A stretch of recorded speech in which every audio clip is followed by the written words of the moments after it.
Attention, X.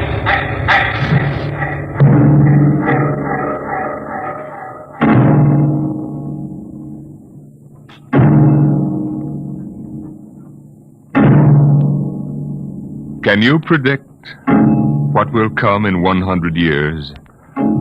Or in 10? Or in the next minute?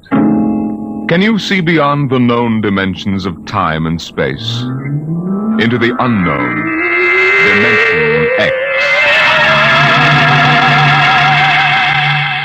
It was in the year of 1982 that spacemen first discovered the Great Galactic Barrier. In the past 10 years, rocket travel to the moon and the nearer planets had become commonplace. And then men fixed their sights on a more distant star, the remote planet known as Veldt. 5 exploratory ships went out, and none came back, each in turn disappearing mysteriously at the same vanishing point, an invisible wall somewhere in the vast outer reaches that became known as the wrecker of spaceships, the Galactic Reef. And yet, the explorers refused to admit defeat. It was on June the 2nd, 1987, that the rocket Star Cloud made ready for takeoff, the 6th to attempt to crack the barrier and win through to Volta. Now hear this. Condition blue.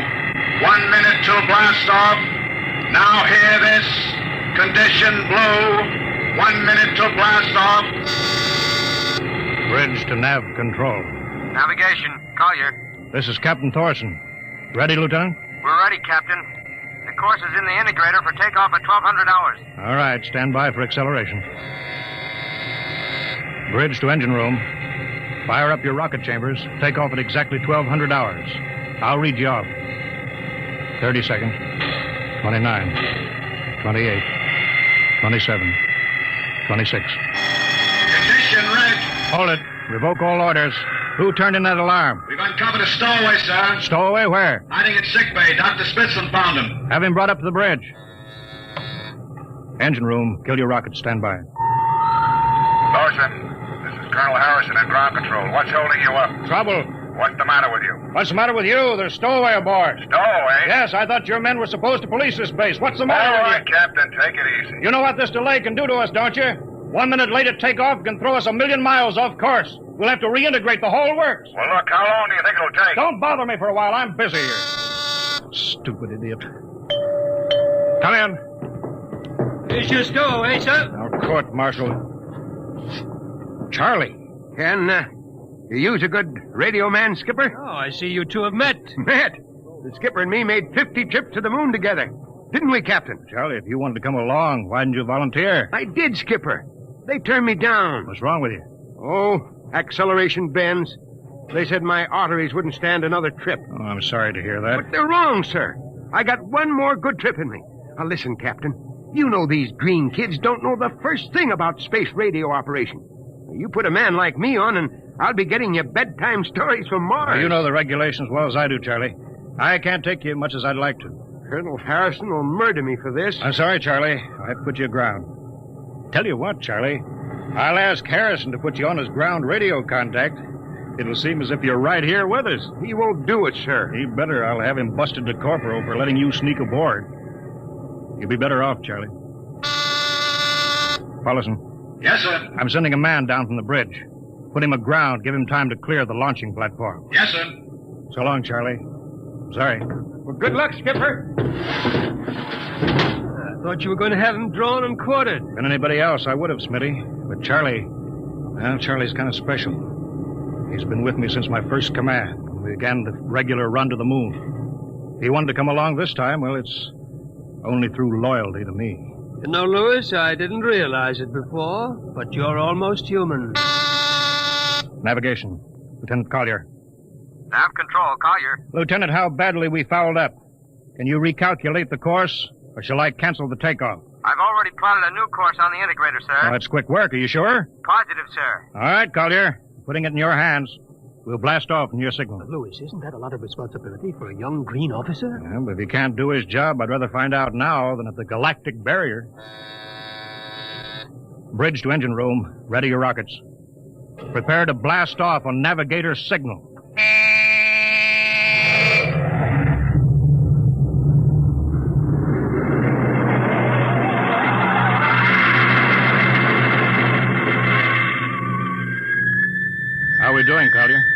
on the bearing, sir. 4, 3, 2, 0. We've intersected the course vector. That's good work, Collier. Course corrected, sir. Ready to go into atomic overdrive anytime you say. All right, stand by. Now hear this. Prepare for maximum acceleration. Bridge to engine room. Kill your rockets. Rockets out. Fire up number 1 cyclotron. Number 1 ready. Fire up number 2. Number 2 ready. Engineering, withdraw your dampening rods. Fission chamber ready. Blast tubes are clear. Ready. Take it on overdrive. How are we doing, Collier? On course, sir. She's running hot and true. Well, my compliments, Lieutenant. This job would have done your father credit. He was the best navigation officer I ever saw. Thank you, sir. Start your gyros, put her on robot control. All right, ship is yours, Mr. Collier. If you need me, I'll be in Dr. Smithson's office. Yes, sir.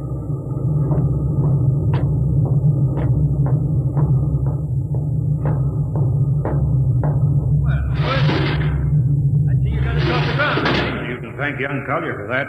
Chip off the old block. Oh, you knew his father, huh? Matter of fact, I knew him very well.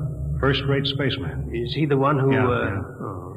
Yeah, he was lost in the galactic barrier on the second ship we sent out to Volta. Louis, just what do you think this galactic barrier is? Your guess is as good as mine, Doc. All I know is that 5 ships have gone into it, and none of them have come back out. You think it's an it. How about Mestrovic's theory that it's a time warp in space, but that the ships reach it and slip into another dimension? I think that's rubbish. My theory is that the galactic barrier is nothing more than a radioactive layer of some kind. What makes you say that? Well, we know that radar signals bounce off it like they were hitting an invisible glass wall. We know it destroys our ships and our crews in some way. There's no other logical explanation. What makes you think we can get through it? Because we're ready for it. The others weren't. Entire hull is completely shielded with lead. We can crack through any radioactive cloud ever detected. Besides, we're equipped with some new UHF radio devices that should enable us to maintain radio contact with Earth. Nothing can happen. Absolutely nothing. Who are you trying to convince, Louis? Myself, I suppose. Smitty, 5 ships are missing, and men like Prentice and Margetson and young Collier's father. I'm tired of seeing good men fed into that meat chopper. Then why are we going? We haven't any choice, Smitty. We're in a race. Kind of race where men and ships are expendable. Well, at least it won't be boring. I'll have to play physician morale builder and mother substitute for 112 slightly nervous men.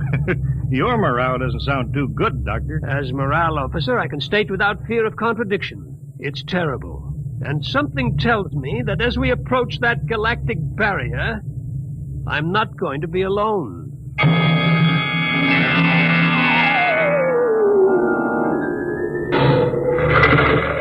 Hello, Earth. Hello, Earth. Captain Thorson of the Star Cloud calling Earth. Star Cloud to Earthbound. Can you read me? Hello, Star Cloud. Hi, Captain. Charlie! Well, I see they haven't court-martialed you yet. No, sir. Thanks to you. But, Charlie, it's good to hear you. You can read us the funny papers on Sunday morning. Right. How's the signal? Strong. Clear as a bell. All right, here's our log report for Colonel Harrison. Ready? Shoot. June 2nd, 1987. 4 weeks out from Earth, running true, no radiation, operation normal, still making our approach to the galactic barrier. That's all, Charlie. See you later. Good luck, Captain. I sure wish I was with you.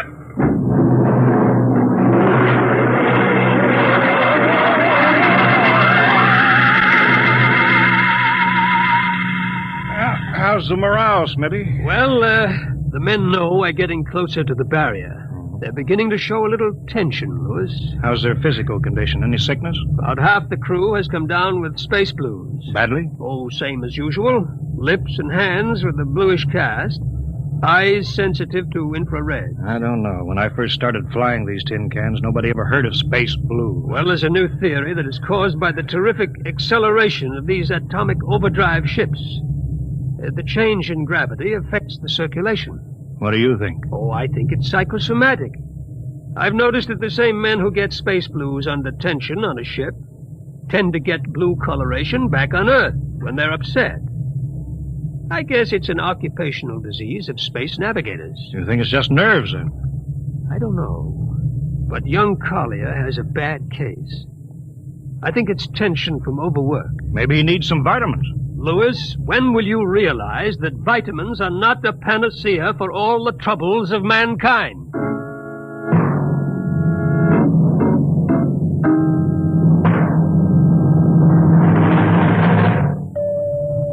Come in.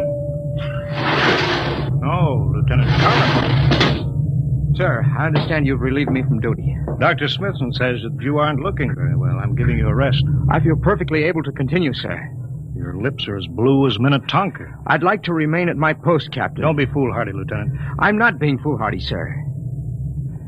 I have a special personal reason for wanting this expedition to reach Veldt. Your father? Yes, sir. You think he might still be alive? I have to find out what happened, sir. I think I understand.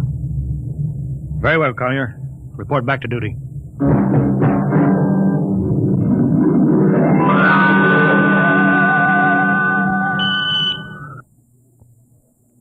What's the reading, Paulson? We're getting a +5 radar bounce now. It's coming off the barrier almost as fast as we send it out. What's the interval? 0.3 of a second. Shortening steadily. At this rate, we'll hit the wall in the next few minutes. All right, alert the crew. Sound general quarters. Now hear this. Condition red. We are now approaching the galactic barrier. All hands to stations. All radiation detectors to be fully manned. Full security will prevail until further notice. That is all. Paulson. Aye, sir. Radar bounces up to +6. We better try to make final contact with Earth. Spark still trying to raise the base? Yes, sir, but he's not having much luck. There seems to be some interference. That's the radio room now. Yes? You've got him? Cut in the bridge speaker. The captain will take it from here. Hello. Star Cloud to Earthbound. Can you hear me, Earth? Hello, Skipper. I can barely read you. We're getting heavy static from sunspots. That's not sunspots. We're right on top of the galactic barrier. Stick with us, Charlie. We're switching to the automatic sender now, so you can track us in. Okay. If we crack the barrier and come through still in one piece, I'll try to get back to you on the high-frequency band. Gotcha, Skipper. Don't worry. I'll be waiting. So long, Charlie. So long, Star Cloud. We must be getting awfully close now, Captain. The echo's bouncing back so fast it's almost beating the signal. When they coincide, hold onto your hat. That's when we run into the wall. Any second. Hold on. Well, here goes nothing. Here it comes.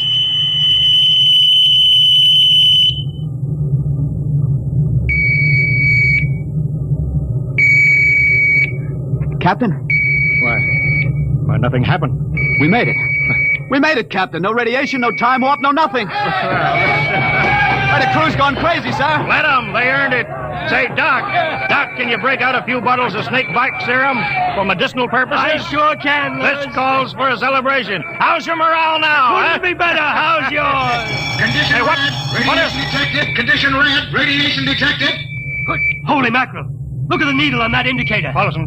I see it, Captain. We're picking radiation like crazy. What's it like? It's a strong wave. What kind is it? I don't know. It's too long for a cosmic ray and too short for UHF. All right, track it down. Triangulate it. Make it fast. I want a directional fix. Yes, sir. Engine room. Yes, sir. We're picking up radioactivity. Is it the fission chambers? No leak, sir. Check your gauges. Nothing here, Captain. Must be coming from outside. Damage control. Yes, sir. Is our lead shield leaking radiation? Haven't found anything yet, sir. All right, keep at it. Paulson, how you doing? I've got a fix, Captain. Well, what is it? I have to recheck my figures. Well, hurry up. The angle is correct, but I don't... Come on, man, for Pete's sake. It's right, sir. What's right? Speak up. Where's the radiation coming from? It's coming from inside this ship. That's impossible. No, sir. I've checked it twice. Well, then, there's only one thing left to do. Paulson, get a Geiger counter. We're going to start combing the ship inch by inch. Ready, sir. All right, turn it on now. Yes, sir. We'll check the atomic guns first. Cut through the officers' quarters to ordnance. Come on. Wait a minute, sir. What is it? Signal's weaker now. Let's go back.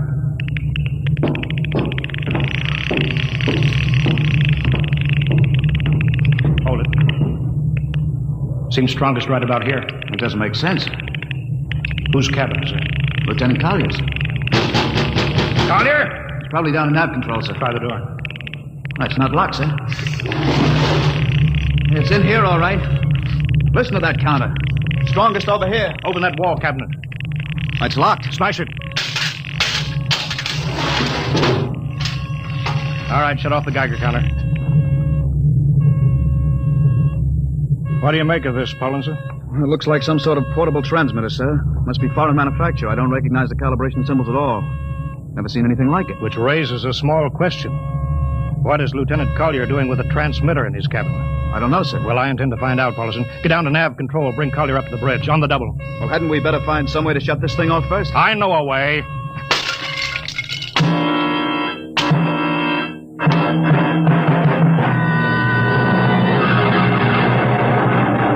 Lieutenant Collier, I'm going to ask a few simple questions, and I want a few simple answers. Yes, sir. What were you doing with the transmitter in your cabin? Transmitter, Captain? You know nothing about it? No, sir, I don't. Do you recognize these calibration symbols? No, sir. Can you think of how it might have been placed in your cabin without your knowing it? No, sir. Unless someone came in while I was on duty. Would that have been possible? Why, I suppose if someone had a key... I found your cabin door unlocked. Oh, I meant a key to the wall cabinet. I didn't say the wall cabinet. Well, sir, You what, Lieutenant? How could you have known it was in the wall cabinet? I just assumed. Lieutenant Collier, I find it hard to believe you would lie. Having known and respected your father and having observed the way you handled your job. However, I intend to get to the root of this thing. May I have your wristwatch, Lieutenant? Sir? Your wristwatch. Here, sir. Paulson, turn on that Geiger counter. Yes, sir. Hold this watch next to it. Yes, sir. That's all. Lieutenant, if you hadn't any close contact with that transmitter, how do you explain the radioactivity of this watch? I don't, sir. I think you'd better. To whom were you sending those signals? Condition red. Condition red. There's your answer, Captain. What is this, Collier? Alien spaceship approaching. Alien spaceship approaching. Sound battle stations. Collier, who's aboard that ship? All right, now talk, man. Very well, Captain. My mission seems complete. Your mission? Are you admitting that you're an agent of a foreign power? I am stating it. What nation? No nation, Captain. What? I am an agent of the Voltan government. The what? The government of the planet of Volta. You're crazy. Are you so stupid that you think your people are the only ones who can invade another planet? What do you mean? We've had agents operating on Earth since 1945. I don't believe you. What do you think happened to those 5 ships, Captain? Where do you suppose we got our information, your language, your culture, family background? But your appearance, you look... Like Commander Collier? Is that so surprising, Captain? We had a living model. I ought to kill you. That would be very foolish. I would advise you to surrender without delay. Alien ship now coming in ordnance range. I'll deal with you later, Collier. Paulson, Sir? put this man in irons. Take him away. Don't worry, sir. We'll take good care of him. Carpenter! Robinson! Gunnery. Gunnery Richardson. What's the range? 10,000 meters. They're closing fast. Put your guns on radar tracking. Tracking. Coming on a burn.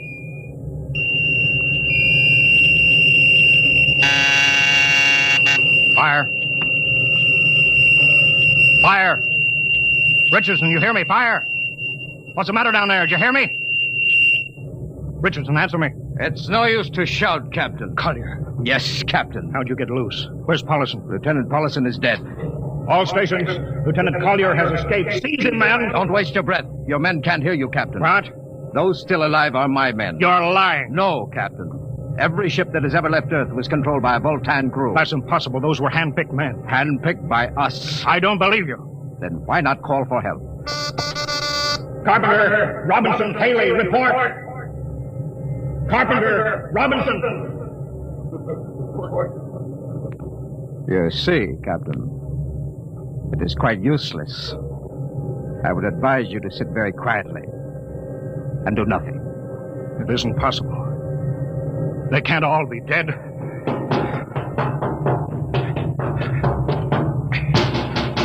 Smitty! Dr. Smithson!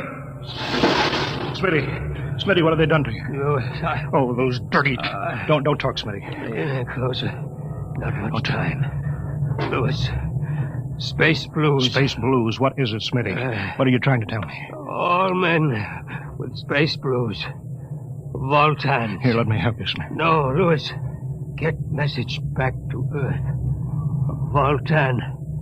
5th column. Watch out for space blues. Smitty. Smitty.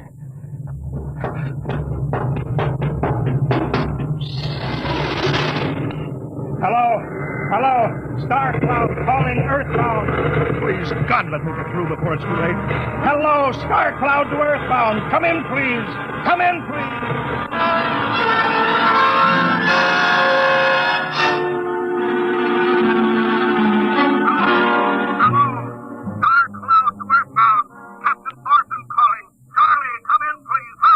Hello? Hello, can you hear me, Charlie? Skipper, is that you? Are you getting my signal? It's coming in a little louder now, Skip. Keep sending. Thank God, Charlie. Now listen to me. Not much time. Get word to Colonel Harrison. Crew mutinied. Most of crew members, Voltan. What? Voltan. Spell that. V-O-L. Voltan? That's right. They're from the planet Volta. Skipper, are you all right? Charlie, this is serious. They'll be here any second now. Listen, they have a fifth column on Earth. They're planning to invade you. You don't mean it. Of course I mean it. Tell Harrison that they're posing as humans. You can detect them by face blues. You got that? Only Voltons get face blues. Charlie, do you hear me? Face blue. I get you. Step back in, Charlie. I'm depending on you now. Warn everybody. Captain! They've opened the door. Go on, Charlie. Tell Harrison that's Captain! Captain Thorson! Hello! Hello, Star Cloud, come in! What's the trouble, Sergeant? We're just trying to raise the Star Cloud, Colonel. Had any luck? No, sir. No contact. No contact? No, sir. Nearly an hour since they hit the galactic barrier.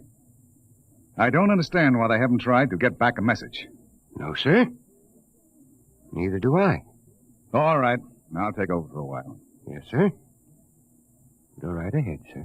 You'd better go out and get yourself some coffee. Charlie, you look a little blue around the gills.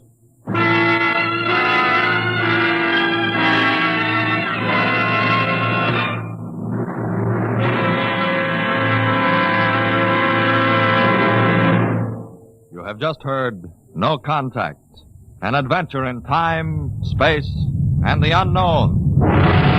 Dimension X.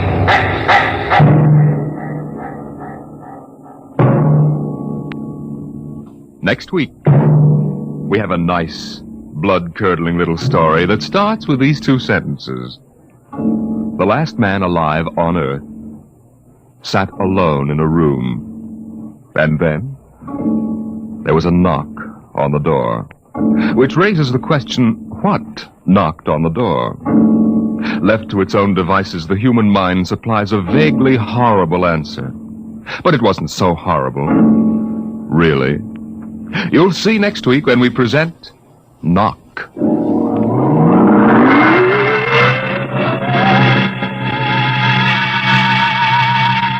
Tonight, Dimension X has presented No Contact, an original story written by George Lefferts, from the storyline by Lefferts and Ernest Kenoy. Featured in the cast were Wendell Holmes as Captain Thorson, Lawson Zerby as Lieutenant Collier, and John McGovern as Dr. Smithson. Your host was Norman Rose. Music by Albert Berman. Engineer Bill Chambers. Dimension X is produced by Van Woodward and directed by Edward King. Adventures in time and space, told in future tense. Dimension X.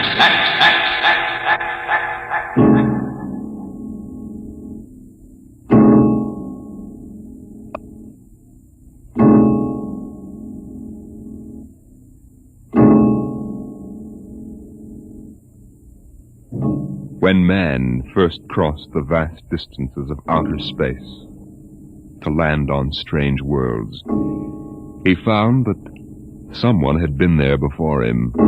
The ruined canals of Mars, the smashed cities of Titan and Centaurus II and III, all these were evidence that 100,000 years ago, a race of intelligent beings built their cities across the galaxy. They knew space travel, atomic power, astrophysics, and engineering. And then they destroyed themselves completely, so that of all the cities on 1,000 worlds, only dust and rubble remained. Why? Why did these beings obliterate all record of themselves? That is the mystery of the lost race. The freighter Karelia, bound out of Earth for Cetus Alpha 2, came into normal flight after 103 days in overdrive. The stars were unfamiliar. The constellations known on Earth had disappeared. But there was a yellow sun off the port, and about it revolved 3 planets.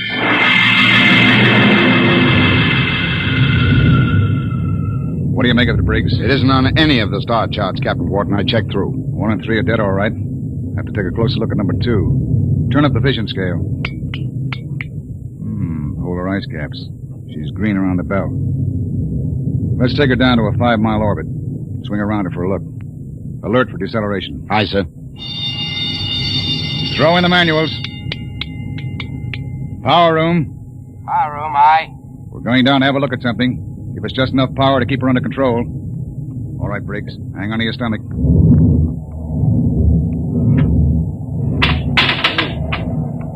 You sent for me, Captain Wharton? Come in, Mr. Howell. Do you mind if I sit down? Free fall sickness? Well, I'm afraid I'm not an old space hand. Oof.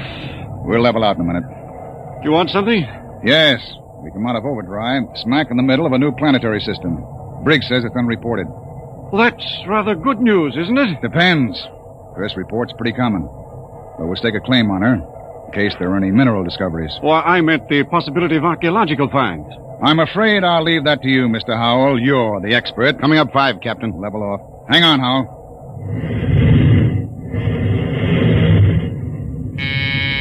Power room. Hold her steady she goes. We'll orbit at slow cruising speed.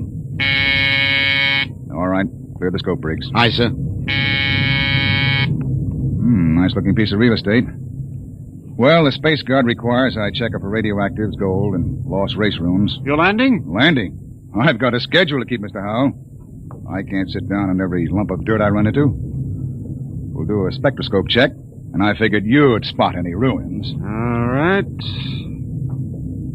Wait a minute. There in the lower quadrant. What? That bald spot in the vegetation. Those are ruins, all right. Are you sure, Howell? Yes. I've seen the lost race rubble on Centaurus 2. There. You can see it plainly, dust and rubble. Oh, that's what I get for calling in an expert. Briggs, stand by to take it down to 5,000 feet. Aye, sir. All this stinking luck. There goes my schedule.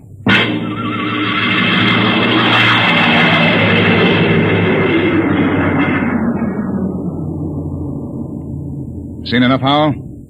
It's going to set me back 5 hours. Interesting. Wait a minute. What's wrong? I don't believe it. Marvelous. Incredible. Stop sputtering, Howell. What is it? Look over that rise in the ground. It's a section of the city still standing. Hey, you're right. That hill must have shielded it from the blast. Captain, you've got to land. Land? You've got to. This is the first lost race site that's ever been spotted. Of course you'll land. Howell, we get a $1,000 bonus for every day under par for the run. But you don't understand. It's the biggest find in the century. We can chart it, and you'll have to get back somehow. That's all. I'm not sitting down to rake over old dust heaps. Captain Wharton, I'm on commission to the Space Guard. You may have to answer to them. I'll think up one. Look, Howell, strictly speaking, you're a passenger. Well, you've got to You land. don't belong on the bridge. I'm not landing down there. I'm not... Briggs! Emergency from the power room. Something must have blown. Power room. Power room. Danton, what's wrong down there? Danton! Oh, he doesn't answer. Anything serious, Captain? Reaches the fuel locker. That 5 pounds of besending will go and kick us right out of space. Danton! Danton! Power room, aye. What happened? What blew? Main tube coupling. She's secured What's now. the damage? The main tube's burnt out. The bearing, the coupling, the injector valve, and the needle gauge. Can you make repairs? Not in flight. Can you raise enough power to land? I don't know, Captain. The wiring's shot. It's bad like a tomcat. I might be able to get something from the deceleration auxiliaries. Get a jury rig on her. We'll try to set her down. Aye, sir. Briggs. Yes, sir. Alert for crash landing. Signal room. Signal room. Signal, aye. Langston, get off a position fix and SOS standby. Aye, sir. Well, Mr. Howell, I guess you're going to join your friends in the lost race. I just hope it's not permanently.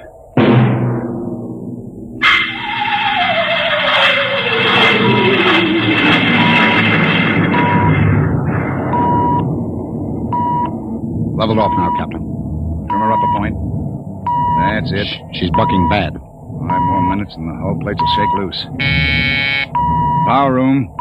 Stand by for bow blast on signal. All ready. I'm going to try for that clearing. Too narrow.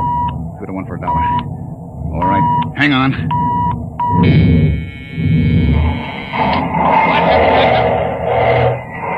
Briggs!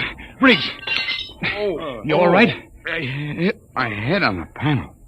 Well, I seem to be all assembled. We're down. Guess our luck hasn't run out yet. Calling power room. Power room, aye. All right down there? Yeah, I'm all right. Danton, I want a complete damage check and repair estimate. Get up here as soon as you got it for me. Briggs, you all right now? Yes, sir, I guess so. As soon as we get Dan's report, get a detail aft. Help him with repairs. Captain Wharton. What is it, Langston? My speaker line's out. Sending circuit's blew. Spare tubes? That was a pretty rough landing, Captain. They're gone. I can't replace them this side of Lunar Space Station. I see. Well, the SOS ought to do it. And the Space Guard monitor reports our position. They aren't going to, Captain. Why not? Sending circuits went out when the blast went off down there. I didn't get the SOS out. Thank you, Langston. Get back and see what you can salvage. Does that mean bad news? We were in overdrive, Mr. Howell. It would take 40 years to search the distance we've traveled in one day. Consequently, when a ship doesn't make port and doesn't transmit a position fix, they forget about it. Oh. I see. And with the radio out, we blast off on our own power. Or we don't get off. Got your damage report, Captain. Well? Here. It's on a B-23 checklist. Not bad? Worse. Stanton, how long will it take you for repairs?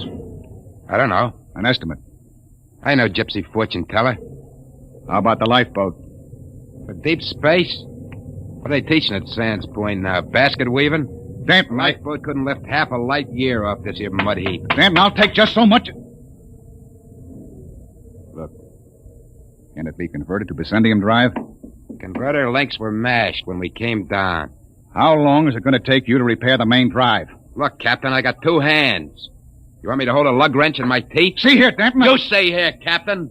The whole lousy crew's been spitting all over me ever since we blasted off. Now you can all wait on me. Who do you think you are, Danton? The only power man on this ship, that's who. You ain't satisfied with the way I'm working, go hire yourself another boy. The woods are lousy with him. I'll take my own sweet time. What's the matter with him? Got a bug in his ear? Space fatigue, Captain. He's been locked up in the power room 4 days. Oh, we don't have enough trouble. Briggs, remind me to slug the psychotechnician when we get back. Don't tell me nobody gets into deep space who isn't emotionally stable. What are you going to do about him, Captain? Nothing. Stay off his back. Oh, but you can't. Captain's the only man who'll get us out of here. We want to hit the cradle at New York Spaceport again. We've got to keep him happy. Captain Wharton, as long as we're landed, and we do have to wait for the engines to be fixed, I suppose we can explore the lost race ruins. Look, Mr. Howell, I can't spare the men. We are now stuck tight until Danton gets those engines fixed. And if he can't, which is entirely possible, we are stuck, period. Oh. Briggs, I want you to keep a careful eye on the men. Space fatigue is nothing compared to what we might run up against now. Captain Wharton. Captain, I've got it. Sending circuits? No, sir, but I picked up the incoming video band. Well, that's something. Can you get the mail call through? The men could use a little lift right now. Well, the scheduled one-way personals are due at 23:30 Greenwich. Good. That ought to help morale. Langston, rig the receiving booth. Aye, sir. Howell, this is a break. Seeing the folks at home may be enough to keep everybody on an even keel. I know I'll be glad to see that kid of mine.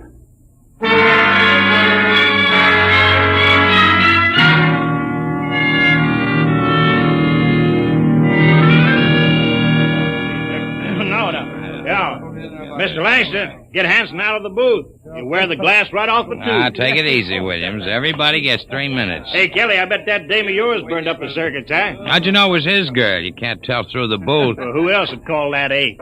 What'd you say, Kelly? Oh, nothing. She don't have to. He just stands in front of the pickup tube and, oh, brother. I can just see that.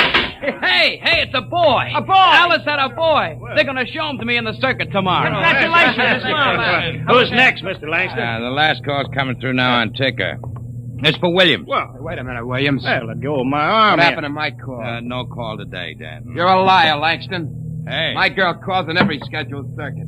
That must be mine. Let go, Dad. Maybe Janie was busy waiting tables at the lunchroom. What do you know about her, Hanson? You kidding? She's a swell kid. Everybody at New York Spaceport knows her. Yeah, I've seen you hanging around Jane, too. Now, wait a minute, Danton. Take it easy, Dan. You and Williams made this up between you, didn't you? You're going to take my call, huh, Williams? You're space happy. You used to hang around with her before I cut you out. Now, listen, Danton, you were lucky enough to get her. Let well enough alone. You bet I got her all right, and you're not going to steal her back. Williams, I'm going to... You crazy. Danton, get him off me. Lying. Get him off. Hey, what's going on in here? Let him fight. Kill you double-crossing. Behind my back. Grab him, Hanson. Get his arm. Let go of me. Nobody took your call. Now, calm down, Danton. I'll fix all this. Look out. He's got a wrench. Danton. He's nuts. Nobody gets a call. Nobody. How do you like that, Williams? You ain't going to hear from Janie no more. How do you like that? After him. Kelly. Hanson. The airlock. He's left the ship. Let him go, the jealous screwball. Sure. But that's the only man who can get us off of here.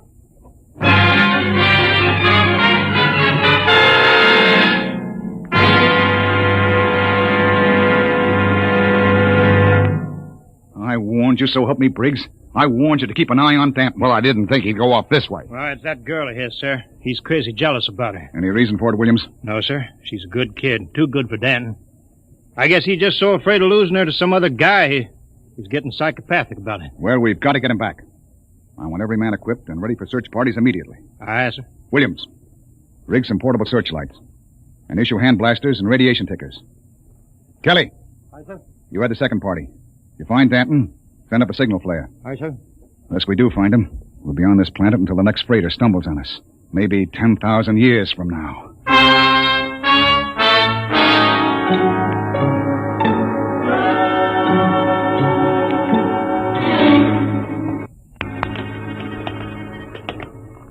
Hold that light up, Hanson. This is amazing. Captain LostRace building's actually standing. Hey! What is it? Oh, nothing. A shadow. Place gives me the willies. We'll be able to find out so much about them, their science, art, what they looked like, perhaps even why they destroyed themselves. I'm beginning to wonder about that, Hal. You sure they destroyed themselves? Maybe they lost a war to another race. The winners would have left traces. Genghis Khan, the Mongol emperor, left a pile of skulls as a monument after he destroyed his enemies, but there's been nothing like that found.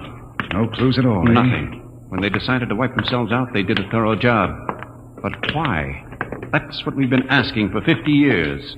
They wanted to end like that. Captain, there's a rise ahead. Keep going. Anything on your side, Briggs? No, sir. Hanson, what is it? I don't know, sir. It's a funny kind of a glow. I guess I shot without thinking. Don't get trigger happy. Howell. Yes? Where do you think the light is coming from? Down there. It's an amphitheater. Stone seats and a hood. It looks like a band shell. What's up, Captain? Wait a minute. Well, Howell? Don't know. That's the LostRace sign on the hood. The what? A sort of hieroglyphic. The only thing we'd ever found before. One in each ruin. What does it mean? Some kind of a warning, I think. Come on. We're going down there. Careful now. There's a platform of some kind down there. Looks like a lecture platform, doesn't it? Or an altar. This might have been a temple. Perhaps the LostRace sign had a religious significance. It looks like a throne to me. A throne 5 feet high. Briggs, climb up there. And see if there are any controls for this machinery. Aye, sir. This wasn't meant for any man to sit on. There's a lever up here. Shall I try it? Sure, go ahead. Hey, what's that mist? It's like a steam bath. I wonder if Kelly and Williams ran into anything Kelly, like... hold that light up. Shut up and keep looking for Danton. What? Look there, in the hood. It's Williams and Kelly. That crazy jet jockey. When I find him, I'm going to beat his brains out. You could see him, huh? three-dimensional image. Some kind of television. Get down, Briggs. Aye, sir. Did you see it, Skipper? I was just thinking about him, and there he was. And we all saw it. Out of the way. I'm going to try it. This thing can pick up Earth. It'll replace the receiver Danton smashed. Just throw the lever, eh?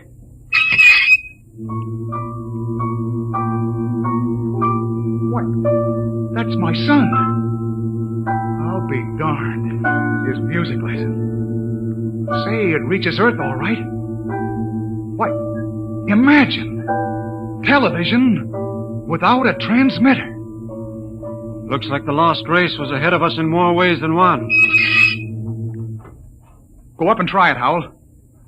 Amazing television without a transmitter. This machine may be the clue to the mystery of the Lost Race. I'll try it. Mary, I've told you I like my paper first in the morning. If that youngster wants to know how the Tigers did, let him wait until I am... My father in Detroit. Remarkable, Captain. You can see the whole room clearly. Say, how about me, Captain? Let me get up there. I'd like to see my baby. Alice told me all about it. Out! What's the matter, Hanson? I kicked something, a wrench. Well, hold it up. What? It's Danton's. That means he's been here. We're on his trail, all right. Come on, Howell, let's go. But the baby, it wouldn't take a minute, Captain. Later, Hanson. We've got to find Danton first. All right, now, let's get moving. Hold it. What's that? The recall flare. Kelly and his men have found Danton. Oh, I hope that crazy fool is in one piece. We start back now, Captain? Yes. That came from the ship. Another flare? No, that was an explosion. That's all we need now. Something more to happen to the ship.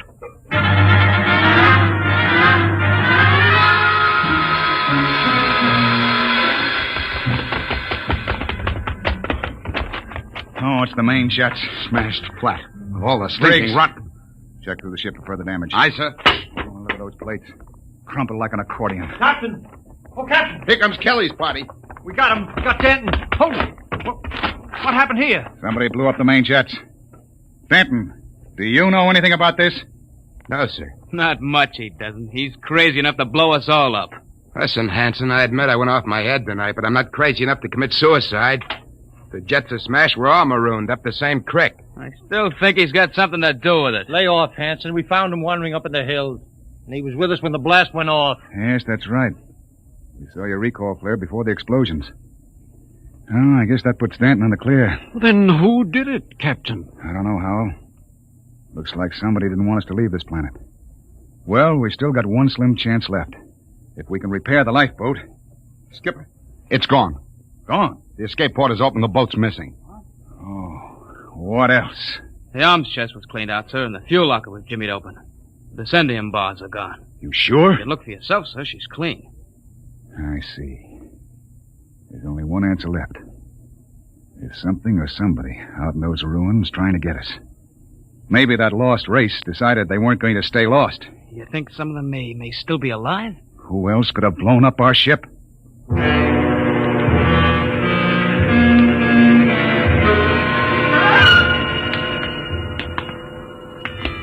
Keep your blaster up, Howell.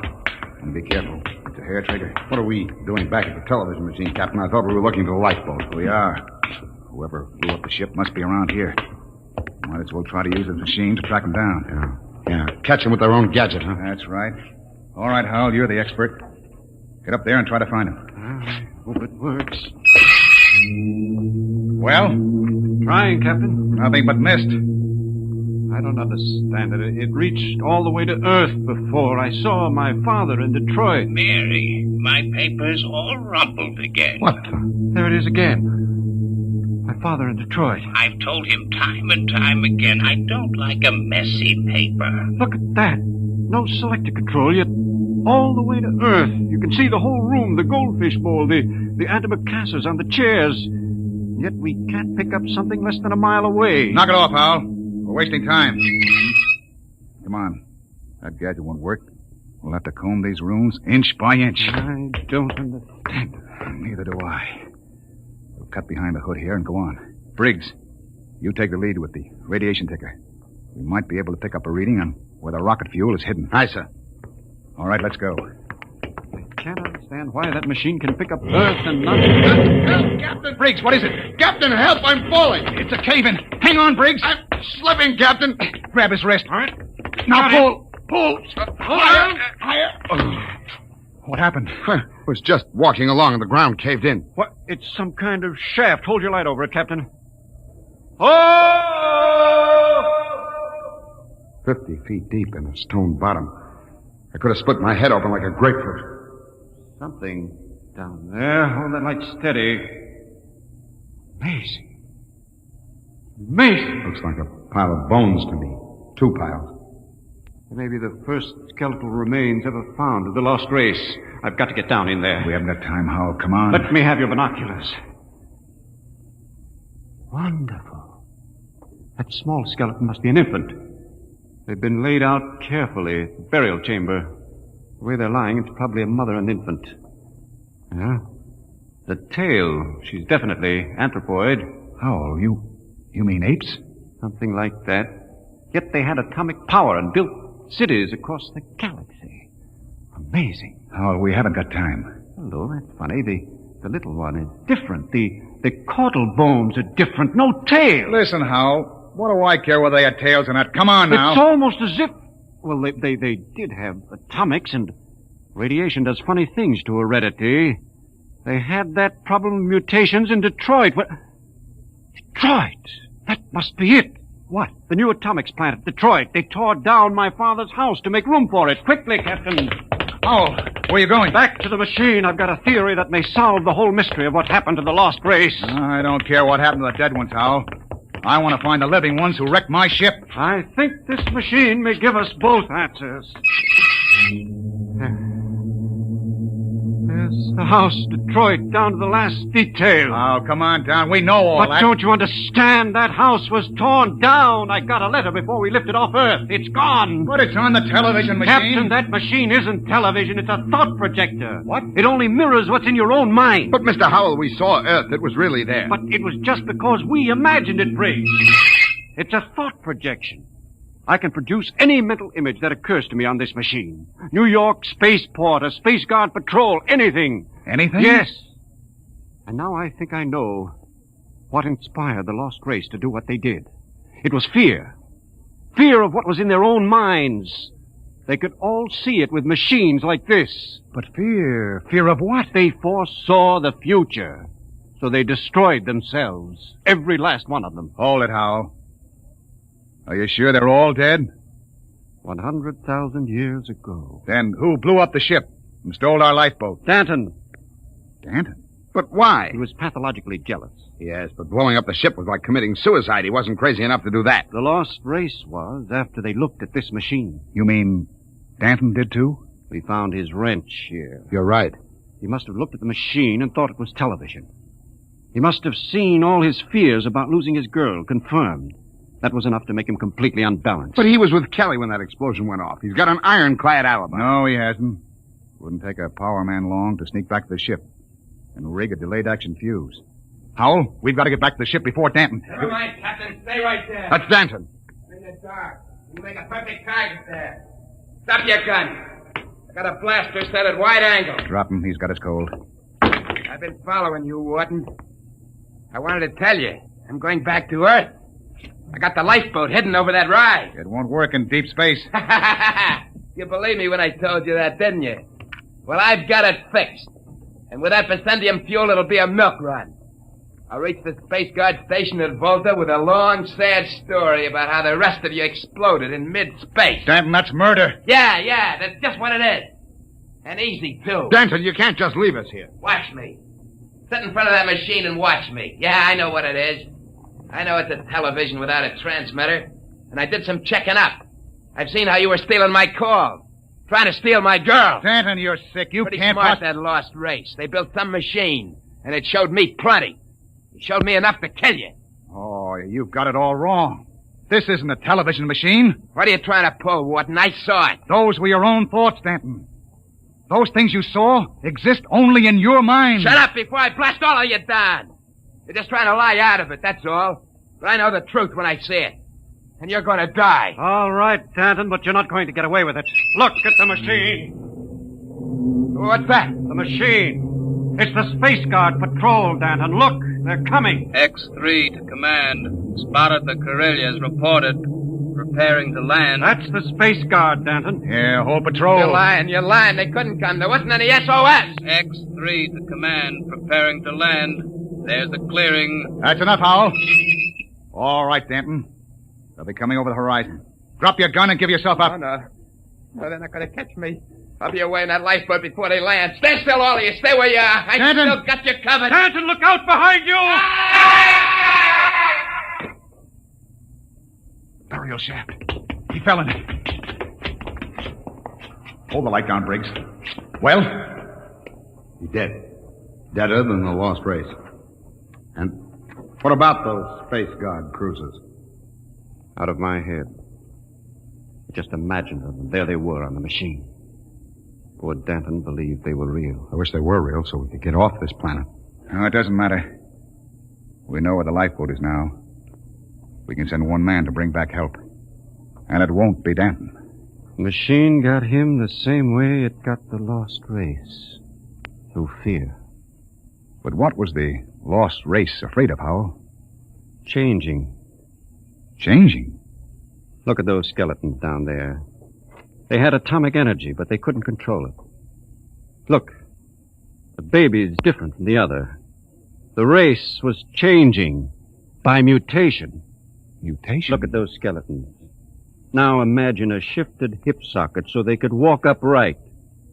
The baby was already without a tail. But Howell, that would mean they were changing into... Yes, Captain. The Lost Race committed suicide rather than face the fear of seeing their descendants become such horrible creatures as men.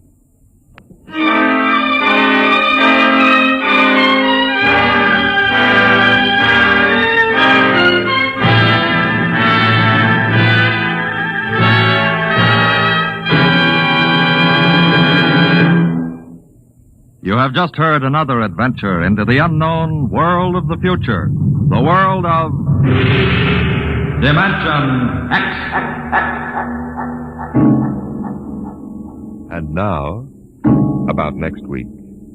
William Travis and his wife thought they had escaped, but they were wrong. They were being searched out by men from another world, men who wanted them to return. Where? I'll tell you next week.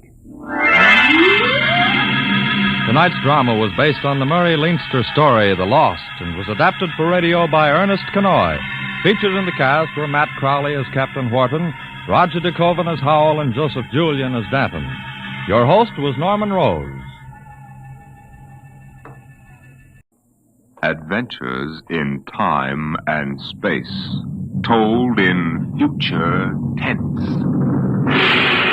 Dimension X.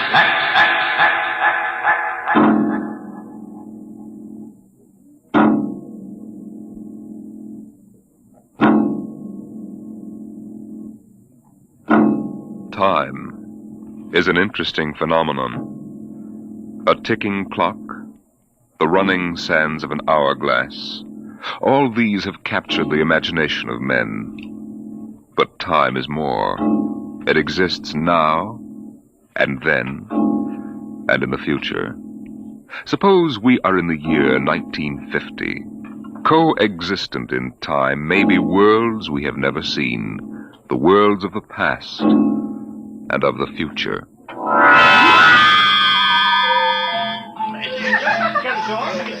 The year was 1950. It was a spring night in Mexico, fiesta time. The fireworks shot up into the clear, dark sky, and a papier-mâché bull ran about the plaza chasing boys and laughing men. Mr. and Mrs. William Travis stood on the edge of the yelling crowd, smiling. Oh, what is it, Bill? What are they saying? They're cheering for the bull. Here he comes. He's good, isn't he? I wonder how they rigged up that fire breathing. Oh, Bill, it's wonderful. I've never enjoyed myself so much in my life. It's terrific. Oh, they've caught the bull. Bravo, Toro! Bravo, Toro! Oh, it will go on. our trip. Ah, Sue, don't worry. I've enough traveler's checks for a lifetime. Relax. But suppose they find us. Forget it now. They haven't a chance. But suppose they do. Suppose they take us back. They'll never find us now. Relax. Enjoy yourself. Oh, if it only lasts. Come on, darling. Let's get out of the crowd. I think you need a drink. All right. Let's try something different this time. I want to try every drink there is in the world. Oh, don't worry, darling. There's no rush. We've plenty of time now. All right, in here. Oh, there's a table over there. Come on. Bill. What's the matter? Don't look right away, but over your left shoulder, right by the end of the bar, that man. What is it? I saw him this morning in the plaza. Well, darling, take it easy. The town is full of tourists. But he was at Juarez and Tasco. Bill, I'm afraid. Well, now, don't stare at him. Come on. I know it's the same man. He was wearing the same white suit. Sit down, Sue. All right, now, come on, dear. Smile. Act natural. Bill, he's been following us. He's a searcher. I know he is. Quiet. Oh, boy. Here, boy. Si, senor. Si. Benedictine and brandy. Two. Si. Si, senor. He's watching us, Bill. Will you quit worrying, darling? The chances are 1 in 1,000 that they found us. Probably it's just a coincidence. I want to lie down. I think I'm going to be sick. Susan, hang on, will you? If he is looking for us, we can't run out. What's he doing now? He stopped our waiter. He's asking him something. He may just want a drink. Bill, I can't stand it. I've got to go upstairs and lie down. All right. As soon as we finish our drinks. What's he doing now? Well, he's nodding at me, as if he knows me. And he's smiling. Bill, he's coming over here. Now watch yourself. We've got to go right on in front of him. So if he is what we think he is, he won't suspect. I couldn't. We've got to. Now, come on. So I said to David, Dave, that's ridiculous. You know that the thing is that is never going to take... Kristen. What? You did not pull up your pants leg when you sat down. Oh, well, I'm afraid you have the wrong person. My name isn't Chrysler. Kristen. No, well, I'm William Travis. I don't see what my pants leg has got to do with it. Mind if I sit down? Well, yes, Everyone nowadays pulls up his pants leg when he sits down. Like this. Keeps the trousers from bagging at the knees. But, of course, if you're not used to this style of clothing... Now, see here. We don't know you. We don't? I'm sorry. I thought I knew you. Look, this is our table. If you don't mind... You see, I'm looking for 2 friends of mine. A man and his wife, very much like you. The man is an atomic scientist. The wife, a bacteriologist. Very important people. They work on government business. Just what are you talking about? When I find my friends, going to take them home with me. Look here, Mr. Sims. That will do for now. All right, Sims. I understand that you thought you knew us. But you can see you're mistaken. Now, if you'll excuse us, my wife and I were just going up to our room. We have to make an early start in the morning. Going for a trip? Up Acapulco, perhaps? Lovely Never spot. mind where we're going. Yes, of course. You don't like crowds, tourists. Probably like to get off the beaten path. You know, I've got a vacation folder here that might interest you. Please, Bill, let's go. Oh, wait, Sue. It's put out by an outfit that calls itself Travel in Time Incorporated. Travel in time? Yes, they've come up with a rather intriguing idea. Would you like to actually witness the burning Rome? Sail with Columbus in 1492 on his voyage of discovery to America? Meet Cleopatra? Then why not take your vacation in time as well as in place? But perhaps you've seen this leaflet before. Of course not. Then you'll be interested in hearing the rest. Travel in Time Incorporated can put you in the crowd at any place and time in history. Look, we guarantee to teach you any language you need to move freely in any year without risk of detection. This summer, why not escape from the worries of our modern world? Take your vacation in time. Well, that's impossible, of course. But think what it would mean. A chance to escape all the tensions of an unpleasant life. War, insecurity, fear. Sims, Suppose you were a scientist working on a dangerous bomb project. Or you, Mrs. Travis, suppose you were a bacteriologist working on disease cultures. And you had a chance to escape all that. to take a vacation 200 years in the past. Would be wonderful, wouldn't it? Escape to a more peaceful world? A trip back to, 1950? 1950? But you said a vacation in the past. So I did. But you see, 1950 is the past if you come from the year 2155. 2155? Mm-hmm. Terrible times. Most unpleasant. A war raging, an atomic bacteriological war. Terrible times. With none of the little comforts we enjoy today, like this fine Havana cigar. Bill, I want to go upstairs. I want to lie down. If you were living then, think of how wonderful it would be to take a vacation in time. Back to now. Oh, you're crazy. I don't know what you're talking about. Suppose a young couple like yourselves took a trip to 1950 and didn't want to come back. You know what would happen? The government sends a searcher back to look for them. This is all fantastic nonsense. The searcher finds them and brings them back. Well, do you think I'll find my two friends, Mr. Travis? Bill, please take me upstairs. I don't feel well. Oh, is the lady feeling a bit sick? How unfortunate. Here are the drinks, senor. Well, shall we drink a toast to 2155? To the future.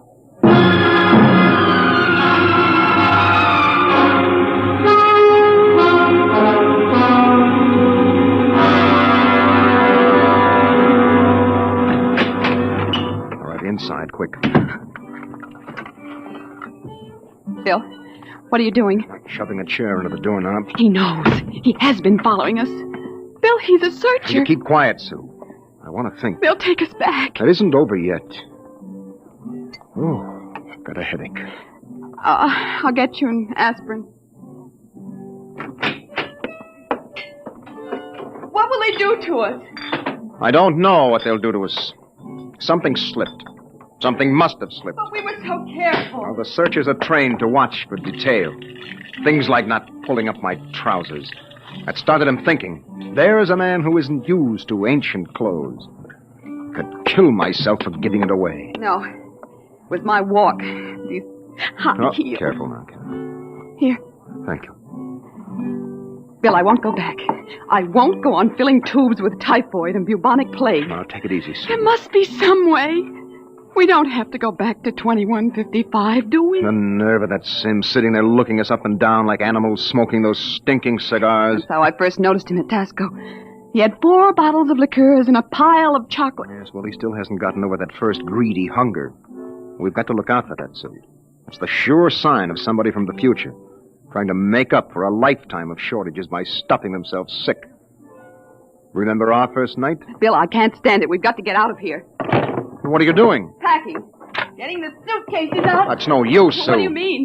We can get to Acapulco by morning. Don't you think he's watching us? We could get away. No, we've got to sit tight. We've got to wait right here for a break. I don't know what, but something has got to break. Darling, I'm afraid. No. Maybe he isn't sure of us yet. Maybe we can still figure out some way to escape.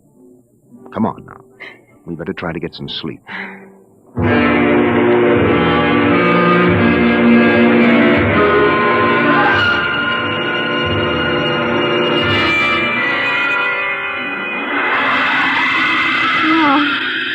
No, I won't go back. Security police. The bomb. The bomb is falling. It's falling. Sue, what's the matter? Sue! Sue, wake up, darling. Sue, Bill, wake up. Where are we? Bill. All right, now calm down, honey. You were dreaming now. It's all right. Bill, where are we? No, we're still in 1950. It's all right. You must have had a nightmare. It was awful, Bill. Bill, there was an explosion, a terrible explosion, and my hand burned and wrinkled, and the buildings broke. Oh, Bill. Bill, we won't go back there, will we? Ever? No. Go to sleep, honey. It's all right. We're in Mexico, 1950, and we're going to stay here. Oh, Bill. Sue, I've been lying awake here thinking. It may be that he's still testing us, but he's not absolutely certain. That may be why he hasn't moved. Well, maybe he's just playing with us. Yes, maybe. I wouldn't put that past him either. He's got all the time in the world. He can stay here as long as he likes, then bring us back to the future 60 seconds after we left it. They can't make a scene, can they? They don't dare come out in the open. No. That might change the future. They're afraid of that. Oh, Bill. If we could only tell somebody, ask for help. Now, Sue, you know we can't. That's why we had to submit to the psychological block treatment before they okayed our vacation. We couldn't tell if we tried. The block is too strong. Oh, maybe we can break it, Bill. And what if we did? Who'd believe a crazy story like ours? Who would believe that we come from 2155? No, Sue, that would do no good. But this is important. They have to get us alone to put us in the time machine to send us back. Well, then that's it. We'll never be alone. Listen, it's still fiesta time. It'll be easy to stay in the crowd. Yes, that's our only chance. We must not let him get us alone. He won't get us back to that war and that insane world. Bill. It could be the room clerk. At 3 in the morning? I'd better answer it. No, don't. Don't, Bill, don't. I've got to. Hello? Hello? Mr. Travers? What is the idea of this? It's 3 in the morning. Yes. I just wanted to remind you, the rabbits may hide in the forest, but a fox can always find them. What was it, Bill? Bill? No, never mind, darling. Come on. Let's get some sleep. Why, we can.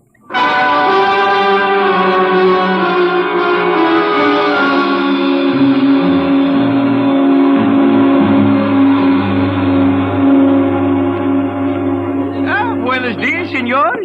Good morning, Senor Gomez. I trust you are spending pleasant days in my hotel. Fiesta time is the best. Oh, it's been lovely. Your special table is all ready for breakfast. Oh, fine. Where blazes is the hotel? Hey, you, Buster, where's the hotel in this godforsaken sinkhole? What is all that racket? Great excitement, very great. Why, what is it? They come with 4 trucks and innumerable automobiles.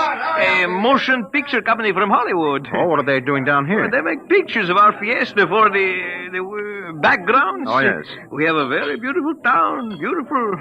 Yes, very beautiful. That fat man, the one with the most colorful shirt, he is the chief, the director. Oh, yes. Where's the manager of this adobe flea bag? Coming, senor, coming. You will excuse me. Oh, I hope the table is satisfactory. Coming, senor, coming. Sue, this is a break. That movie company will draw crowds, and that helps But us. when can we leave, Bill? Well, not today. They'd be sure then. It'd be easy to catch us above on the road. We better stay and try to lull Sins. Okay, kids, end of the line. Ciao. Get it up, Buster. Lay out the pepper. I gotta know. There's Sims, Bill. Across the dining room. Well, we can't do anything now, not with these actors coming in. Okay, follow me, kiddies. Hey, Glory, you sit next to Papa. Hey, Max, make sure nobody monkeys with the trucks and the gears. Right, Shane? Do we have to eat at this crummy joint, Joe? Cheer up, sweetie. Your mere presence makes this chasins and the truck rolled into one. Not this early in the morning, Joe. I couldn't stand it. Okay. They look happy, don't That is, it's on the dear Look, old Susan. expense account. Maybe I could hire 2 of them. I could say it was a joke. Oh, why? We could dress them in our clothes, have them drive off in our car sometime when Sims couldn't see their faces. Where would that get us? Well, with him off on their trail, we might make it to Mexico City. It'd take years to find us there. Bill, that movie man's coming over here. Oh, excuse me. You folks are Americans, aren't you? Yes, that's right. Boy, am I glad to see you. Yeah, I'm so sick of hearing Spanish I could kiss you. Hey, come on over and eat with us, huh? Oh, well, I don't think we should intrude. Come on. Misery loves company. I'm Misery, and that's the company. We're from Hollywood. Yes, so I understand. Yeah, and boy, would I like to be there now. We're down here for some preliminary shots on some Technicolor clam bake, you know. Real turkey, stinkeroo. Oh, that's too bad. But we've got an expense account. Oh, that's a lovely thing. Uh-oh, I'm Joe Melton. I'm the unit director. Oh, well, I'm William Travis. This is my wife, Susan. Hi. Mutual. Oh, come over, kids. Join the party. Cheer us up. Only no tamales. I burned out 3 kidneys on tamales since I came over the border. Hey, am I funny? Oh, wonderful. Oh, come on over. Hey, Kitty! I got new blood here, brother. Just a moment, Mr. Travis. I thought you might be breakfasting with me. Alone. Sorry. Oh, no. I got him first, Mac. You want to join us? No. I've already ordered. Mr. Travis, I think you'd better talk with me now. Hey, is this guy giving you trouble? It's all right. Well, you say the word. I'll have Max pitch him out on his ear. No. It's all right. We'll be right over, Mr. Melton. Oh, Bill. We'll talk to Mr. Sims. Mr. Melton, sort of keep an eye on us, huh? After all, you found us first. Yeah, sure. Well, come on over soon, kids. Sit down, Mr. Travis. I hope you slept well. Did you? I'm not used to spring mattresses. But there are compensations. I stayed up half the night trying new cigarettes and foods. A whole new spectrum of sensation. What are you talking about? Still acting, huh? But it's no use. You can't stay in crowds all the time. I'll get you alone soon enough. I'm immensely patient. Let's come to the point. It took me a month to trace you down and be sure of you. Now, if you come with me quietly, I might be able to get you off with no punishment. If you agree to go back to work on the bacteria bomb. We don't know what you're talking about. Stop it. Use your intelligence. You know we can't let you get away with this escape. Other people in the year 2155 might get the same idea and do the same. We need people. To fight your wars. It's all right, Susan. We can talk on his terms now. He's got us. We can't escape. At last. Really, you've both been incredibly romantic. Running away from your responsibilities. Running away from horror. Nonsense. Only a war. Only? With half the world dead, the other half dying? Yes. But we can't have you escaping here while we drop off a cliff. Dying people love to know that others died with them. Kids, bring it up. We're waiting on you. The longer you keep me waiting, the harder it will go on you. What do you mean? We need you on that bomb project. Return now and no torture. Torture? Yes. You see, later we'll force you to work. And after you finish the bomb, we'll try a number of complicated new devices on you. Bill. As you say, you can't escape. We have all the time in the world. Here in 1950. Sims, I'll make a deal with you. I'll come back now if my wife stays here alive, safe, away from that war. No, Bill, Keep quiet, Sue. Well, Sims, you need me for that bomb. You can duplicate her work. It exceeds my authority. But all right. Meet me in the plaza in 10 minutes. I'll pick you up in the car. Good. We'll drive out into the country to some deserted spot, and I'll have the time travel machine pick us up. Bill, I won't let you. Don't argue, Sue. It's settled. Good. I'll meet you in the plaza in 10 minutes. Your wife may stay here as long as she wishes. All right, Sims. It's a deal. Don't try anything now, Travis. I know when I'm licked. We just want a few minutes to say goodbye. I'll be seeing you then. Bill, I won't let you do it. I won't let you. Please, Susan. I'm going to tell the truth. I'm going to get help. You can't. The psychological block It's won't... our last chance, Bill. Hey, aren't you two going to join us? I thought Mr. Melton, I've got something to tell you, and you've got to believe me. Sue, it won't work. You've got to try. Go ahead, kids. Spill it. You've got to understand. You see, we really... Bill, my head. I can't think. My head. You need a my bromo, head. honey. It can't work, Sue. Now, the block is too strong. Come on, we'd better get the car. Hey, someone's crying now. Breakfast, no time for people to cry. Now, what in the world could a good-looking kid like you find to cry about?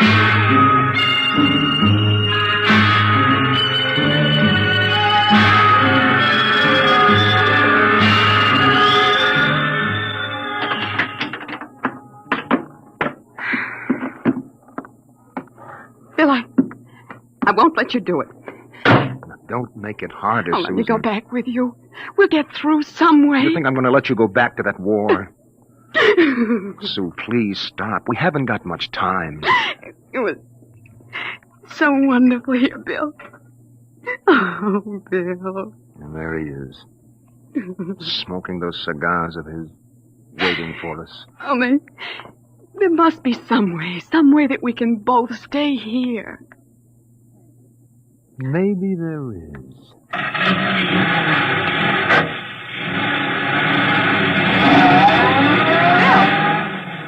to do? Hang on, Sue, and duck when I tell you. No! No, Bill, you're heading right for him. Not gonna get either of us now. Oh! Down, Sue, down!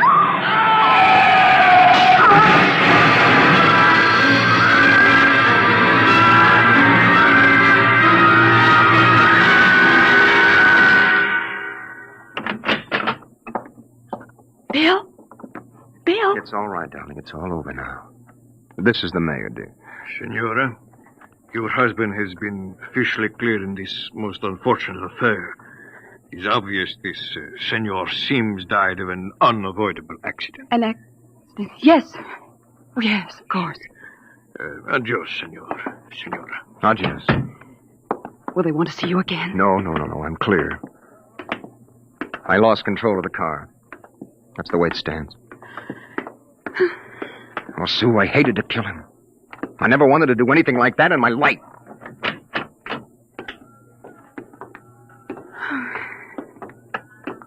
Where will we go now?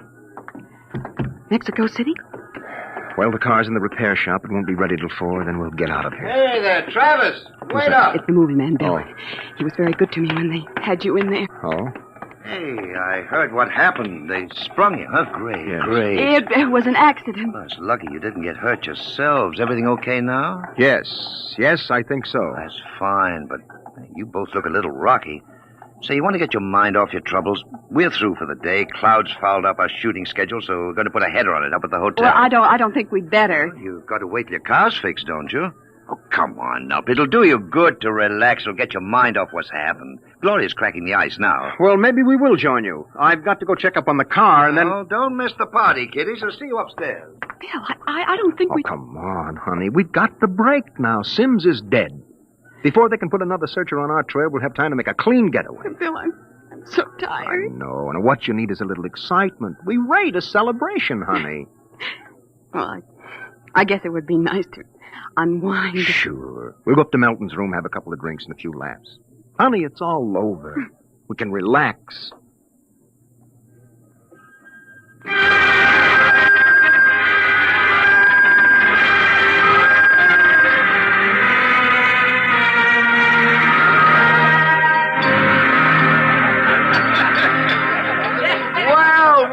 Well, kiddies. Well, we thought we'd join you, Mr. Melton. Oh, great. Call me Joe. Hey, Gloria, yank another cork. We got company. Way ahead of you. Here you are, kid. Thank you. You kids ready to drink? That was a pretty messy business, but it's all over now, huh? Yes, it's all over. Yes, well, it's time to unlax. Grab a glass, honey. Well, thank you. Hey, quiet, everybody. Quiet.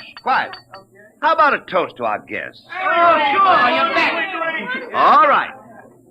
To a very beautiful lady, lovely enough for the movies. Why, thank you. No, I'm not kidding. That's why I came over to you in the first place. I might even give you a test. Oh. No, I mean it, honey. You're pretty nice. I could make you a movie star. And take me to Hollywood? Well, at least it'll get us out of Mexico. No, you're not serious. Sure I am. Gloria, how about a refill? Coming up. Well, it sounds wonderful, doesn't it, Bill? Yes.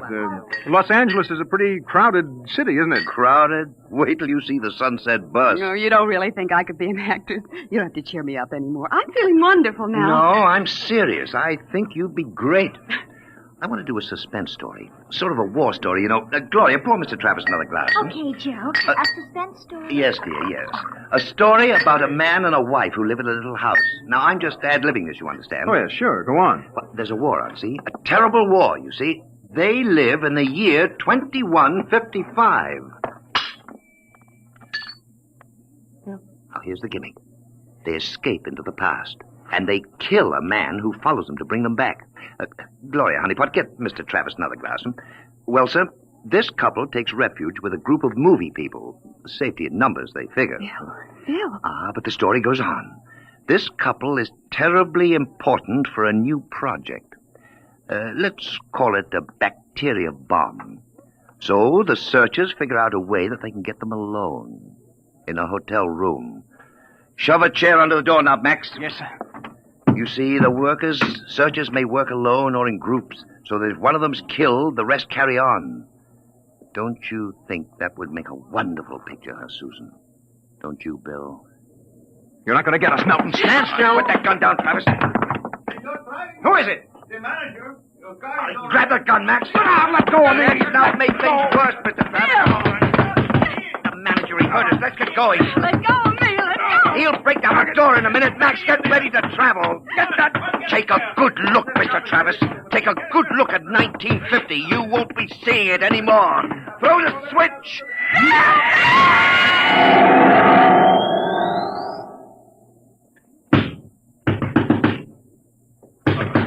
All right, Juan. Break down the door. Where are they? I was at the door. I heard them inside. They're gone. The windows. Oh, the iron bars are undisturbed. What happened to them, Juan? They just disappeared, all of them. Nuestro Padre Cielo. All right, Juan. Pray later. Senor, I think you'd better send for the priest and holy water. Later, Juan. Hey, they just disappeared. Look here in the closet. See? Bottles, hundreds of bottles. Chartreuse, cognac, absinthe, tequila, Turkish cigarettes, and boxes of pure Havana cigars. These crazy Americanos. Why should anyone leave all this behind? Juan, never question providence. There is enough here to last us both for a month. Juan, I think we can look forward to a most happy future.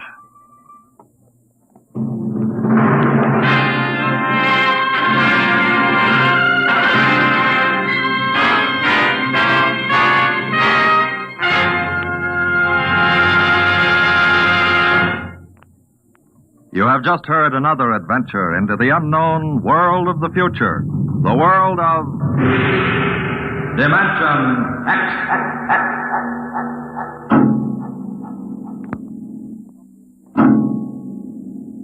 Now, about next week. Suppose that you were a private detective, and into your office walked a strange-looking client. Would you believe him if he told you that there was a Martian embassy hidden somewhere in New York, where spies from the Martian planet were preparing for the invasion of Earth? We'll tell you about it next week. Tonight's adventure in Dimension X was the Ray Bradbury story To the Future, as adapted for radio by Ernest Kenoy. John Larkin was heard as Bill, and Jan Miner as Susan. Your narrator was Norman Rose. Music by Albert Berman, engineer Don Abbott. Dimension X is produced by Van Woodward and directed by Edward King. Adventures in time and space, told in future tense. Dimension X.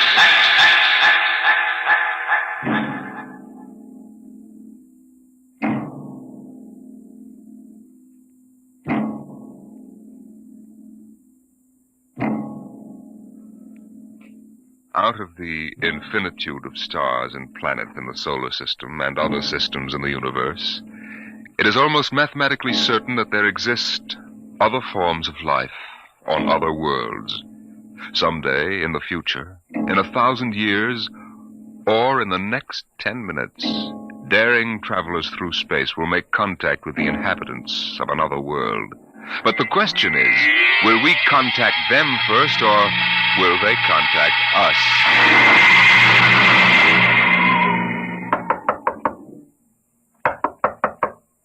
Come in. This is Broderick's private detective agency. Check. My name is Graphius of Springfield. I would like to see Mr. Broderick. Check. What is it, Dolan? There's a guy outside. What kind of a guy? Oh, a great big guy with a big shining head and thick glasses like the bottoms of Coca-Cola bottles. And he looks like a professor or something. What I mean is, does he look like a client or a bill collector? He didn't say. Okay, Iron Man. Send him in. Check. Mr. Graphius, Mr. Broderick will see you. Thank you. Mr. Broderick? In the flesh. Okay, Iron Man. Step outside. Check. If you need me, I'll be outside. You'll have to excuse Mr. Dolan. He's a very useful man if you happen to want a house moved or somebody's head unscrewed from their shoulders. His reflexes aren't too good. He's what you might call underorganized. I suspected as much. All right, Mr. Graffius. Let's get down to business. Precisely.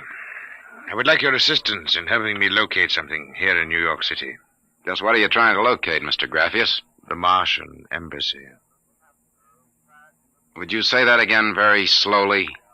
I came to New York to locate the Martian embassy. Martian? Like in Buck Rogers? Precisely. Agents of the government of the planet of Mars.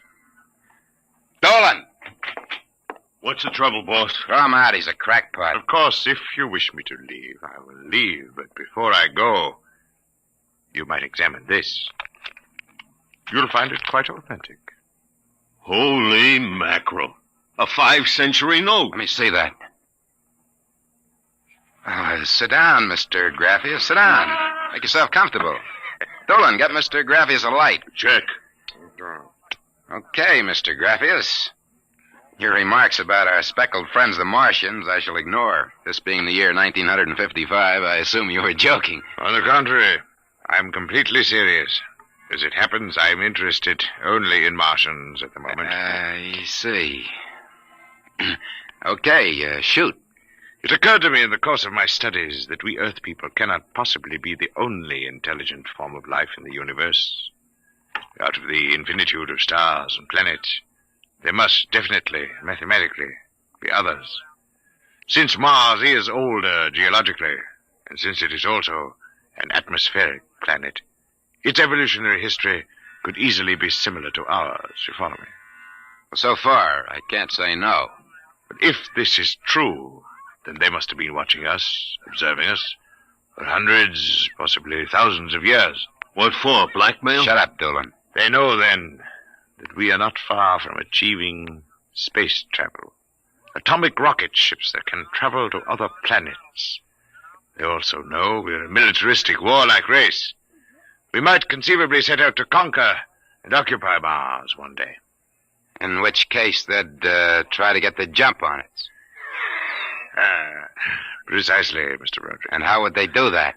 For a civilization as old as theirs, space travel would be a simple enough matter. Flying saucers. I read about it. Relax, Iron Man. Go on, Mr. Graffius. If you were planning to attack an unknown nation, what would be your first move, Mr. Broderick? Intelligence. Find out what the odds are. You have a very logical mind, sir. You would send agents to scout the nerve centers of earthly civilization and advancement. Not in Kansas City or Equatorial Africa, my dear sir, but here in New York City.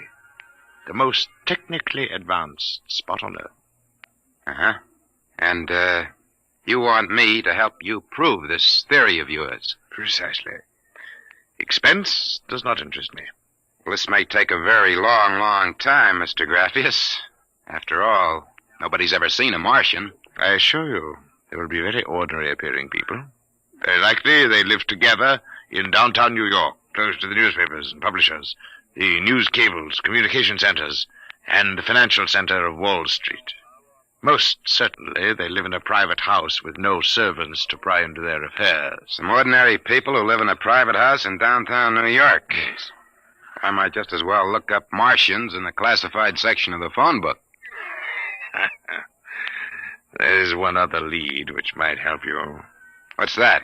They would be almost certain to subscribe to every conceivable type of newspaper, scientific journal, foreign language publication. Mm-hmm. Well, that might be something. Okay, Mr. Graffius. It's a deal. Excellent. I shall contact you tomorrow. Oh, before you leave. Yes? Just as a matter of interest. Why are you so interested in meeting up with these Martians? Mr. Broderick, I wish to avert the catastrophe of a successful Martian invasion of the Earth. Naturally, I cannot go to the police or the military. I'd be laughed out of existence. So I'm doing this privately. You seem to know all the answers, Mr. Graffius. Not all of them, Mr. Broderick. Not quite all the answers. Not quite yet.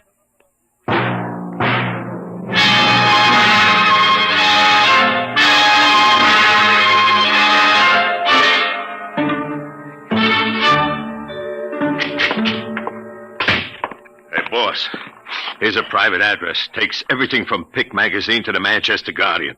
Listen to this. Pick, Look, Scientific America, the Daily News, the Daily Worker, the Police Gazette, the Journal of Engineering, Scientific Quarterly, American Psychiatric Journal. Let me see that. Oh, Doolin. Doolin, sometimes I wonder. What's the address on this? 9 West 124th Street. Which happens to be the Harlem branch of the Public Library. Oh. Now listen, Noodle Brain. Check all the renting agents. Find out every private house in downtown New York. And then cross-check with the magazine subscription departments of the scientific magazines. You got that? Check. I wonder. Boss, what's the sense of all this? We know there ain't no Martian embassy in New York. This crackpot is paying us $100 a day, and we gotta keep him happy. You understand? Yeah.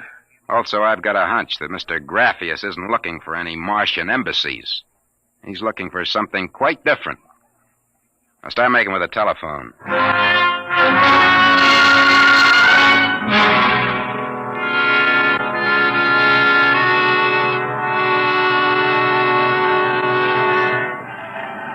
Which house is it, Doolin? Right down there. Number 108. Did you find out anything? Not a thing. I've been watching the place for a week now. Nobody comes out. Nobody goes in. I asked around. Nobody knows nothing. You ain't been blabbing around the neighborhood that we're looking for the Martian embassy, have you?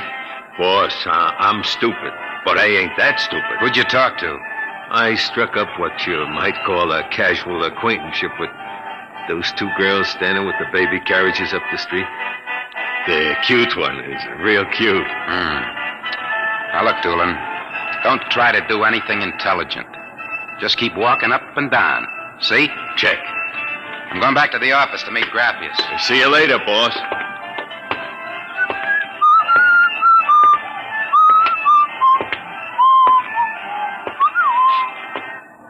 Hiya, beautiful. Hiya, Flatfoot. How did you know I was a detective? Your socks are bagging at the arches. Well, stick around, beautiful. I'll be back in a few minutes, and we can make some beautiful music together. Listen to Romeo, Helen. The name is Doolin, honey. Iron Man Doolin. Your line is getting rusty, Iron Man. What do you want to fool around with him for? He reminds me of my husband. Just a big, good-natured Slavic. Helen, look! Oh, hey, Doolin! Doolin, look out! Look out!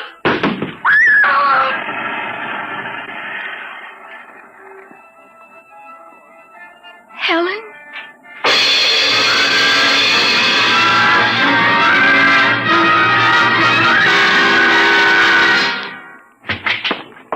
Sorry to kept you waiting, Mr. Graphius. Not at all.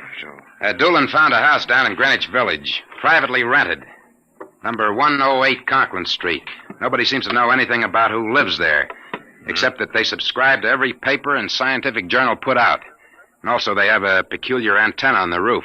You don't suppose your Mr. Doolin will try to get inside the house? No, he knows better. Mr. Broderick, I assure you, if that place is the Martian embassy... Doolin can take care of himself. Still, I wish you had informed me before. Well, that's probably him reporting back now. Excuse me. Hello? Yeah, speaking. Doolin? Yeah, he works. What? Oh, no. No, I can't think of any. Yeah, sure, okay. Yeah, I'll be right down. Okay, Lieutenant. Yeah, right away. Something the matter? Doolin is dead, Mr. Graphius. What? They found him splattered all over the sidewalk in front of number 108 Conklin Street. How did it happen? There were some witnesses. They said a building cornice dropped on him. The cornice? But how? It fell off the building next to 108, right on top of him. Come on, we can get a cab. I have to identify the body.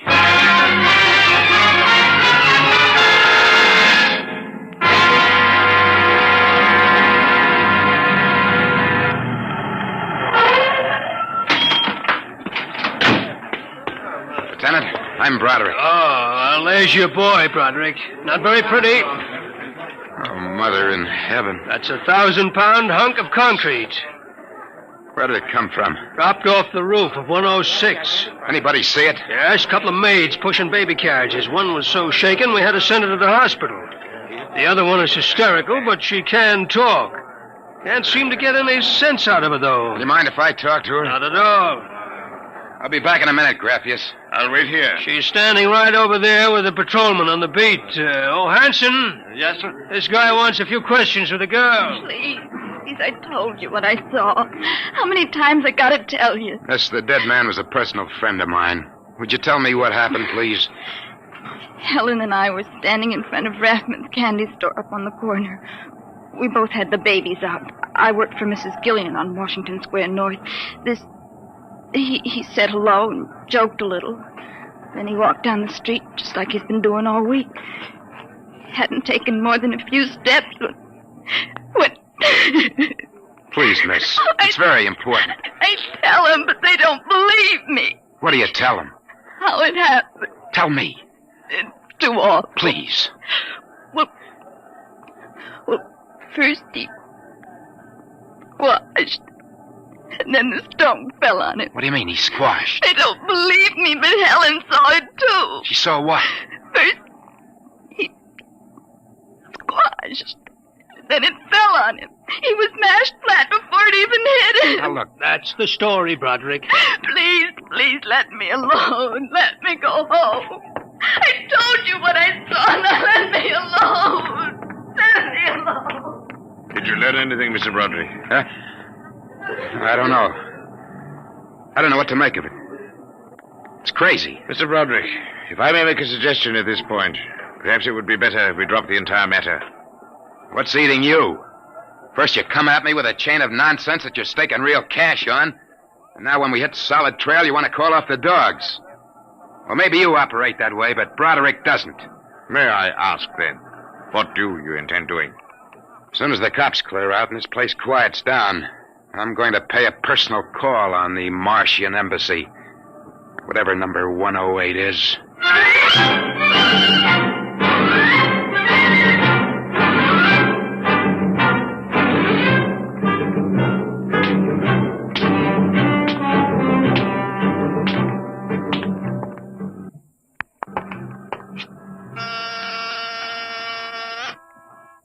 Whatever you are, open that door. You got 2 heads or 10 fingers, and I'll drill you like a platoon of rookies. Yes? Oh. Well, young man? Excuse me, ma'am. Is the lady of the house at home? I'm the lady of the house. Well, my name is Broderick. I represent the Manhattan Child Adoption Center. We're soliciting funds and clothing for stranded and unadopted children.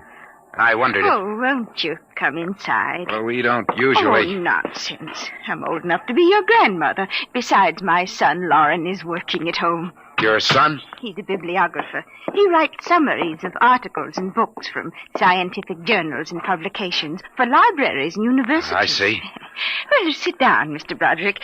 We get so few calls, and I do like to visit. Oh, thank you. Now, what was it you wanted to talk to us about? Oh, well, I wondered if you or your son... There's nobody else living here. No, just Lauren and I. I'll have to ask him about the contribution, but I'm sure he'd like to. Good. Thank you very much. I'll send a representative to collect... Oh, please, stay a moment. I was just about to have tea. Let me pour you a cup. Oh, no, thanks, really. No, young man, I insist. Well, thank you. I was getting awfully tired of having tea by myself every afternoon. You know, I'm not very much of a tea drinker, but this seems to have a strange taste. It's my own recipe. The secret is in the brewing. It's sweet. It almost metallic. It takes a few sips to get used to, like olives. Uh-huh. Well, I think I'd better be running along. Oh, but you haven't finished your tea, Mr. Broderick. I better be going. I'm late. Oh, you're not being very polite. Do finish your tea. No, really, I feel funny. Oh, I'll call Lauren. No, I'm leaving. I feel dizzy. Oh, I'm sure Lauren can help you. I'll call him. No, don't bother. But I must. Besides, you aren't well. Gee. Lauren! Gotta get out. Lauren, hurry. Got it out of my way. No, you must stay. Drugged my tea. Let go my arm. Lauren! Let go. Gotta get out of here. What heaven? The other one, that Broderick, he was here. I drugged his tea. He got away. Fool, idiot. Go after him. Use the pressure ray. Risk another murder on our doorstep. Are you insane? What he suspects. We'll have to take our chances. We'll have to think of some other way. How did they find us? I don't know how, but I'm certain someone else sent them. Who? I don't know. I'm afraid to let myself think. It might be them.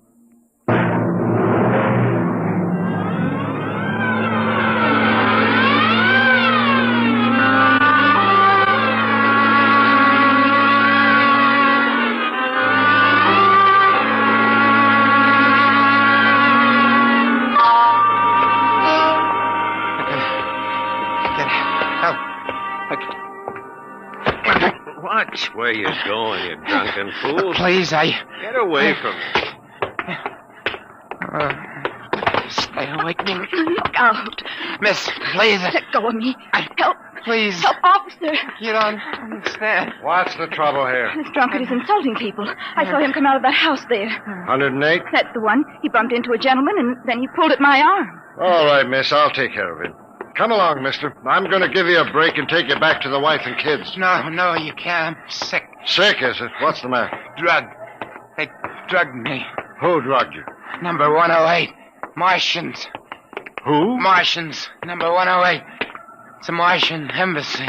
Well, I've seen them with pink elephants, rabbits, and mice, but you're the first one who's got Martians. That's true, I tell you. Uh-huh. Come along. Now, listen. Don't take me back there. They'll kill me. Look, I gotta make you understand. Here, I'll help you up the steps. Please, my name is Broderick. I'm a private dick. We'll find out about this. Here, don't try anything. Officer, please listen. I'll give you anything. I'll give you $1,000. Please listen. For God's sake, listen. Yes, officer. Why, Broderick. You know this slush, Granny? Why, that's my son, Broderick. No. Martian. He's in pretty bad shape. You better get him to bed. Oh, dear. He was doing so well at the Alcoholic Society. He must have gotten off again. Looks like he's ready to pass out. Lauren! What is it, Mother? Oh. Your brother, Broderick, has been drinking again. Look out, he's passed out. I'll take care of him, officer. We've handled this sort of thing before. Can you manage okay? We'll be fine, thank you. You've been very kind, officer. Nothing at all, Granny. I know how it is with these alkies. Well, I'll be seeing you.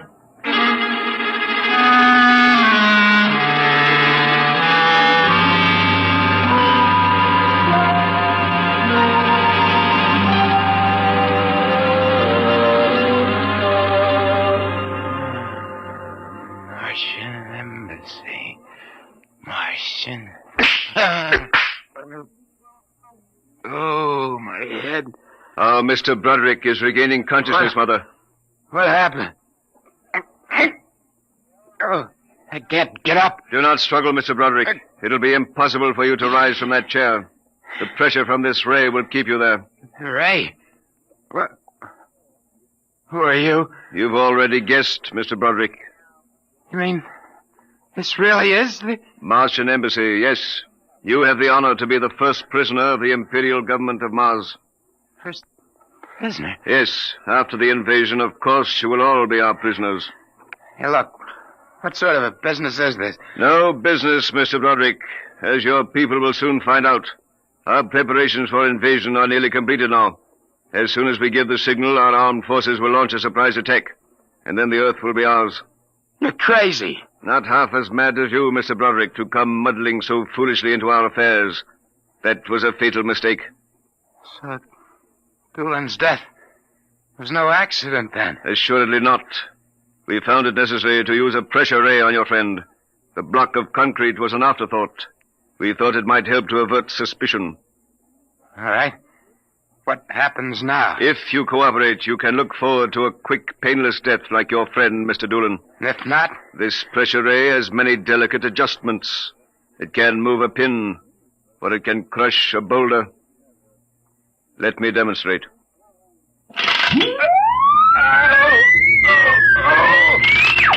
You see, Mr. Broderick, as if an invisible vice were crushing you. What do you want? The name of your client. We are interested in knowing who is so anxious to locate the Martian embassy. The names of my clients are confidential. Well? All right. Turn it off, Mother. Mr. Broderick has seen the wisdom of speech. His name is Graphius. Graphius? Yeah. An unusual name for an Earthman. Describe him. Well, I don't know if I really can. Mother. Oh! Describe him. He's tall. Got a big forehead. And about 60. He wears thick glasses. He's bald. Lauren, it sounds like one of them. Yes, it does. Contact the planet. Tell them we suspect that our plans are known. Ask for an acceleration of invasion day. At once. What about me? I am sorry, Mr. Broderick, but I am afraid you know too much now. In exactly 5 seconds, you will feel the full impact of the ray which faces you. I would suggest that you relax and meet your fate calmly. Now, wait a minute. You will feel no pain, just a wall of force engulfing you. Listen, 5. No, you can't do this. 4. It isn't human. I know, but we are not human. 3. Yeah, but... 2. No! 1. Oh, they're in heaven. Now. Lauren. It didn't work. Something's happened. The magnetic field is dead. Get it working. We've got to get rid of this one. Now, listen. Listen, you Be quiet. two. I can't understand what's gone wrong with the ray. Why would it suddenly stop like that? Perhaps I can explain. What? Graphius. It's you. Yes. Lauren. Stand back from the pressure ray, please. It will not function anyway. I have decontrolled your field. Lauren, it's one of them. They've found us. Did you think we wouldn't? I trust you have not harmed my friend, Mr. Broderick. He's been very useful to me. Brother, am I very glad to see you.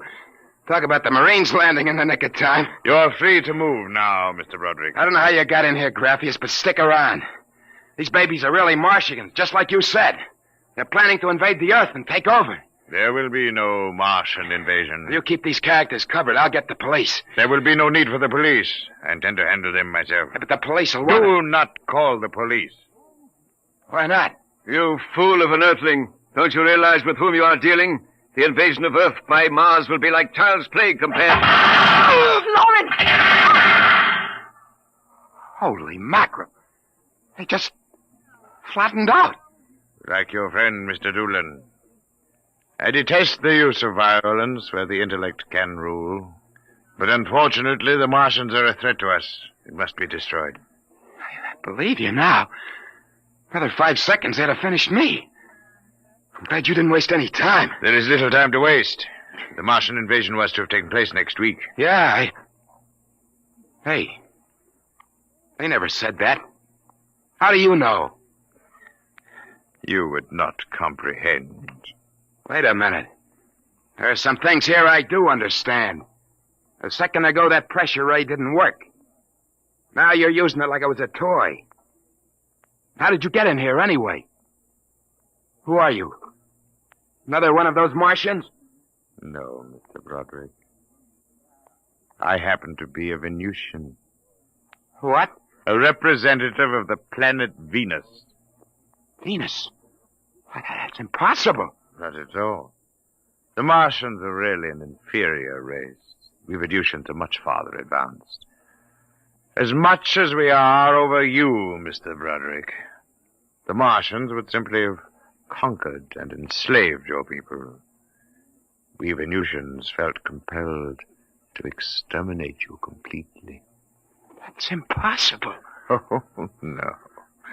Now that we have disposed of the Martian threat, what is there to stop us? Our invasion begins tomorrow at noon. By nightfall, the Earth will be ours. Brother in heaven. Either I'm completely cuckoo or... Oh, well, this is really on the level. You needn't edge toward the door, Mr. Broderick. You're thinking of running for help, aren't you now? I can read your thoughts quite clearly. Suppose you're going to knock me off like our Martian friends. On the contrary. Go ahead. Leave? Why not? Why don't you try it, Mr. Broderick? Because the minute I turn my back, you're going to let me have it. Suppose you try it and see. I've no interest in stopping you. Go ahead. All right, Buster, you asked for it. It will do you no good. No good! You'll see! You let me go. Here, where do you think you're running to? Hey, officer, listen to me. Oh, it's you, the one with the marsh. Yeah, that's right. Now listen. That story is true. They're inside that house. Inside number 108. He killed them. Who killed? Graphius. He's the leader of the Venusian invasion. Venusian invasion? That's right. Tomorrow at noon, they're going to take over the Earth. Now listen, go in that house. Martians, now Venusians, eh? Okay, that's enough for me. Come along. Good. We haven't got much time. Hey, wait. Where you taking me? Bellevue Psychiatric Ward, my friend. Come on. Bellevue, no! Now, come along. No! Why don't you listen to me? Why are you such a fool? Let go of me! You're loony as a bedbug. Come on! No! I tell you, there's going to be an invasion! The Venusians are going to invade us, don't you understand? You gotta believe me! You gotta believe me! All right. I believe you. Oh, why don't they listen? Why don't they believe me?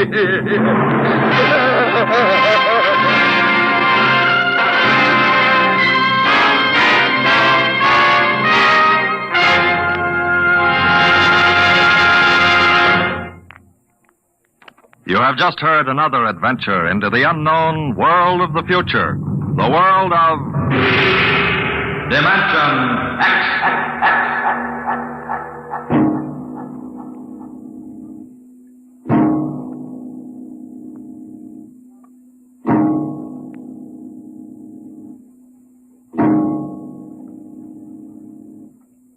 Next week, the story of Riesling, the strange blind singer of the spaceways.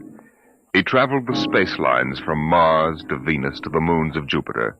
No captain could refuse to carry Riesling and his battered guitar. He sang of all the wonders of the galaxy, but his greatest song was of the sight he would never see, the green hills of Earth.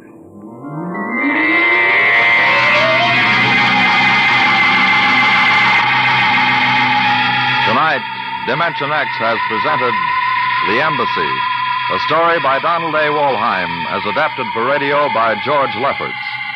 Joseph Julian was heard as Broderick, Barry Kroger as Graphius. Your narrator was Norman Rose. Music by Albert Berman, engineer Don Abbott.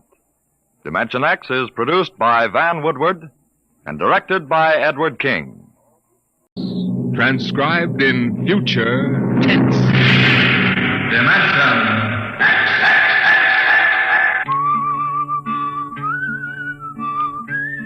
This is the story of Riesling, the singer of the spaceways. You've probably sung his songs in school, in English, French, or German. The language doesn't matter, but it was an Earth tongue. But the real story of Riesling is not found in the footnotes of a scholar's critique or a publisher's biography. It is in the memories of the old-time spacemen, the pioneers who pushed the thundering old-fashioned rockets to the far, strange ports that are our commonplace heritage. These men know the true story of Riesling. The arching sky is calling spacemen back to their trade. All hands stand by, free falling, and the lights below us fade. Outride the sons of terror, far drives the thundering jet, up leaps the race of Earthmen, out far and onward yet.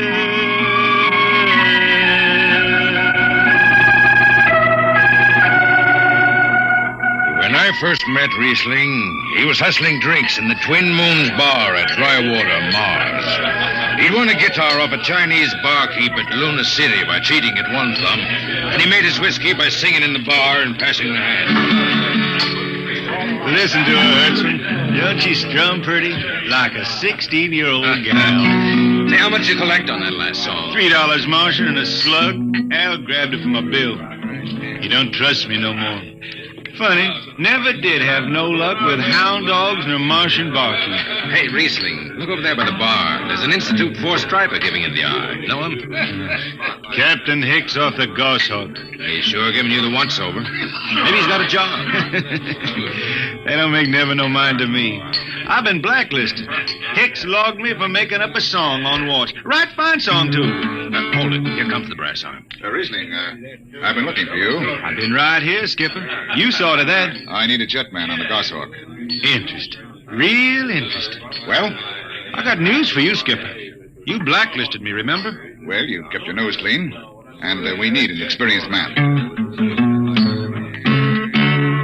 Been a little changing down aft in the Goshawk, ain't there, Skipper? How'd you know that? You got that new atomic pile drive. Last 3 of them tea kettles blew somewhere in the asteroids. Look, it's double pay, but if you're scared... Scared? Listen, fella. For double pay, I'd jump off the top of the Harriman Tower if you allowed me rubber heels for the landing. All right, then. You show up tonight to sign the book. Sober.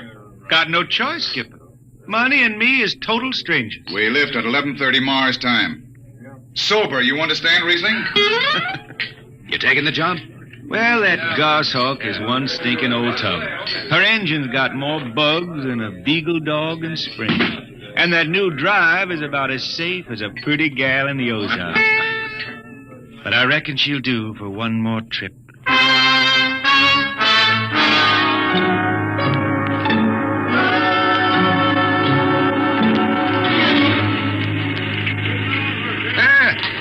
Welcome home, Riesling. Hi, Jimmy Legs. Meet my friend Hertzman. He's signing on as a wiper.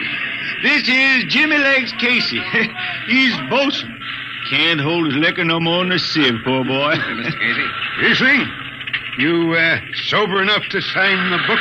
Drunk or sober, I'll make my mark. Stand aside. 3 X's? It took me a middle name. Yeah, you 2 lay below. And Hertzman. Aye, sir. Get him sobered up before the skipper makes rounds. Jimmy Legs, I'm sober as a hanging judge. Yeah? Well, you can leave that bottle here. What bottle? The one in your back pocket. Oh, glass buttons, maybe, huh? Give it here. Jimmy Legs, I swear I'm going to write a song about you. Go ahead, threaten me. Now get below. We raise ship in 30 minutes.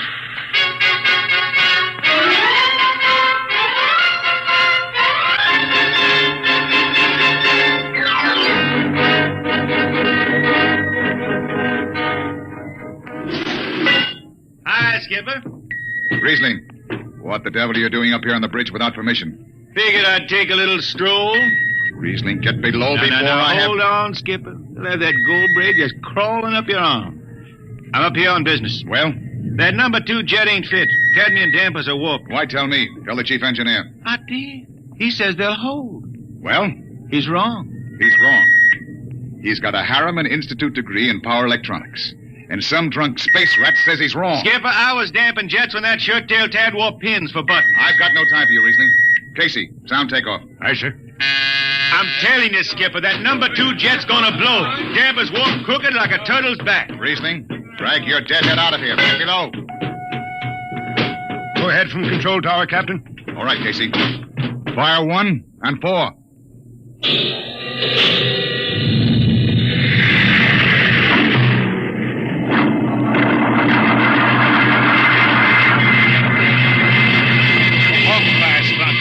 Blast for 3 watches before going into free flight. Riesling and I had the second watch. Damping was done by hand in those days with a multiplying vernier and a danger peeper. And as long as the peeper ticked off slow and steady, we knew the ship was safe. For a while. Hey, Riesling, you better stow that guitar. If Jimmy Legs catches it, he'll blow a gasket. Don't worry, I can damp this tea kettle in my sleep. How's number 2? All right, so far. Did you ever hear that song about Hicks, the one that got me blacklisted? Oh, the skipper is the father of his crew, a gentle guide and light to me and you. But on Mars he likes his women if they walk or if they're swimming, or if they've got 6 arms instead of 2. Hey, the second verse is better. Now the skipper likes his liquor by the quart. Yes, he'd go from Mars to Venus for a snort. He'll drink rocket fuel and... Hell, hi, Skip. Didn't see you come in. You were too busy, eh? Who's watching the gauge? I got an eye on it. Don't you fret none. Riesling, I'm going to fix it so you can't get a berth on a rocket-powered pogo stick. Report to Casey under arrest. I don't rightly think I will. You what? You kind of forget, Skipper. According to Space Code, you can't remove a jetman until the end of the watch, right? Now look, you corn-fed space lawyer. Now, is that a rule or ain't it? Riesling, your ship is over at 2300. And I'll see you ride the rest of the way in slot locker. Maybe. Maybe. In the meantime, you clear out of my power room. I gotta make me up a third verse for my song.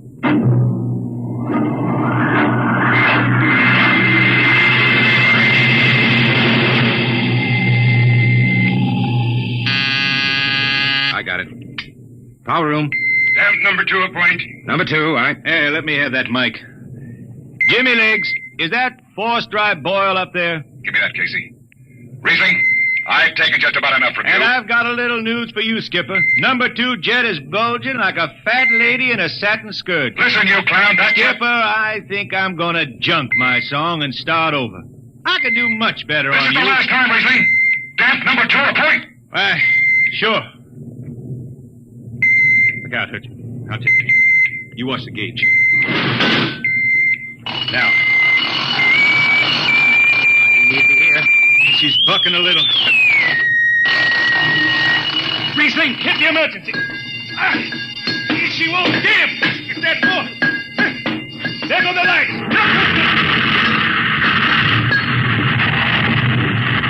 Riesling, stay down behind the baffle. I've got to take a look. It's radioactive. Look out. I've got a piece of hot stuff under the tube.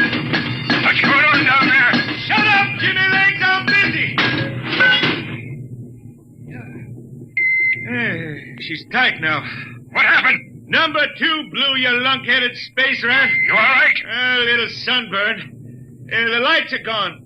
What's the matter with the emergency circuits? Riesling. Jimmy Legs, get some lights down here. It's dark. Get the emergency light on. They're on, Riesling. They went on after the blast. The lights are on.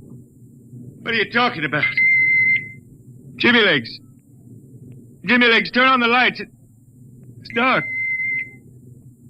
Turn on the lights.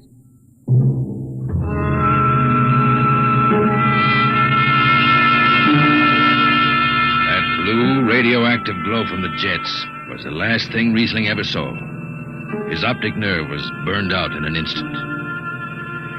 He was in sick bay on the rest of the trip. Then on the swing back, we set Riesling down at dry water Mars. Look out for the cable, Riesling. Thanks, Hertzman. Hey, Riesling. That you, Jimmy Legs? Hold up a minute, will you? Riesling. Jimmy Legs, I promised I'd write a song about you, didn't I? Sure, Riesling, sure. Can't seem to sing like I used to. Look, Riesling, the men up on the bridge feel kind of bad about this. Yeah? Why didn't they think of that when Riesling told them that damper was shot? Now, Hertzman, that's all over. Sure. That's all forgotten. Riesling, let's get down to the Twin Moons before I vomit. Now, hold it. The skipper feels pretty bad about the whole thing, Riesling. Kind of late for that, Jimmy Legs. Feeling sorry don't hold no corn. The boys passed the hat. The skipper kicked in half a month's pay. Did he now? Then on principle, I suppose I ought to tell him to stuff it back up the jets. But you can't buy no drinking whiskey on principle. I'll take it. Here you are. I'll get it. I'll be seeing you, Riesling. Sure, Jimmy Lee. Sure. Come on, Hertzman. Let's get that drink.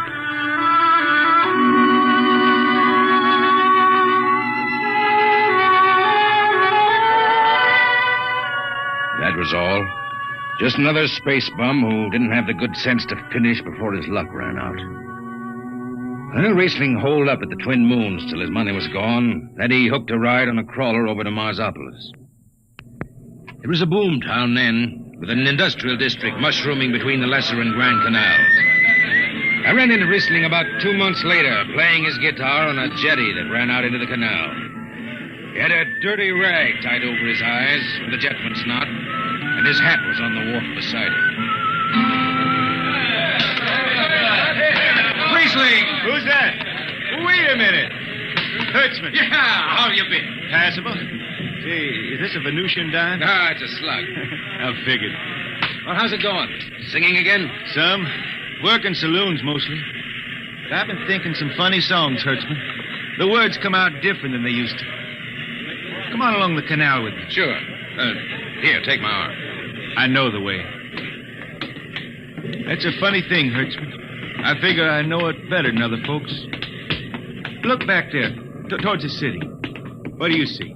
Factory towers. Smell them from here. But they don't seem that way to me. I remember them old buildings, old before Bible times on earth. Thin and graceful like the fairy palaces my Grammy used to tell about down home in the hills. They've torn them down now, or else blocked them up with cinder bricks. Hertzman, when I stand out here on the canal, I can see it the way it used to be. The water, ice blue with the stars shining up out of it. Way off there, the city with the towers sweeping up like a bird flying off a tree.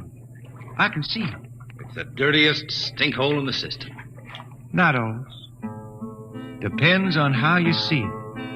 Bone tie the race that raised the towers, forgotten are their lores. Long gone the gods who shed the tears that lap these crystal shores. Slow beats the time-worn heart of Mars beneath this icy sky. The thin air whispers voicelessly that all who live must die.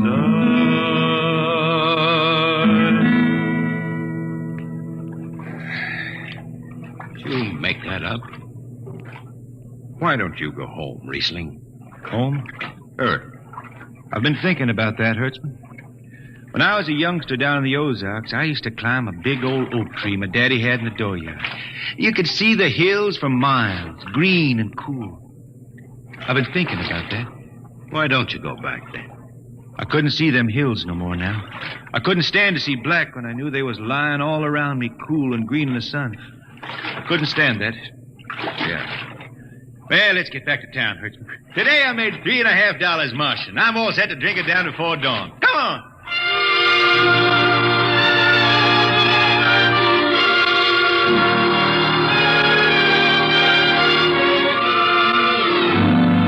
I lost track of Riesling after that. I shipped out on a slow freight of the Condor class for Luna, and he hitchhiked a ride to Venusburg on an ore ship in a tri-planet run. And so he beat around the system. Venusburg to Layport to Drywater to New Shanghai and back. Any spaceport was his home, and no skipper had refused to lift the extra mass of Riesling and his battered guitar. He made up his songs, sitting out watches down in the power rooms with old shipmates, while the monotonous beat of the jets shook the hull plates. Hear the jets, hear the jets, hear them snarl at your back when you're stretched on the rack. Hear the jets, feel the pain in your ship, feel the strain in your grip. Hear the jets, feel her rise, feel her drive, strand steel come alive on her jets.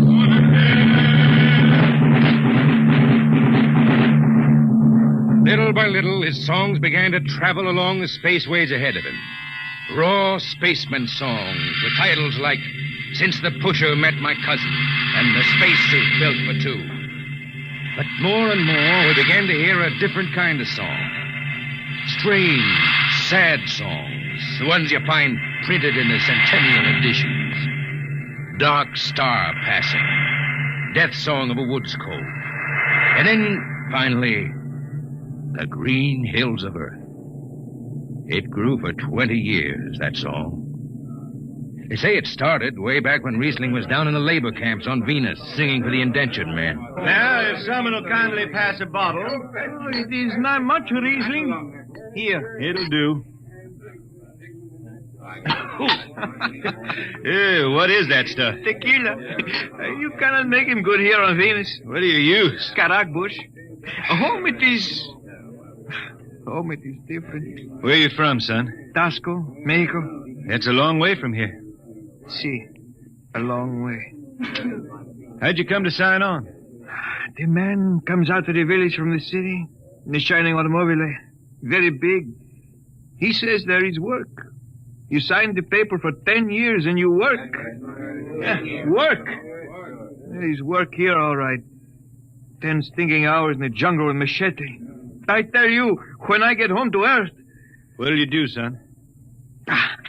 What is the use? We aren't getting home. You know how many men die out there in the swamp today? 10 men. 10! What is the use? My mother, she's dead. My father don't care. A girl? Oh, she says she wait. I don't know. Sure, son. You sing some more, Riesling. We drink, you sing. Maybe a new song, son. We rot in the molds of Venus. We regurgitated breath. Foul are her flooded jungles, a-crawling with unclean death. Let the... What is the matter? Finish the song, Riesling. I can't. Can't yet. It just don't come. I'll finish it when I go home. That's it. When I go home to the hills. Now pass that bottle. The dawn whistle don't blow for 4 hours.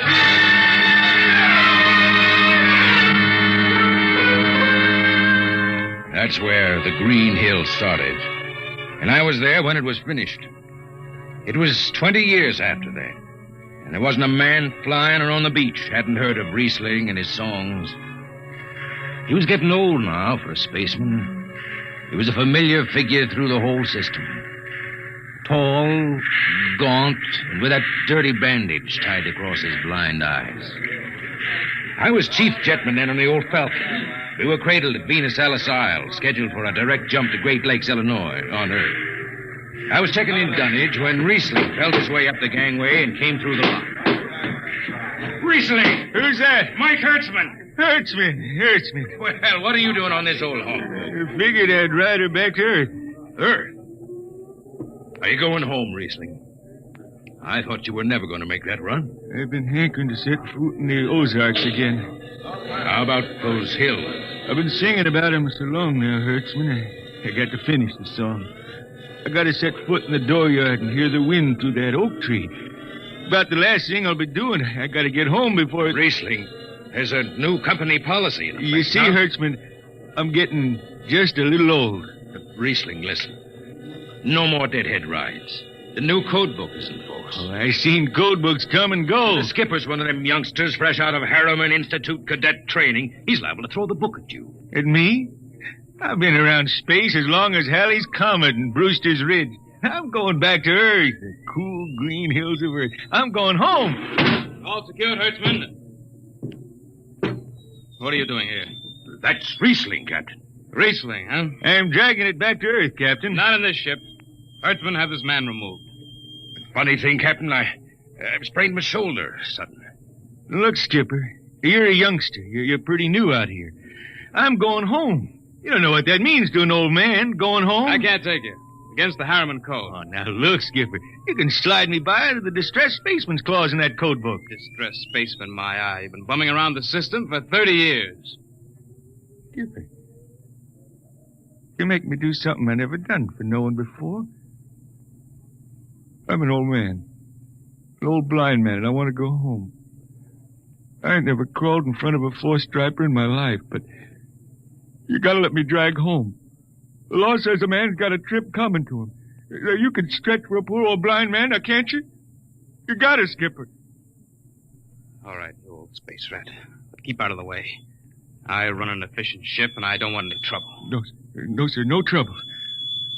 I'll just lay down in the power room. I kind of like to be near the jets when they blast off. For Earth.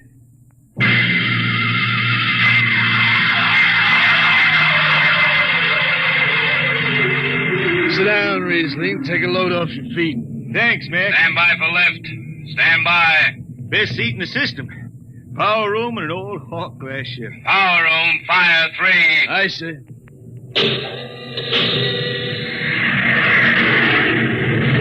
The cool green hills of Earth. Still singing that Riesling? Oh, some. I changed her a little. Gonna finish her now, Mac. Going home to finish her. Yeah. Have you seen those new automatic dampers, Riesling? Don't have to do nothing but sit and watch. Where's the peeper? Turned off. She's all automatic. You have it soft nowadays. When I was twisting her tail, you had to stay awake. You got an old hand damping plates on? All but the links. Hand shipped them. They cover up the dials. You might need them. No, the automatics handle. Finally going home, Riesling, huh? Won't seem the same out past the moon. I've been waiting for this a long time, man.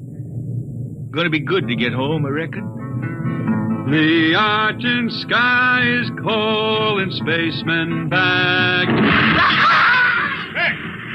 Mac, you all right? I got the emergency. The hand dampers. Where are the links? Mac, you ought to be on the wall here something. I got him. Power room, what's the alarm? Emergency squad coming in. Stay out. The place is hot.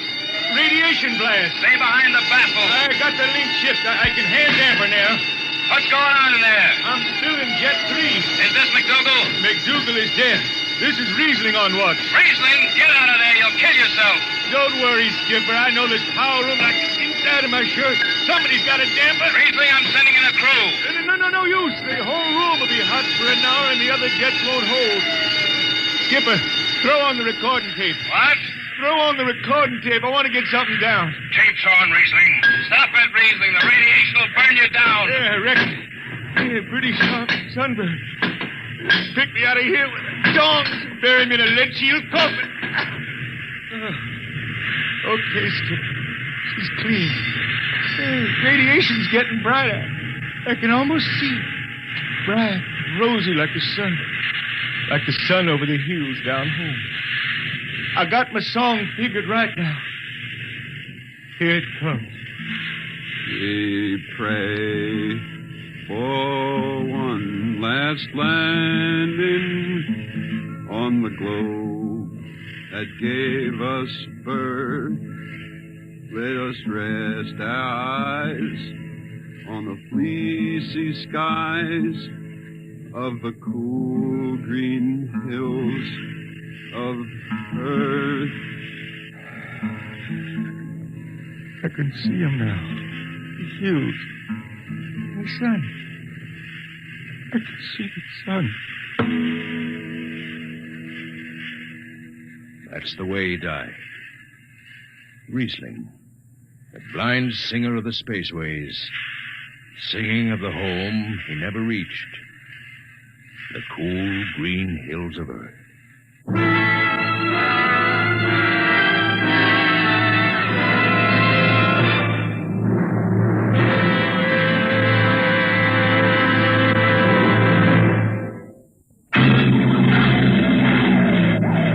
Be with us at this same time next week for another adventure into the unknown world of Dimension X. Adventures in time and space, told in future tense. Dimension X.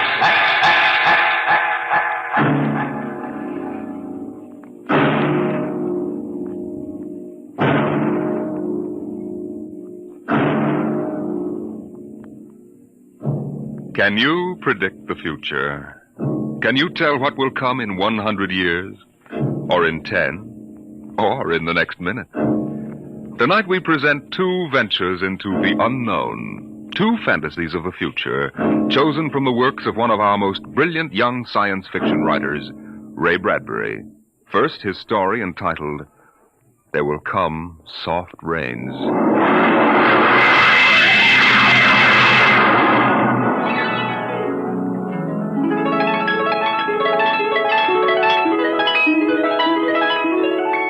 The house was a good house, planned and built to be lived in the year 1980. The real estate agent had told them all about it. Now, this is the bedroom. Of course, it contains all the latest devices, self-warming blankets, and, there's a brand new feature. Beds, which make themselves. Now, if you'll just step this way through the library, we can see the latest in talking book recorders, self-building fireplace, self-cleaning robot dust disposal. Oh, these little mouse-like things come out of the wall and take away all the dirt. Now, over this way. As a complete robot kitchen, of course. Just set the menu for the week and the stove does the rest. Then there's the automatic hydroponic garden, self-sprinkling fire protection. See, the house is fully automatic. Why, you could go away for a year and it would run itself.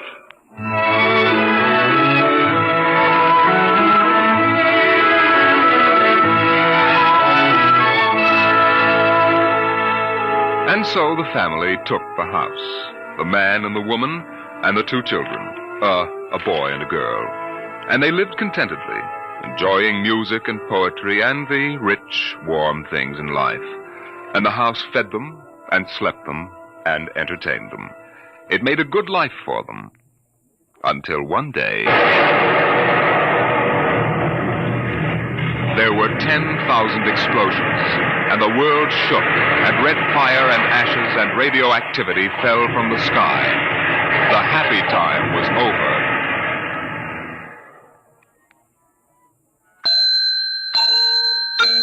Tick-tock, 7 o'clock. Time to rise. Open your eyes. Tick-tock, 7 o'clock. Time to rise. Open your eyes. But the house lay empty. The clock talked to the empty morning.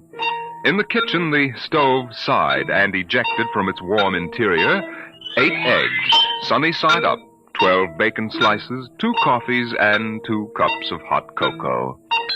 7-9, breakfast time. Come and dine. 7-9. Today is April 28th, 1985. Today, remember, is Mr. Featherstone's birthday. Insurance, gas, atom heat, and electricity bills are due. In the walls, relays clicked, memory tapes glided under electric eyes, recorded voices moved beneath steel needles. 8-1, run, run, off to school, off to work, run, run, tick-tock, 8 o'clock, 8 o'clock. But no doors slammed. No carpets took the quick tread of rubber heels. At 8:30, the eggs began to shrivel. An aluminum wedge scraped them into the sink. 9:15, time to clean. 9:15, time to clean. Out of the wall, hundreds of tiny mechanical mice darted. The rooms were acrawl with small cleaning animals, all rubber and metal. They sucked up the hidden dust and dirt and popped back into their burrows.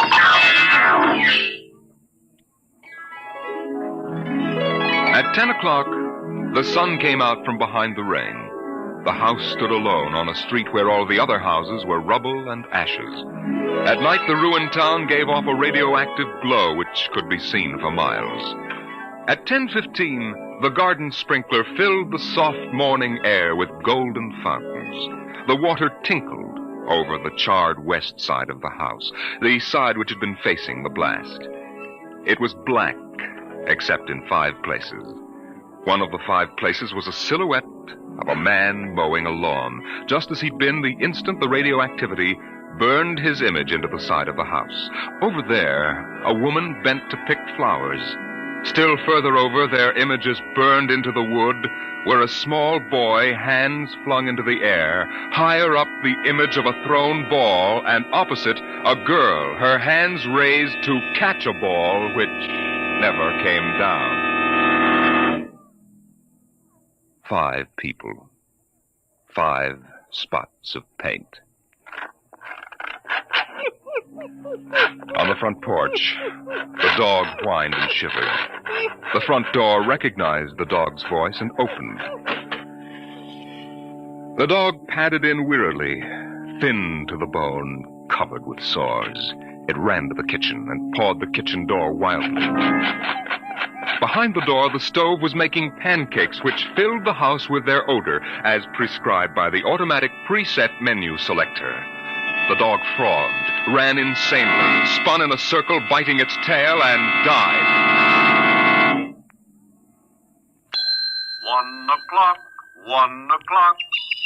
Delicately sensing decay, the regiments of mice hummed out of the walls, soft as blown leaves, their electric eyes glowing. 1:15. The dog was gone. 2:15. Bridge tables unfolded from the walls of the patio. Playing cards fluttered onto pads. Martinis appeared on an oaken bench.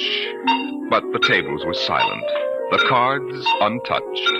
5 o'clock, 6 o'clock, 7 o'clock, 8 o'clock, 9 o'clock. Dinner was made, ignored, flushed away. Dishes were washed. In the study, the tobacco stand produced a cigar with half an inch of gray ash upon it, smoking, waiting. The hearth fire bloomed out of nothing. 9 o'clock, 9 o'clock. The beds began to warm their hidden circuits, and the phonograph spoke from beside the fireplace. Mrs. McClelland, what poem would you like to hear this evening? Mr. McClelland? Since you express no preference, I shall select at random from among your favorites. Sarah Teasdale, There Will Come Soft Rains.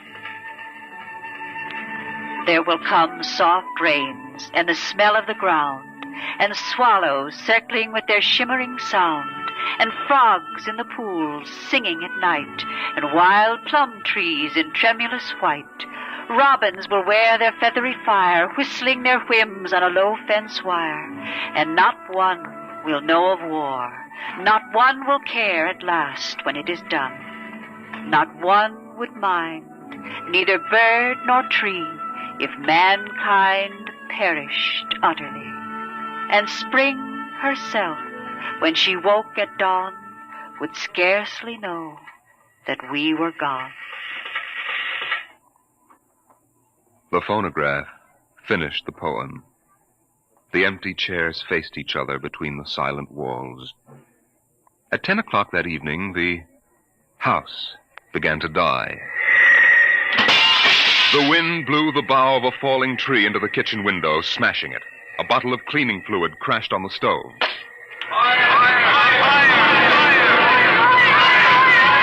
Water pumps shot down from the ceiling. But the solvent spread onto the doors, making fire as it went. Other voices in other rooms taking up the alarm. The windows broke with the heat, and the wind blew in to help the fire.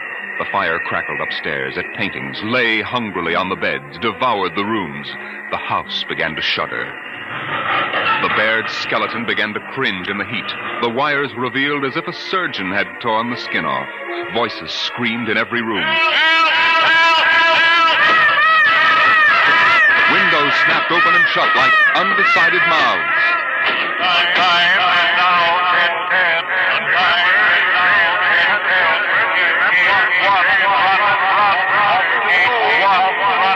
A thousand things were happening at once.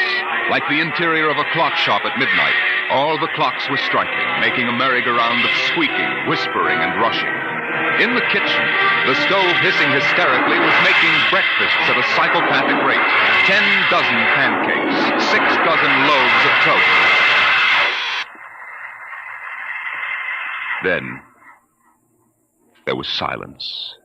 The film spools were burned out. The wires withered and the circuits cracked.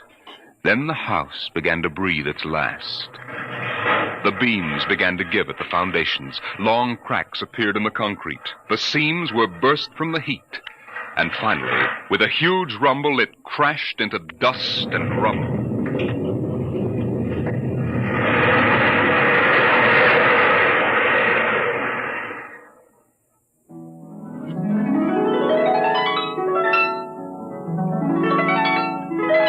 Dawn shone faintly in the east. In the ruins of the house, only one wall remained standing.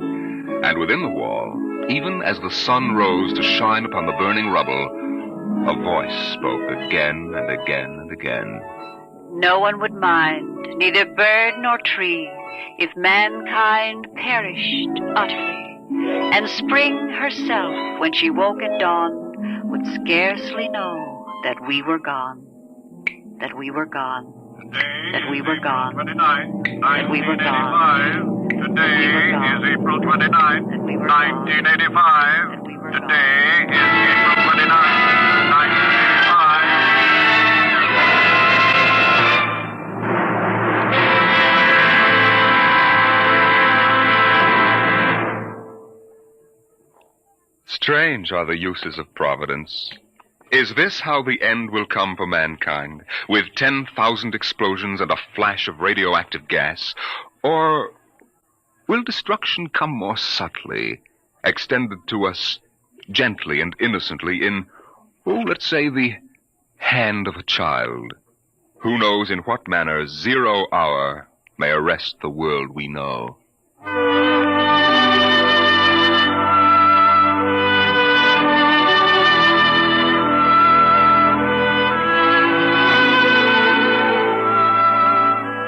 It was a perfect summer day in the year 1985. The streets were lined with green, peaceful trees. Businessmen sat in their quiet offices, taping their voices or watching televisors. Rockets hovered like darning needles in the blue sky. There was the universal quiet conceit and easiness of men accustomed to peace, quite certain that there would never be war or trouble again. There were no traitors among men, no unhappy ones, no disgruntled ones. The world was upon stable ground. Sunlight illumined the suburbs, and the town drowsed on a tide of warm, sunlit air. On the lawns the children played, catapulting this way and that across the green grass, shouting at each other, holding hands, flying in circles, climbing trees and laughing. And in the homes, busy mothers prepared for the evening arrival of their husbands. Excuse me, Mom. Good heavens, Mick, what's all the excitement? We're playing a game, Mommy, the most exciting game ever. What are you doing in that cabinet? I need some tools from Daddy's kit. Your father may not like... Oh, I'll take good care of them, Mom, I promise. Very well. Don't you lose anything. Oh, thank you, Mom. You want a glass of milk? Can't stop now, Mom. What's the name of the game, Mink? Invasion. Invasion. What will they think of next?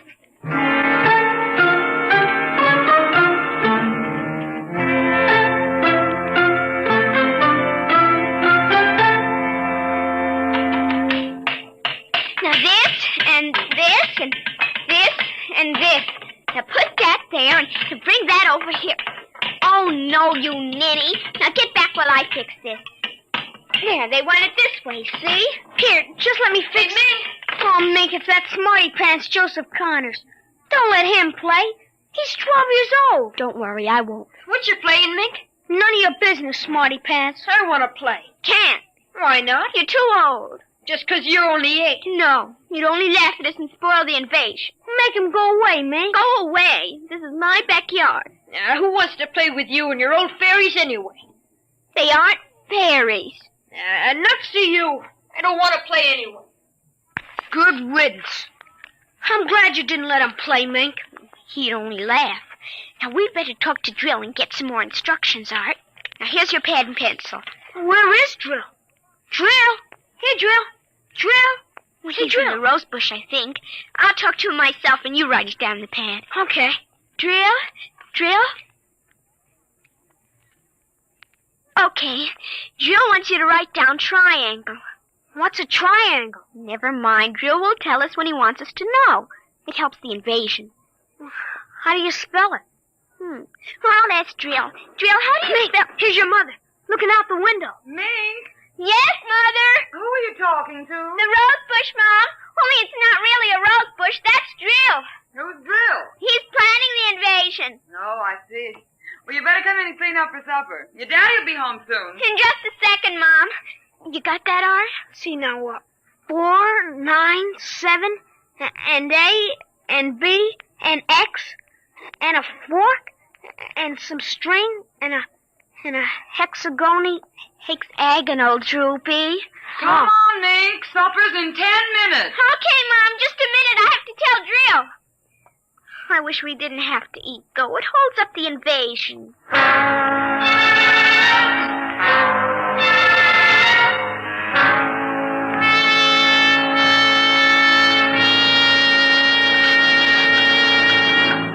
Mink, for heaven's sake, slow down. You'll choke on that soup.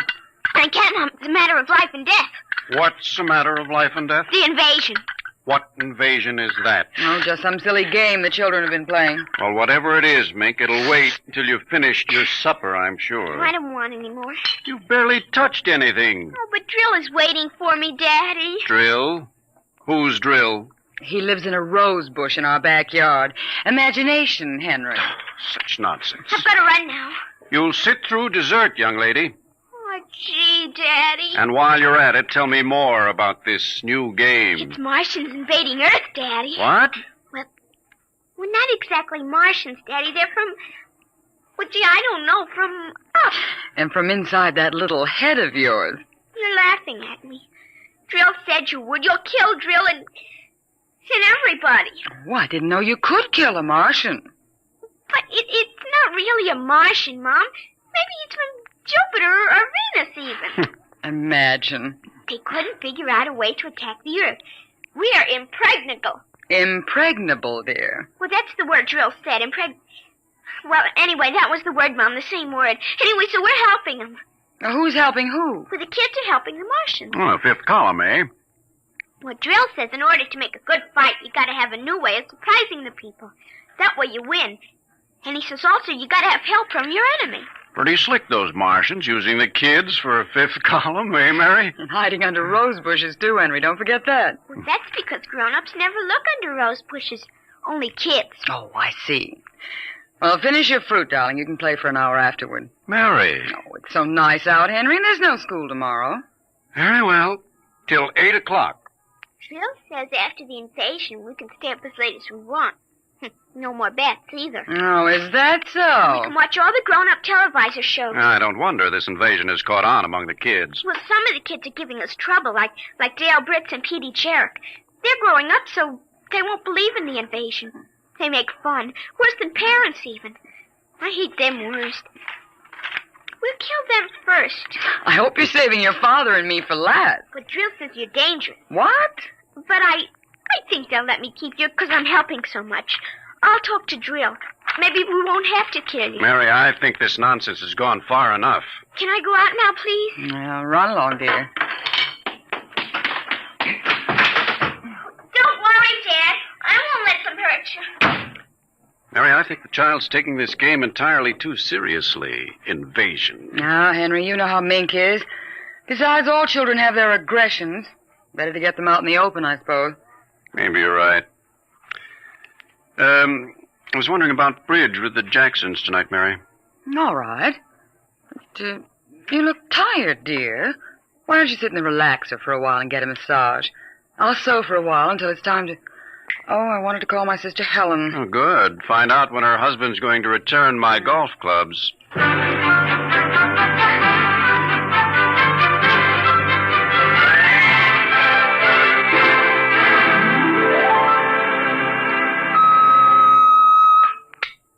Televisor. Would you please connect me with Mrs. Helen Rogerson on Channel 7-2Z, Pittsburgh, Pennsylvania.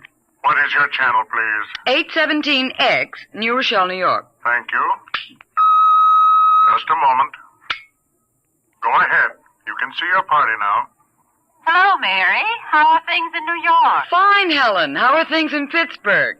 You look tired. Oh, I've been having a terrible time with the children. Sick? No, just underfoot. They've got a new game that's got me just about crazy. It's called Invasion. Did you say invasion? That's right. Well, isn't that strange? My Mink is playing it, too. My boy Tim is all involved with some imaginary fellow named Drill who's running the invasion. Must be a new password. Mink likes him, too. How do you suppose these games start? My backyard looks like a scrap drive. They've got every conceivable kind of mechanical gadget arranged out there. I talked to Josephine Schiller in Boston, and she says her kids are wild about it, too. It's sweeping the country. Remember when it was the Roomba? Please, dear, I'm not that old. Mommy! Oh, please, Minky, I'm on the televisor. Come on, see your Aunt Helen. Hello, Mink. Hi, Aunt Helen. Look what I've got. What is it, honey? Well, it's a yo-yo. Look when I unroll it. See? Well, Helen, look, it vanished. Where did it go? Into another dim... She means dimension. I say the darndest thing. My Timmy brought one home, too. I can't figure out how they work. Make it reappear, honey. There. It's easy. Oh, where'd you get it, dear? Jill gave it to me, Mom. Mink? Bye, Aunt Helen. Gotta run now. Mink, you come back here. I want to talk to you. Hey, Mom. 0 hour. It's 5 o'clock. Mink! Bye! Oh, I can't understand it. The child's never been so unruly. Helen, do you suppose that... What? Nothing. Just a wild thought that... Say, the reason I called, I want to get that black and white cake recipe, and Henry wants his golf clubs. I don't know what he'll do. What was that? I don't know. One of the children must have been hurt. I'll have to run and see. Call me back tonight, will you? All right, Mary. Bye. Mink, come here. Yes, Mom. What is it? Who screamed? Peggy Ann. All right, what happened? Well, she got scared and went home. Did you hit her? No, she just got scared. She's a scare baby anyway. We won't let her play anymore. She's getting too old. Now, Mink, tell me why she cried. No, I can't. Mink, you'll answer me this instant or come inside. I've had enough of this nonsense. Gee, I can't quit now, Mom. It's almost 0 hour. Then tell me what frightened Peggy Ann.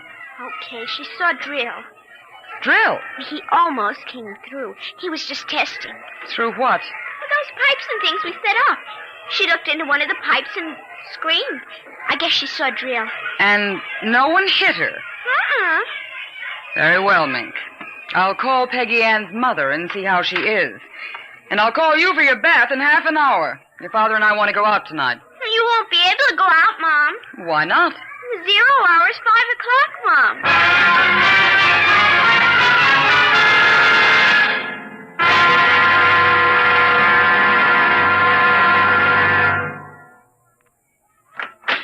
Hello, dear. Oh, you home already, Henry? Yes, I thought I'd relax a little before we went to theater.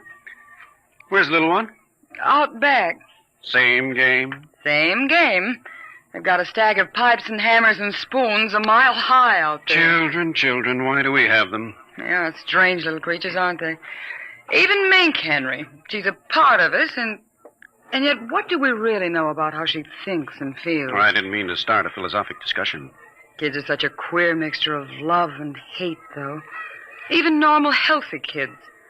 They need you and they're dependent on you, and yet they resent that dependence. You sound like a child psychology course I once took. I wonder if they ever really forgive the whippings and the commands we have to give them sometimes. I wonder if we ever forgot them when we were children. Look, I'd like to discuss this with you, dear, but we do have a theater date, and it's almost 5 o'clock now. What's happened to the kids? They're so quiet. When children are quiet, you know there's some mischief. What's that sound? I don't know. Those kids aren't playing with anything electrical, are they? I'm sure they aren't. At least I Just the same, I'd better go out and Henry, see. Tell them to put off the invasion. What? Mary, don't get upset. It's just a game.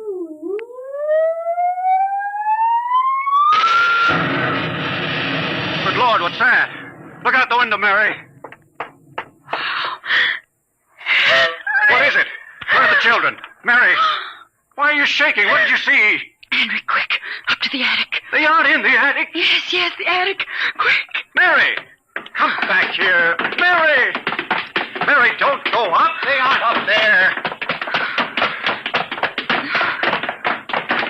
Mary, you out of your mind? There's no one up here. Quick, shut the door. Lock it. But there's nothing up here. What is wrong with you? Mary, come to your senses. Henry. What are you talking about? I saw it through the window, Henry. It was horrible. What? It is an invasion. For heaven's sake, let's get down out of this attic and talk this over sensibly. I want to find out if Mink is all right. She's all right. I saw her. She was leading them around the corner of the house. Leading who? The kids? Shh. It's nothing. Oh, listen. Huh? The front door. They're coming. Good Lord, those kids sound like 50 men with boots on. No, not men. Oh, please, God, don't let them find us. Don't let them please.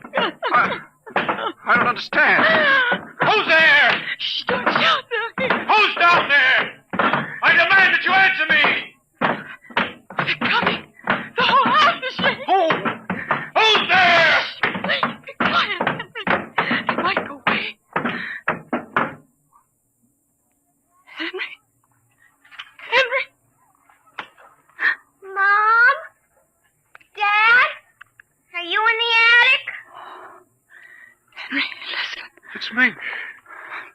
Mink. We've got to save her. Henry, you don't understand. She's leading them. What? She's leading them. She's on their side. Oh, please, God, forgive them. The children on their side? Oh, she told us, but we wouldn't believe her. Henry, they're coming out!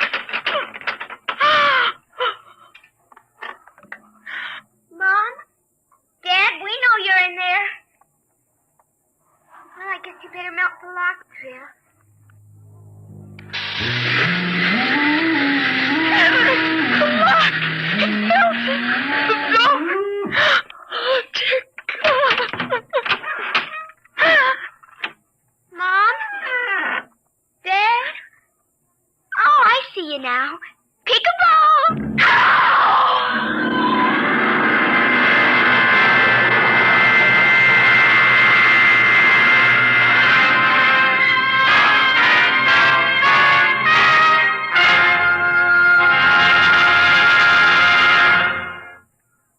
You have just heard another adventure into the unknown world of the future. The world of Dimension X.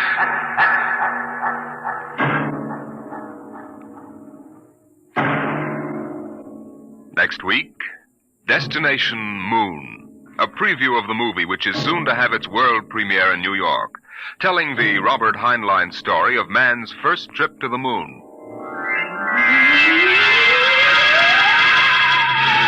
Tonight's adventures in Dimension X, There Will Come Soft Rains, and Zero Hour were written by Ray Bradbury and adapted for radio by George Lefferts. Featured in the first story as narrator was your host, Norman Rose.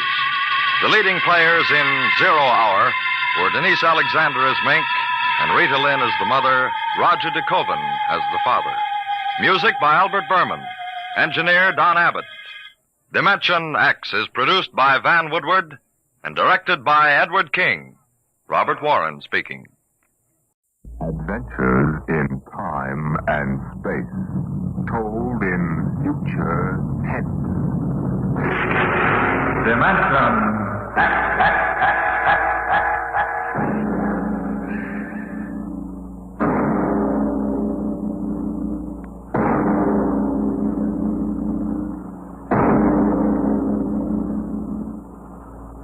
Man has always dreamed of conquering the barrier of the atmosphere. The problem is on the drawing boards of aeronautical engineers and atomic physicists. They can calculate the power needed, the trajectories, and the equipment. On the sound stages of Hollywood, the engineers and special effects men have combined to bring that day to life. The day when the first rocket leaves Earth for outer space. Now a radio play taken from the advanced screenplay of the George Pal Technicolor production, Destination Moon. On the vast concrete strip at Dry Wells, Texas, the form of the rocket towers above the cranes, the loading machinery, and the scuttling trucks and jeeps. The fuel lines snake across the concrete to the rocket. It's Destination Moon. A small pursuit plane circles in for a landing on the runway, turns and taxis toward the prefab buildings at the edge of the strip. Here comes General Fair. Got those reports, Dr. Cargrave? All ready, Barnes. Well, you made good time. Hi there, General. Over here. Barnes, I've got to talk to you. You just made it, General. Everything's running smooth as a clock. We ground test in 20 minutes. Come on over to the office. What's the matter? Come on, Barnes. Something happened in Washington? Something always happens in Washington. Well, let's have it straight, General. Our application for a test license was denied. Denied? I'll quote. In the opinion of the commission, should the engine fail structurally, the dispersal of radioactive material would mean danger to the surrounding area. But we've evacuated the blast No area. use, Barnes. The commission is pretty sensitive about public opinion. The Galavan newspaper chain has been after our scalp. They got mine anyway. What do you mean? I've been retired. Fair. You got a job for next general? Pretty handy with a lug wrench. They can't do that. Where would the Air Force be if you hadn't kicked them into using the jet-fuel jet engine on pursuits? It's not as simple as all that. One-star generals can't go into the Department of Defense and pound desks. I did. Some of those old mossbacks would still be using horse cavalry if they could get away with it. Now, this ship will work. I know. I built it. I don't suppose we'll ever know. Destination Moon to reverse itself. Wait a minute. Hargraves. Ship's all ready, isn't it? Except for minor installations, yes. General, I've been building and flying ships by the seat of my pants since they had piano wire between the wings. Now, this baby either works the first time or she doesn't. What do you mean, Bond? The commission refused permission to ground test, right? Yeah? All right. We won't ground test. Hargraves, what's the next astronomical optimum? 3:47 tomorrow morning. We'd better get busy then. You've got just 17 hours to get that ship ready. And then we take off for the moon.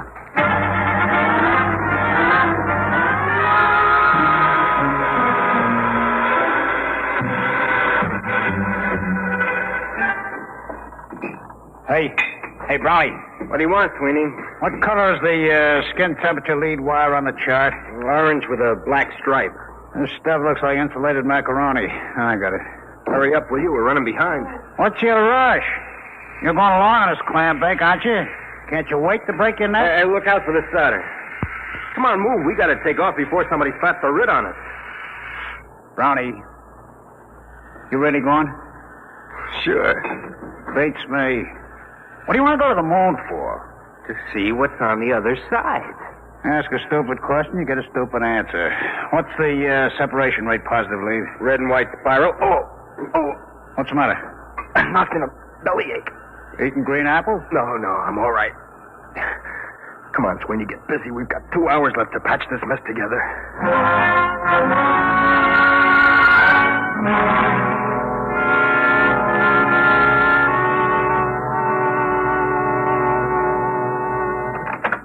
Mr. Bond. What is it, Sweeney? Brown. They just took him to the hospital. They what? Well, is he all right?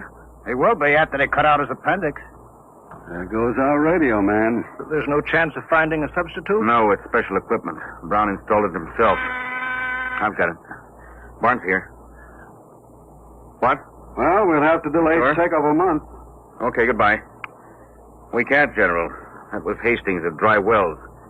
There's a United States Marshal driving over. Something leaked, and he's got a court order forbidding the takeoff. We were so close. Yeah. $1 million gone up the flue. You want me to give a standby, Mr. Bond? I suppose. Wait a minute. Sweeney. Yeah. You installed that communication equipment with Brown, didn't you? Yeah, but... Then you must know the operation. You could go in Brown's place. The moon? Oh, no, not me. It's an important project, Sweeney. The scientific advance... There's the military aspect, Sweeney. I had 4 years of the military aspect, General. That's enough. Afraid? You're darn tootin'. That ship is safe. Maybe, maybe not. But, Sweeney... Look, you guys aren't going to get anywhere pressuring me. Maybe you got reasons to go to the moon. You, Mr. Barnes, you got $1 million tied up in the ship. It's your scientific baby, Doc, and the General's out on a limb in Washington. Well, what's in it for me? Now, that's no way to talk, Sweeney. It's an important advance for the whole world. You'll pardon the expression, baloney. Sweeney. I work on a scientific theory, too, General. Hooray for me, you look out for yourself. I ain't going. I don't like to say this, but this isn't the time to consider yourself, Sweeney. This country's defense hangs on being the first to develop space travel. Somebody else, not me. There's nothing I want on the moon. All right. We'll take care of that. Sweeney, I'll offer you $10,000 bonus and a 10% royalty on the ship patents out of my cut. Barnes. It's no use to me unless we get off before that marshal gets here from Dry Wells. Well, Sweeney, you'd be rich enough to retire. You could take it easy the rest of your life. Well, now you're talking my language, Mr. Barnes. Okay. When do we leave?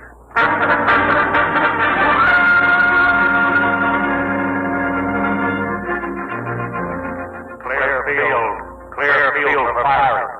Clear field for firing. All set, Hastings. Right. I'll be tracking you from control center. Hey, what's that car doing? He's coming right out on the field. Marshal, Doc, General, Sweeney, inside. Hey, Barnes! Button her up.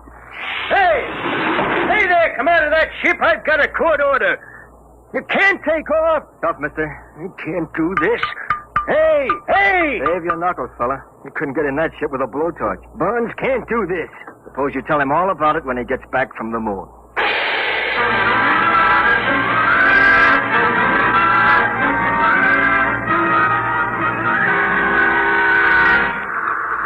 Sweeney, warm up your communication circuit. Yes, sir. Calling traffic, Shack. Traffic calling rocket to Luna. Over. Get a clearance check. There was a clearance, traffic. Over. All clear. Drywells is ready for tracking, over. Power. Power ready. Communications? Yeah. Co-pilot? Automatics ready. Give the warning signal. Give me a time check on the computer. 03:47:58. Stand by for count-off and firing. Stand by for count-off and firing. Roger. For check. 2:48. 10. Check. Coming up 30 seconds. 29. 28. I'll lie back on the acceleration 7. couches. Worst pressures 6. will be over in 4 minutes. 5. Fonz. General. I don't like having a man along who isn't with it. Sweeney, it's too late now. Make it pretty tough. If he's half-hearted We'll worry about that later. 7. 6. 5. 4. 3. 2. Fire.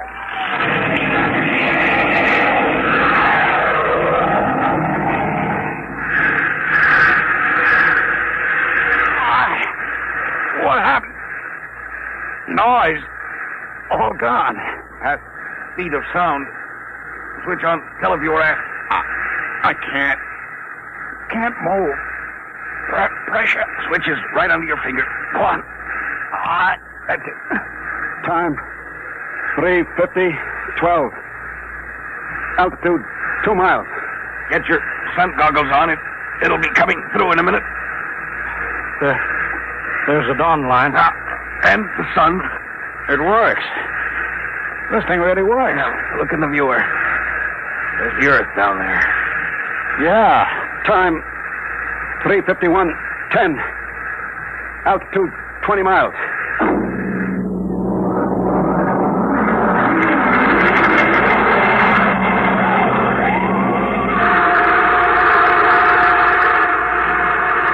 Time. 3:53:50. Altitude 807 miles. That's the end of the blast. We're in free fall. Unbuckle your straps. Hey, I'm falling. I'm falling up. There's no gravity up here. We don't weigh anything. I don't feel so good.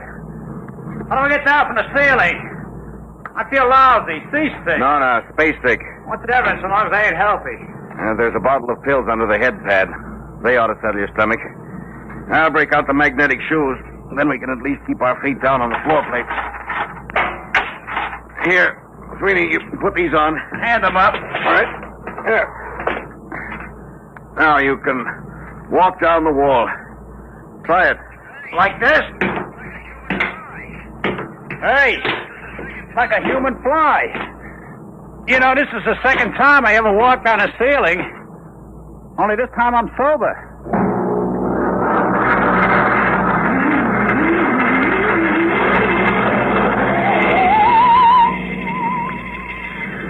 Hey, General, would you mind tapping that ham sandwich back and float it away from me? Feeling better, Sweeney? Yeah, I guess so. It's a heck of a note when your meal floats away from me before you eat it. Sweeney. Yeah, Mr. Barnes. I tried to crank out the radar antenna. She's stuck. Oh, let me see.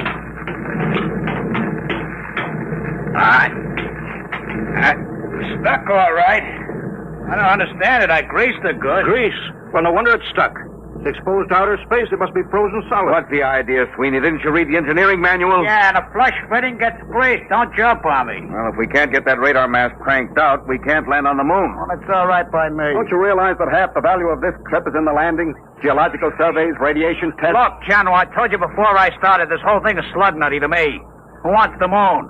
They're trying to be first with the old Brooklyn Battery Tunnel. Sweeney, this isn't getting that mast fixed. Well, we've got to go outside in spacesuits and chip it loose. Outside? You mean outside the ship? You can't fall. You'll be in the same trajectory as the ship. Worst that could happen would be to drift away. Drift away? Don't bother getting one of them monkey suits for me. I'm comfortable in here. Sweeney, we've taken enough from you. We can't let one man endanger the whole project. You get out there in a spacesuit, or we shove you out without one. All right. Oh, that's settled. You got us into this mess. You're going to help get us out. General, break out the spacesuit.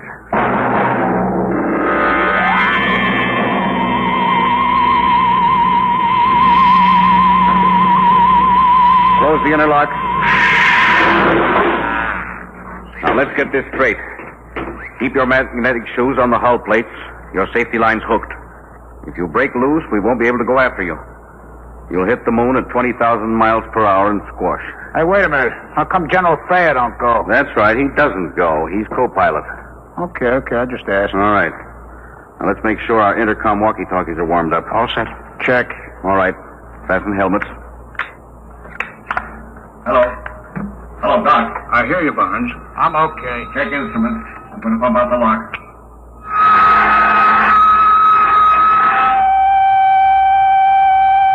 All set. Open the outer door, Doc.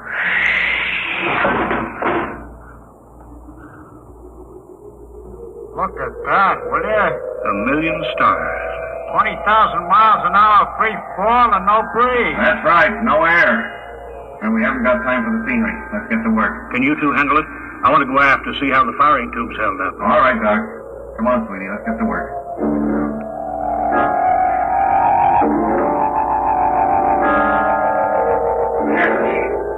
Loose now. Pull the mast out, Sweeney.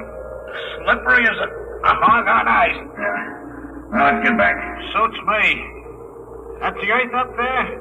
Western Hemisphere. You can see America. That dark strip against the light.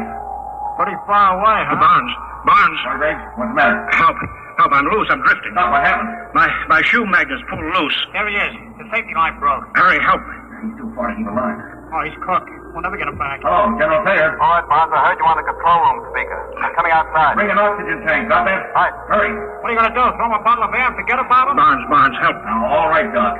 General Thayer's coming out of the lock. Where's Congrave? 50 feet out down to the left. Give me that oxygen tank. What are you going to do? Gonna hook my shoe first. You're crazy. You'll float away, too. I can use the pressure in the oxygen tank for a jet. Maybe I can ride the tank out there if there's enough power from the nozzle. Just turn the bell. There. What was that? Recoil's making my helmet light shake. I'll try it again. Hey, it works. Like an outboard motor. Keep going, Barnes. About 30 feet more. Swing a little to the left. All right. A couple more shots. There. Now, reach out for me, Doc. You're too far. I can't. Hang on, Doc. One more shot. There. Hang on. Can you get back, Barnes? If we don't, we tour the universe together. Hang on to me, Doc. All right. You wait, Miss, while I turn the bell. You're drifting farther, Barnes. There better be enough pressure to get us back. Here we go. Oh, we're moving. Yes, it's not fast enough. Pressure's almost down in this tank. There's the last of the gas. We're too far out, Barnes. They can't reach us with a line. Get you back to the ship. On the count of 3, push the tank as hard as you can. The reaction may shove us in close enough. Yeah. Ready? 1, 2, 3. Here they come, General. Grab them. Reach out, Barnes. Grab the line. I got it. All in. Thank God. Well, let's have you aboard.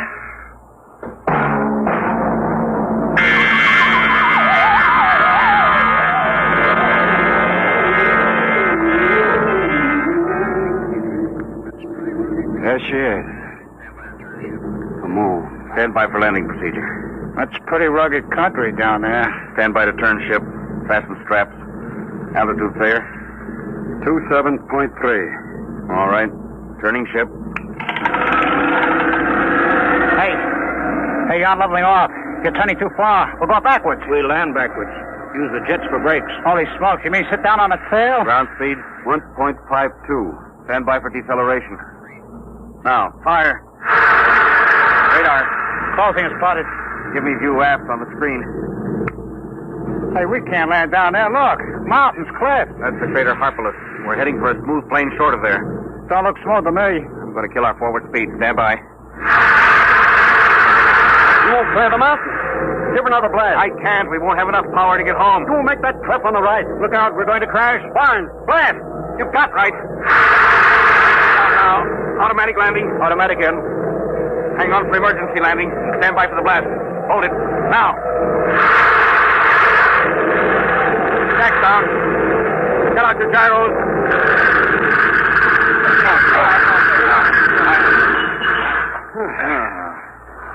That was a lousy landing. We're safe. Yes, but I wasted reaction mass we'll need to get home. We'll worry about that later. Right now, I want to get out there and plant my feet on the moon. The moon.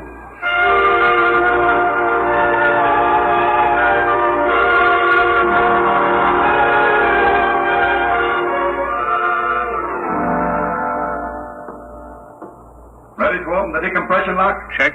I'm set. And you're inside control, Barnes? Yeah. Sure you don't want to leave the ship? I'll be out later. I've got to contact Earth. All right, let's go. Open the outer door. All right, be sure you don't fall. You puncture your suits on the rocks, you're done. And look out for the low gravity. You'll weigh 1/6 what you did on Earth. All right, let's go. Hey, what is this stuff? Dust? Solid rock. Go ahead, Doctor. Claim it officially. Oh, yes. In the name of the United States of America, I take possession of the planet Moon, of and for the benefit of mankind. Well, let's now get down to business. Sweetie, you set up the astronomical camera. Barnes, what's the matter? Get back here, all of you, right away. We were just starting work. You've got to get back. I've been talking to Earth. We may not get off. We may be stuck on the moon for good.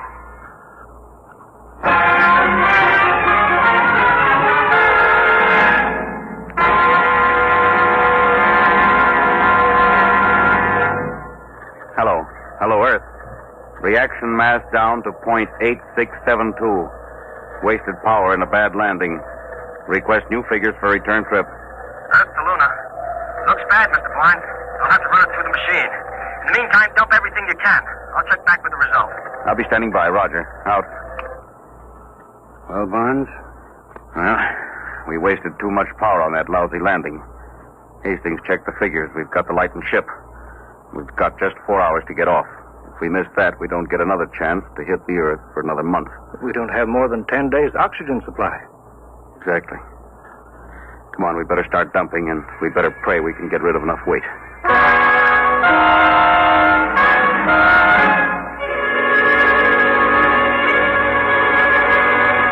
Acceleration pad 4, serial 706, schedule B, 14 pounds. Check. Give me a hand, Doc. Yes. Airlock's full. I'll put my helmet on and shove the junk out of the lock. Barnes, is that everything we can get out? 3 of the spacesuits will be dropped before we take off. How about the 4th? We'll have to keep that so we can open the airlock to shove the others out. I've got a removable bridge I could dump. You may have to, General. Well, Hastings is due back now with the takeoff figures. Hello, Earth. Luna calling Earth. All right, Mr. Barnes. We hear you. How much weight have you dropped? 4,003 pounds, Earth weight. Then you're still short 110 pounds. What? If you can dump 110 pounds, you can coast home. Well, we're stripped. We unbolted the locker doors, junked the radar chassis and mounts. We'll have to take a chance as we are. It's suicide. You haven't enough reaction mass to clear the moon. You could be wrong, couldn't you? I could, but not the computer. I'll be standing by, Mr. Barnes. Over. All right, Hastings. Out. 110 lousy pounds. What happens if we're not light enough? We fall back and crash. Or just go into an orbit around the moon. Just keep going around? Yeah, that's it. We've got 14 minutes left till takeoff time. Oh, that's fine. I could have gone over Niagara Falls in a barrel, but I had to come to the moon. Well, it's pretty simple. 110 pounds. One of us stays. Yes. I guess that's it. Highway 180. That's plenty. Now, wait a minute, General. I'm the oldest one here. Yeah, and I'm the captain of this ship. If anyone stays, That is I nothing to give do- the orders here. Doc is the engineer, general pilot when you hit the Earth atmosphere. But, Barnes... I've got no family, so I stay. No. You've got to go back, both of you. I've been discredited. They won't listen to me. You've got to tell them what you've seen. Listen, General, You've got to tell them what the Earth looked like from here. Vulnerable, defenseless, hanging in the sky. I knew this trip would have military value. Well, it does. Can you imagine atom warheads launched at Earth from up here? The moon is the perfect base for an attack on the Earth. Remember, it's only 1/6 as hard to shoot rockets from here to Earth as it is the other way. You've got to tell them the only government to control the moon must be a world government. General, I guess you don't know it. But what you just said means you've got to get back to Earth and convince them even if the rest of us don't make it. Barnes, don't... No, General, that's all there is to it. Now, listen, Mr. Barnes, General. Never mind, Sweeney. You're not in on Don't this. worry, you'll get back. I was going to say, why don't you heroes match for it? Odd man's out. All right, Barnes, I'll go for that. I'm in. No. 2-1, Barnes. Well, all right. What do we use? You can match buttons off your overalls. All right. Each one pull off a button. I better check Hastings on Earth. Here's my button. Cartwright. Hello, Earth. Standing by, Mr. Barnes. We're working it out. One of us stays behind. What? We're matching for it. Check time. Well, it's only 110 pounds. Isn't there some... Check time. Ladies and gentlemen, we interrupt the program Dimension X for just a moment for 2 important bulletins from The wires of United Press. From Seoul, Korea, the North Korean radio says the North Korean Communist government formally declared war on South Korea, effective at 11 a.m. Sunday, Korean time. And then a little later, this bulletin from Washington. State Department officials say they will hold Russia responsible for the North Korean attack against the independent South Korean Republic, which this country and the United Nations brought into being and have supported. We now return to the program Dimension X. Yes, sir. 9:41:50. 10 minutes to 0 hour. Check. That's all, Hastings. We'll take off with 3 men. All right. Ready to match? Hey, what? The airlock. Sweeney, he went out. What's he doing? What? He's going out. Out there on the moon.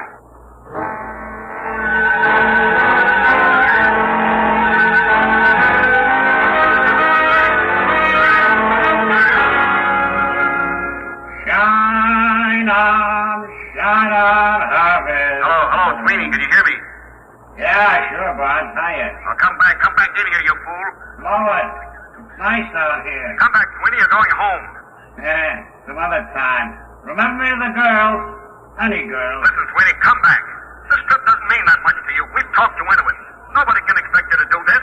Now, don't be crazy. Why not? I'm a lunatic. Get it? A lunatic. Sweeney, come back. Listen, I lightened your ship, get it? 160 pounds, that's me. Now go on, take off. Come back, Sweeney. You can't do this. Listen, you guys wouldn't count me in on the matching. Oh, no. I run on hooray for me, and you look out for yourself. Well, maybe you change my mind. I've been looking up there at that Earth hanging in the sky. We're gonna build something on this moon. All of you guys gotta go back. Doc, he's the guy to work it out in the lab. Bonds, you build the ships, and, the general, he's got to pound those desks and see that he gets done right. You don't need me. Now, Sweeney, wait a minute. Come back. Go on, get gone. You're spoiling my whole day. So long, heroes. You don't understand. We can take off, all of us. What do you mean? What's 110 pounds? Now, listen to what I say. Get back in here, and on the way, pick up a screwdriver and a rat tail file and an oxygen tank. What's the deal? Get back in here. I've got a way to get us all off, if it works.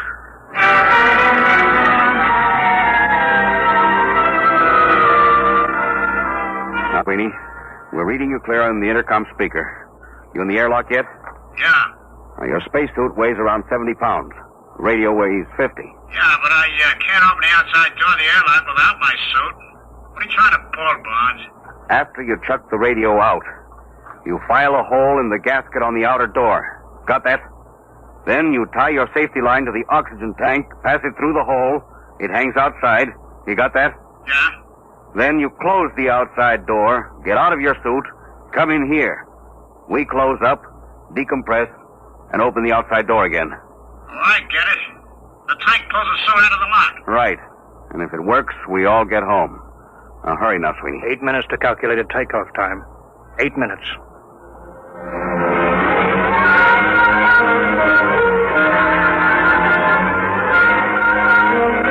Two minutes. All set, Sweeney? Yeah, I shut the radio out. Close the outer door.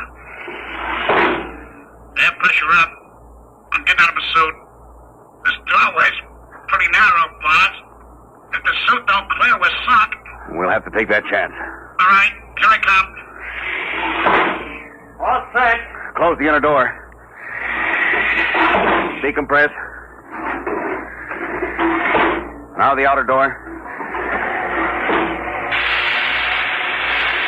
It ain't moving. I can see it through the port. Coming up 1 minute. 1 minute to take off. Foot of the suit caught on the intake. No. It's flattened out. Get clear of that door, brother. Get clear. There it goes. We're in. 40 seconds. Close the outer door, Sweeney. Stand by for takeoff, everybody. 30 seconds. 29. Sweeney, 28. I don't think I could have done that. 26. Just walk out. Oh, baloney. I haven't got that kind of courage. 23. I'd have had to make a speech. A big, heroic speech. 20. 19. I didn't have the guts 18, to just walk out. 17. No, it's 16. All right, 15, stand by. 14. Communications? 13, fine, just 12, handy. Co-pilot. 11, Automatic set. 10, 9. Stand by. 8, 7, 6, 5, 4, 3, 2. Fire. All right, we're clear. Son of a gun! We're clear. We're heading home. Time 2:50:36. Destination Earth.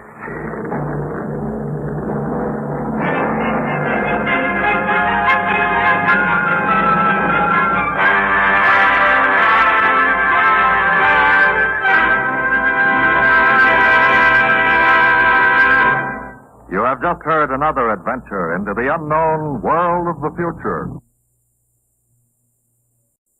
Wheaties presents Dimension X. Adventures in Time and Space. Transcribed in future tense. Dimension X. On stage tonight, Dimension X. Another in the Wheaties' big parade of exciting half-hour presentations.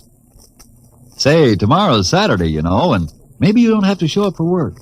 A whole swell summer day for just what you want to do.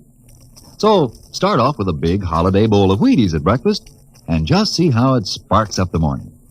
Wheaties are whole wheat, you know, and I don't have to tell you what good, sturdy nourishment that is. So, if you got fish to catch or golf to play or maybe a hike to take, just see how Wheaties can make it all a lot more fun. You know why? Why, lady, mister, it's just because you feel good when you've had your Wheaties. Those two-fisted little whole wheat flakes are loaded with vitamins and minerals. And so are you when you've had your Wheaties. Go on, try 'em.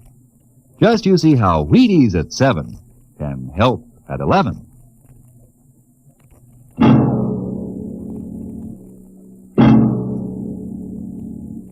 When the first space rocket lands on Mars, what will we find? Will we be welcomed with open arms, or will the Martians treat us as invaders? Only one thing is certain. Someday a giant metal ship will take off from Earth to travel through the black velocities, the silent gulfs of space, to descend at last into the darkness of the upper Martian atmospheres. And on that day, man will finally know the answers. The day we first land on Mars.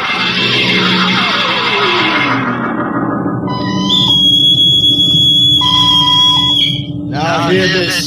Now hear this. Approaching critical deceleration. Fasten gravity suits. Stand by to land. Mr. Lustig, what do you make of the terrain? There seems to be a heavy ground, Miss Captain. We won't be able to use our infrared lights. And we'll have to come in on radar. Well, isn't that a little risky, sir, landing in the dark? I'd rather run the danger of a blind landing, Lieutenant, than come in without the cover of darkness. Remember, we don't know what kind of reception is waiting for us down there. Airspeed 500. Altitude now 4,000. Bridge to engine room. Stand by for deceleration. Engine room, aye. Fire forward tubes 1 and 3. Aye. Skids down. Skids, check. Altitude 500. 4. 350. 3. Up a point now. All right. Let's set her down. Look out! Cut the power. Master's pipe battle stations. Aye, sir. All secured, sir. Well, we're on Mars. April 20th, 1987. 4:33 Greenwich time. Enter that in the log, Masters. Aye, sir. Well, gentlemen, it's less than 2 hours till dawn. As soon as it's light, we'll send out a landing party. Masters, get me an all-over hookup. All set, Captain. Now hear this. Now hear this. All right, men. The smoking lamp is lit. We're 17 men on an alien world. And it's up to us whether we ever get home again. Next few hours should tell the story. And I want instant obedience to all commands. I'll court-martial the first man who doesn't jump to when he's ordered. And one other thing. We may be on Mars, but this is still a United States naval vessel. Officers will conduct a personal and weapons inspection in 1 hour. That's all. Inspection, Captain. How? Mr. Lustig, we've got an hour and a half to sweat out before we find out what's outside that airlock. I'd rather have a man worried about his stripes than about what's waiting outside on Mars.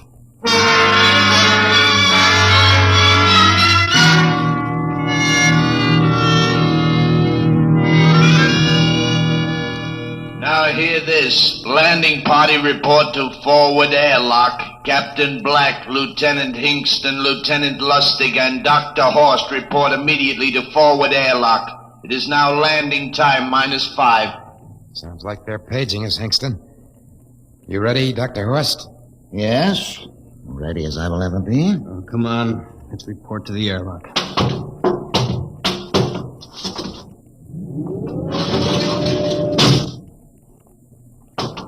Four minutes to go. Where's the captain? Who knows? What difference does it make? Just want to get it over with, that's all. Has anybody got a cigarette? I think you're smoking too much, Lieutenant Lustig. Are you nervous? Lay off, will you, Horst? Wondering what's hidden outside underneath that ground mist? Very unusual planet, Mars. Why? There's an atmosphere. Wonderful thing, an atmosphere. Where you find one, you find life. You mean Martians? What do you think they'll look like? Who knows? Intelligent life can take many forms. You mean they may have green skins and eyes on stalks or something? A comic book conception is possible. Or they may have developed to a point that is far beyond us. Perhaps they have a science that can produce weapons far more dangerous than our atomic missiles. You think we may have to fight our way out? After all, we are invaders. Now hear this. Landing time -2. Landing All time right. -2. We heard this. I know what I'd like to find outside that airlock. Good old Illinois. You ever been there, Lustig? Only Chicago. Oh, you ought to see my hometown. Green lawns, big white houses. Sounds like my hometown. My grandmother used to have one of those iron deers on the lawn. Every Halloween, we'd paint it another color. One time, we painted it black and white like a Holstein cow. Where does your family live, Horst? I have no family. When I was a child, they were gassed to death in the Dachau concentration camp. That's tough. Oh, it has its advantages. I have no ties on Earth. Nothing to lose now. I imagine I'm the only one on board who is free to enjoy our present peculiar position. All right, Lustig. You can button it up now. Aye, sir. Now, gentlemen, in 1 minute we'll be the first men to set foot on Mars. Quite an honor, eh? As long as the medals are not awarded posthumously. Still uneasy, Dr. Horst? Captain Black, I've been uneasy ever since I can remember. On Earth and on Mars. Now, 30 seconds. Give me the intercom phone, Lustig. Masters? Aye, sir. Battle stations to be manned till we return. If we're not back in 2 hours, I want no rescue party sent out. Blast off and save the ship, you understand? Aye, sir. All right, gentlemen. 5 seconds. 4, 3, 2, 1. Lustig, open the outer airlock.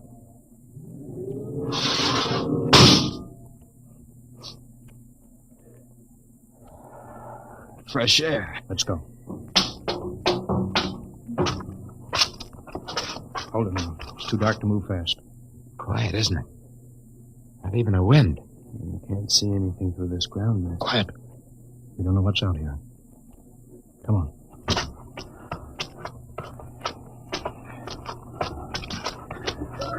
What the... Quiet, Captain. I could swear that sounded like a rooster. I don't hear it anymore. A very unlikely sound. A rooster crowing on Mars? Kingston. Aye, sir. Set that machine gun 25 yards to the flank. We'll stay here till the ground mist lifts. All right, sir. What do you make of the ground, Horst? Grass. Plain grass. You could see some large foliage. There, where the mists stand down. What the heck is that? Kingston! Hold your fire, you fool! I hit it, Captain. What? Some kind of wild animal. I hit it. I could see the tracers, but it's still standing. Come on, Horst. Doctor, where are you? Up ahead. Admiring the wild animal. Careful, Horst. Wait for us. I'm all right, Captain. It's an iron deer. A lawn ornament. That's impossible. It's hollow. Interesting, isn't it? A whitewashed Victorian iron deer sitting on a lawn in the middle of Mars. I don't understand. Look around. The mist's lifting. Captain, look there. A house, a regular old-fashioned house. On Mars. Good Lord. I haven't seen carved scrolls and gingerbread like that in years. Look at that port swing. The geraniums. There. I told you it was a rooster, Captain. Give me the glasses, Lustig. I want to take a look through that front window. What? There's an upright piano. Some sheet music on it. Lustig, it's beautiful Ohio. Beautiful Ohio? That can't be. Look here, Horst, do you think that civilizations of two planets could be identical? I don't know. That specific variety of geraniums is only 50 years old on Earth. Is it logical they should develop in Mars? How about that port swing, that piano, and beautiful Ohio? No, it's impossible. Captain Black, this looks like the town I was born in. Well, it looks like my hometown, too. I've thought of something, sir. It's the only solution. Maybe we're not the first ship to reach Mars from Earth. That's the only answer. That's impossible, Lustig. There have been space travel that couldn't be secret. Do you have any idea what ships cost, what industrial power is needed? There's got to be some logical reason. Captain, I think perhaps we might find out. A light just went on in that house. Kingston, cover that door with a machine gun. Aye, sir. Come on, Horst. You ring that doorbell. There's got to be a scientific answer to all of this.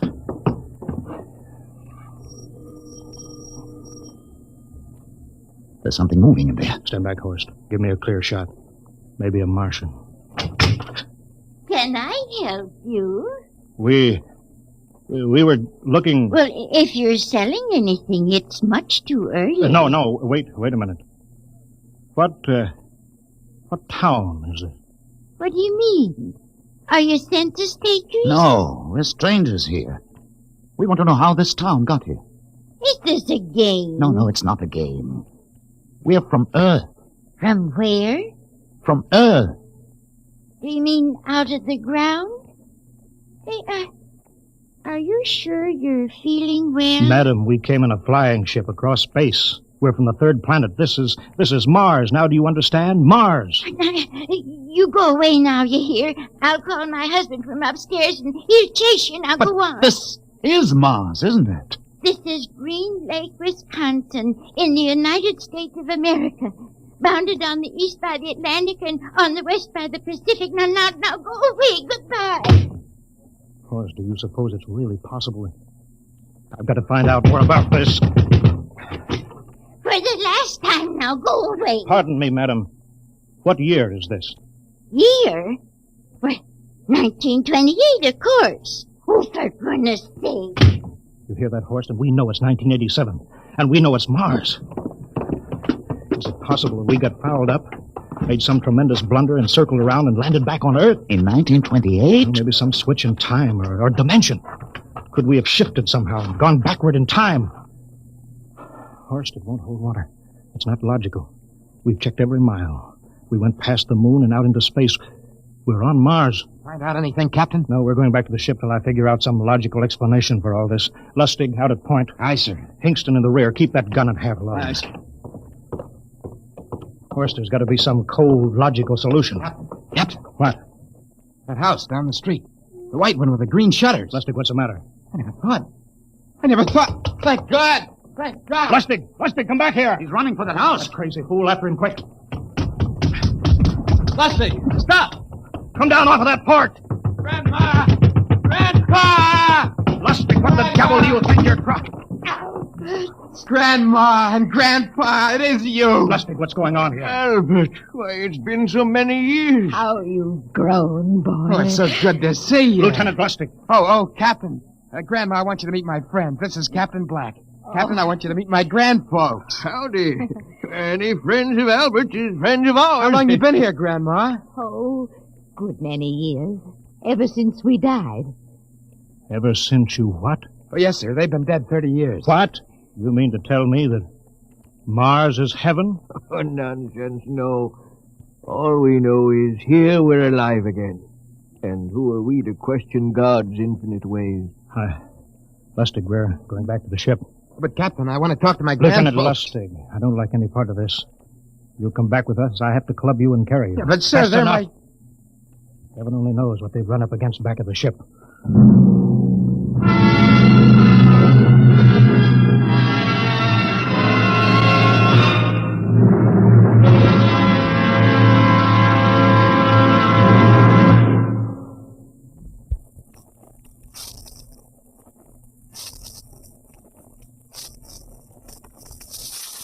Dimension X will continue in just a moment. Well, now let's come back to Earth for a moment. And what's more appropriate than Wheaties and baseball? You'll see what I mean as I introduce Ed Prentice, who has a special treat for you. Carry on, Mr. Prentice. Folks, I'd like to have you meet a good friend of mine and a prominent member of a fine little organization known as the Chicago White Sox, Mr. Lucius Benjamin Appling. Ooh, Ed, don't say it like that. Whoever heard of a ball player named Lucius?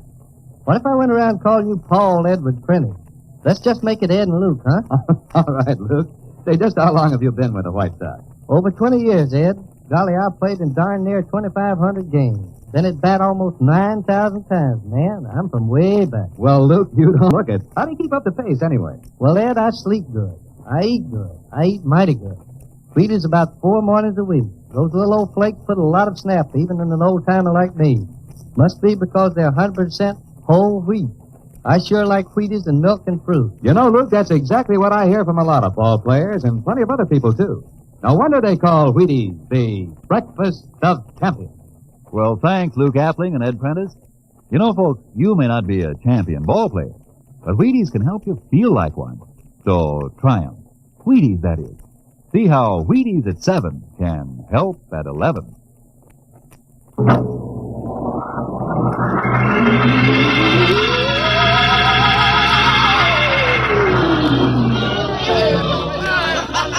Horst, look at that crowd around the ship. Looks like we're being welcomed with a celebration, Captain. Celebration? They've abandoned ship. Every port is open. No guard set. You, Masters. Hiya, Captain. Meet my old dad. Dad, that's Captain Black, and he's not a bad guy for an officer. Of all the...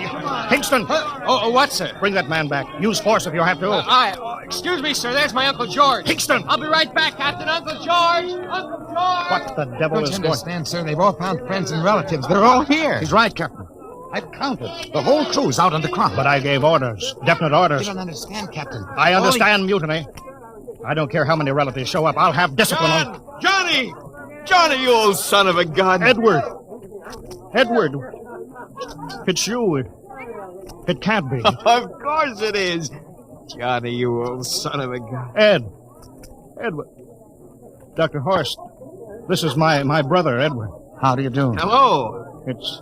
It's wonderful to see you, Edward. Look, I've got to get back to my ship. Hey, I almost forgot. Mom's waiting at home. Mom? And Dad, too. Mom? Dad are alive?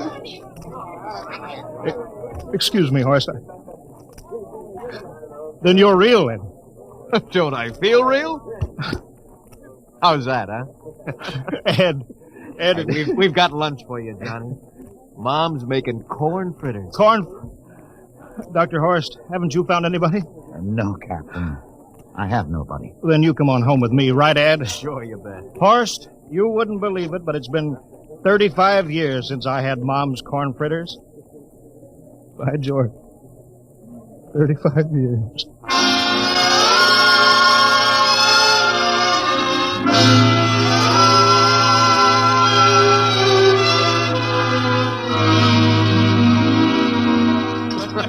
And there's plenty more in the kitchen, so don't hold back, Johnny. You too, Dr. Horst. Well, Johnny, you're still in the Navy, huh? That's right, Dad. I'm in command of the ship. We're an old Navy family, Dr. Horst. All 3 of our boys in the service. Ed was the best pilot in the Pacific. What did happen, Ed? Oh, what's the difference? I'm here now. Oh, you know, it's almost perfect. All we're missing is your brother Will. Then the whole family could be together. Well, it won't be long, Mom. Will's in charge of the XR-54. That's the next rocket coming out to Mars. Well, little Will. When does he leave, Johnny? Takeoff scheduled for September, but it depends on what we report. There's no question about that now, eh? Christmas together again. That'll be something, huh? Yes, sirree. Well, this calls for a celebration. How about a little of the old dandelion wine, eh, Johnny? Now, Father, don't you go giving Johnny too much wine. Oh, he's a big boy now, Mother. Well, sir, isn't everything just fine? Just fine.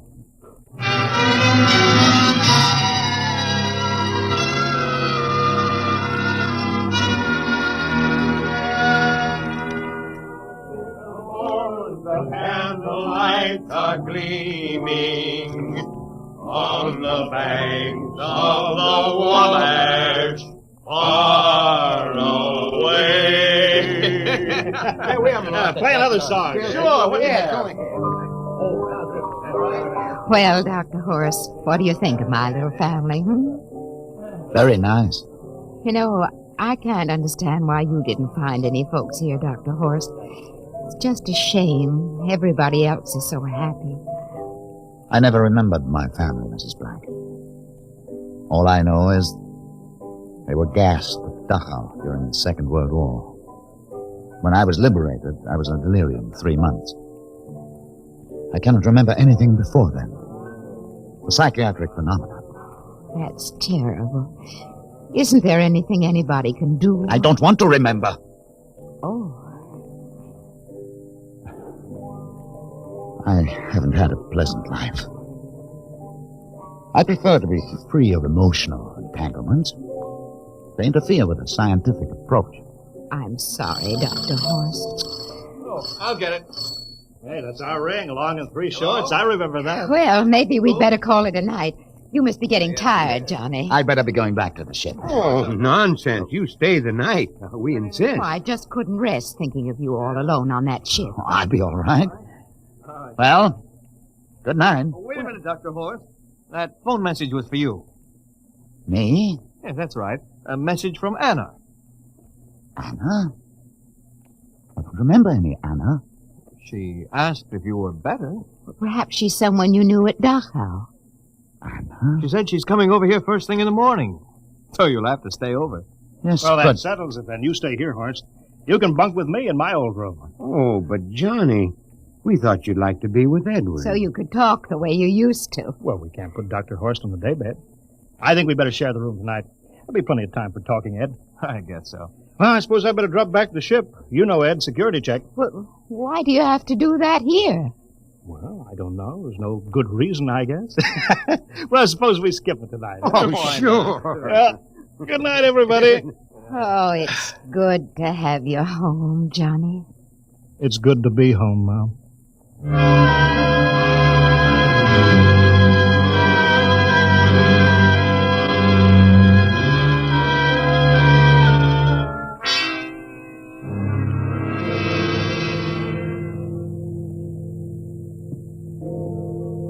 Captain Black, are you asleep? No.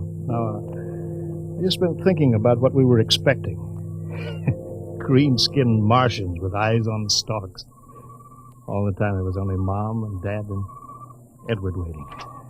Oh, it's funny what tricks your imagination can play on you. Yeah, I guess Mars is heaven, Horst. I've been thinking about Martians, too. Captain, just suppose there were Martians, and they saw us land. Suppose they thought of us as invaders. What would be the best weapon they could use against our atom bombs? I don't see what you're getting at. They would want to disarm us first, to wipe out all suspicion, to make us feel at home. But suppose this house isn't real. Suppose the people are just images, stolen from our own memories by Martians, created for us by telepathy, hypnotism. That's the craziest theory I ever heard. Maybe that's why there was no one for me. Because in all my life, there is no happy memory, no real loved person. How about that phone call from Anna? Yes. Anna. I don't remember who she was, but I do now. I just remembered. When I was freed from Dachau, sick, delirious, I raved about a wonderful, kind nurse named Anna that took care of me. There you are. It's logical. She's coming to see you tomorrow. But there was no Anna. I'd been nursed by a man. What? Anna was only a dream. And there's only one way they could have learned about her. By reading my subconscious mind. But that's impossible, Horst. Why? The whole crew was thinking of home. Suppose the Martians read our minds. But there are Martians. If there are, they have us separated. Each man in a different house. Sleeping. Trusting. No one at the guns. I left my pistol downstairs. Do you think there's something to this, Horst? It's a pet. Who would suspect his own mother? His grandparents?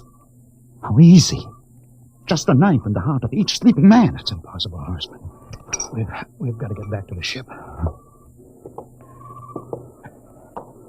Listen. The crickets have stopped. Come on. We don't know when they change back to. Whatever they really are. Where are you going, John? Ed, well, we wanted to drink of water. That's all, Ed. You're not thirsty, John. You don't want to drink. You don't want Look out! to drink. His face, it's changing! And his hands, he's a Martian! Run, horse! You can't Run! get away, John. You can't get away. This way, horse!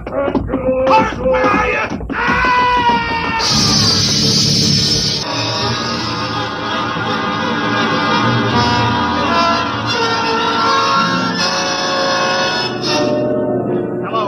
Hello, can you hear me, Earth? This is Captain John Black, the XR-53, calling from Mars. I've locked myself in the ship, but they've crippled it. I can't take off or fire the guns, and they're coming for me now, the Martians. I'm all alone here. All the rest are dead. Hinkston, Lustig, Dr. Horst. Poor Horst, he didn't even reach the door. Listen, they're trying to break through the hull now. Edward and Mom and Dad and all the folks. But they're changing now. Melting and changing back into... They're Martians. Can you understand me? Martians, not men. They made us think that Mars was heaven and we fell into the trap. Can you hear me, Earth? You've got to stop the next rocket. Tell my brother Will. Tell my brother Will not to come. They'll trap him too. They'll kill them all. Hello, can you hear me, Earth? This is John Black on Mars. Hello, Earth. This is John Black on Mars.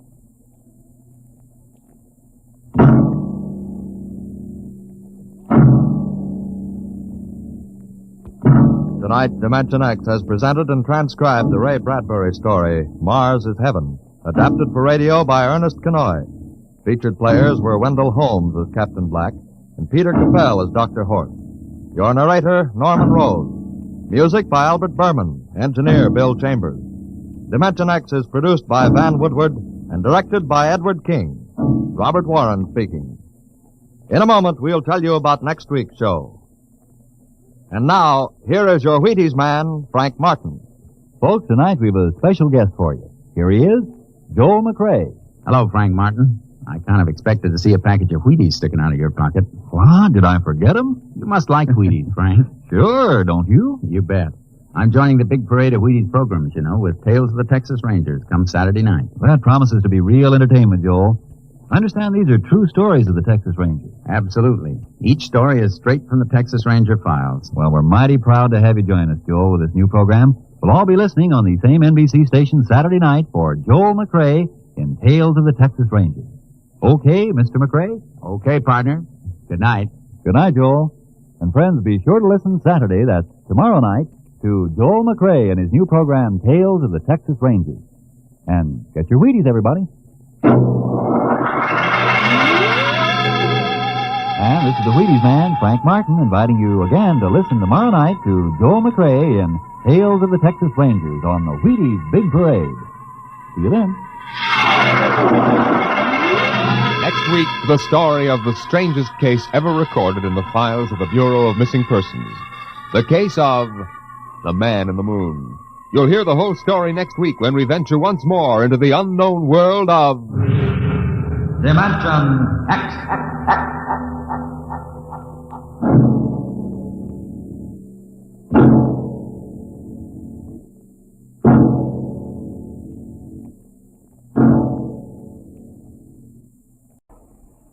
Wheaties present Dimension X.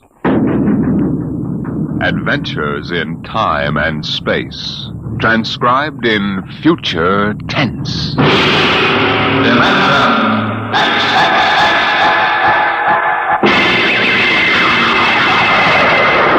On stage tonight, Dimension X. Another in the Wheaties Big Parade of exciting half-hour presentations. I don't mean to be too personal, mind you, but have you found out how Wheaties at 7 can help at 11? It's really very easy to find out, you know, and it's mighty worthwhile. Now, what you do is this. Come breakfast time some morning real soon. Dish yourself up a bowl of Wheaties. Crisp, golden flakes, 100% whole wheat. Add some fruit, add milk, and you'll be getting some real nourishment. And at 11 a.m., I think you'll begin to understand why. Because Wheaties have it. The whole wheat energy that makes such a difference come mid-morning. Wheaties have it, and it's for you. Now see if you don't look better, feel better, smile easier every day that breakfast begins with Wheaties. I know, I do. See for yourself how Wheaties at 7 can help at 11. It's amazing, really.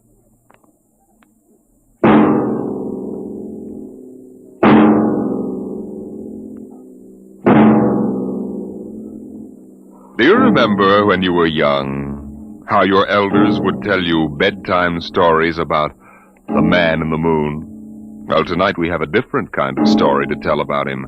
A story of suspense in the unknown world of the future, where anything can happen.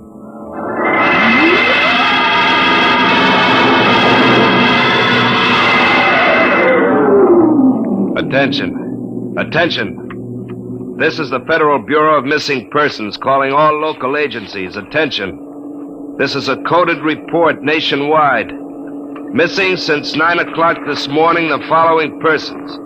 Smidgley Jonathan, 5 feet 8 inches tall, brown hair, brown eyes, mastoid... Hello. Hey, get off this wavelength. This is a restricted band. Hello.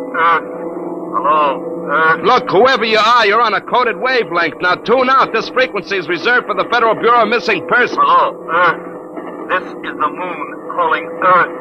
Hello, Earth. This guy's loony. Transmitting room. Jake in transmission. Jake, this is Charlie in the code room. Some crackpot's on our frequency. Yeah, I heard him, Charlie. I've got CQ trying to trace it now. Yeah, well, hurry it up, will you? Some ham's in for a good stiff fine by the FCC. They ought to take his license away. Oh, here comes Lenny with a directional fix. Yeah, Jake. I checked it 4 times. Why, this is impossible, and you know it. I can't help it. Hey, what's going on down there? How about it? Get that ham out of my killer sight. Listen, Charlie, that interference is being beamed from 240,000 miles away. Oh, now, Jake, you know there ain't no such thing as 240,000 miles away. Oh, yes, there is, Charlie. Straight up. Straight... Hey, now, wait a minute. Charlie, that signal's coming from the moon. The moon? Are you nuts? Somebody might be bouncing it like a radar signal. Radar? On this frequency? Where did you study basic radio? Listen, flathead, you asked for a fix. I gave the best fix our instruments can find. Now take it or leave it. Somebody on the moon is calling the Bureau of Missing Persons.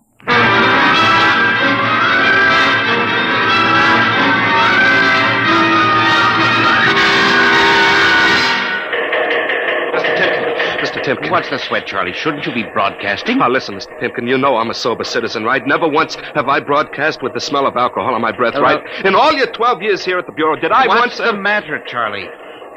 We're picking up a message on our wavelength. Well, did you report to the FCC? I ain't got the nerve. Well, what's wrong? You'll scream when you hear this, Mr. Timken. You'll jump right out the window, but we are getting an SOS from the moon.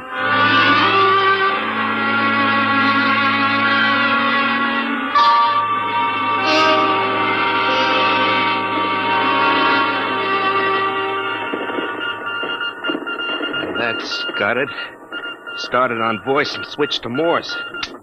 What did he say? Let's see now. Can you read me? Help Otterburn. Will contact when the moon is in phase. Otterburn. Sounds like a name. Otterburn. Otterburn. Holy jumping Jehoshaphat. Hey, where you going? To talk to the chief. Hey, now, wait a minute. What are you going to tell him? We just got a CQ from the man in the moon? That's exactly what I'm going to tell him, Charlie. What? Oh, no. This is too much for me.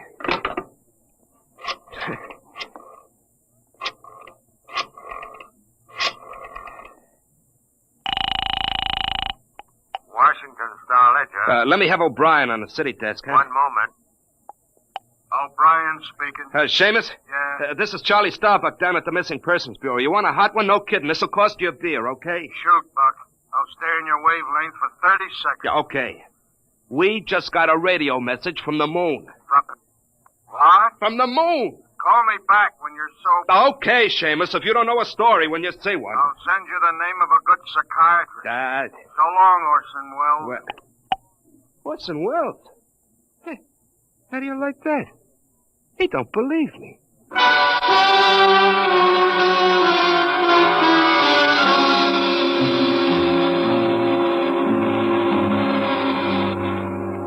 Otterburn, Mr. Wade. Does that name ring a bell? You're the man with the photographic memory, Henry. What about Otterburn? Cornelius Otterburn, atomic physicist, reported missing from his home in Baltimore on June 5th, 1945, just 5 years ago. Vanished completely. Are you trying to tell me you really think there's something to this man-in-the-moon business? Henry, I'm surprised at you. This is some crackpot trying to jam the airways. But the name Otterburn is so unusual. So are a lot of names. But, Mr. Wade, I have a theory. Henry, you always have a theory. But, Mr. Wade. Out, Henry. Mr. Wade. Out. I'm busy. Yes, sir. I'm sorry, Henry. Oh, here, take this folder of reports for the dead file. Oh, yes, sir. And no more nonsense, Henry? I appreciate that you have a very dull job filing old missing person reports, and I appreciate that you take an active interest in the affairs of the Bureau.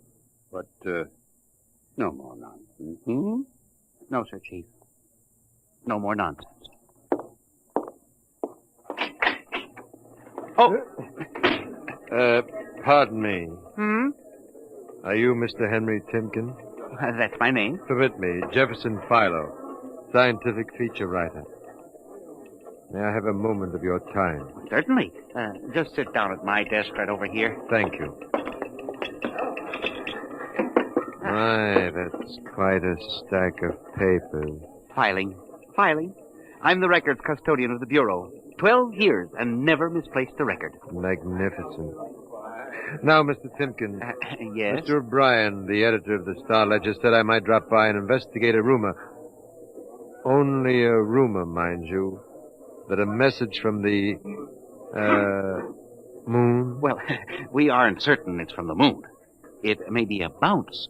They have bounced radar waves off the moon, you know. Yes, I know. I wrote the first newspaper article on it. Oh, really? Well, I'd be interested to read it. I must have a copy in my briefcase. Well, don't bother. Oh, but I insist. There you are. I'll leave it on your desk. Well, thank you very much. Now, about this message from the moon, Mr. Timken. Well, we don't know for sure, as I said, but I believe that this message, wherever it originates, is from Cornelius Otterburn. The physicist? Oh, you know him. I once wrote an article on his contribution to nuclear mechanics.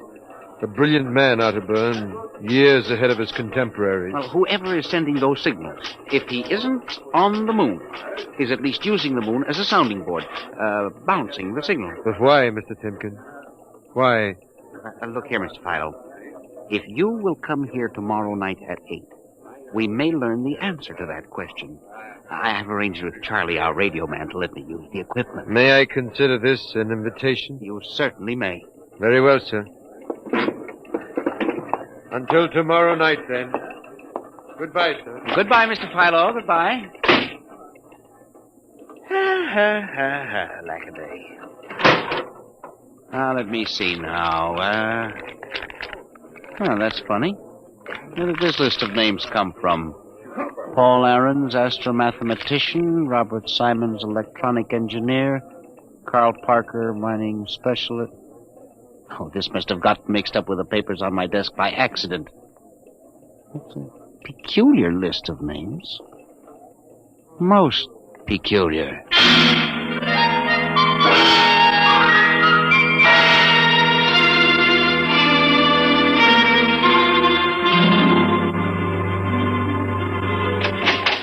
Good morning, Charlie. Oh, hi, Mr. Timken. I see we made the papers. Oh? And how? Mr. Chief steamed up about it. What did the paper say? Mostly ha-ha. Here's the Herald. Oh? Oh, brother, what a panic. Uh-huh. Oh, dear. Oh, my. No wonder Mr. Wade is hopping. About tonight, Mr. Timken, I don't know. Now, you promised you'd give me a key to the radio room, Charlie. Yeah, but I didn't expect this. Listen, Charlie, we've got to find out if there's something to that message. If Otterburn is alive somewhere and radioing for help, it is... Hold it. Time for the morning broadcast. We've got quite a list today. Well, do you mind if I listen a while? We may hear Otterburn. Oh, I ain't self-conscious. Stick around. Attention.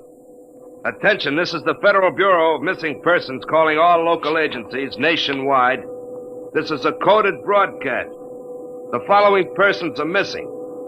Aarons, Dr. Paul, 5'5", brown hair, brown eyes, scar on left side of chin. Aaron. Thick glasses, occupation astromathematician. Missing since 6 o'clock this morning. Being sought by Bel Air police. Charlie. Repeat, Dr. Paul Aaron. Charlie, shut it off a second. Oh, now, listen, Mr. Timken. It's okay to stay, but you can't interrupt. This is important. Now, what time was Dr. Ahrens reported missing? 6 a.m. We got the report from Bel Air less than an hour ago. Are you certain, Charlie? Yeah, positive. What is this? Charlie, what's the next name on the list? Let's see. Simons, Robert. What? Engineer. Came in less than 20 minutes ago. 20? What's the matter with you? You look like you've seen a ghost. Nothing, Charlie. Except that last night, quite by accident, someone left a list of names on my desk, and that list included the names of those 2 men who weren't reported missing until an hour ago. What? Yeah, that don't sound right to me. It isn't right, Charlie. Which raises a question. Who would make up a list of missing persons before they were missing, not after?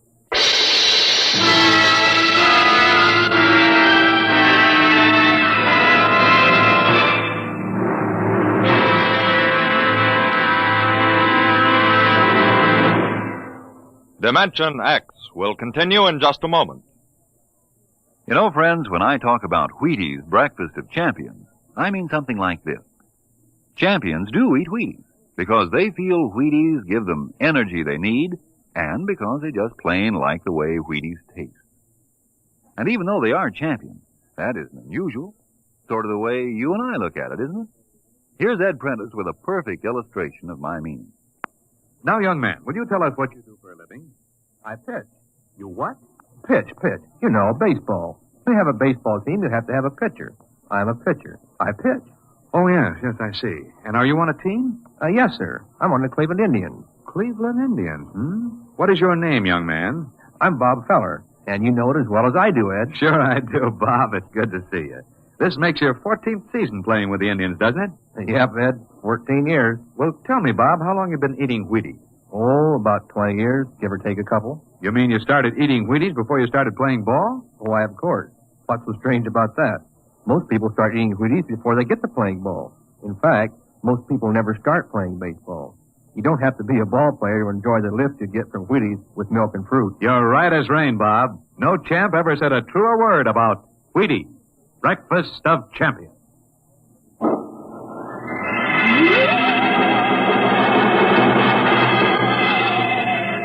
And you say this list of names was left on your desk accidentally? I believe so, Mr. Wade.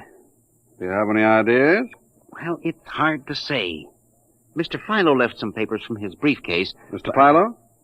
A science feature writer. I see. You were the leak on the story, then. Oh, yes, sir. I'm afraid I was. I didn't think it would be treated as a laughing stock. We'll deal with that later. What's this Philo like? Well, he's strange. Bald, thick glasses, tall, seems to know a great deal about scientific data, but being a science writer... Is there any other possibility? I don't know. But I do believe that this is all hooked up with the broadcast from Otterburn. That seems like a very remote possibility. A missing persons bureau deals in remote possibilities, Mr. Wade. Henry, I do not require a statement of policy. What's the theory? Mr. Wade, I have discovered that each year literally thousands of persons vanish, leaving no trace. They are never located. Where do they go? Nobody knows. And they disappear in interesting cycles. What sort of cycles? Occupations, for example. One year we'll have a run on, say, coal miners. Next year the proportion of engineers increases, then scientists... What do you think happens, Henry? I don't know, Mr. Wade. But I'm beginning to suspect that somebody else has discovered the same phenomenon. Even to the point, perhaps, of being able to predict who will turn up among the missing next. Philo? I don't know. But I would like to find out. And you think Otterburn may be a part of this picture? I definitely do, Mr. Wade. Henry, do you honestly expect me to buy an idea like that? Well, it's more than an idea. The 2 top men on this list are missing. Maybe so. But the rest of them aren't. Parker, Watson, Gibbs. Well, I saw Parker in the restaurant where I had lunch today. Yes, sir, but and if you think I'm going to make myself a laughingstock by putting any belief in such a crack-brained theory, Excuse me. Yes. Hello, Wade speaking. Yes? Yes, I see. What name? Just a moment. Henry, let me see that list again. Oh, yes, sir. Here you are, sir. Go ahead. I see. I'll get back to you. I guess I owe you an apology, Henry. Yeah. Sir? Carl Parker was just reported missing. Parker? The third man on your list. Holy mackerel. Exactly. Henry, perhaps I've underestimated you. Maybe this time you really stumble onto something. What do you intend to do, Mr. Wade? I don't know. I haven't thought it out yet. I was planning to listen for another broadcast tonight in the hope that Otterburn might try to contact us again. I'll join you. I also invited Mr. Philo, the science feature writer. I'll be glad to meet him. I'm beginning to get interested in your Mr. Philo. Mr. Wade, you don't think that he's mixed up in this? I don't know, Henry. Mr. Wade, let's contact the police. No, Henry, I think we're better off keeping this between ourselves for the moment. I don't want the police laughing at the Bureau if you're wrong. I don't know, Mr. Wade. Besides, there may be more danger than you realize. Let's keep it quiet. Shall we, Henry? Yes, sir. I didn't realize there was any danger.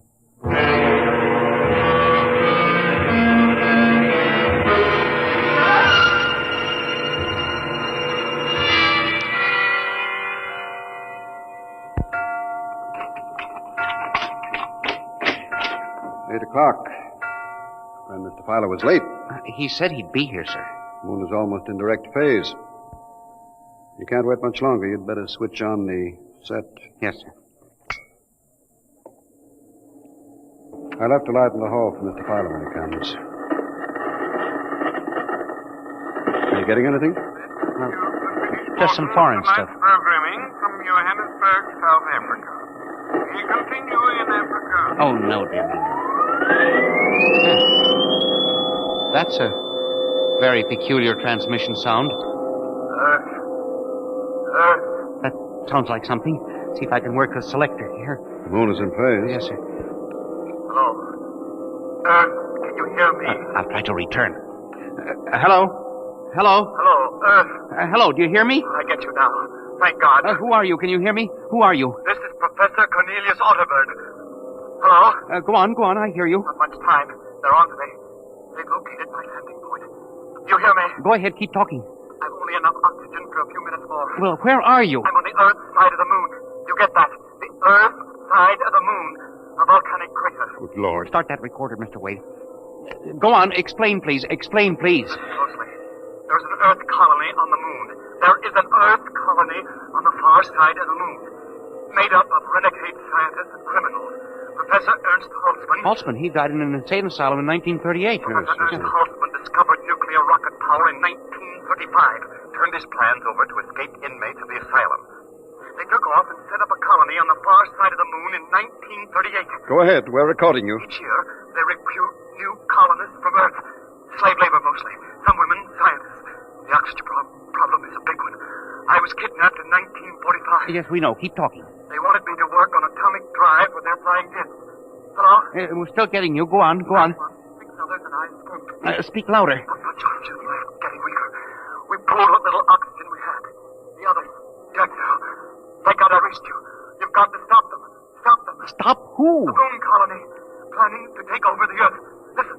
They have agents on Earth. Hear me? Agents on Earth? Well, where? Who? Hello? Hello? Agents in... Henry, look out. There's a light. Someone at the window. Get down. Henry, are you all right? I think so. Oh, his shot smashed the transmitter. Strike a match. Careful. Whew, that was close. I got a look at him. From the description, it was your Mr. Philo. Well, we got a recording anyway, but not the most important part of the message. Henry, we've got to get you out of here. You said they have agents. Philo's probably one of them. He'll be looking for you now, trying to kill you. The police, You think the police would believe a fantastic story like this? People being kidnapped to the moon as slave labor? Moon colony planning an invasion of the Earth? Henry, believe me, they'd clap us into straitjackets before we could finish. We've got to do something. We need time to get proof. But we can't walk out of here. Philo's probably waiting. I can only think of some way. Wait, I know. How? Listen. There's a service elevator that leads to the basement garage. My car is there. Mr. Wade, let's By the call time the police get here, we'll be dead. You think Philo will wait outside all night? Come on.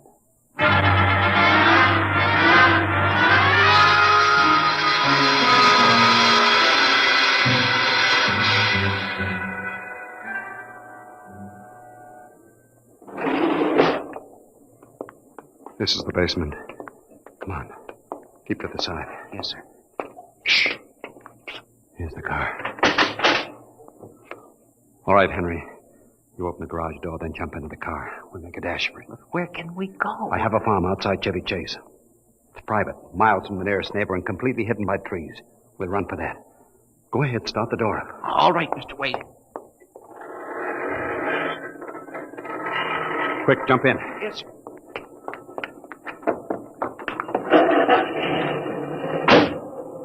All right, here we go. Cross your fingers, Henry.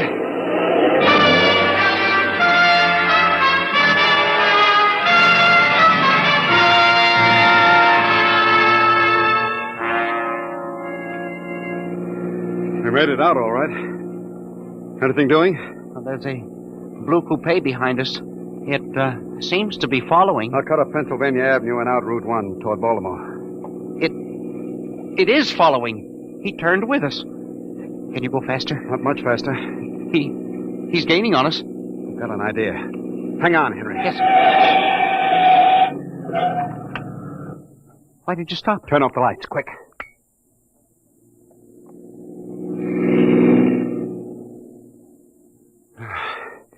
It worked. He shot right past us. Now we'll double back and go out another route. I think everything's going to be all right now. We can be at my farm in less than an hour.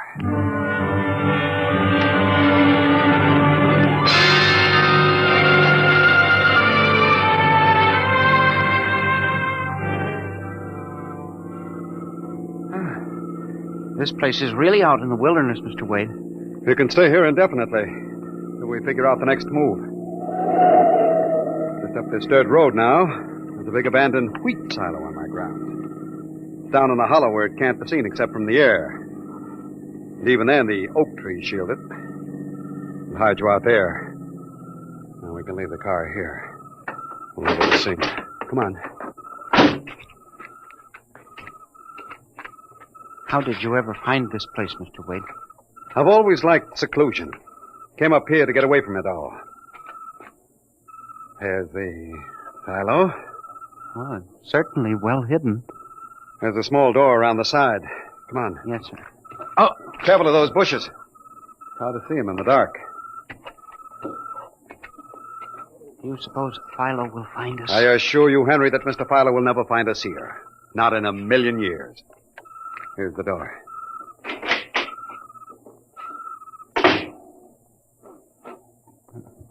Pitch dark. Hold my arm. I know the way. Just a few steps up, then another door. Yes, sir.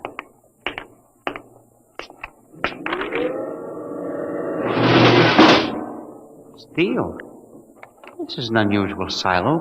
Double walls, wood outside, steel inside. Completely fireproof. An army couldn't break it. We're inside the inner shell. Careful. You're in a circular room. Stay here a moment. I'll go outside and see if the coast is clear. In a moment, your eyes will become accustomed to the darkness. I'll bring back some food and water. Well, don't be long, Mr. Wade. This place gives me the willies. I'll just be a moment. Yes, sir. Mr. Wade.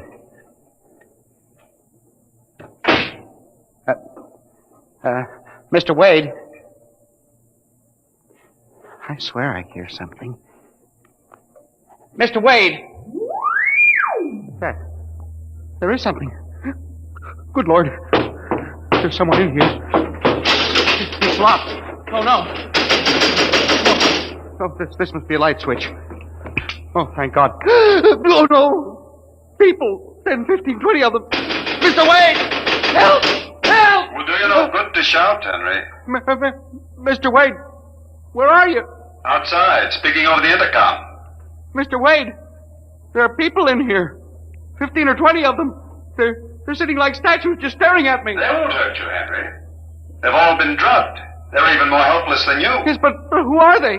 Permit me to introduce them, Henry, since they're currently unable to introduce themselves. The gentleman seated before you is Dr. Paul Ahrens, the astromathematician. Ahrens? Next to him is Mr. Robert Simons, electronic engineer. Names on the list? Yes. They've all been recruited for work with Professor Halsman's group on the moon. On the moon? Then you're one of them? Of course. You'll turn around, Henry. You'll recognize the drugged form of your old friend, Mr. Philo. Philo? But I thought... That he was part of the conspiracy? No, on the contrary. His stooping made it necessary for me to include him. Yes, but the man in the window, the one who fired the shots. An agent of mine, the pilot of the ship. Ship? What ship? This silo is a camouflage for a rocket launching platform. In a moment, the roof will slide back for the rocket's takeoff. A rocket ship? In exactly 70 hours, you and your companion will join Professor Otterburn on the moon. But you can't do this to me. We have done it, Henry. No! You see, there was another name omitted from that list, which I carelessly mixed up with your papers. That of Henry Timken. No! Bon voyage. I won't let you do this. You can't. Please let me out. Let me out, please. This can't happen. Let me out.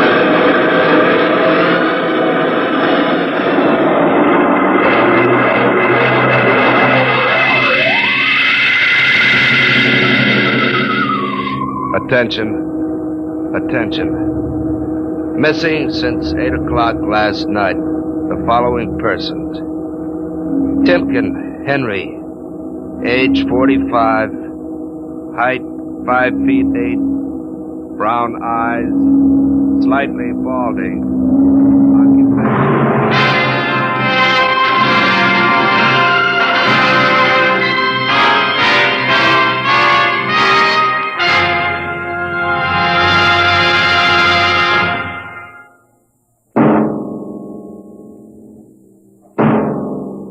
Tonight, Dimension X has presented The Man in the Moon, an original story by George Lefferts. Featured players were Louis Van Rooten as Henry Timken and Santos Ortega as Wade.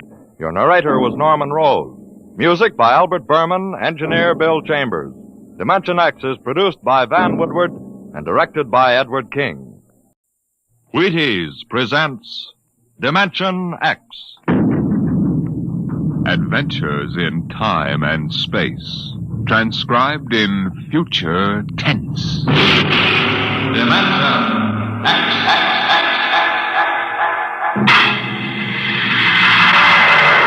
On stage tonight, Dimension X, another in the Wheaties' big parade of exciting half-hour presentations. Just about the time you're getting up tomorrow morning, you know what's happened? You've been without food for so long that you gotta get more if you're going to get your work done. That's why first you need your Wheaties. Sure, Wheaties. Because when you dip into those golden flakes, you're getting real whole wheat. Yup, every single Wheaties is a kernel of wheat. And you know what that means? Vitality for working well, feeling well, looking well. Whole wheat energy, whole wheat vitamins. All the goodness of plump whole wheat in crisp little flakes that are mighty nice to meet any morning of the week. So be good to yourself. Tuck into the Wheaties at 7 a.m. and see if you don't feel the difference. Have yourself breakfast of champions and see how Wheaties at 7 can help at 11. Come on now, try 'em.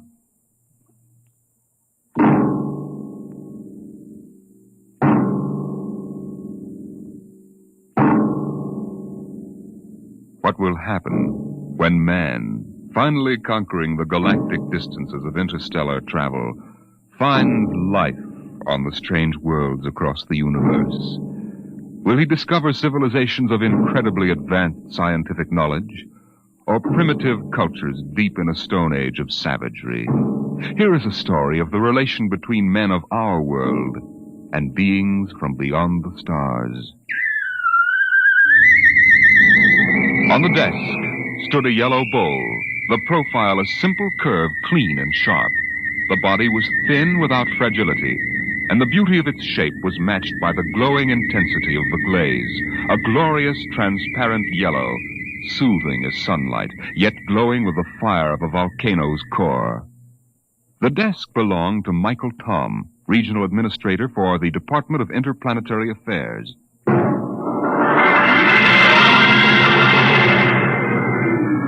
That bowl? Why, it's a souvenir. I got it many years ago on the planet Firsk. I'd been out on the Channel Planet in the Frontier Service for 19 months. When my transfer came through to Firsk, I was surprised to see that I'd been promoted 3 grades, and my orders read to report to the regional office as assistant resident. My ship came in at Penolpon Spaceport, and I was met by the office car and chauffeur.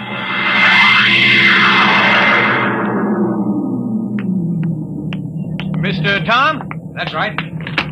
I'm Wirachek, sir. Welcome to Firsk. Thanks. Well, I didn't expect to find a 1992 Rolls here. The resident had it shipped out in parts. Mr. Koval changes every year for the new model. Pretty smooth. Hey, this is certainly different from the Channel Planet. Nothing there but ice, frost fleas, and the dullest aborigines in the system. Well, you won't find the aborigines very dull here. What kind of people are they? The Mituan? Well, they're humanoid. Very close to us systemically. Tall, sort of amber-colored and graceful. Oh, is that one, the girl balancing the bowl on her head? Yeah, she's a Mituan. There isn't a very big human population at first. Well. Looks like Mike Tom has found a home in the service. You haven't met Mr. Koval yet, have you? What do you mean by that? Oh, nothing, sir, nothing. Look, Wirachek, if there's anything wrong, you'd better tell me. Well, there's nothing, sir. Nothing you won't find out. It's just that Mr. Koval is a very forceful personality. Very forceful.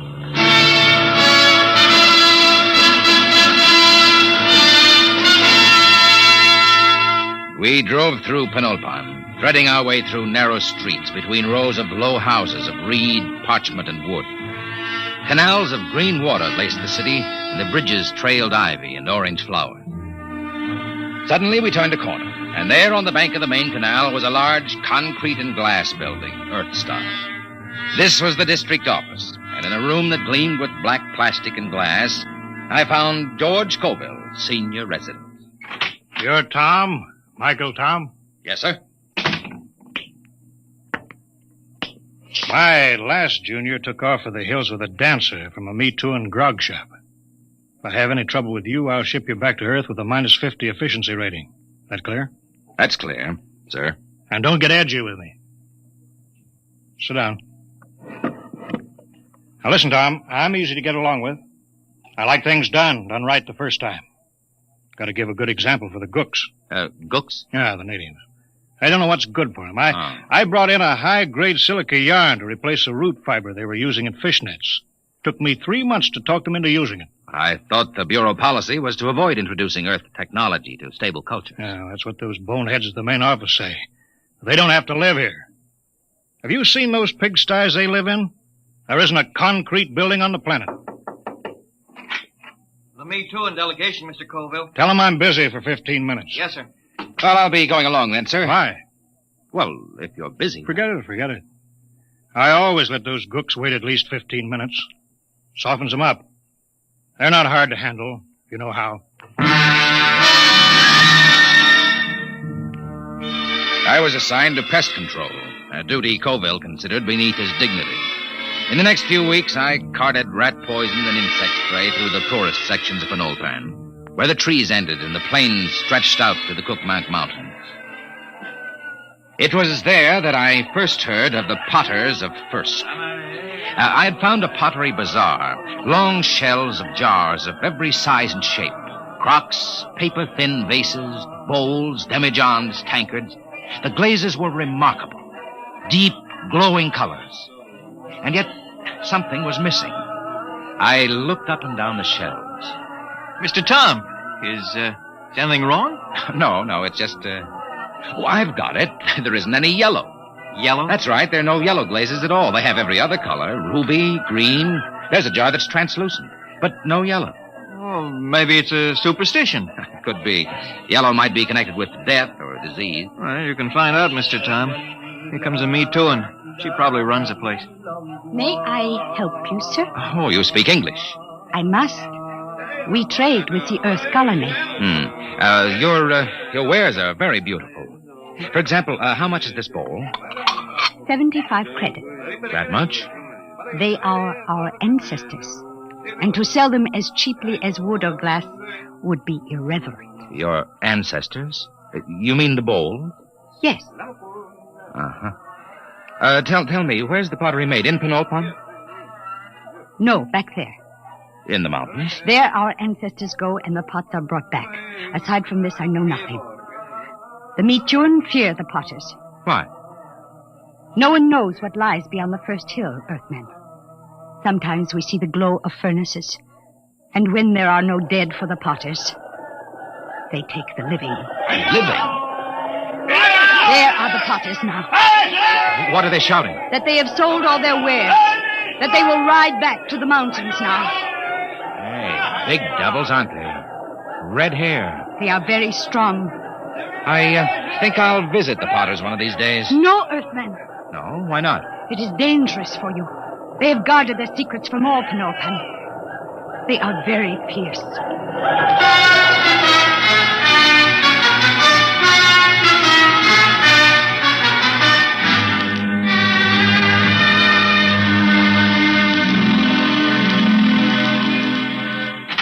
Tom, where the devil you been? I told you to get the estimates for that power plant. I put them on your desk, sir.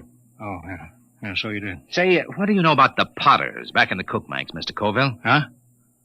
Oh, they're a tribe of bandits or something. Why? I was at the bazaar today. A girl called the vases ancestors. Seems strange. Ancestors?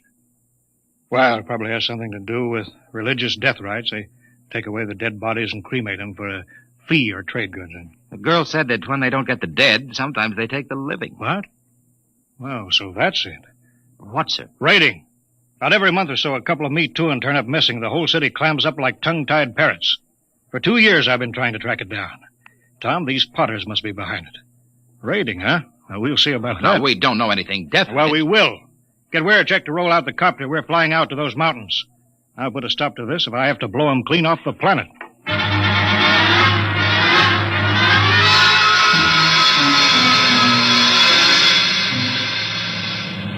We'll never find a village in that mess down there. Look at those cliffs. There's a smoke trail over there to the right.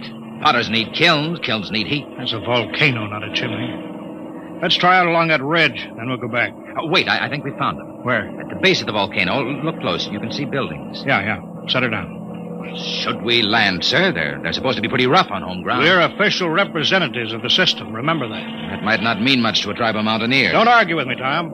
Land.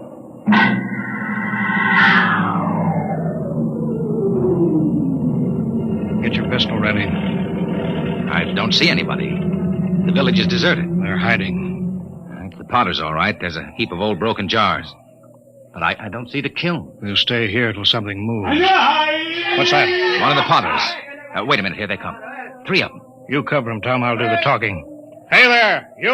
What brings strangers to the village of the Potters? I'm Colville, chief of the Planetary Affairs Bureau in Penelpan. This is an official visit to see how things are going with you. We make no complaints. Oh? I've heard reports of you Potters kidnapping Me Too. Is there any truth in that? There is an ancient agreement. The Potters are granted the bodies of the dead, and occasionally, when the need is great, we do anticipate nature by a year or 2. You mean you admit it? The soul lives forever in the bowl it beautifies. What do you mean? Look here, just what do you do with the corpses? Our glazes require lead, sand, clay, alkali, spar, and lime. All but the lime is at our hand, and this we take from the bones of the dead. I see. Well, we don't want to interfere in any native customs or rights. Corpses, that's between you and the Me Too. If you need lime, I can ship you in tons of it. Natural lime is a poor substitute for fresh live bones. The spirit of the person is in the bones, and it passes into the glaze and gives it an inner fire. Well, you listen to me. I don't care what you use as long as there's no kidnapping or murder. Tell me, Potter. I don't see any furnaces. Where are your kilns? Our firing is done by the great monthly burn. You mean the volcano? Yes, Earthman. Once each month, the heat roars up white and glowing. I see. Potter, why don't you ever use yellow glaze? Yellow glaze? We have no metal to give the pure, rich yellow, the color of the sun. It is strange, Earthman, that you talk of the yellow, for my people have sought the sun glaze for thousands of years. Listen, if there's any technical help you people want, that's my business. But there'll be no more murder. If necessary, I'll put a stop to the potting altogether. Your words are not friendly.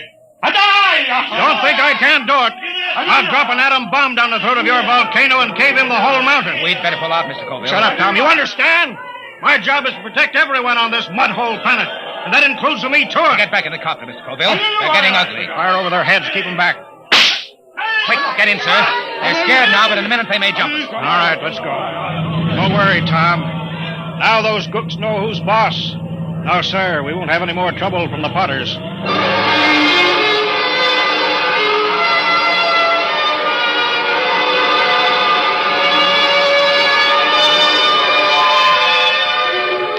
Colville kept me pretty busy the next few weeks, but I got to spending a good deal of time at the Pottery Bazaar with the girl.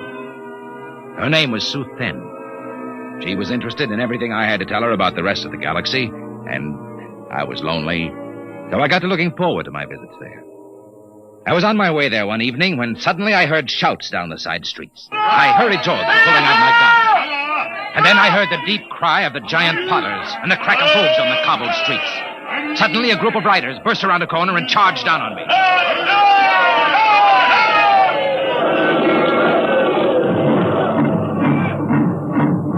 When they were gone, I hurried to the Pottery Bazaar.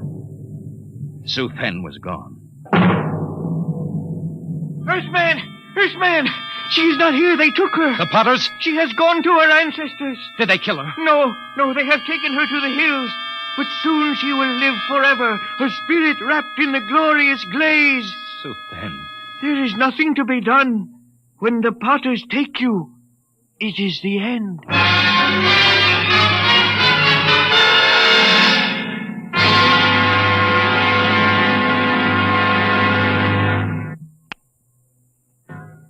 They've been raiding again, huh? Pour me two in tonight. Bring the copter around in front. It's ready. Tom, I'm going to break out the atom bomb from the arms locker. You fly out there and drop it down that volcano crater. I'll teach those murdering devils a lesson they won't forget. But they'll come crawling to the city on their hands and knees. I know how to run this planet.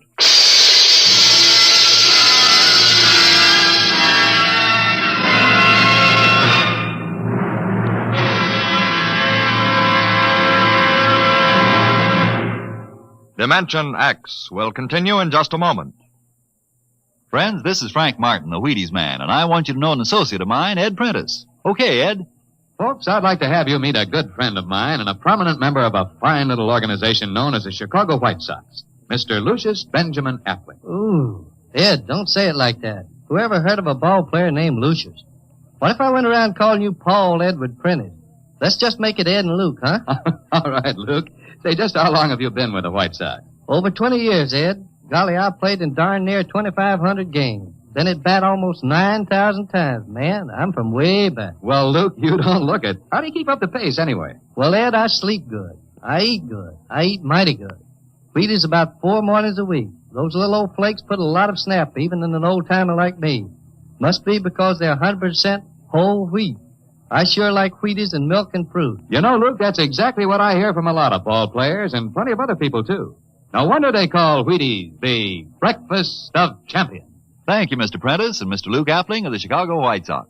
Mighty nice of you to say those good things about Wheaties. Now, folks, you and I may not be playing baseball for a living, but we can use those whole wheat Wheaties, too.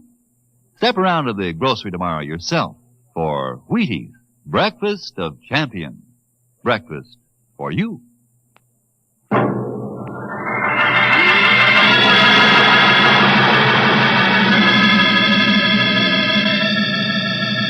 There's the village window, Chick. Swing over it. Shall I pull the safety on the bomb? No, hold it. But Mr. Colville said I know what he said. They got a girl down there, and I'm going to get her out alive. And I'm going to start by trying to talk with that 7-foot red-headed Potter. All right, we're a check. Set her down right in the middle of Main Street.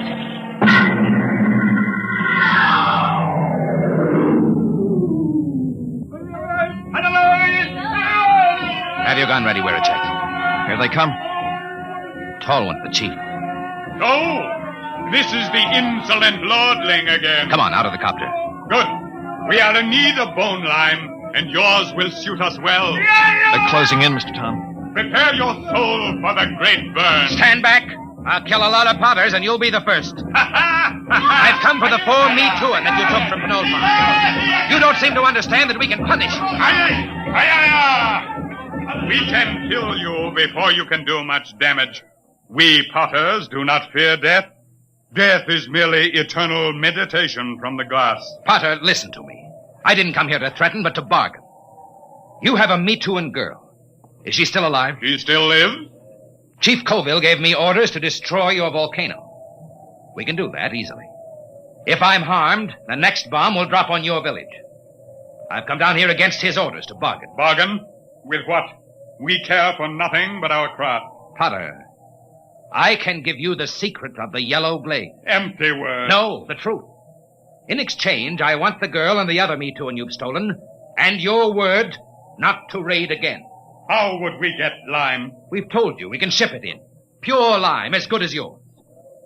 Do the Potters of Firsk want the yellow glaze? Why, that has been the goal of the tribe of Potters for 1,000 years. And if I show you the yellow glaze? Earthmen, if it comes clear through the burn, I agree to your bargain. If it does not, your spirit will be lodged forever in the ugliest bowl we can spin on the wheel. It's a bargain. All right, Wericek. Disarm the bomb. Disarm it? Mr. Tom, are you crazy? They'll kill us. There'll be nothing left to stop them. Nothing but the yellow glade. Yeah, but do you know how to make it? We'll soon find out. I've been doing a little reading on the subject lately. Reading? Holy smoke. Enough, Earthman. I will take you to the potter's shed. If your glaze is the bright yellow of the sun, you live. If not, you die. Come on, Wericek. Let's get to work. With what? You never made a glaze in your life. What are we supposed to work on now? Our last will and testament?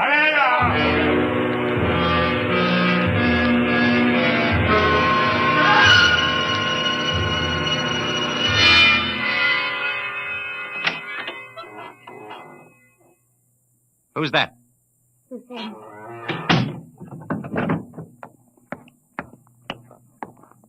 Are you all right? Yes. Why did you come? They will kill you too, Earthman. Maybe. How did you get in here? When I heard that you were here, I asked the Chief Potter to come. He said it would not matter. They would have all our bones soon. Cheerful, Zoe. Hey, stir this, Wericek. Yes, sir. They said you were trying to make the yellow glaze. Oh, Earthmen, we will die. This goo may turn out yellow. It had better. No one on Firsk has been able to make it. But I'm not from Firsk. Hang on, Suthan. We're not dead yet. Earthman, I am glad you came. Although I wish you had not. Suthan. All right, Wericek. Call that redhead. Tell him I got his glaze ready. Hey! Hey, you out there. Earthman, are you ready? Here's your glaze. Test it. You have 6 bowls of glaze. I'm no potter. This stuff ought to turn out yellow, but I can't be sure in one mixture. We will coat 6 tablets, one with each glaze. Then we will fire them. How long will it take? 20 hours before you know if the burn has brought you life or death.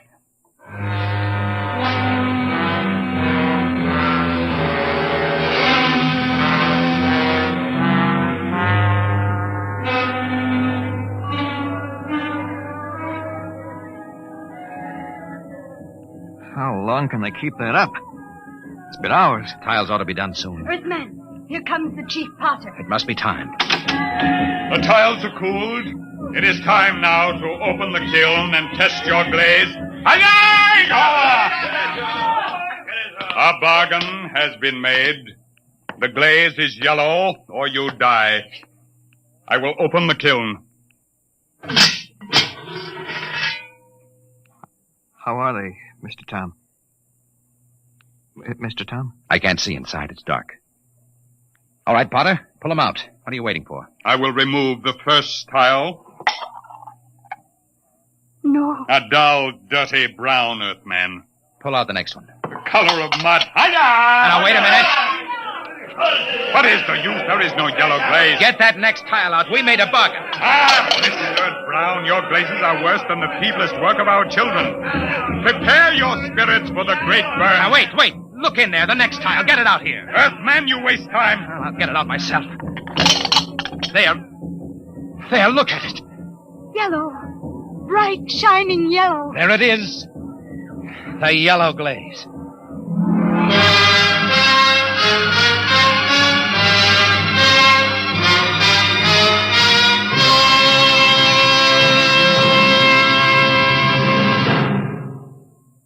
Tom, where in thunder have you been? Mr. Colville, I've been I trying sent you out on business which should take 2 hours, and you stay 2 days.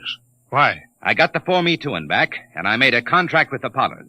No more raiding. You what? I made a deal with them, and it turned out to be a better idea than yours. You disobeyed. You deliberately... Tom, you're through here. Through with planetary affairs. Listen, Mr. If a Colville. man can't be trusted to carry out orders, he's not worth a lead nickel to the Bureau. Get your gear together. Leave on the next ship out. Yes, sir. Wait. You're on company time till 4 o'clock tonight. Until then, you obey my orders. Take the copter back to the hangar. Bring the atom bomb back to the armory. I can't. What? I've been trying to tell you. There's only one way I had to make that yellow glaze. Tom, what the devil have you done with that bomb? I gave it to the Potters. What? It was the uranium salt that made the yellow glaze. The Potters didn't have any, so I gave them the uranium out of the bomb. That was part of the bargain. What? You gave that murdering tribe of crooks that uranium? You heard me. And if you think you could have used it better by blasting them out of that mountain, you're crazy. Why, you abysmal, blasted imbecile. That's the only bomb we had. Those Potters could tear Penulpan off the face of the planet. If you want that uranium, Colville, you can go out and get it. And if I'm fired, I'm through now. Why, you fresh mutt, you yellow-livered louse. I ought to If you kill asked you. me, I'd say it'd be dangerous business trying to get that uranium back now. Where a check? Where a check? Yes, Mr. Colville. Yes, sir. Get the copter fueled. Give me a double holster and a full bandolier of ammunition. Yes, sir. Tom, when I get back, I'll see that you rot in the deepest cell in the Gallatin Tower. I'm going out now to those hills. I'm going to bring in that uranium myself.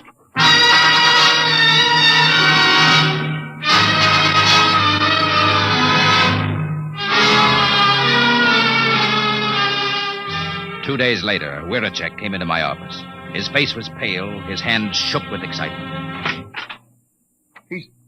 He's here, Mr. Tom. He's here. Colville? No, the Chief Potter. The Potter. Bring him in. Should I call the guard? Just bring him in.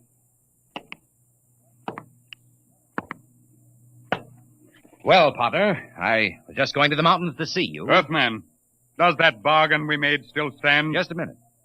First, I want to know what happened to my chief. He has not returned. A madman came to the village of the Potters. He said you had no authority. He said he could not allow the Potters to keep the heavy metal that makes glaze like the sunset. What happened to Colville? Tell me. There was violence. He killed 6 good wheelmen. He was captured. I come to find whether our contract is good. Captured. All right, Potter. The contract is good. It is bound by my word and by the word of my great chief back on Earth. But only if Colville is returned. He must be brought back. Good. Then to seal the bargain, I have brought you the first bowl made with the new yellow glaze. It's a beautiful vase, Potter. And now, about returning Colville. It is done. The madman is a lucky man indeed, for his spirit dwells in the brightest glass ever to come from the great burn. You mean that Colville? Here, I return him to you. The fiery soul of the madman has given luster to an already glorious glaze. He will live forever in the shining light. On the desk stood a yellow bowl, and the beauty of its shape was matched by the intensity of the glaze. A glorious, transparent yellow, glow fire of a volcano's core.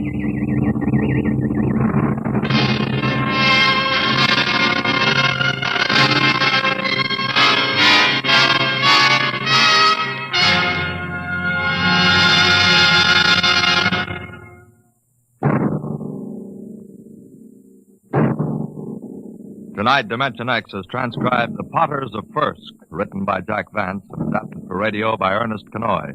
Featured in the cast were Carl Weber as Michael Tom, Wendell Holmes as Colville, and Raymond Edward Johnson as the chief of the Potters.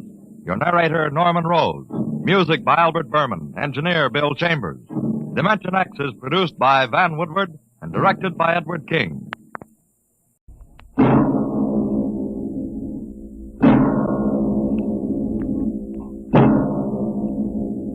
Now, tonight's adventure into the world of the unknown. The world of Dimension X.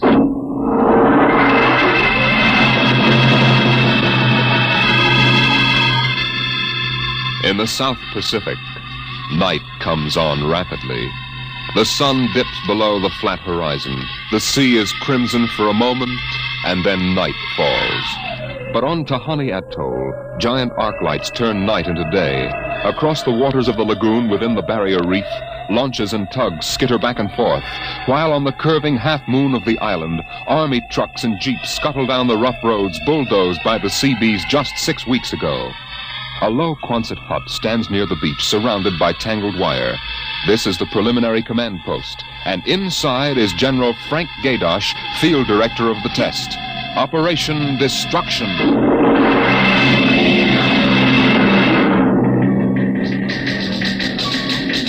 Well, everything on schedule, General Gaydosh. Radiological surveys complete. Instruments placement checked. Get me Navy and tell them HR is as ordered. Send a periodic time check to Air Force and Ewintock and observation control on the Missouri. Yes, sir. I want a complete roster check on all personnel before HR. That test bomb is going off at 10 o'clock tomorrow morning, even if there's a whole battalion stranded on the target vessels. We'll see that everybody's clear. Yes, sir. Oh, Nate Cohen wants to see you. Who the devil is he? AP man. He's been selected by the press radio pool to interview you. I haven't got time. Tell him to speak to Major Breedenberg. He's the PRO. Well, I think perhaps you'd better see him, sir. The directive on public relations from Washington was very clear. Now, what blazes am I supposed to run a bomb test and play mother hen to a bunch of reporters? Washington, sir? All right. Bring him in. Relly, Yes, sir. have me some black coffee. Yes, sir. This is Mr. Cohen, General Gaydosh. How do you do, General? Lousy, as a matter of fact. Is that an official statement? No. And run some of that world is at the crossroads baloney. I wrote that yesterday. General, what effect do you think the new bomb will have in the world situation? I can't tell you that even if I knew. My job is to set the blaster thing off, see that nobody gets hurt, and collect the data. Can I speak with you for a moment, sir? Later, Alan. Go ahead, Cohen. Can you release anything on the scientific principles involved? I don't even understand it myself. Wait a minute. Dr. Muller. Yes? Come over here a moment, will you? Cohen, this is Dr. Fred Muller. How do you do? Civilian scientific director. He's the only one who knows what's inside that warhead. How do you do, Mr. Cohen? How about a statement, Doctor? Well, I'm afraid all I'm allowed to say is that the bomb is new. It's extremely powerful. And off the record, it's very tricky and dangerous. Well, what'll happen if it goes off prematurely? I don't think we have to worry about that. In fact, we wouldn't even know about it. If you'll excuse me now. How about the natives? What about them? They're going to be evacuated from the island? They already have been. General Gaydosh. I saw the Tahani chief outside when I came in. The whole tribe's out there squatting down at the motor pool having a conference. What? Alan. I've been trying to tell you, sir, the Tahani are still on the island. What? The LCTs already, aren't they? Yes, sir, but they won't go. They refuse. The scheduled call for their evacuation to Milani 3 hours ago. I realize that, sir, but I hoped we could still get them off without violence. Look, Alan, they're either on the island or off. Wait a minute. Cohen, that's all. What are you going to do about the natives, General? I'll issue a statement later. You going to force them? Go on, out. I haven't got time. All right, General. Thanks. Thanks a lot. All right, Alan, let's have it. Well, sir, the Tahani have been kicking up a fuss all along. They won't leave. They won't? Do they know what's going to happen to the island? Do they know we're going to blow it higher than a kite? I told the chief, and he just said they won't go. They'll go all right if I have to. Get him in here. Chief? And the lieutenant who interprets. Yes, sir. How do you like that, Dr. Muller? I haven't got enough trouble. You know, I feel rather sorry for the Tahani. It can't make much sense to them. We arrive and tell them they've got to get out. I appreciate your finer feelings, Muller. But I can't let 100 half-naked Kanakas hold up the bomb test. But they're not Kanakas, General. Captain Cook discovered the island in 1788. What's the difference? Lieutenant Gilbert reporting, sir. Noah. I haven't got time for ceremony, Gilbert. Tell the chief he and his tribe have to get off the island. We're providing homes for the Mamalani. Maruru teupa tautiari iti mailani. Translate, Gilbert. The chief says, you do not understand. Mailani is a bad island. My people have lived on Tahani from the time that our ancestors were cast away on the island. The spirits of our ancestors are buried in the earth. Our fathers are buried here. Our fathers' fathers... If he thinks I'm going to move his graveyard, he's crazy. In our ancestors' time, the Tahani came in a great bird canoe. We were cast away on this island, and we have made it our home. What right have you now to carry us over the sea to a strange land where we would die weeping for our homes? We will not go. By the water of Babylon, there we sat down and we wept when we remembered Zion. Thank you. Thank you, Dr. Muller. You're a great help. Gilbert. Yes, sir? Tell him I have no choice. He's got till midnight to get his tribe on board those LCTs peacefully, or I'll have the Marine detachment carry them on board. Isn't that rather harsh, General? After all, justice is on their side. We are preparing to blow up their island, and we haven't asked them about Dr. Muller, it. you will kindly confine yourself to the scientific aspects of this operation. I'll take care of administrative matters. Well, if you could explain to them what is at stake Any here. further explaining I've got to do, I'll do with the Marine detachment. I'm not going to hold up my schedule to coddle 100 barefoot natives. Well, Gilbert? I told him. All right, get him out of here. I've heard enough. What the devil is that? It's some kind of a curse, sir. I can catch some of it.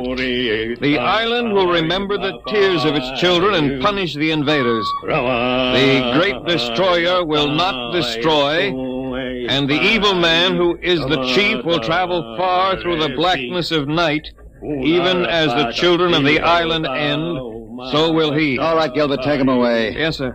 Colonel Allen, get a detail from the Marine detachment with tear gas and small arms down to the motor pool. 1 hour, have those natives on that transport, and I don't care how they do it. Is that my coffee, Borelli? Yes, sir. They must know about the bomb. The great destroyer will not destroy. You worried about that curse? Well, I should think you might be. He threatened you personally. If I were you, I'd carry a pistol till they got off the island.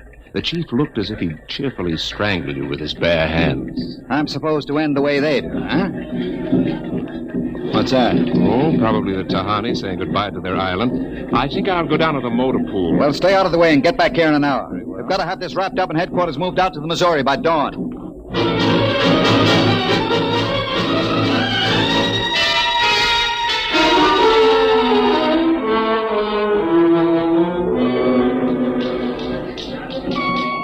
Navy and instrument room checking in, sir.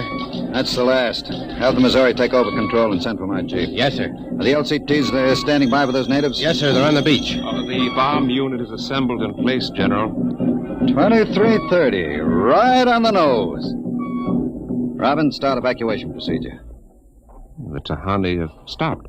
Allen's probably moving them out to the beach. Check in with Navy and Air Force, Raleigh. Yes, sir.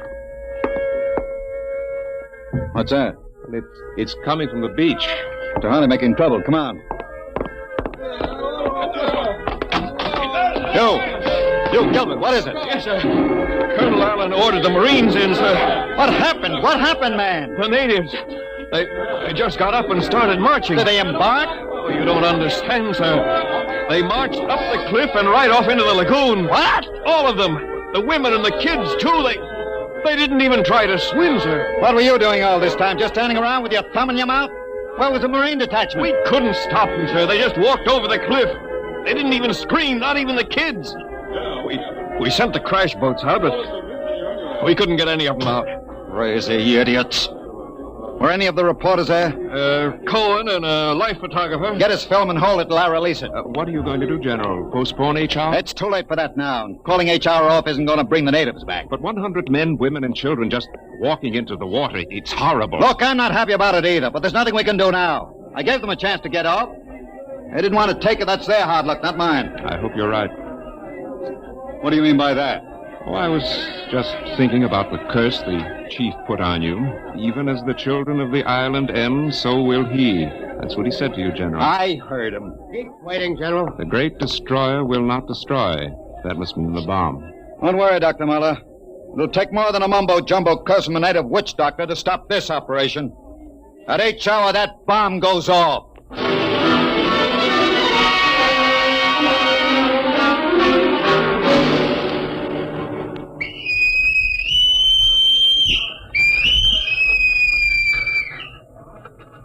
It is now H hour minus 1 minute 30 seconds. H minus 1:30. Video screens hooked in, sir. All right, check control stations. Observation station 1. Observation station 1, check. Radiation station. Radiation control, check. Test the firing circuit, Dr. Observation Muller. station 2. Right, General. Observation station 2, check. Damage control station. set. Damage control, check. Communications. Communications, check. All checked in. It is H minus 1 minute. H minus 1. Take a good look at that island on the screen, Muller. When they throw that key, it just won't be there anymore. Nothing but an atom mushroom over the lagoon. It's quite a funeral pyre for the Tahani. Stubborn idiots. The way it serves them right, Muller. They can't get in the way of progress. Progress? I wonder if it is, General. It's H minus 30 seconds, H hour minus 30, 29, 28, 27, 26. The Great 25, Destroyer. That's what he called the bomb. Hold it, Muller. Allen, report. All checked in. Cameras running. Sound fire warning. Stand by for firing. Ready, Muller? Ready. 12,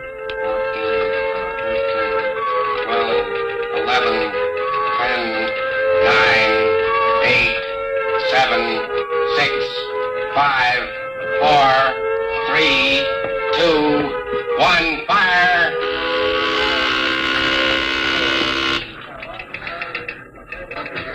General, it didn't go off. Relly. The bomb didn't go off. Relly, signal and stand by. Condition red. Allen, check readings. Muller, what's wrong?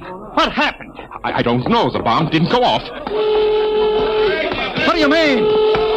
Why didn't it go off? I don't know, except for one thing. The Tahani chief said the Great Destroyer would not destroy. It didn't, General. The bomb didn't go off.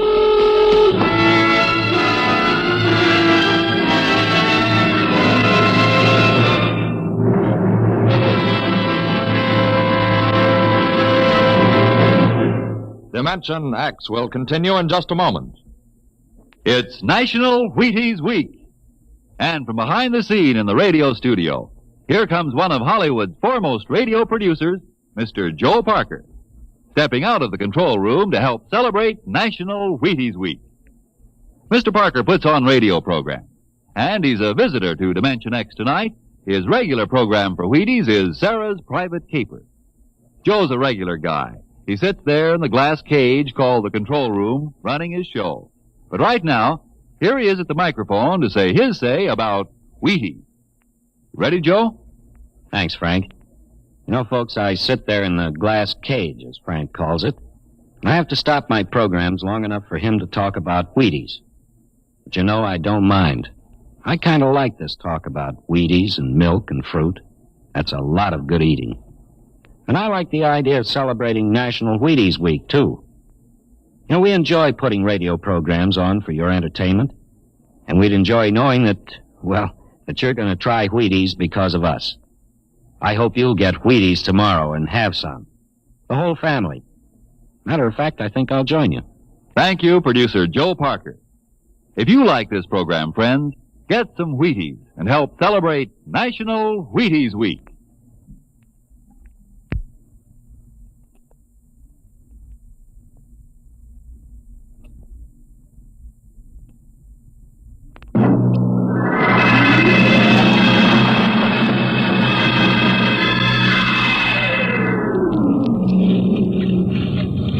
How about it, General? What happened? You got a statement? Nothing you can use, Cone. Not until we find out what went wrong. We'll let you come aboard this ship. I walked on. You don't know why the bomb failed, huh? It didn't fail. Just didn't go off. Say, what's that tank thing on deck, General? Undersea Salvage Unit Mark 4. They call it an undersea crawler. Somebody going down? That bomb is down there in the lagoon somewhere. Could go off at any second. Somebody has to go down, find it, and disarm it. That's a lovely job. Who's elected? I am. Dr. Muller. He's the only one who knows how to dismantle it. The crawler's ready, General. All right, come on, Muller. I'm ready. Well, as soon as we hit shallow water, get those gates open. We'll pull the crawler out, then you get away in a hurry. That bomb goes off while we're working on it. I don't want any casualties. Yes, sir. Inside, Muller. All right. I'm in. Remember, get this LCT out of the lagoon in a hurry. You got that, Allen? You take your orders from Admiral Yancey. Yes, sir. And, good luck. Closing the hatch. Get the sonar and Geiger counter warmed up, Muller. Right. I was just thinking of something, General. That curse, part of it came true. The bomb didn't go off. Oh? The second part of that curse was that you would end where they ended, and That was at the bottom of the lagoon. What are you trying to do, Muller? Nothing. I was just thinking this crawler is going to take us right down there where the Tahani died. I'm not worried about a handful of dead natives, Muller. I'm worried about that bomb. Okay, they're opening the gate. Let's go.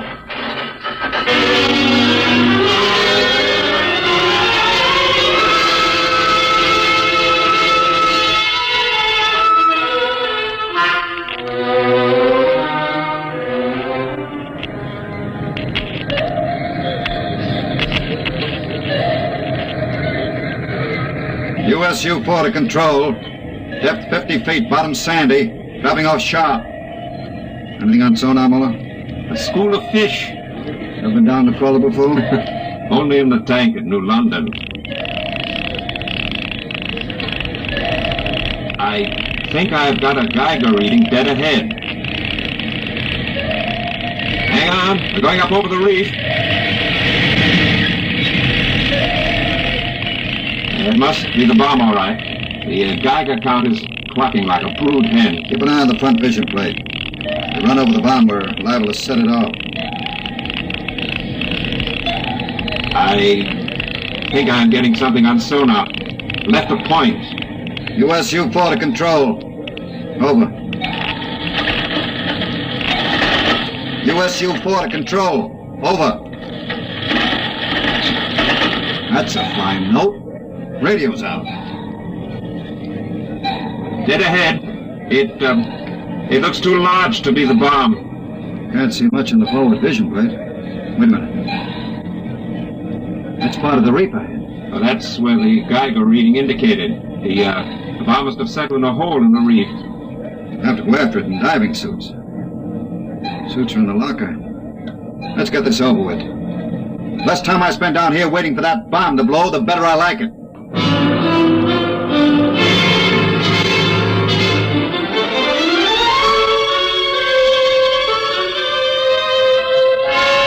Ready, Muller? Grab your helmet.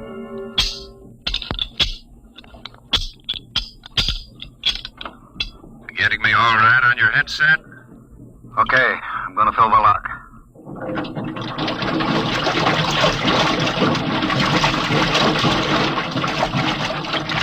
Here goes the outer door. Let's go. This isn't like that diving tank in New London. Look out for that car. Cut you to ribbons. There's an opening of some sort there. Wait till I get the light up. See if we can get a Geiger reading out of that opening. Just over there. It's down there, all right. Careful. I'll drop down first. See anything down there? Muller, get down here fast. What is it? You find something? The bottom of this hole. It's metal on the sides. But it's the coral reef. Look. Well, the joints. There's a hook plate of some kind, and... Look out, above us! It's closing! Grab it! It's too late. That little hatch just lit over the top. This is impossible. What's going on? It's like an airlock.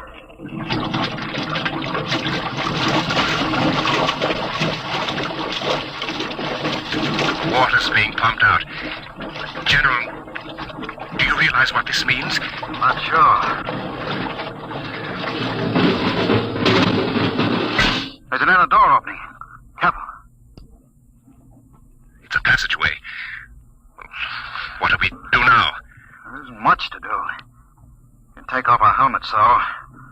Now shows good air. Yeah. All right. Come on. What is this? Undersea fort? What's it doing here? What does it mean? Whatever it is, our bomb must be down here. Wait. There's someone there. I can't see. There's a shadow. Who is it? Who's that? Ma'anua, Dr. Mother. Welcome to our ship. We have been waiting for you.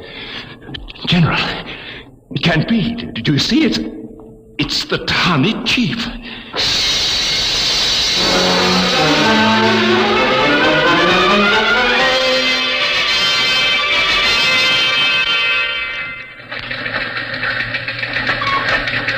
How long has the undersea crawler been down, Borelli? 4 hours, sir. 2 since we lost contact. Well, keep trying. Yes, sir.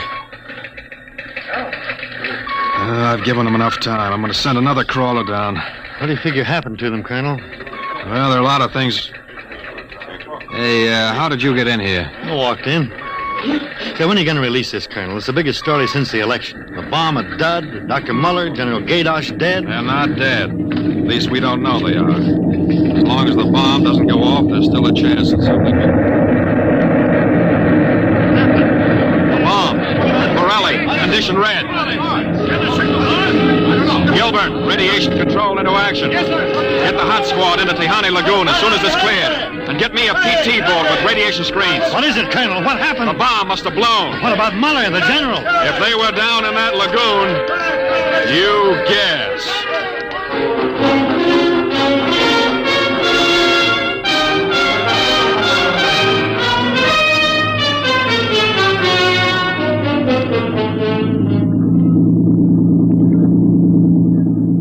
Radiation reading 75 and steady. I'll take her in as close to the beach as you can. Steady as she goes. Is there any danger of more explosions? No, when she goes, she goes. Radiation 82. The danger is radioactivity. Our shields aren't much good, but we've got to pick up the recording instruments as soon after the blast as possible. Radiation 93.5. Well, that's still safe. Hey, Cohen, is that something on the beach there? Oh, yeah, looks like a body. Maybe you blew one of the Tehani back out of the lagoon. No. It's moving. Gilbert, glasses. Yes, sir. It's a man, all right. Head into the beach. Aye, sir. Who is it, Colonel? I can't tell, but he's in a diving suit. It's either Muller or General Gaydosh.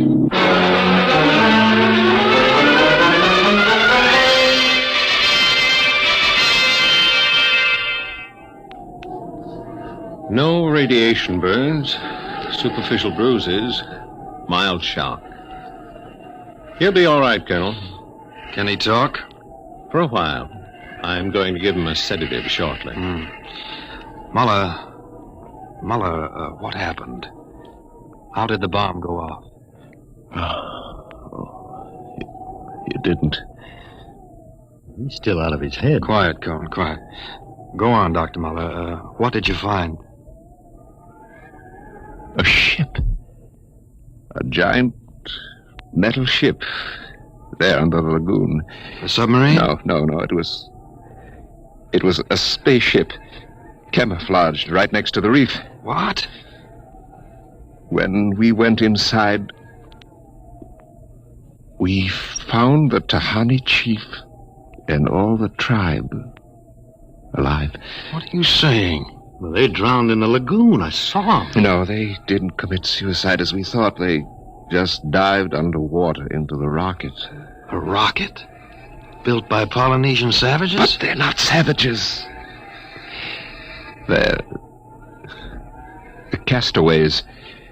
They're from another planet. Don't you understand? Their spaceship was wrecked here 400 years ago. They've been waiting ever since for a chance to go home. This boy's out of his mind. You better put him under the sedative, Doctor. It's true. They'd exhausted their fuel. They couldn't find anything here on Earth to replace it until we developed atomic power. Atomic power? You mean they stole our bomb? They made me dismantle it for them at the point of a gun. And then just before they blasted off, they let me go. But what about the general? You mean they killed him? You don't understand. I said I dismantled that bomb at the point of a gun. It was General Gaydosh who was holding it. What's that? Yes, he was one of them, one of their spies, sent out to bring back the rocket fuel they needed. And now, after 400 years, the castaways are going home.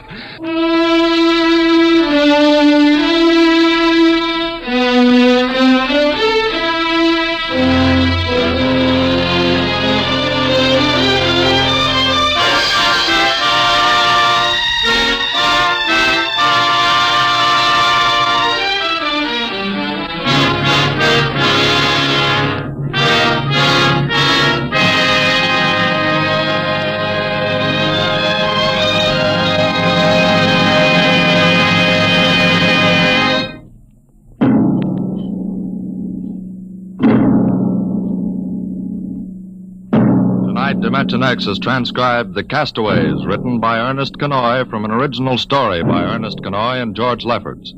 Featured in the cast were Santos Ortega as General Gaydosh, Greg Morton as Dr. Muller, your narrator Norman Rose, music by Albert Berman, engineer Bill Chambers.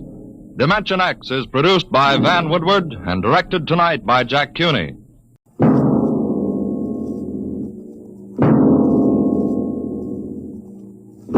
Now, tonight's adventure into the unknown world of the future.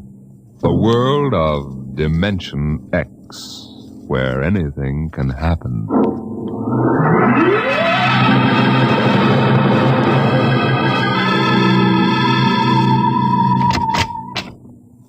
You are Mr. Sid Ryan? The same. My name is Lucia. I'm a Martian. Pleased to meet you, Mr.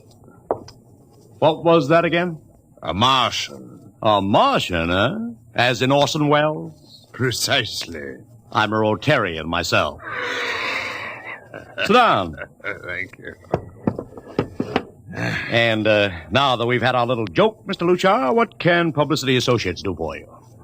It has been my observation that advertising and publicity are the very backbone of earthly civilization. Spoken like a true Martian, Mr. Lucian.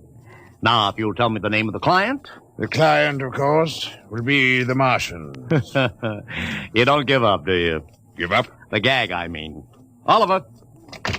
Oh, yes, Mr. Ryan? This is Mr. Lucia. How do you do, Mr. Lucia claims to be a Martian. Take him outside, will you, Oliver? Get the name of the sanatorium he escaped from and tell them to bring the butterfly net. Wait, sir. I'm happy to see, Mr. Ryan, that my telling you I am a Martian has approximately the effect I supposed it would have. I believe we can do business. I have here the cash retainer of $5,000. Sit down, Mr. Lucia. Oliver, get the client a cigar. Yes, sir. No, the other box. Thank you. Well, now, what can I do for you, sir? I wish you to manage a publicity campaign. A very large, a very important campaign. Is the product established, or is it something brand new? Oh, something quite new. Now, what would you judge to be the most effective type of campaign? Well, if the client has a lot of dough to throw around, a suspense campaign is best. First, you place ads in the paper saying, watch this space. Then, about a week later, you run an ad saying XYZ or PDQ, and you get people guessing what it means. Then, finally, when you've teased them enough, you bust loose and unveil the product. Excellent. Very well, sir. We shall conduct a suspense campaign. Of course, in this kind of campaign, secrecy is very important. Once the name of the product leaks out, it spreads like wildfire, and the whole campaign is kerfloppo. Yes, quite so. Utmost secrecy. That's right. You realize, of course, these things cost like crazy. Would, say, $1 million cover the expense? Come again? I said, would $1 million cover it? Yes, I imagine. You did say $1 million. I understood that you had handled some very large accounts. Of course, if this is too big... Oh, not at all. As a matter of fact, I seldom touch anything less. Right, Oliver? Huh? Oh, of course, that's right, Mr. Ryan. Absolutely right. Good. You will begin, then, by saturating the newspapers, the radio, streetcars, with a very simple statement. What's that? I shall write it for you. The Martians are coming. Say, that's not a bad teaser. Got that, Oliver? Yes, sir. The next ad will read, June 1st is Martian Day. June 1st is Martian Day. What happens on June 1st? The parade takes place. What parade? I wish you to arrange a parade up Fifth Avenue. You mean like the Macy parade? Exactly. Except that the theme will be the world of tomorrow. The Martian world. My client would like it to be a gay affair. Balloons, clowns, pennants, pretty drum majorette. Say, that sounds terrific. I might be able to interest the department stores in a tie-in. The parade will climax the campaign. On June 1st, the product will be unveiled. Good enough. By the way, Mr. Lucia, just what is the product? What are we selling? Oh, no, Mr. Ryan. Secrecy, remember. Oh, but after all will be revealed to you in good time, Mr. Ryan. For the moment, let us say we are selling a concept. Concept? Precisely. The concept of invasion from Mars.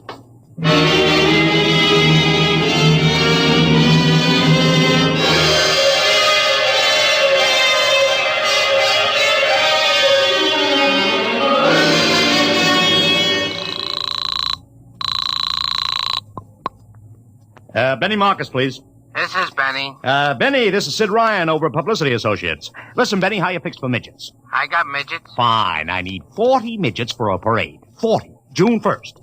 And listen, Benny, I want them dressed in little spacesuits. What? You know, like men from Mars, okay? Midgets. And I want some movie extras, maybe 50 of them. Also rigged up like men from Mars. Make them look gruesome. Got that? Gruesome. Also, I need some horses with pretty girls on top of them. Maybe you can get that bunch from Maroney's Traveling Circus. The ones we booked for the Fireman's Parade in Albany last year. I'll try, Sid. And never mind the expense. Just get me the talent, okay? I gotta hang up now. Call me back, Benny. How you doing, Oliver? Oh, fine, Mr. Ryan, just fine. We got full-page ads in all the dailies and 10-second spot announcements on every local station, but it's costing a fortune. The more it costs, the bigger our percentage. Spend like you are going to the electric chair, Oliver. Yes, sir. How you making out on the parade? If it comes off, it'll be the biggest thing since Barnum invented the midget. I've got Macy's, gimbals, and Saks to contribute floats. Everything is built around the Martian theme, see?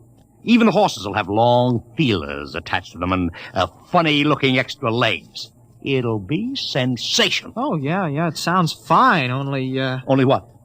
Oh, Mr. Ryan, we don't even know what we're selling.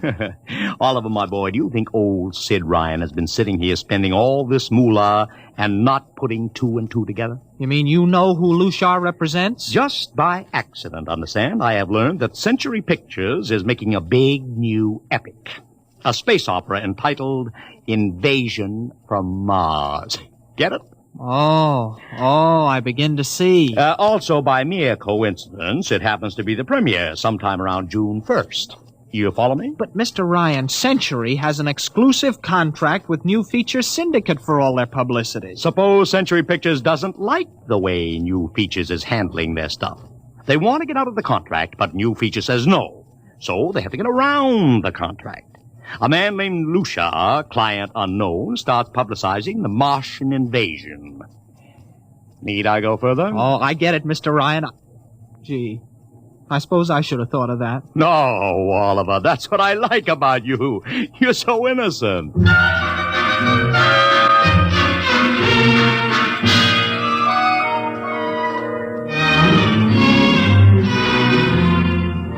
Let me talk to Commissioner Patrick, please. Sid Ryan. Hello? Commish? Sid Ryan. Oh, it's you. Well, what is it this time? If you want to drop a man off the Empire State Building into a teacup full of water, the answer is no. Also, we are not arresting any fan dancers. You know I don't handle fan dances. I want a permit for a parade, June 1st, 5th Avenue. It's a Sunday. There's no traffic. Oh, come now. Look, Ryan. Macy's gets a permit. Gimbals gets a permit. The American Legion gets a permit. The Sons of Erin march every time Morton Downey sings the Wearing the Green. Don't give me a hard time, Patrick. This is too big. Come on. I have the 5th Avenue Merchants Association behind me. Okay, Ryan. Fill out the forms. I'll pass them along to the license commissioner. That's my boy. Oh, by the way, what's the occasion? Oh, don't you read the papers, Patrick? June 1st is Martian Day.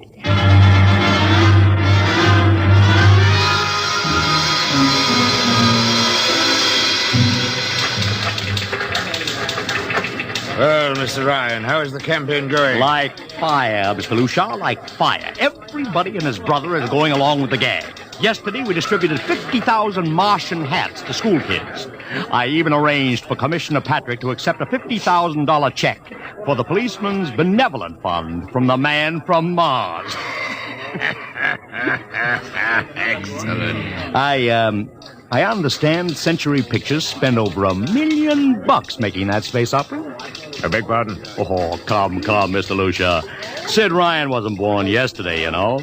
I know who our client is, even if you don't admit it. You do? Always thinking that's me. Well, as long as you know, let's keep it to ourselves, shall we, Mr. Ryan? As you once remarked, when these things leak out, it destroys the surprise and ruins the effectiveness of the campaign.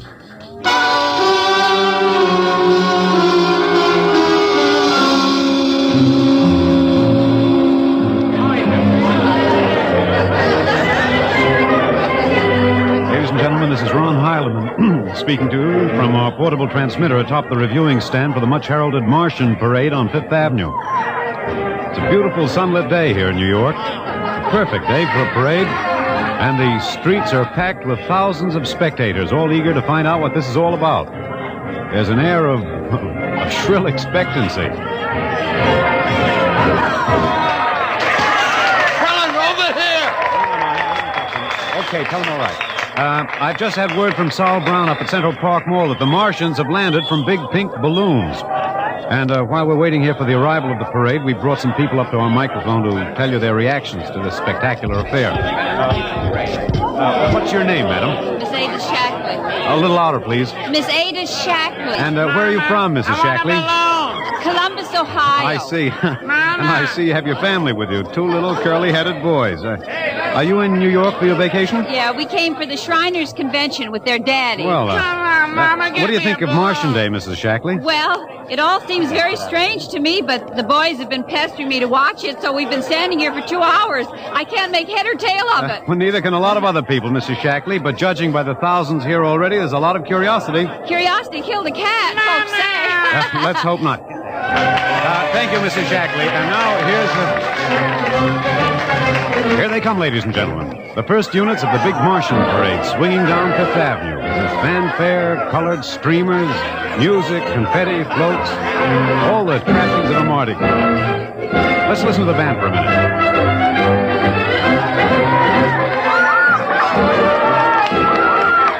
Here in the vanguard, the whole group of little midgets in weird-looking pink and blue spacesuits, carrying Rube Goldberg weapons with signs painted on them.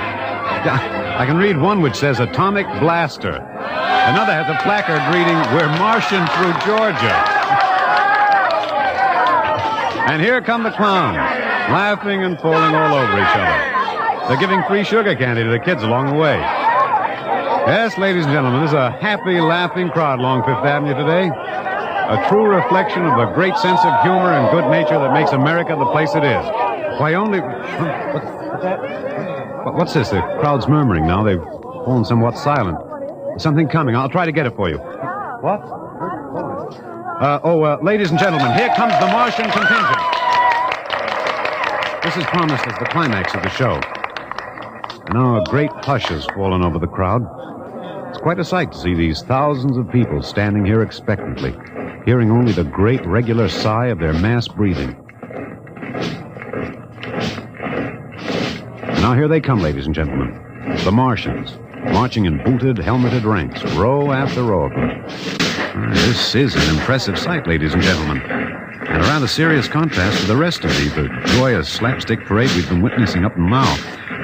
There are perhaps 200 tall, broad-chested men dressed in metallic gray spacesuits with thick glass visors drawn across their faces. Each one's holding an ominous-looking ray gun at the ready position. They're marching in absolute silence, keeping step perfectly, as though some mute, unspoken command are marking time for them. Even the children are awed by the unexpected, warlike realism of the Martian Legion. And now the first ranks of the Martians move past us, down Fifth Avenue toward the reviewing stands at the square. No one moves. There. A woman, ladies and gentlemen, just dashed out into the street. For what reason, I don't know. She just slipped through the police cordon somehow. They're after her now. But she's already reached the ranks of the marchers, and she's trying to lift the visor of one of the Martian spacesuits. Wait. She's fallen. She screamed and then fell forward in a dead faint. The Martian column keeps right on coming. Unless they break ranks, they're going to trample her. No. The policemen have got her now. They're dragging her away, out of the way. Trying to revive her now. What is that? All sorts of rumors have begun filtering back through the crowd. Some are even whispering that the woman's dead. We don't know yet, but whatever's happened, the incident seems to have cast a slight shadow over the mood of the crowd. The carefree holiday air seems to have vanished. The crowd's stirring uneasily, a little disturbed at what we've just seen. Nothing to be alarmed at, however. It just seems a shame that anything like this should happen to spoil our enjoyment of the Martian parade.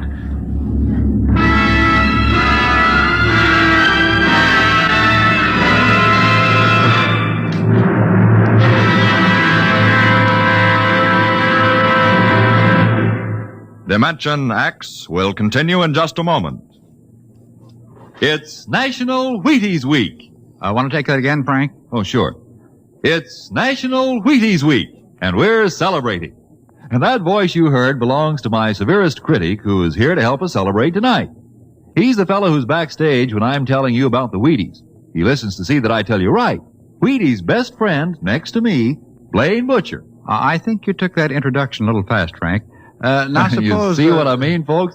Seriously, Blaine, you say the Wheaties words once. Okay. All I'll say is this. Those of us who tell the Wheaties story believe what we say. And during National Wheaties Week, the good word is this. Get a package of Wheaties and try them just once. I'll be right behind you in line at your grocer's, between you and Frank Martin. Okay? Do that now. Try Wheaties. It's National Wheaties Week.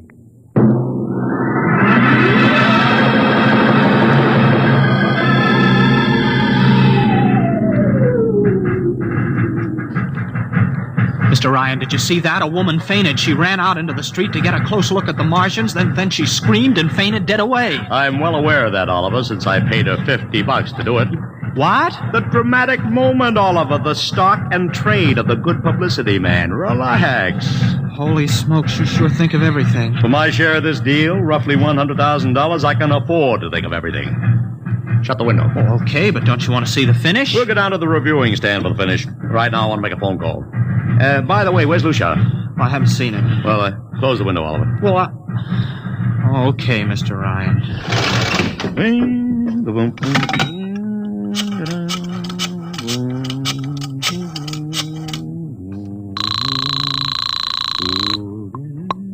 Marcus Talent Agency. Benny, this is Sid Ryan. Oh, say, listen, Sid, I was going to call you. I'm awful sorry about those Martians. What do you mean, sorry? They're terrific. No, don't joke, Sid. I mean it. Well, I mean it, too. They're great. Are you in a bag? Never felt better. You mean it, don't you? Of course I mean it. What is this? There are Martians in the parade? About 150. Of course, I only ordered 50, Sid. but under the circumstance... Sid. What is it? Sid, don't you know I couldn't get you a single movie extra? There's a studio strike in New York. Huh? Wait a minute. Where'd these guys come from if you didn't hire them? I don't know. Hold on. Oliver? Oh, yes, Mr. Ryan? Did you hire those Martians? Well, no, sir. I didn't... Benny, this is on the level, isn't it? Honest, Sid, I... Okay, Benny, I'll call you back. What's the matter, Mr. Ryan? I don't know. Just don't know. Wonder if Lucia hired him. What's Century Pictures number? Tremaine 4, 1000. Tremaine 4, 1000. Century Pictures, the studio of the stars. Give me Marty Sanford, your publicity director. One moment, please. Sanford? Marty, this is Sid Ryan. Oh, hello, Sid. How's it Fine. Listen, Marty, this is dead serious. On the level, get it? What's wrong? I've got to locate Lucia. Lou who? Lucia, come on now, Marty. This is life and death. The guy you sent over to hire me for the invasion picture. I never heard of a guy named Lucia. And, what invasion picture? Invasion from Mars, the space opera. Are you batty? Marty. The picture was shelved last month. What? Sure, back in the can. The big shots decided you can't sell a Martian invasion to the American public. It's too incredible, Sid. Who'd ever believe it could really happen? Of all the crazy... Mother in heaven. What is it, Mr. Ryan? You look terrible. It's too fantastic. Mr. Ryan, is something wrong? Open that window. I want another look at those Martians.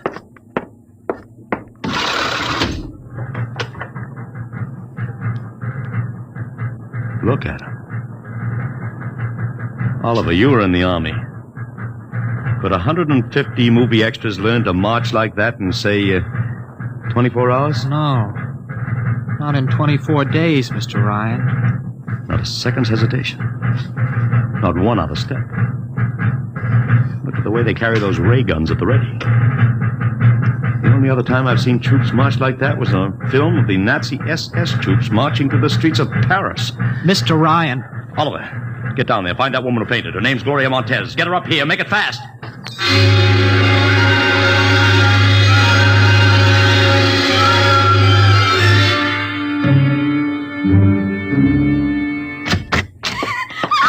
Yes, Mr. Ryan. I can't get much sense out of her. Stay away from me! Okay, Gloria. You can cut out the act and relax. It's me, Sid Ryan. You're a Martian. Gloria, settle You're wearing down. a mask. Baby, it's me, Sid. It's awful.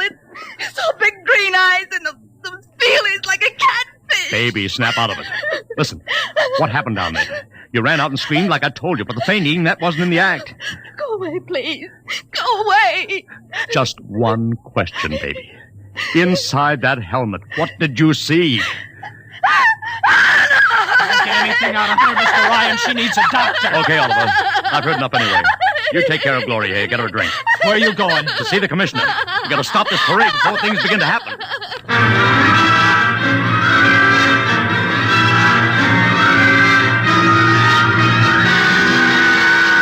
Okay, Ryan, what's the beef? Listen, Patrick, I don't know what it is, see, but something's wrong. You've got to stop that parade. I suppose you'd like the riot squad. That would get you a front-page spread on every paper in town. Now, look, Ryan, I've got no time for your cheap publicity gags. I'm a busy man. Listen, I'm trying to tell you I don't know where those Martians came from, who they are, anything about them. Oh, Ryan, I'm wise to your tricks. Now, if you let the sergeant show you out... You won't do it, huh? An honest citizen appeals for protection and you refuse. I most emphatically do. Now beat it. All right, Patrick. I'll go right to the mayor's office. I'll have you busted flatter than the fried egg. Go ahead. I'm sure His Honor will be glad to toss you out on that phony nickel-plated skull of yours.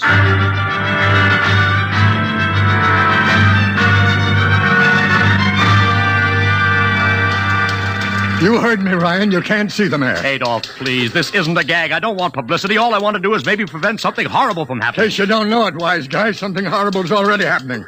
A couple of hundred little kids are in the hospital with ptomaine poisoning from that phony Martian candy you passed out. What? Or didn't you know?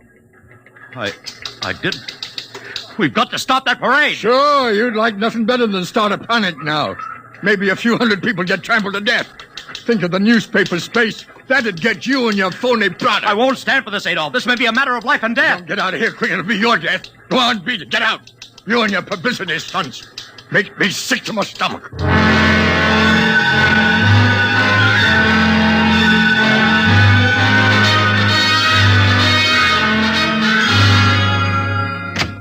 Oliver! Oliver! Oliver, where are you? Oliver! Oliver! Oliver! It is useless to scream at him, Mr. Ryan. Your friend is quite dead. Lucia. He wanted to run to the police with some story about a Martian invasion. I found it necessary to restrain him. Restrain him, you stinking murderer! Now, Mr. Ryan, collect yourself. After all our planning, it wouldn't do to have everything spoiled now, would it? Lucia, start talking and talk fast, because when you get through, I'm going to take you apart piece by piece. What's this all about? Surely you know, Mr. Ryan. After all, you've been publicizing it for months.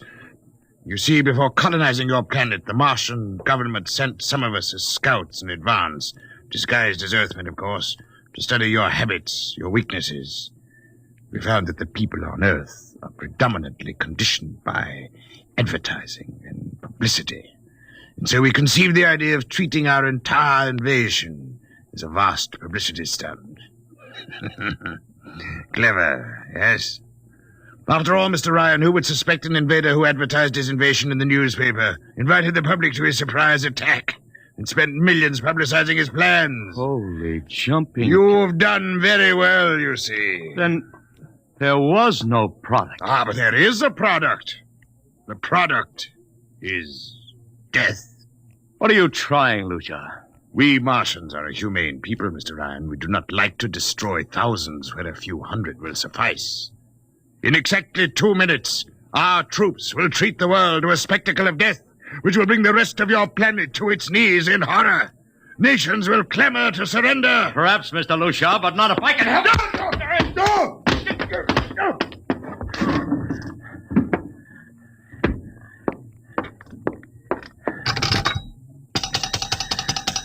Yes, please. Operator, this is Mr. Ryan. Get me the field telephone on the reviewing stand of the Martian Day Parade. Hurry. Anyone in particular? Just hurry. Reviewing stand. Hello? Get me Commissioner Patrick. Hello? Hello? You have to talk louder. I want Commissioner Patrick. Patrick! Wait a minute. Things are quieting down. Hey, wait a minute. What was that you wanted? This is Ryan. I have to talk to the Commissioner. It's a matter of life and death. Oh, you can't talk to him now. The Chief Martian is presenting the PBA check to him. The Martians are going to fire a salute. Listen, you gotta stop him. What? Stop him! I'm sorry, Mr. Ryan. I can't hear you. Idiot! The worst is going!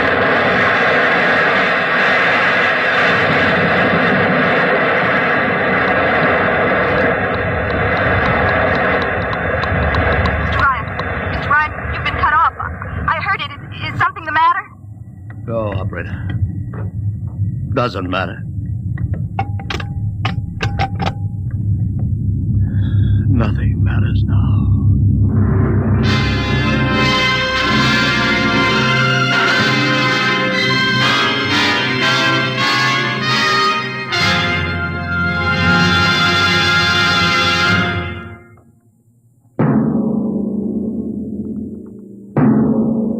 Tonight, Dimension X has transcribed The Parade, an original radio drama written by George Lefferts.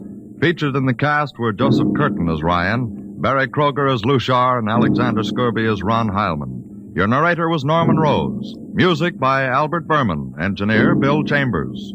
Dimension X is produced by Van Woodward and directed by Edward King.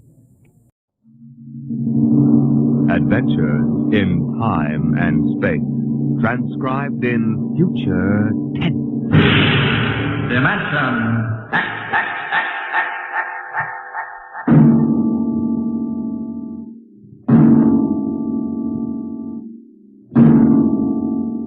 Can you predict what will come in 100 years? Or in 10? Or in the next minute? Some people think they can. Nuclear science, mathematicians, astronomers, biologists. They'll predict the shape of the future because they make the future. Because they see beyond the known dimensions of time and space into the unknown, Dimension X.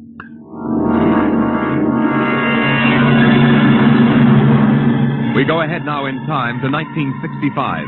We're on a vast concrete runway set in the desert of the Southwest. A giant metal ship stands before us, prow pointed for the stars. And in 5 minutes, the signal will flash, and it will tear up through the atmosphere to the outer limit.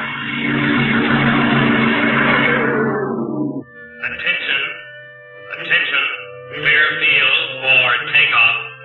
Clear field. 5 minutes, Steve. For takeoff. Warmer up, Charlie. I want to go over procedure again, Steve. Don't worry, I got it straight. You just make sure. Okay. I take her up on jets to 50,000, then I cut in the rocket. No lower, or your tail blast will burn out 3 counties. I climb 4 minutes on rockets, then start maneuver tests. Remember that, no more than 4 minutes. Right. This ship isn't like those strata rockets you've been testing. She's the first one built for outer space. If she works, she can go clear to the moon. If I'd have known that, I'd have brought my toothbrush. No, not this trip. Now get this, Steve. You've got power there to clear the Earth's gravitational field. But remember, after you cut in the rockets, you've only got 10 minutes fuel. If you go beyond the outer limit and don't save fuel for the return... I know, I won't get down again. That's right, Steve. You'll drift off into space. Get that now. 10 minutes fuel. Gotcha. As far as I'm concerned, this project is a lot more important than that cosmic ray bomb they're testing out in the Pacific tonight. Well, the Security Commission brass doesn't think so. I don't see any undersecretaries under anything. Don't worry. In the long run, our ship will make the CR bomb back-page stuff. But in the meantime, it's just as dangerous. Remember, half the principles in this ship are pure theory, Steve. Slide rule stuff. If anything goes wrong, we may have to scrape you off the landscape with a soup spoon. You have a charming sense of humor. Now, here's what I'm getting at. We're risking your neck in this test. If anything blows, we don't want to have the next man pull the same boner. I know, Hank. So keep your mic open and keep talking. If anything goes wrong, we want to know exactly why. And we won't be able to ask you. Let us know before you pull every switch. Before you do anything. You got that? Yeah. Even if you only have to blow your nose. All right, get those fuel lines away. Okay, Mr. Crow. Well, I guess that's about all, Steve. That reminds me. Look, if Mary calls, I'm just up on a milk run. I didn't tell her today was it. How is she? She's okay, but she's due about now, and I don't want her to be nervous. Hey, I didn't know the baby was that close. Yeah? Steve, I really ought to be sending a single man on this job. What, and cut me out of a soft paycheck? Forget it, Hank. You know you can't get anybody else who can take 15 G's acceleration when those rockets cut in. Yeah, I know. It's time, Steve. Yeah. Well, see you later. Don't worry, Hank. I'll sweat for both of us. Button her up, Charlie. So long, Hank. So long. We'll give you the light from control.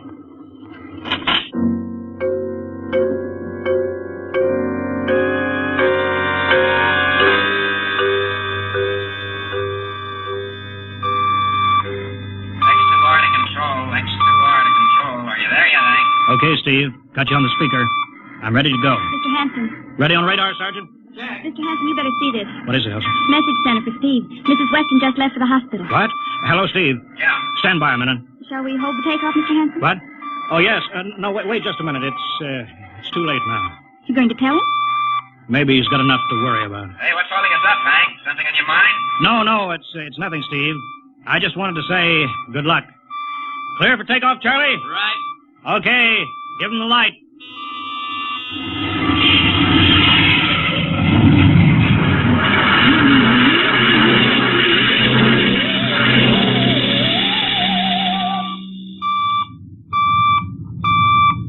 All right, Steve, I'm reading you clear. 20,000.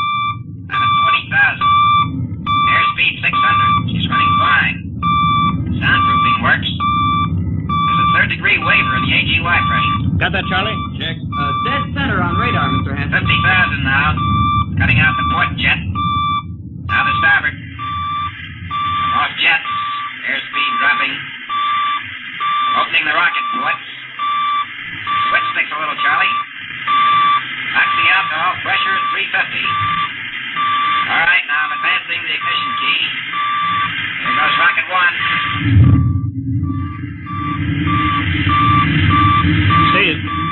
Steve, you all right? Yeah. Looks like somebody slugged me with a sledgehammer. Airspeed now 1,200. Here goes number two.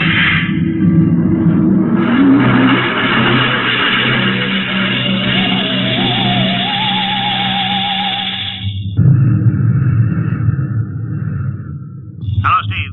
Elapsed rocket time is now 4 minutes. What's your altitude? Over to you. Speed 4,400. Still climbing. Altitude 297 miles. All right, you're at the outer limit. Level off for maneuver test. You've got exactly 6 minutes fuel left. Okay. Starting a 3-degree left bank. It's a little sluggish. That's all right now. There's a low vibration someplace. Maybe the cockpit hatch. Now I'm straightening out. 5 minutes fuel left. Now I'm starting a 3-degree... Hey! What's the matter? What's wrong? There's something up here.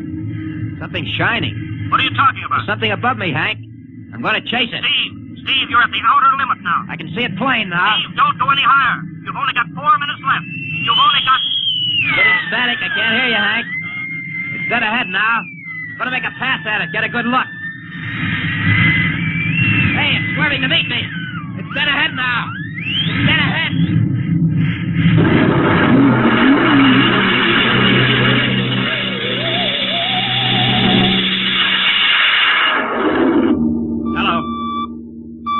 Hello, Steve.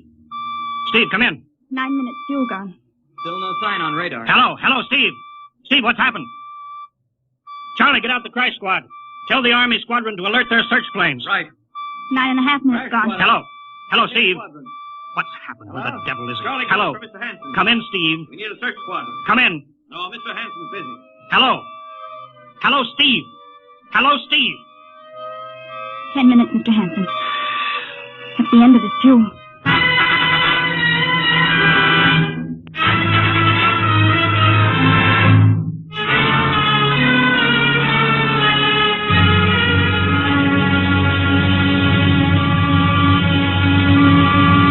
How long's it been now?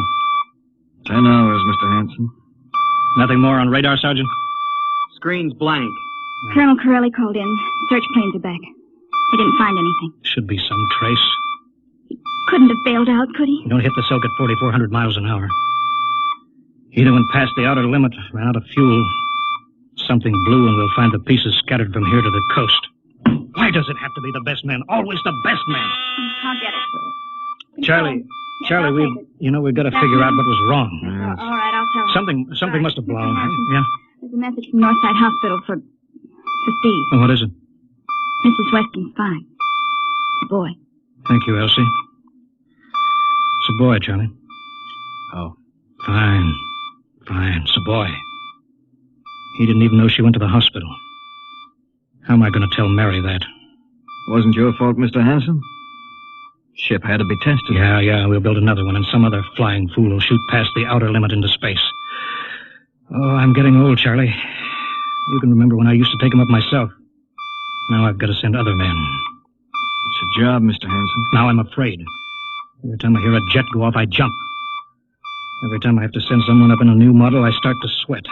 Mr. Hanson. Yeah? I think there's something on the radar. No flights scheduled in, are there, Elsie? We have the whole day cleared. It's coming in behind us. Here it comes over the building. What crazy jockey is buzzing the field like that? Is that an Army plane, Charlie? I can't see. It's turning. Charlie, alert the field. I know that engine. Steve! That's impossible. Look, that's his ship. It can't be. Well, there's no other model like that. It's Steve, all right. It's coming in. Thank God. Thank God.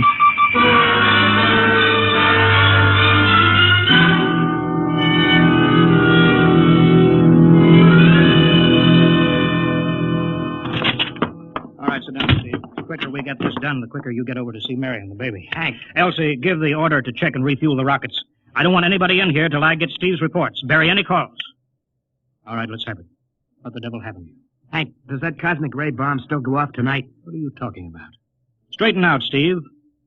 Where you been for the last 10 hours? Listen, Hank, there's something more important. Come on. I've got to get a report on the screen to Washington, so let's have it. I've got to know how you stretched 10 minutes fuel to keep you in the air for 10 hours. Now, one thing before I talk. Look, have the Steve. Geiger men run over the ship before they refuel. What'd you run into? So help me, Hank, I don't know. But we better check and make sure it isn't radioactive. Elsie, add a Geiger report on the standard check. Steve, maybe we better have the doc look you over, too. No, I'll be all right. They said I'd be all right. They? Look, son, I know you've had a tough time, but we've had this field on the alert for 10 hours. One of the Army boys cracked up looking for you, and he's hurt bad. So let's have the story. Let's have it straight. I don't know how to tell you. Hank, I saw something up there. At 300 miles? I chased something up there, Hank, and I caught it. Now, don't hand me that, Listen, Steve. I was cruising along, just starting the right bank, when I spotted something. It must have been going about half my speed. It was egg-shaped and smooth. I made a pass at it, and I was coming back for another, and then there was a humming sound. Humming? A sort of vibration. And I blacked out. I was headed straight for it at 4,400 miles an hour. I thought it was going to be the biggest smash since Hiroshima, and I guess they were drinking that bottle. Never mind that, Steve. What happened? I came to inside their ship. Uh-huh. Steve, this whole thing has been a devil of a strain on you. I'm going to call Major Donaldson from the Army base. Ask him to sit in. A psychiatrist? Yeah, that's a good idea. Let him run his tests. He'll tell you I'm not kidding. Because, Hank, unless I miss my guess, I've just been tipped off to the way the world ends.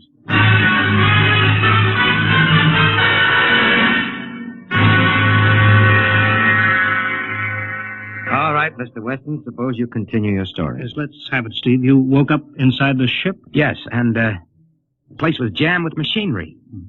Dials, blinkers. I couldn't recognize anything. And you were surrounded by these men from Mars? I didn't say anything about men from Mars. I didn't even say they were men. I couldn't see them clearly. They were just there. Where did they come from, then? Another galaxy. Millions of miles outside of our solar system. That's all I know. You figure out where they came from. And they came all that distance to find the Earth? Yes. Did they tell you that? Yes. You mean they spoke English to you? No, they didn't.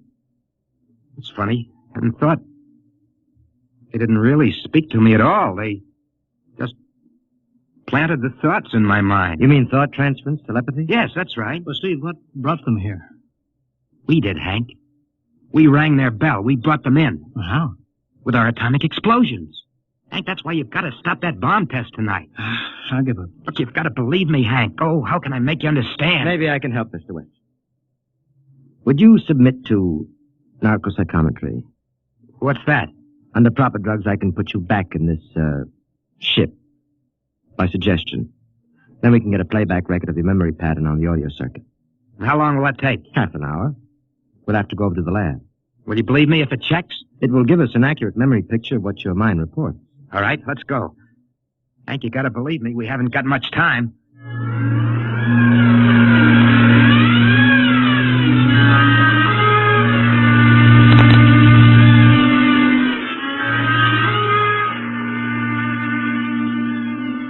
You should be getting drowsy now. Count backwards from 10. 10. 9. 8. 7. 6. 6.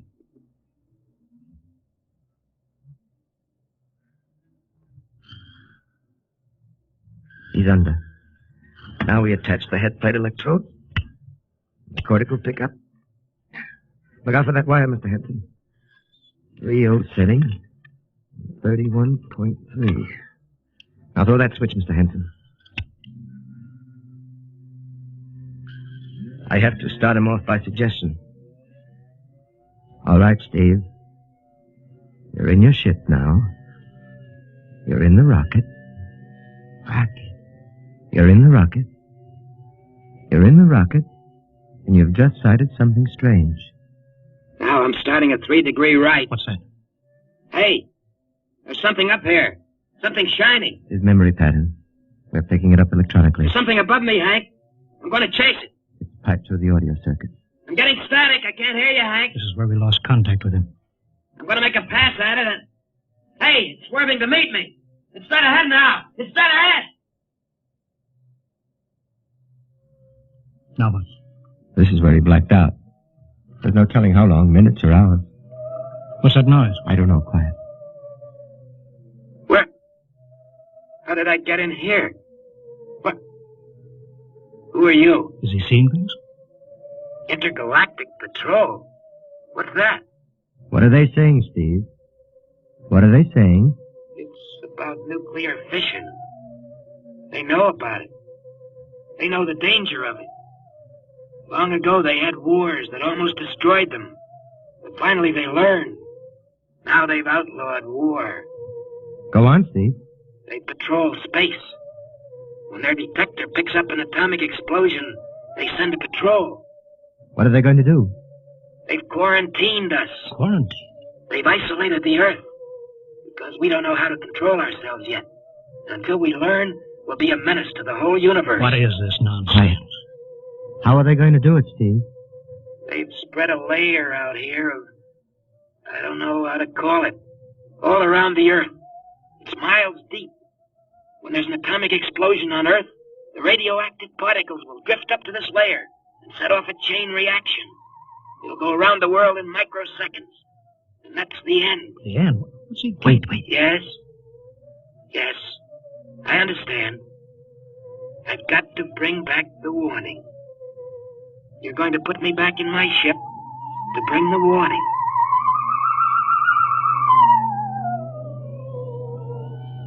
Now what? Blacked out again.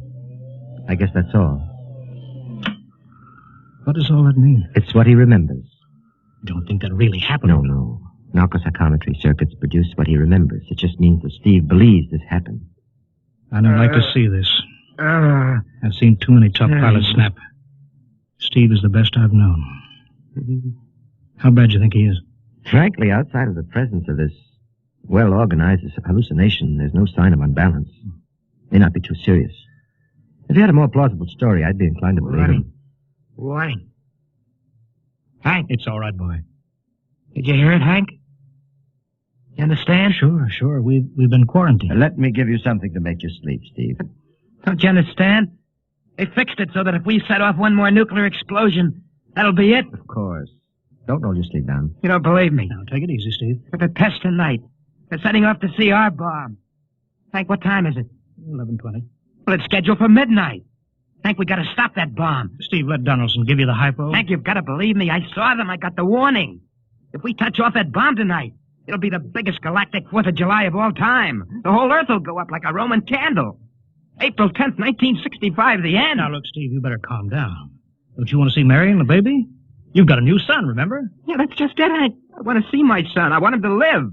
If that bomb goes off, Hank, we've got to stop them. Mr. Hanson, I think we'd better get over to the base hospital. Hank, you've got to believe Yeah, me. sure, Steve. Maybe there is something to it. Look, it's out of your hands. I'll put it in a report and shove it into Washington in the morning. In the morning? There isn't going to be any morning, Hank. Don't you understand? You've got to call Washington now.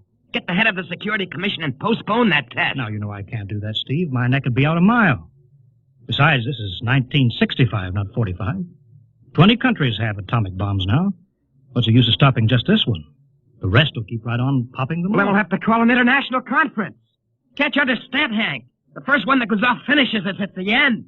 They've given us the quarantine warning. Steve, I think you'd better go with us to the base hospital. Look, Steve, we can call up for a detail if we have to.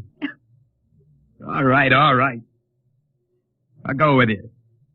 You don't need a straitjacket. That's the way, Steve. You'll probably feel better by morning. Let's go.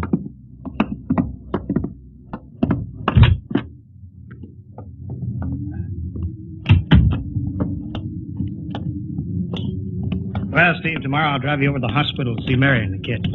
Sure. Look at the ship under the floodlights. Pretty, huh? You'll be flying her again soon, don't you worry. Yeah, I guess so. What you doing out in the line? They refuel her? Yeah, we got Clausewitz coming in tomorrow from Denver for another test. Figure we give you a day off. That's good. That's Why? Steve! Steve, come back! Come on, Donaldson. Steve! Steve, wait! He's heading for the rocket. Look, there he goes up. That crazy fool. You can't get at him now. That covers armor glass. He's waving. Yeah, towards control. It's the radio. He needs the radio. Come on. I should have gotten help. Oh, the radio's still hooked up here. Hello, Steve. Listen to me, Hank. You gotta call Washington now. Come out of that rocket, Steve. I'll call my men. Don't try anything, Hank. They've refueled the rocket for tomorrow. Take it easy, Steve. Listen, you know what'll happen when I fire the rocket tubes down here? Steve, don't. It'll burn out every building for 5 miles. All of us in one big blast. Steve, what do you want? You've gotta stop that bomb. You gotta call Washington right now. They won't believe me. You make that call or I cut in the rocket. Now, I mean it, Hank. Now, hook my screen to yours in parallel. I want to see exactly what you're doing. All right. Just don't fire those rockets. Get going, Hank. You got 12 minutes to make that call and stop that bomb. All right, I'm making the parallel hookup right now. Donaldson, you think he'll really blast? I don't know. Up to now, I'd almost say it was normal, but now he's liable to do anything, Hanson. Steve, there, you getting it on your screen? Yeah. Now, put that call through. All right. Operator. Visit screen to Washington. The visit screen circuits are busy, sir. You'll try again in half an hour. This is Security Commission priority. Break in, get me a line. Yes, sir. Just a moment, please. 10 minutes, Hank. Listen, Steve, I'm trying. Ready to take your call, sir. Washington, Security Commission 3. This is urgent. I want Undersecretary Herbert Ames. Washington 3. 1 moment, please. Hurry, will you? 1 moment, please. What time is it, Donaldson? 11:51. Do you think he'll fire those rockets? He might. Washington? Visit screen 3. Mr. Herbert Ames, please. That is a coded exchange. I cannot accept your call without clearance. Get it through, Hank. Listen, Washington, put it through. This is Mr. Hanson at San Marco Air Base. This is a priority call. I'm coded. 1 moment, please. I will check your code number. Get that through, Hank, or that bomb goes off at 12. Will you be reasonable, Steve? Your call has cleared, San Marco. Washington, visit screen 3. Herbert Ames, please. Security Commission Ames. Listen, Ames. Hello, Hank. Ames, you gotta get me to the chief. Are you kidding? He's at the test control room. Yes, I know, but get him for me. What's up? You look lousy. Or is it a bad circuit? There's no time. I've got to get him before the test. It's about the CR bomb. I can't take that responsibility. Get that through, Hank, or I blank. Hey, what's going on there? Ames, my project has a high enough rating. This is a priority A call. What? Okay, it's your neck. I'll try to get him for you. He's in the control room, so you'll have to switch off your screen and speaker and go on earphones. Too much going on in there. Security ruling. You hear that, Steve? I've got to cut the incoming screen. All right, but don't try anything. 8 minutes, Hank. Hello? What? You got him, Hank? Yes. This is Hanson at San Marco. No, sir. Priority A request to cancel the bomb test. No, I'm serious. This is deadly serious. We sent the X2 JTR up today to the outer limit. We uncovered evidence. Yes, on the automatic instruments. What's that? No possible chain reaction. No, I can't tell you the whole story. There isn't time here. Yes, I'll bring the readings into Washington in the morning. You've got to postpone the test till you see them. Look, I've worked on contracts with the Commission for 10 years. Yes, I have complete confidence in my information. You can record that. All right, I'll call you back immediately. Bye. Hank? He's agreed to cancel, Steve. The bomb won't go off. All right, boy. You can come down out of that ship.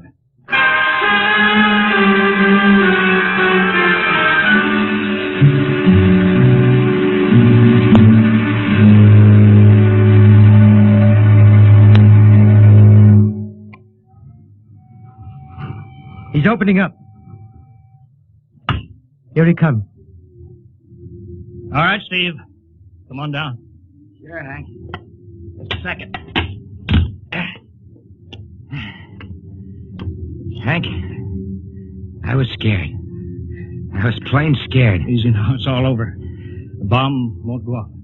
Thank God. Look, I want to see Mary and the baby. Can you get me transportation now? Oh, wait a minute. It's almost 12. They won't let you in the hospital now. I want to see the baby. Sure you do, but you've been under the strain. I've got a shot for you here, Steve. Give you a good night's sleep. All right. Roll up your sleeve. Yeah, here. There, that'll make you sleep. Sergeant will find you a bed. Yes, sir. Come on, Mr. Wesson. Okay. Good night, Hank. I'm kind of beat. It's been a tough night.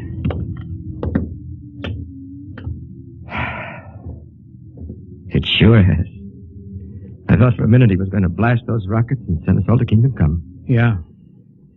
Quite a stunt getting the ray bomb test called off.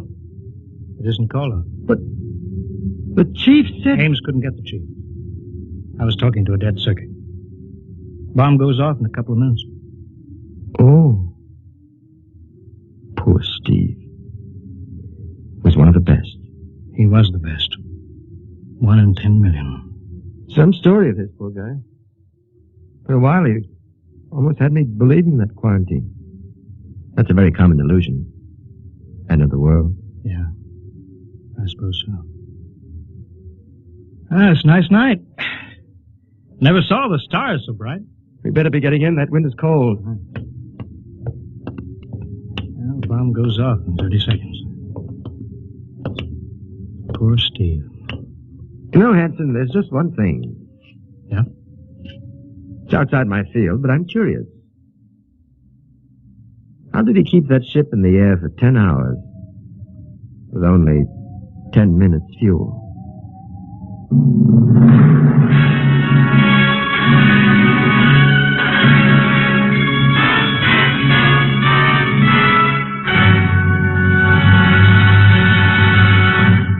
You have just heard another adventure in time, space, and the unknown world of the future. The world of...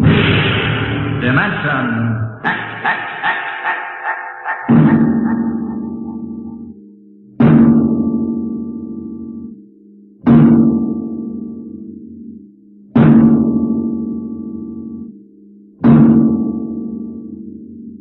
Next week, a star of the future appearing on the program of the future, Dimension X. Next week, Miss Nancy Olson, the talented young actress whose performance in Sunset Boulevard marks her as one of Hollywood's most promising young actresses, becomes the first of a group of rising young artists of stage and screen who have been invited to make an appearance in this series. So listen then for Hello Tomorrow, starring Nancy Olson on Dimension X.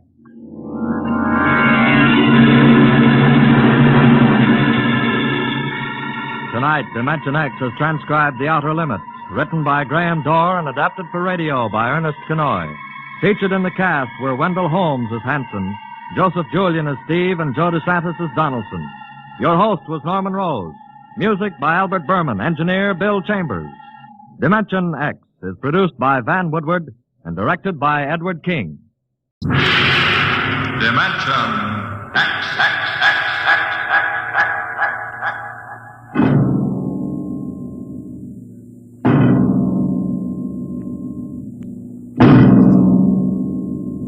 Tonight, a story of the future and a star of the future.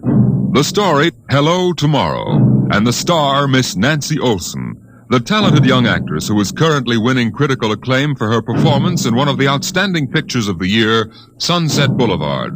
Tonight, Miss Olsen becomes the first of a group of the stage and screen's most promising young stars of tomorrow to be invited to appear on the program of tomorrow, Dimension X. It was in the year 1991 that man disappeared from the face of the Earth. The third atomic war had ended at last, leaving the land a mass of red radioactive dust, filling the air with gamma rays so deadly that life on the surface was no longer possible. There was only one way out. The few survivors went underground, burrowing their way deep into the earth like hunted moles, hiding from death in huge underground caverns. And it was there in the next 2,000 years that they built the new civilization, a civilization in which the genetic survival of the race came first, and every life and every law was shaped to serve that end. It is to this civilization, in the year of our Lord 4195 A.D., that we take you now.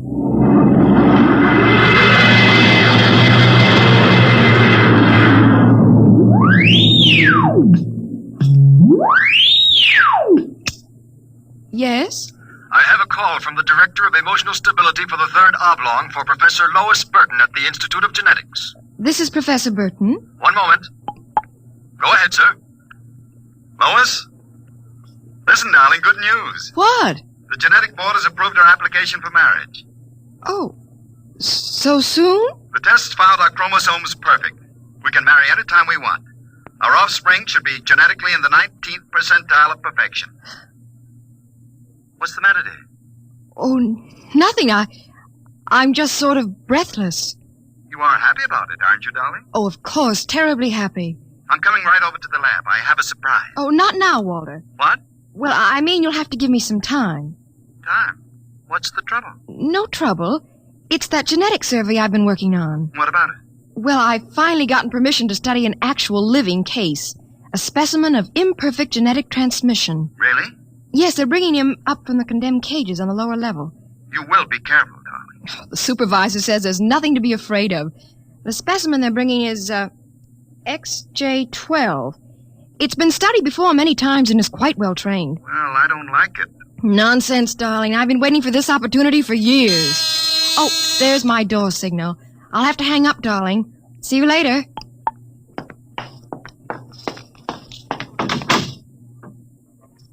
Yes? Professor Lois Burton? Yes? I'm from the Phylogenic Institute. Lower level.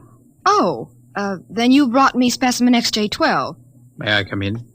By all means. Oh, how? Horrible? It all depends on your viewpoint. I happen to have a twisted leg.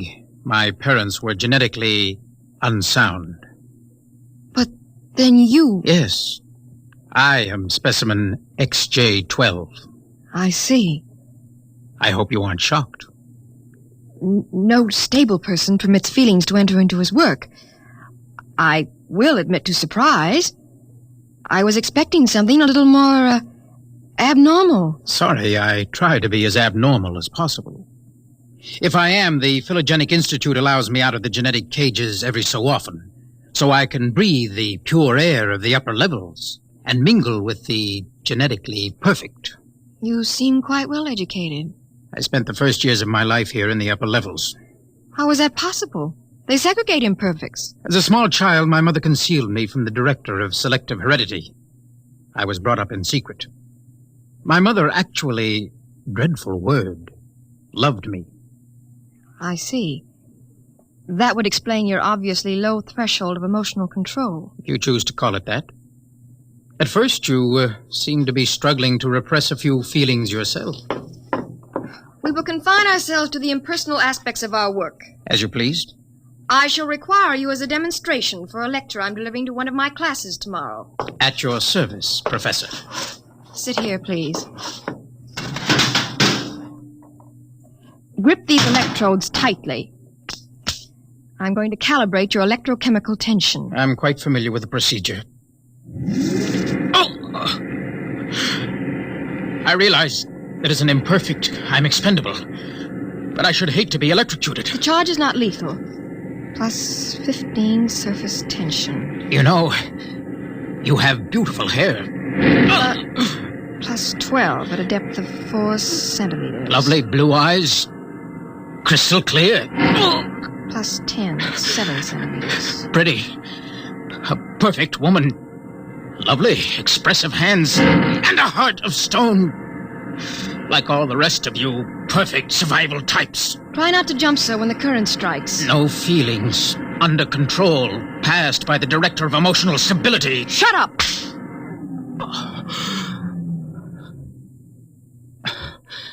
Maybe I was wrong. Maybe you have feelings. That will be quite enough. I seem to sense an air of emotional tension. Nothing, dear. This is a specimen XJ12. Oh, I see. An inferior type. Quite. You, specimen. Can you understand me? Yes. Yes, what? Tell this dolt who I am, Lois. This is a director of emotional stability for the Third Oblong. He also happens to be my selected genetic partner. You will address him as Sir. Yes, sir.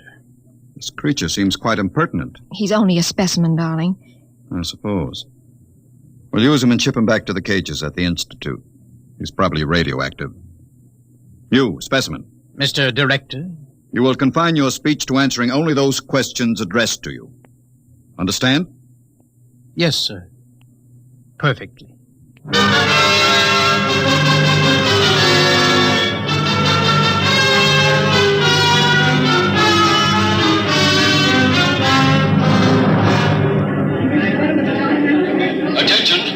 Attention! The next demonstration will be conducted by Professor Lois Burton of the Institute of Genetics. Her topic, the probability of radioactive damage in the chromosome heredity of imperfect non-survival types. Professor Burton. We are very fortunate today in having obtained a specimen of an imperfect genetic type through the good graces of the Phylogenic Institute. Moreover, this specimen has been trained to tell in his own words about the factors in his upbringing. Specimen XJ12. Thank you. My mother was a psychotechnician in the Fifth Oblong. My father was a historian specializing in the records of pre-atomic surface culture. In the earthquake of 2170, apparently some hard radiation filtered down through the tunnels and penetrated the Fifth Oblong. The effect on my hereditary factors is quite apparent in this twisted leg. I appreciate that you do not laugh. Most audiences seem compelled to laugh. Perhaps you are different. If so, perhaps you can be made to understand somehow what it means to be labeled an imperfect. Perhaps in some way I can penetrate the insulation with which the psychotechnicians, the drugs, and the glandular experts have surrounded your emotions. Wait. As Director of Emotional Stability for this oblong, I order you to confine yourself to the subject. My father taught me in the last days before he was executed that every human personality is born with certain inalienable natural rights. The right of free expression, the right to have feelings, and the right to mature, and above all, the right to be different from every other living organism, because every organism is different. I submit to you, distinguished students, that the attempt by this society to abridge these rights is a violation of nature. I say that the imperfects, the mutants, those who are different have as much right to exist and be free as you. I say break open the cages. Free my people. Stop him. Give us back the right to be individuals. Stop him. I say... Professor Burton, take this specimen back to your laboratory and confine him. Yes, Mr. Director. You, specimen, go quietly, I warn you. I have nothing but contempt for your warnings. I'll have you destroyed for this. The specimen is unstable. He doesn't know what he's saying. Then get him out of here, quickly. He's an affront to our genetic type.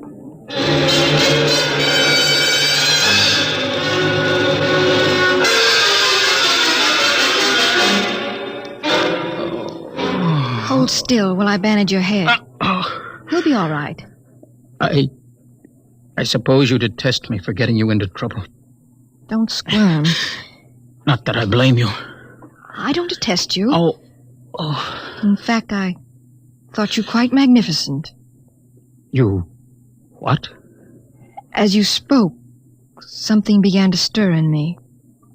You don't hate me? I've never felt so strange. Tell me what you feel.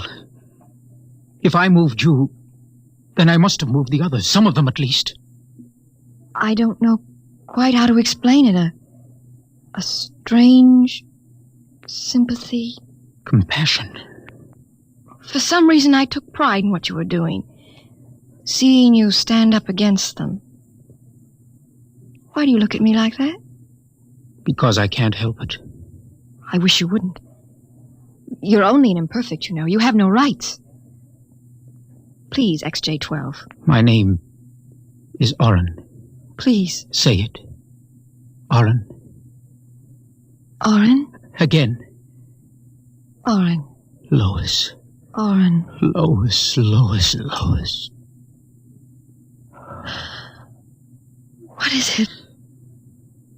Why do I feel this way? In the cages, they call it love. Love? We have no such concept in the upper levels. You've destroyed it. Would it be correct to say, I feel love for you? It would be correct. I feel love for you. Darling, darling. Lois, what about Walter? You're going to marry him. No. You're genetically suited to each other. I don't care. I won't marry him. There must be some other way. But... Walter! Very touching. Very tender. Walter, how could you spy? In my capacity as Director of Emotional Stability, it is my duty to spy. Specimen XJ12 will be disposed of quite systematically by the state. For the good of the state. For the good of the genetic code. And in the name of emotional stability.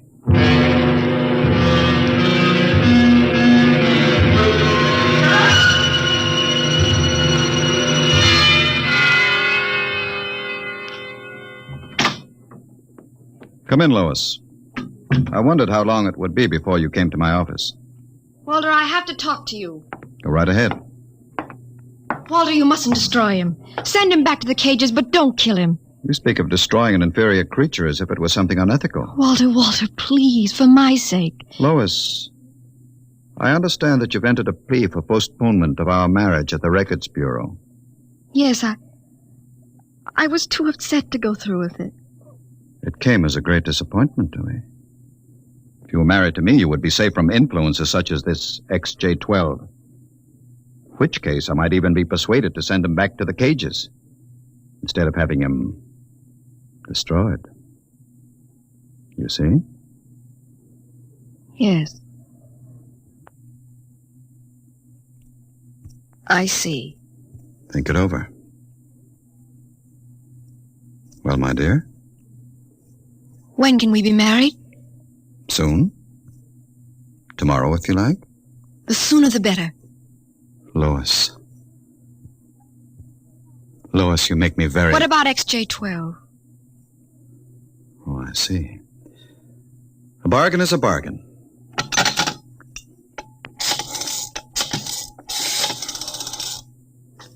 Let me talk to the custodian, please. Hello. This is the Director of Emotional Stability for the Third Oblong. I would like you to cancel the execution of specimen XJ12. Yes. Yes, that's right. Turn him over to the security guard. He's to be remanded permanently to the genetic cages. Let me talk to him, Walter. My dear, I don't think Please, that... I want to be sure he's all right. Very well. Hello. Connect a circuit in the cell block. I want to talk to XJ12. Here you are, my dear. Hello? Oren? Yes. No, I'm all right. How are you? Fine. Oren, I've been talking to Walter. He's going to send you back to the cages. Yes. Yes. No. No, I'm going to marry him. Because I want to. I'm not lying to you. I'm very happy. Yes. Yes, I've got to hang up now. Goodbye. Goodbye. And now, Lois? Walter, please, I've got to get back to the lab. Of course. I'll pick you up in, say, an hour, and we'll make plans for the wedding. All right? Yes. Yes, of course. Goodbye, Walter.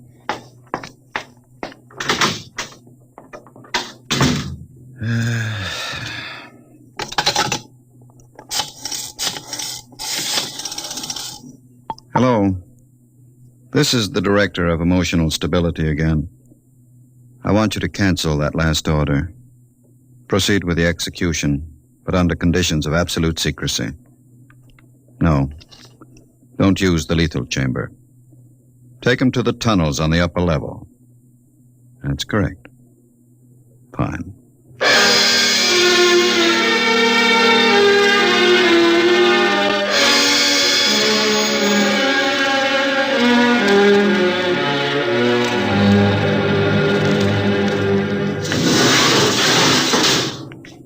This way.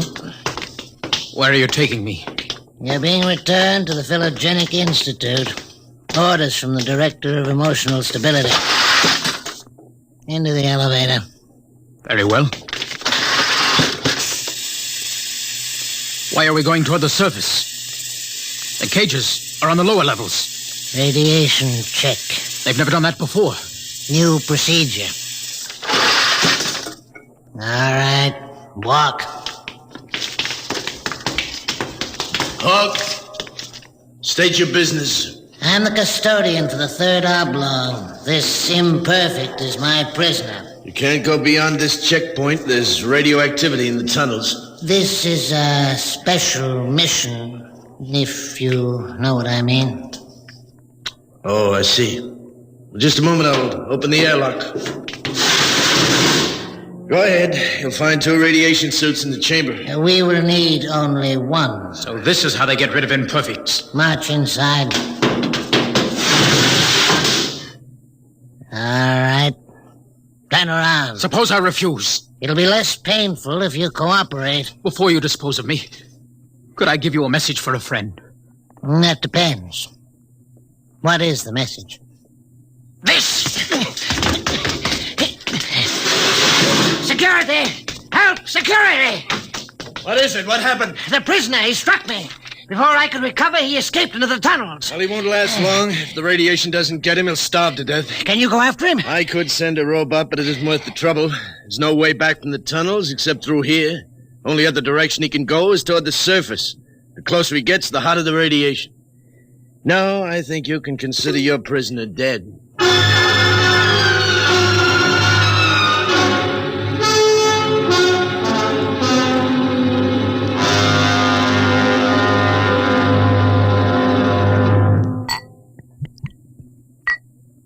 More wine, my dear? No, thank you, Walter.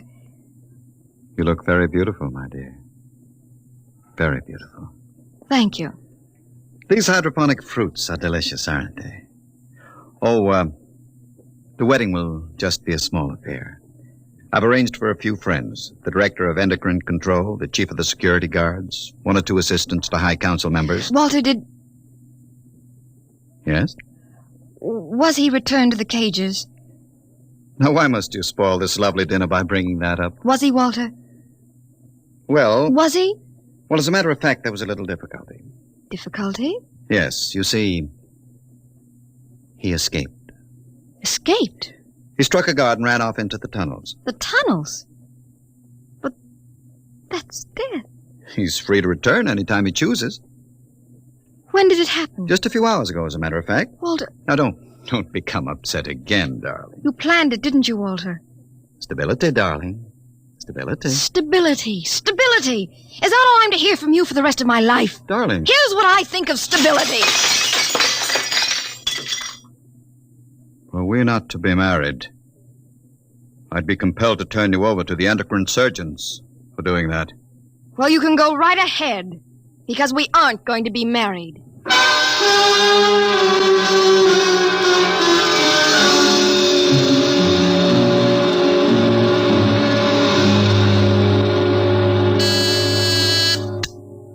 Checkpoint. This is the Director of Emotional Security. Yes, sir. If Professor Burton tries to pass the checkpoint, I want to take it into custody. Well, Professor Burton just passed, sir. She said You that... idiot. But she said I don't care what she said. Stop her. Send robots after her. Get her back. I'll have you destroyed as incompetent if you fail. Yes, sir, at once, sir.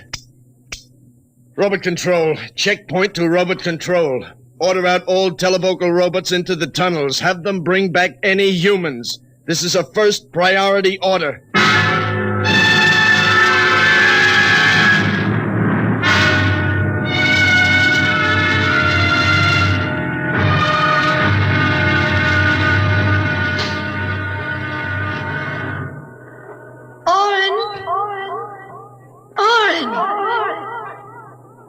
Oren, where are you?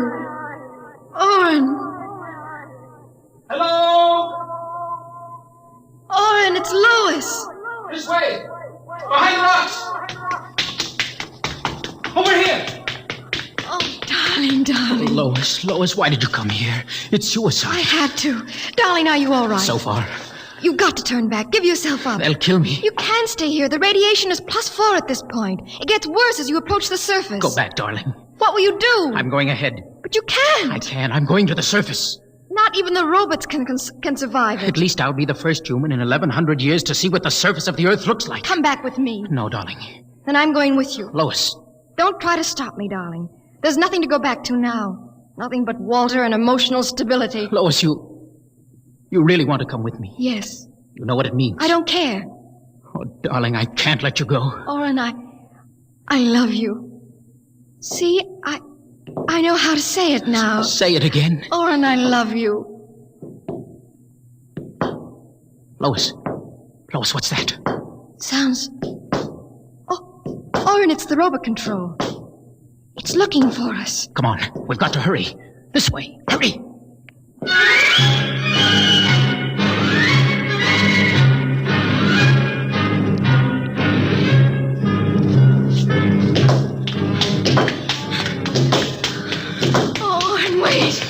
It can't be much further, darling. The robot is gaining. Here, let me help you. I can't. I just can't. All right, darling. We'll stop here. We may as well wait for it. Oh, Oren. It's coming. I can see its light now. Darling, listen. It stopped. The lights are swinging around. Oren, it sees us. Come on, darling. One last effort. Come on, run. Look ahead. You can see the lights reflecting from something. It looks like a door. It is. No, it's a heavy lead door. There's a lever. Hurry. Come on through. Lois, there must be some way to close it. Here. Let me help you.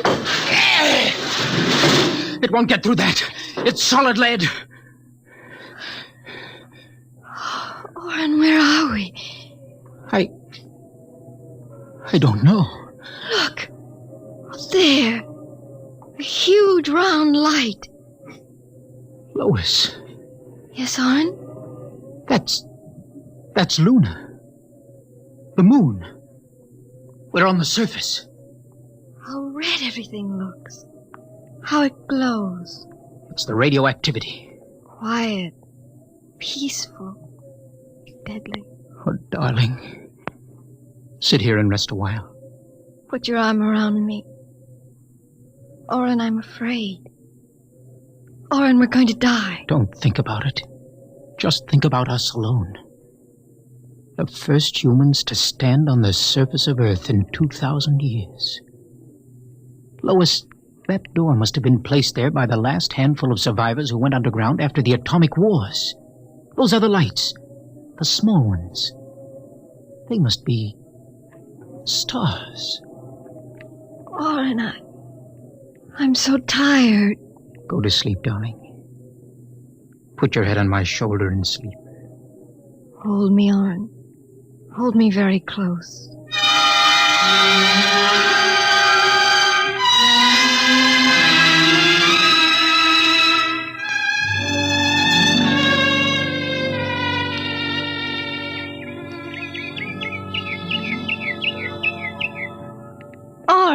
Oren, wake up. What is it? Look, it's light. What? The whole universe is light. Oh, Oren, how beautiful. Look. By all the laws of nature, we should be dead. Lois, no life could survive this. By all the laws of nature. Oren. What is it? We're not dead. This is Earth and we're alive. We're not going to die. But the radiation. It's present. You can see its effects. Oren, did you ever hear of adaptation? What? There is a natural law of adaptation by which an organism will try to adjust itself to its environment by changing. It's called a geotropism. I don't see what that has to do with it. All these generations, we've been bombarded by radiation filtering down through the Earth. Each successive generation must have inherited some degree of immunity to the effects of radiation. And you think that... Oren, it can't hurt us. Don't you see? We're immune. We're probably the first generation to inherit sufficient immunity.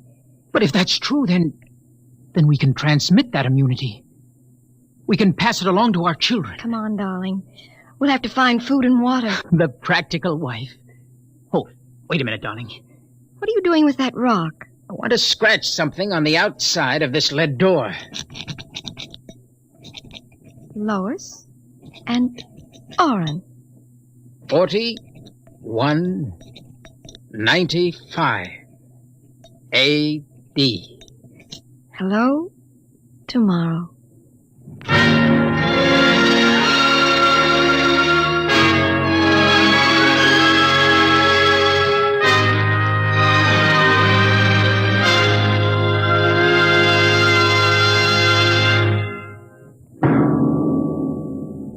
Tonight, Dimension X, the program of the future, has introduced a new star of the future, Miss Nancy Olson. Miss Olson appeared by courtesy of Paramount Pictures and may currently be seen in their production, Sunset Boulevard. Next week on Dimension X, the strange and sinister story of Dr. Grimshaw's Sanitarium. Tonight, Dimension X has transcribed Hello, Tomorrow, written by George Lefferts. Appearing with Nancy Olson were Santos Ortega as Walter and Donald Buca as Oren. Your narrator was Norman Rose. Music by Albert Berman. Engineer Bill Chambers. Dimension X is produced by Van Woodward and directed by Edward King. Dimension X.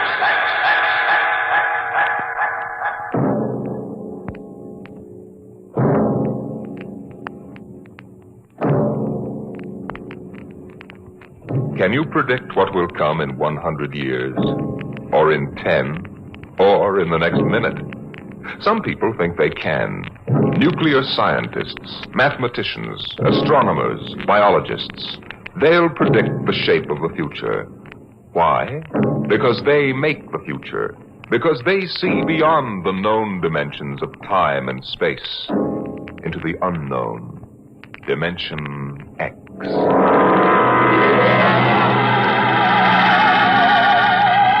It was in the year of 1982 that spacemen first discovered the Great Galactic Barrier. In the past 10 years, rocket travel to the moon and the nearer planets had become commonplace. And then men fixed their sights on a more distant star, the remote planet known as Volta.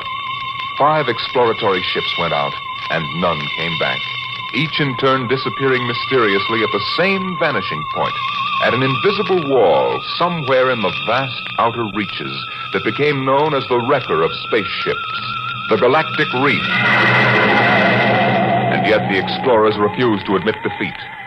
It was on June the 2nd, 1987, that the rocket Star Cloud made ready for takeoff, the 6th to attempt to crack the barrier and win through to Volta.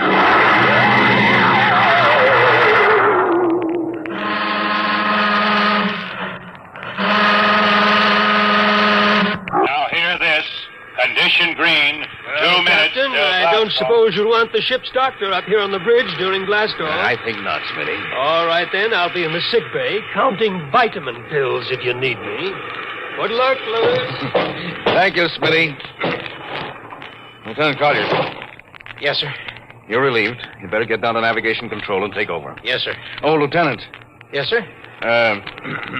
We've never flown together before. This is your first flight in a space vessel as big as the Star Cloud, isn't it? Yes, sir. But I was trained in oversized jobs at the Naval Academy. Well, if you're half as good a navigator as your father was, you'll do fine. Thank you, sir. You were old shipmates, weren't you? Old shipmates. I served under him in the first rocket that ever got back to its base in one piece. We flew that mission in a tin can not much better than a primitive guided missile. I almost went along on the last trip your father made to the barrier. Too bad about that. Yes, sir. Now, that's all, Collier. I'll buzz you when you get down to nav control.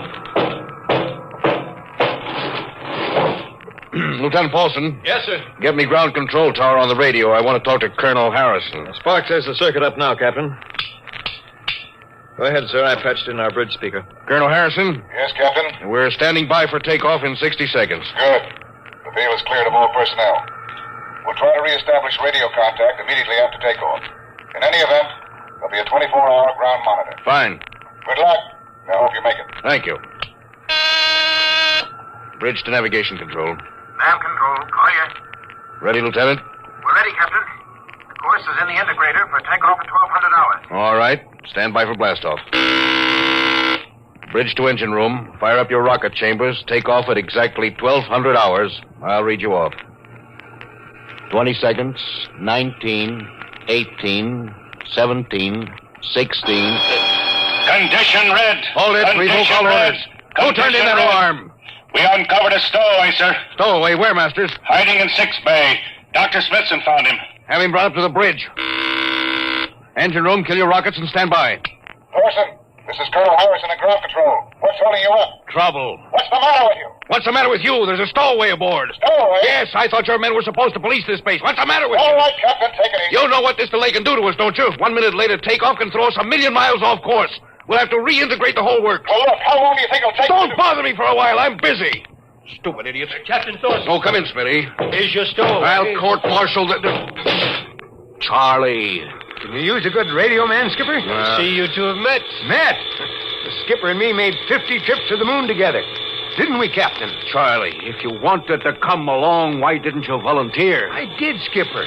They turned me down. What's wrong with you? Acceleration bends. Oh. They said my arteries wouldn't stand another trip. Well, I'm sorry to hear that. But they're wrong, sir. I got one more good trip in me. Now, listen, Captain. You know these green kids don't know the first thing about space radio operations. You put a man like me on, I'll be getting you a bedtime story from Mars. Now, listen, Charlie, you know the regulations as well as I do. I can't take you much as I'd like to. Colonel Harrison will murder me for this. Oh. Well, I'm sorry, Charlie. I'll have to put you aground. I'll tell you what. I'll ask Harrison to put you on as ground radio contact. It'll seem as if you were right here with us. He won't do it, sir. He'd better, or I'll have him busted to corporal for letting you sneak aboard. Now, you'd better be off, Charlie. Masters. Yes, sir. I'm sending this man aground. Give him time to clear the launching platform. Yes, sir. So long, Charlie. I'm really sorry. Good luck, Skipper. I thought you were going to have him drawn and quartered. If it'd been anybody else, I would have, Smitty. But Charlie, well, he's kind of special. Been with me since my first command, when Giller run to the moon. If he wanted to come along this time, well, it's only through loyalty to me. You know, Lewis, I didn't realize it before, but you're almost human. Bilge. Navigation, Lieutenant Collier, you there? Nav control, Collier. Lieutenant, how badly are we fouled up? Can you recalculate the course, or shall I cancel the takeoff? I've already plotted a new course on the integrator, sir. Good. Can we take off in exactly 2 minutes? 2 minutes? Yes, sir. If we can, all we need to correct is for only a 1-degree deflection. I can do that before we breach the stratosphere. That's quick work. Are you sure? Positive, sir. Well, all right, Collier. I'm putting it in your hands. We'll blast off on your signal. Lewis, isn't that a lot of responsibility for a young green officer? Yes, but if he can't do his job, I'd rather find out now than at the galactic barrier. Bridge to engine room. Prepare to blast off on navigator signal.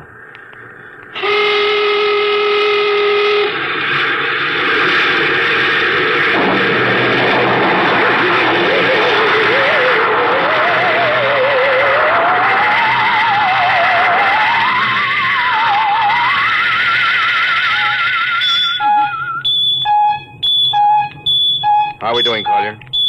Coming on the bearings, sir. 4, 3, 2, We've intersected the course vector. Good work, Collier. The course is corrected, sir. Ready to go into atomic overdrive anytime you say. All right, stand by. Now hear this. Now hear this. Prepare for maximum acceleration. Bridge to engine room. Kill your rockets. Rockets out. Fire up number 1 cyclotron. Number 1 ready. Fire up number 2. Number 2 ready. Withdraw your dampening rods.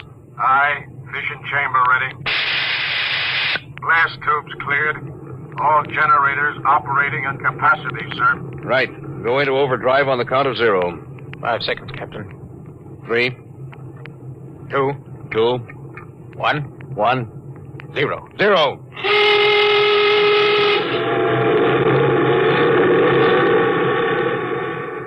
How are we doing, Collier? On course, sir. She's running hot and true. Well, my compliments, Lieutenant. Thank you, sir. This job would have done your father credit. He was one of the best navigation officers I ever saw. Thanks, sir. Now start your gyros and put her on robot control. The bridge is yours, Mr. Collier. If you need me, I'll be in Dr. Smithson's office. Yes, sir.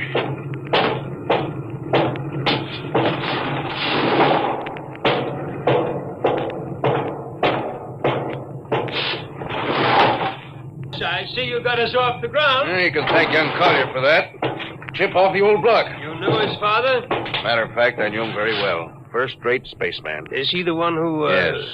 He was lost in the galactic barrier on the second ship we sent out to Volta. Louis, just what do you think this galactic barrier is? Oh, your guess is as good as mine, Doc. All I know is that 5 ships have gone into it. None of them have come back out. How about Miss Struvik's theory that it's a time warp in space, that the ships reach it and slip into another dimension? Rubbish. My theory is that the galactic barrier is nothing more than a radioactive layer of some kind. What makes you say that? Well, we know that radar signals bounce off it like they were hitting an invisible glass wall. And we know that it destroys our ships and crews in some way. There's no other logical explanation. What makes you think we can get through it, Louis? Because we're ready for it. The others weren't. The entire hull is completely shielded with lead. We can crack through any radioactive cloud ever detected. Besides, we're equipped with some new UHF radio devices that should enable us to maintain radio contact with Earth. Nothing can happen. Absolutely nothing. Who are you trying to convince? Myself, I suppose. Louis, you've had your share of glory. First skipper to reach the moon back in 1962. You could have retired. Why are you risking this trip? Because 5 ships are missing. And men like Prentice and Margetson and young Collier's father. I'm tired of seeing good men fed into that meat chopper. Then why are we going? We haven't any choice, Smitty. We're in a race, the kind of race where men and ships are expendable. According to Interspace Code, the first nation to reach Volta can claim it. Personally, I want no part of it. Doc, there are a dozen nations who feel very differently about that. I know. You're right, of course. Well, at least it won't be boring. I'll have to play physician morale builder and mother substitute for 112 slightly nervous men. Your morale doesn't sound too good, Doc. As morale officer, I can state without fear of contradiction, it is terrible. And something tells me that as we approach that galactic barrier, I'm not going to be alone.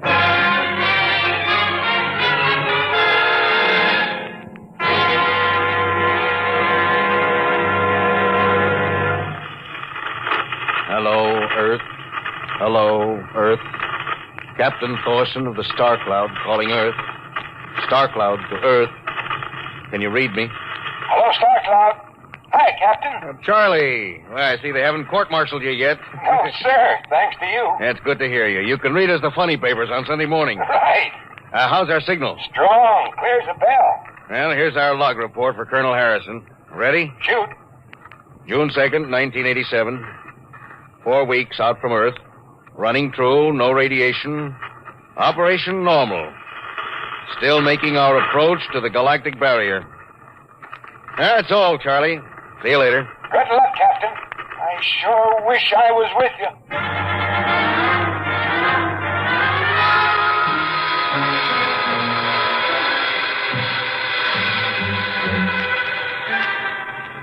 How's the morale, Smitty? Well, the men know we're getting closer to the barrier. They're beginning to show a little tension, Louis. How's their physical condition? Any sickness? About half the crew has come down with space flu. I was afraid of that. Bad? Oh, same as usual.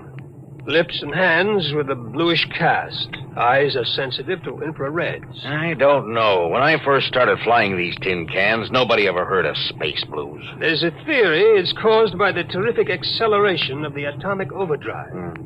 The change in gravity affects the circulation. And what do you think? Oh, I think it's psychosomatic. I've noticed that the same men who get space blues under tension on a ship tend to get blue coloration back on Earth when they're upset. I guess it's an occupational disease of space navigators. You think it's just nerves, then?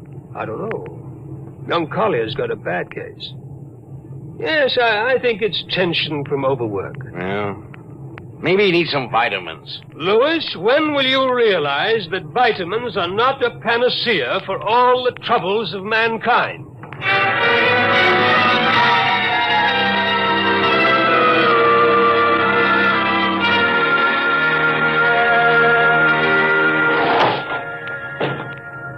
Sir, I understand you've relieved me from duty. Dr. Smithson says you aren't looking very well, Collier. I'm just giving you a rest. But, sir, I feel perfectly able to continue. Your lips are as blue as Minnetonka. Captain, I'd like to remain at my post. Now, don't be so foolhardy, Lieutenant. I'm not being foolhardy, sir. You see, I have a special personal reason for wanting this expedition to reach Volta. Oh, your father? Yes, sir, my father. You think he might still be alive? Sir, I have to find out what happened. I think I understand. Very well, Collier. Report back to duty.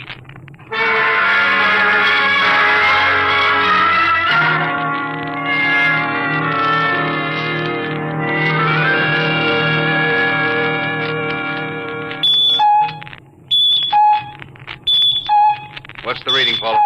We're getting a +5 radar bounce now, sir. Coming off the barrier almost as fast as we send it out. What's the interval? 0.3 of a second. Shortening steadily. This rate will hit the wall in the next few minutes. All right. Alert the crew. Sound general quarters. Now hear this. Condition red. We are now approaching the galactic barrier. All hands to stations. All radiation detectors to be fully manned. Full security will prevail until further notice. That is all. Paulson. Aye, sir. Radar bounce is up to +6. We better try to make final contact with Earth. Is Spark still trying to raise the base? Yes, sir, but he's not having much luck. Seems to be some interference. Oh, that's the radio room now. Yes? You've got him? Well, cut in on the bridge speaker. The captain will take it from here. Hello, Star Cloud to Earth. Can you hear me, Earth? Hello, Skipper. I can barely read you. We're getting heavy static from sunspots. That's not sunspots. We're right on the galactic barrier. Getting a +7 radar bounce. Expect to hit the barrier almost any second now. Good luck, Skipper. Look, Charlie, stick with us, will you? We're switching to the automatic center now so you can track us in. Okay. If we crack the barrier and come through still in one piece, I'll try to get back to you on the high-frequency band. Gotcha, Skipper. Don't worry. I'll be waiting. So long, Charlie. So long, Star Cloud. We must be getting awfully close now, Captain. Heck was bouncing back so fast, it's almost beating the signal. Well, when they coincide, hold on to your hat. That's when we run into the wall. Any second. Hold on. Here goes nothing. Here it comes.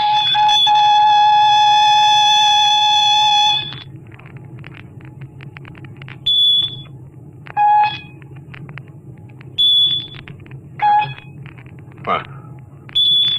Nothing happened. We made it, Captain. No radiation, no time warp, no nothing. The crew's gone crazy, sir. Let them. They earned it. Hey, Doc, can you break out a few bottles of snake bite serum for medicinal purposes? I sure can, Louis. This calls for a celebration. How's your morale now? Couldn't be better. How's yours? Couldn't be better. Hey, what the? Condition red. Condition red. Radiation detected. Condition red. Radiation detected. Holy mackerel. Look at the needle on that indicator. Paulson. I see it, Captain. Picking up radiation like crazy. What's it like? It's a strong impulse. What kind? I don't know, sir. It's too long for a cosmic ray and too short for UHF. The ship's lousy with it. Man your battle stations! Paulison, track it down. Triangulate it, make it fast. I want a directional fit. Yes, sir. Engine room. Yes, sir. We're picking up radioactivity. Is it the fission chambers? No leak here, sir. I'll check your gauges. Nothing here, Captain. Must be coming from outside. Damage control. Yes, sir. Is radiation penetrating the lead field? Haven't found anything yet, sir. Well, keep at it. Paulison, how are you doing? I've got a fix, Captain. What is it? I'll have to recheck my figures. Hurry up. The angle is correct. Come on, man, for Pete's sake. What's the radiation from? It's coming from inside the ship. But it's impossible. Oh, sir, I've checked it twice. Well, it's got to be the engines. If it is, we're finished. Engine room. Yes, sir. That radiation must be in the overdrive pile. No, sir. It isn't here, sir. Are you certain? Yes, sir. All right, keep checking. Well, only one thing left to do. Paulison, get a Geiger counter. We're going to start combing this ship inch by inch. Yes, sir. Turn it on. Yes, sir. Ready, Captain. We'll check the atomic guns first. Come on. We'll cut through the officers' quarters to ordnance. Yes, sir.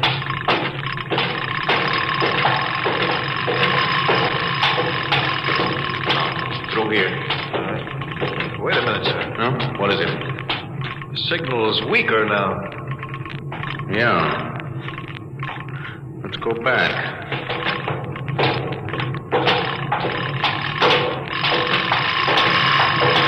Hold it. Seems strongest right about here. Doesn't make sense. Whose cabin is this? Lieutenant Collier's. Collier! Oh, he's down in nav control, sir. We'll try the door. It's not locked, sir. Yes, it's in here, all right. Listen to that counter. It's strongest over here. Open that wall cabinet. It's locked, sir. I'll smash it. Shut off the Geiger counter. Well, what do you make of this, Paulison? Well, it looks like some sort of portable transmitter, sir. Must be foreign manufacture. I don't recognize the calibration symbols at all. I've never seen anything like it. Which raises a small question. What is Lieutenant Collier doing with a transmitter in his cabin? I don't know, sir. Well, I intend to find out, Paulison. Get down to nav control and bring Collier up to the bridge on the double. Well, hadn't we better find some way to shut this thing off first? I know a way.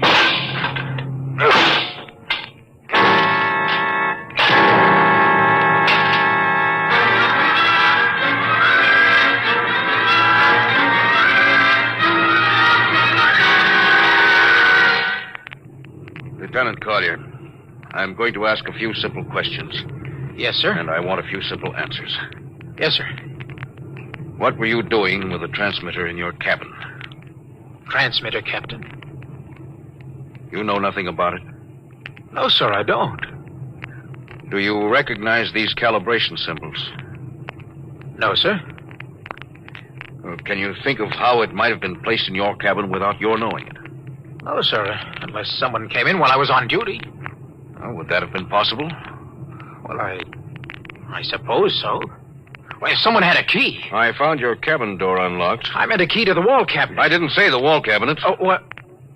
Well, sir, I... You what, Lieutenant? How could you have known it was in the wall cabinet? Well, I just assumed. Lieutenant Collier, I find it hard to believe you would lie. Having known and respected your father and having observed the way you handled your job. However, I intend to get to the root of this thing. May I have your wristwatch, Lieutenant? Sir? Your wristwatch. Here you are, sir. Paulison, turn on that Geiger counter. Yes, sir. Now hold this watch next to it. Yes, sir. That's all.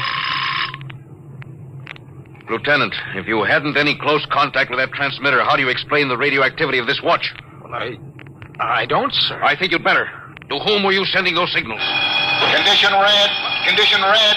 There's your answer, Captain. What is this, Collier? Alien spaceship approaching. Alien spaceship approaching. Collier, who's aboard that ship? All right, now talk. Very well, Captain. My mission seems completed. Your mission? Are you admitting that you're an agent of a foreign power? I am stating it. What nation? No nation, Captain. What? I am an agent of the Voltan government. The what? The government of the planet of Voltan. Are you crazy? Are you so stupid that you think your people are the only ones who can invade another planet? Lieutenant, what do you mean? We've had agents operating on Earth since 1945. I don't believe you. What do you think happened to those 5 ships, Captain? Where do you suppose we got our information? Your language, your culture, family background. Your appearance, you look like... Like Commander Collier? Is that so surprising, Captain? We had a living model. I ought to kill you. That would be very foolish, Captain. I would advise you to surrender without delay. Alien ship now coming into ordnance range. I'll deal with you later, Collier. Paulison. Yes, sir. Put this man in irons and take him away. Don't worry, sir. We'll take good care of him. Hubner, Robinson! Gunnery. Richardson. What's the range? 10,000 meters. They're closing fast. Put your guns on radar tracking. Tracking. Coming on the bearing. Fire. Fire, Richardson. Did you hear me? Fire! What's the matter down there? Did you hear me? Richardson, answer me! Who? It's no use to shout, Captain. Collier. How did you get loose? Where's Paulison? Lieutenant Paulison is dead. All stations, Lieutenant Collier has escaped. Seize him, men! Don't waste your breath, Captain. Your men can't hear you. What? Those still alive are my men. You're lying. No, Captain. Every ship that has ever left Earth was controlled by a Voltaire crew. That's impossible. Those were hand-picked men. Hand-picked by us. I don't believe you. Then why not call for help? Carpenter, Robinson, Haley, report. Carpenter. Robinson. Haley. Wait. Report. You see, Captain, it is quite useless. The Star Cloud will be taken to Volta for, shall we say, further experimentation. I see. Of course, there's one thing you hadn't counted on. And just what is that, Captain? This...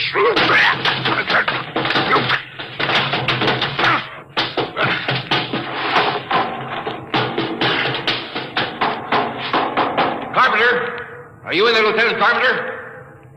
They can't all be dead. There must be one alive. Smitty! Dr. Smithson! Smitty! Oh, Smitty. What have they done to you? Lewis. Those dirty... don't talk. I must lean closer. Not much time. Lewis, space blues. Space blues? What is it, Smitty? What are you trying to tell me? All men with space blues. Voltans. Here, let me help you. No, Lewis. Get message back to Earth. Voltan, 5th column.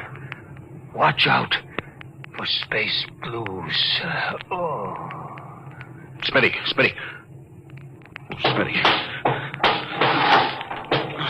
Captain Thorson, you can't hide from us now. Come back to the bridge and surrender, or my men will come and get you. Oh, yeah? Captain Thorson, you can't come. Hello. Star Cloud calling Earth. Please, God, let me through before it's too late. Hello. Star Cloud to Earth. Come in, please. Come in, please.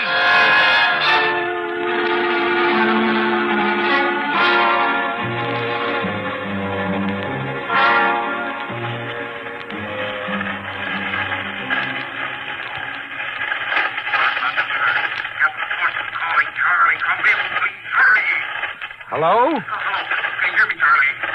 Skipper, is that you? You getting my signal? It's, coming in a little louder now, Skip. Keep sending. Thank God, Charlie. Now listen to me. Not much time. Get word to Colonel Harrison. Crew, mutiny. Most of crew members, Voltans. What? Voltans. Spell that. V-O-L... Voltans? That's right. They're from the planet Volta. Skipper, are you all right? Look, Charlie, this is serious. They'll be here any second. Now listen, they have a 5th column on Earth. They're planning to invade you. You don't mean it. Of course I mean it. Now tell Harrison. Posing as humans, you can detect them by space blues. You got that? Only Voltans get space blues. Charlie, can you hear me? Space blue. I get you. That's right, Charlie. I'm saying, you warn everybody. Captain? Captain! Captain Thorson! Hello? Hello, Star Cloud? Come in. What's the trouble, Sergeant? I was just trying to raise the Star Cloud, Colonel. Had any luck? No, sir. No contact. No contact. No, sir. Nearly an hour since they hit the galactic barrier. I don't understand why they haven't tried to get a message back. No, sir. Neither do I. All right. I'll take over for a while. Yes. You do that. You go right ahead, sir. Right. Oh, Charlie, you'd better go out and get yourself some coffee. You look a little blue around the gills.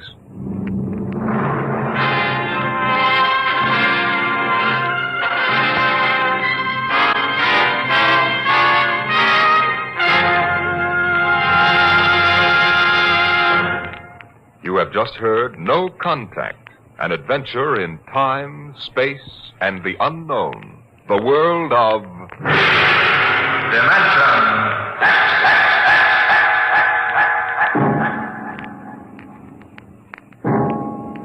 Next week we have a cheerful little tale that starts with the disappearance of Grant's tomb.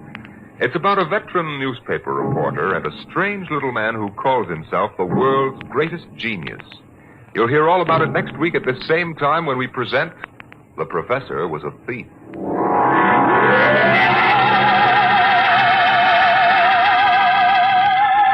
Dimension X has presented No Contact, an original story written by George Lefferts from a storyline by Lefferts and Ernest Kenoy. Featured in the cast were Louis Van Ruten as Captain Thorson, Donald Duca as Lieutenant Collier, and Cameron Prudhomme as Charlie. Your host was Norman Rose. Music by Albert Berman, engineer Bill Chambers. Dimension X is produced by William Welch and directed by Edward King. Adventures in Time and Space. Transcribed in future tense. Dimension X.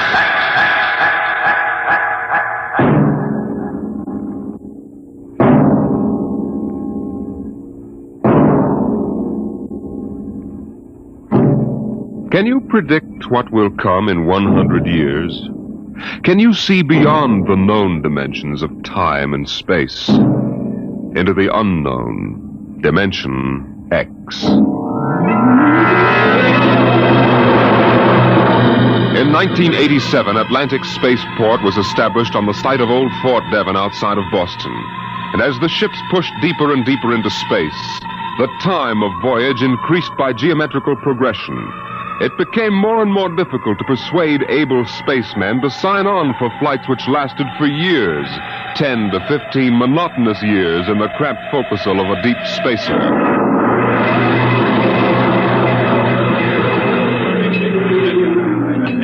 The bar rooms and one-armed joints in Scully Square in Boston were plastered with recruiting posters for the deep space star runs.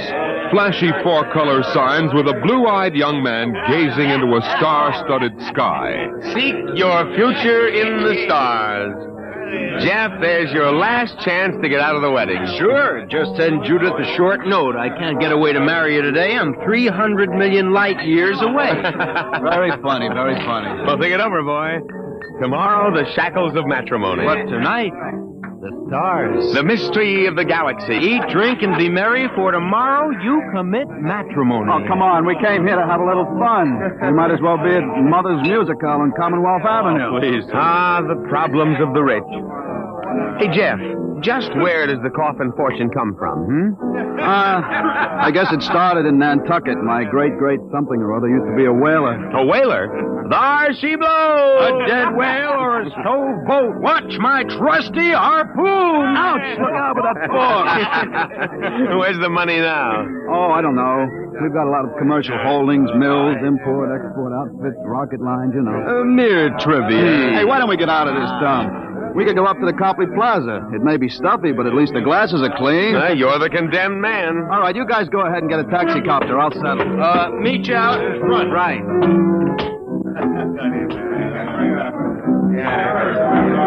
Excuse me. You want something, bud? The check. Okay. Hey, Milton, check. He'll be right out. Right. Hello, mate. Huh? Nice night, eh?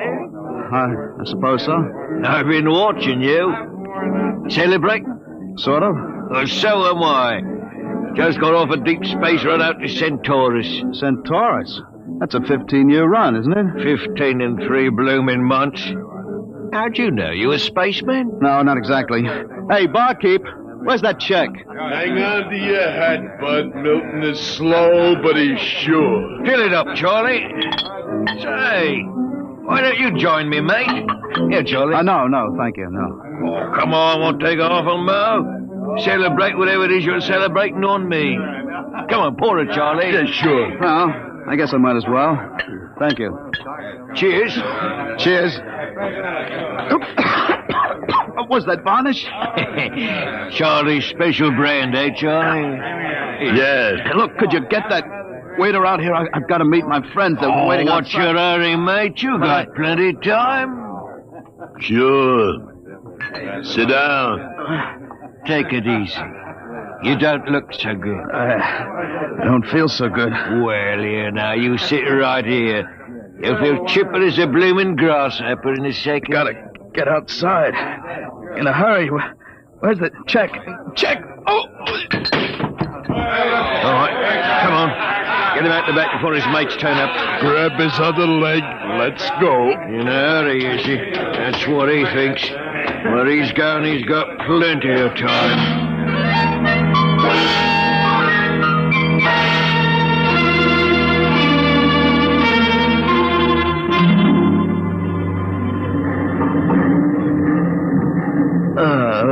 All right, mate. Up on your feet. Wakey. Let go of me. What's the idea? Rise and shine and greet the dawn. Where am I? What's going on here? Come on now, mate. Up and at him. Wakey. Come on, show a leg. Wait a minute.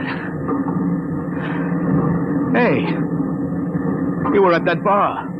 Scully Square. Come on now, up to the power room or you'll be in trouble. Power room? What are you talking about? Where am I? Well, that's hard to say exactly. Offhand, about 8 hours out of Atlantic Spaceport. Atlantic Spaceport? What kind of a joke is this? If Alan and Peter think this is funny, they...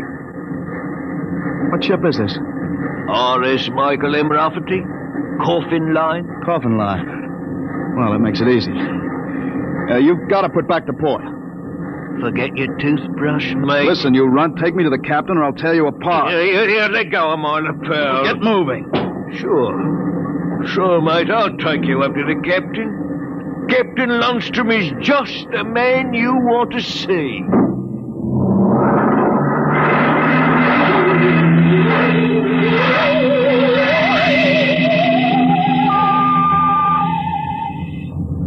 Martin, what the devil are you doing on the bridge?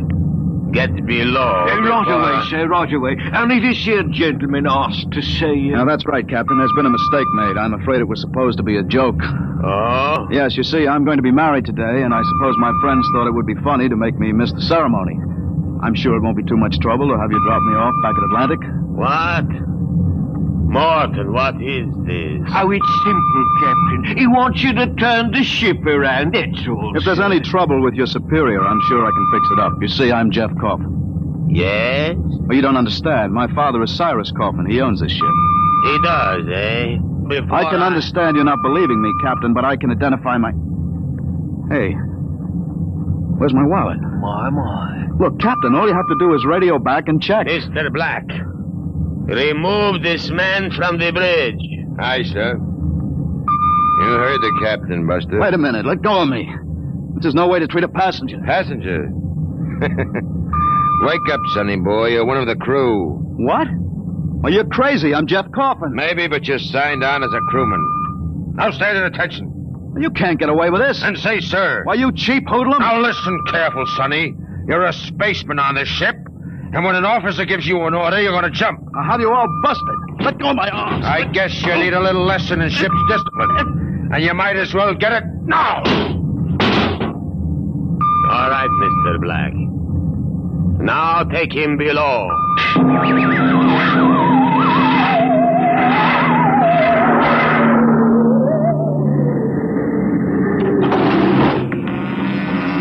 All right now, mate. You grab yourself a buffer and you get to work on those deck plates. I can't get away with this. It's kidnapping. Maybe yes, maybe no. Now get this here deck nice and shiny. We might even see about some grub. I'll be back in 2 hours. And mind you, I want to be able to see my bloomin' reflection in it. Hey, you'd better get started. I can't get away with it. The law says once you sign on, you're under absolute orders. I looked it up. But I didn't sign on. I was kidnapped. You won't be able to prove it.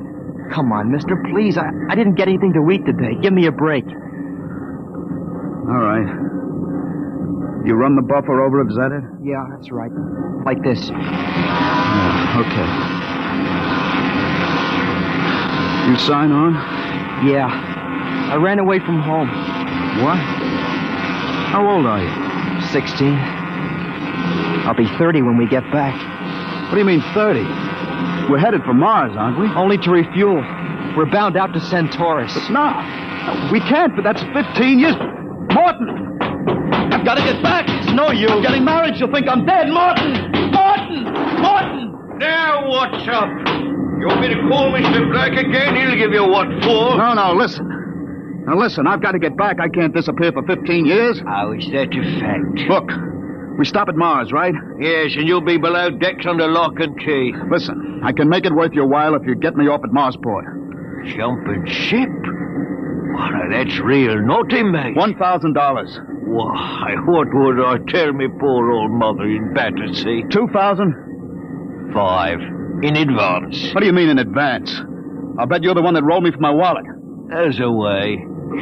They don't believe you, young Coffin. Maybe I know better. All right? It's a deal? All right. Look, Mr. Coffin, can you take me with you? I didn't realize what it would be like. I'll pay my share. I could work it for you, or maybe borrow money. I couldn't stand 15 years. I'd go crazy. It'll cost you another 1,000. You cheap swindler. Here now, Mr. Coffin. I'm all what stands between you and a lovely pleasure cruise for 15 years, so I'll thank you to treat me with the respect and politeness what a gentleman like myself deserves.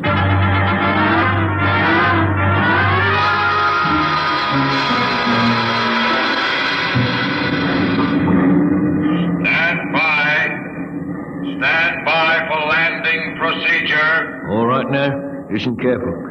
This here's the cable locker for the grappling anchor. When she lands, this hatch will open and the cables go out. Don't get yourself caught in the you'll be torn apart. All right, we got that. Are you sure we can get out? You just do what I say. When you drop down, run for the blast pit. Nobody's there for a landing. Lay low until dark. You got that? All right. Don't worry, I'll tell the patrol you help us get away. That'll help you when they catch up with this gang. Well, thank you, sir. Thank you kindly. I've got to get to my station now. Good luck. Thanks, Mr. Morton.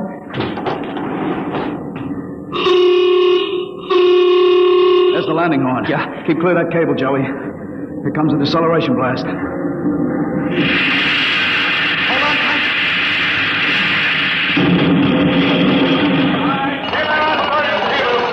There goes the grappling cable. All right, come on. Drop to the hatch. It's about 6 feet. It's clear. Hurry up. What? Here I go. You all right? Twisted my ankle. It's all right. There's the blast pit. Come on, get going. Yeah, we're all right so far. The ship hides us. Here's the pit. Get down so they can't see you. I don't know how to thank you, Mr. Coffin. I must have been crazy to sign on that ship. That's all right, Joey. What happened? Ever fight at home? Yeah. Wait a minute. Huh? I hear somebody coming. What? Keep still. Maybe we better look. If we stick our heads over the edge, they'll see us sure. Keep down and keep quiet. I hear him too.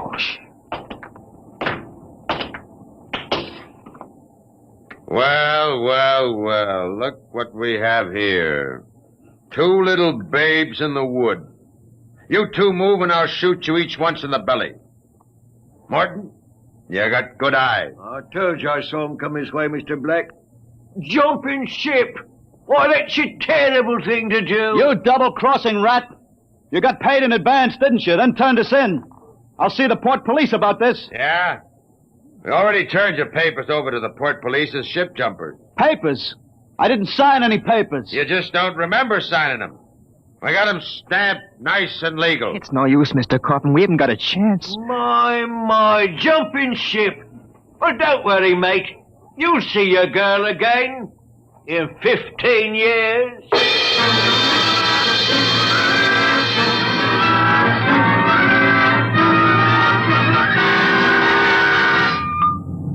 Mr. Black, inform the ship's company that these two men have been found guilty of attempted desertion. Desertion? Well, you kidnapped me, you dirty crook. Don't you talk to Captain Lundstrom that way. I'm sentencing them to 24 hours hull watch. Take them away. Morton, take him to the aft lock. Aye, sir.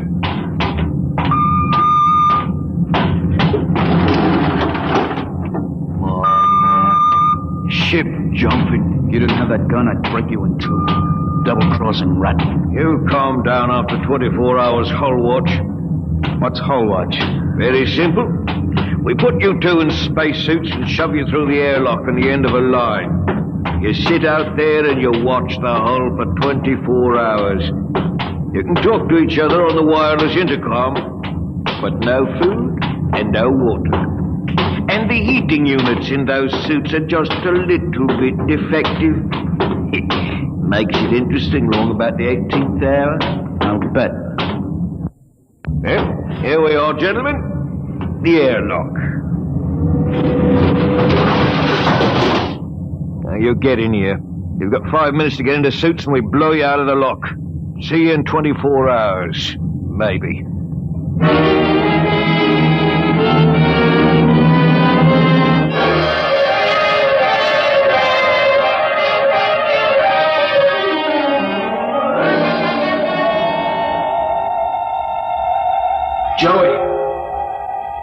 Joey, can you hear me all right? Yeah. It's getting awful cold. How much longer we got? I don't know. I suppose that's part of the fun. Guessing. I'm awful thirsty. It can't be too much more. Hang on, kid. It's cold. It'll probably get colder. We'd better snap the safety hook. Jeff, what would happen if we drifted away from the ship? We'd keep going in the same direction till the oxygen gave out. Yeah. Will it get much colder? I don't know if I can take it. We haven't got any choice, Joey. Just hang on. It can't last forever.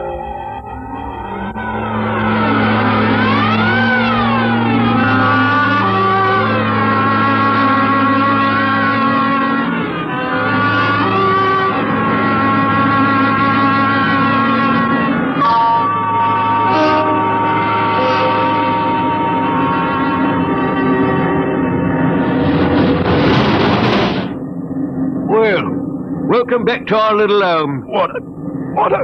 Thirsty? Get water. Right here. Here. Slopping like a bloody animal. Joey, passed out.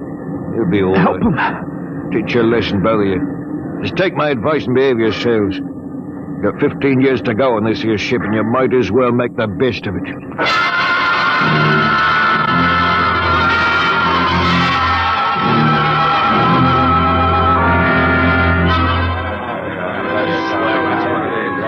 Hey, Martin, what do you call this mess? That's your supper, mate. Food concentrate. What's the idea? Only 2 months out and on concentrates already? You complaining, Red? Yeah, I'm complaining. If Captain Lundstrom's chiseling on the manifest, that's his business. But when he tries to take it out of our hide... You keep quiet or I'll turn you into Mr. Black. Concentrate is what you get to eat from here on out. Now shove it in your face and keep quiet. I'll shove it in your face and see how you like it. Look out, fella. Look out. What's going on in here? Gordon, what happened? He struck me, that's what. 48 hours hull watch. What are you all looking at? Get back to your places. Morton, bring that man to the aft airlock.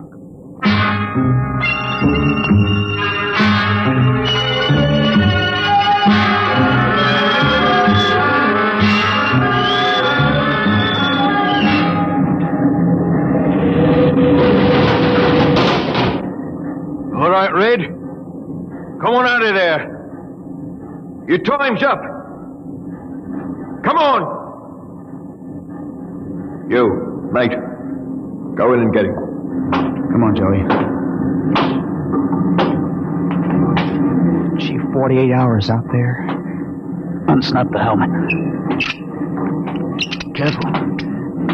Get it off. Come on now, hurry up. Bring him to. I can't. What? He's dead. Get him undressed. Hang up that spacesuit. He must have had a heart attack. Heart attack. He's frozen to death. Mr. Black will be fair heartbroken. Red was a first-class jet man. Hurry up with that suit. It's cold in here.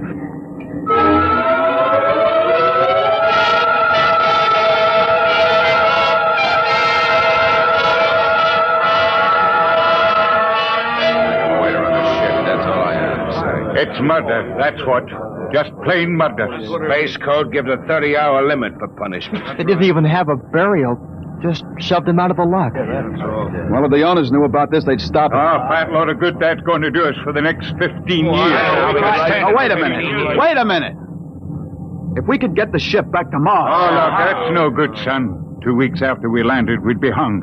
That's what Space Code says about mutiny. If they catch you in the act, they shoot you down and no question. Well, I'm willing to take the chance. Are we going to let Black and Lundstrom kick us around for 15 years? Well, why don't we take over and head back? Okay, Quiet. Did I interrupt something, gentlemen? A discussion? Talking about the captain, maybe? Well, grab him. Let go of me. I'll have you all out in the island shifts. I'll see you in operations. That's what I'll do. Yeah, chew on my oil right, Morton. There. Well, that's done it, Harry. He's an officer. Who cares? Look, we've got to move now. Joey, get up to the radio room and smash the set before they can get a message out. Right. Pop, you get out and tell the engine watch. All right. The rest of us will go up to the bridge. How about this, Rat? Tie him up. Speed counts now. We've got to take over before they know what hit him.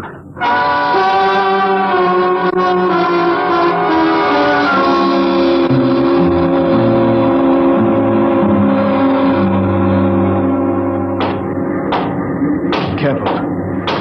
We've got to surprise them. We'll get him cold. Jeff, quiet. Sparks was sending when I got in, but I knocked him out and smashed the set. We're all right. All right, come on. Let's get up to the bridge. Hey, look out. Let's close the hatch.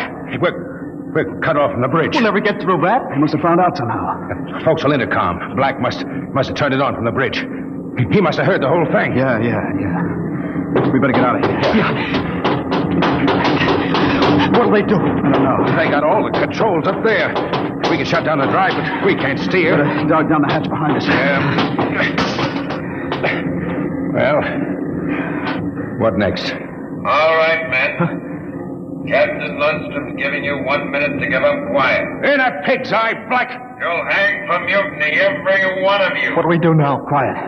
They can hear everything on the intercom. Not if I cut the switch. Got to get through to the bridge. Well, it's a Mexican standoff. We can't get at them, they can't get at us. What's that? Air leak. The pressure's down. Fellas. What is it? Lundstrom, he blew the hatch in the mess hall section, just opened it up and let the air out. Oh, anybody caught? Al Haynes, he was cooking supper, dead as a doornail. Well, they can kill us all. They'll do it, too. All they've got to do is bleed off the air. They've got the atmosphere controls up there. I'll see all of you blokes swinging from a landing crane. I will, you scum. Morton, you know what Black's going to do? Bleed off the air down here. Oh, serve you all right. If I had my way, I'd see you all out in the yard till you froze stiff. You're forgetting something, Morton. You're back here with us. What do you mean? If Black and Lundstrom blow out compartments one by one or bleed the air off, you'll get it too. They'll take care of me, don't you worry about that. You think so? Joey, plug that intercom back in. Yeah. Black! Black! Heading up? We've got Morton back here. Yeah? If you try anything on us, he'll get it too. What am I supposed to do? Try? You don't care if he dies? Well, that's his problem. We're going to drop the oxygen level 5%. But you can't do that to me. Captain! Captain! It's unfortunate that you were captured, Morton. But the security of my ship comes first. You mean you don't care? You'd see me dead? Precisely. But you can't. It's murder, that's what. I'm not one of them. You can't kill me. You can't. Joey, pull the intercom plug. Can't do it. I always followed orders. I did the dirty work and pull. He can't hear you anymore, Can't Morton. do this. Shut up. Morton, they kill you as soon as look at you. Now listen. We've got to get through to the bridge. You know this ship. There must be some way. We're your only chance, Morton. Get us through that hatch and up to the bridge. All right. All right, why shouldn't I? They'd kill me. And there is a way to get through? Emergency release. Works by hand. I don't tell crewmen about it to keep them from breaking through in an engine blast and leaking radiation to the bridge. Let's get going. We've got to get through before Lundstrom cuts the air down and gets us all.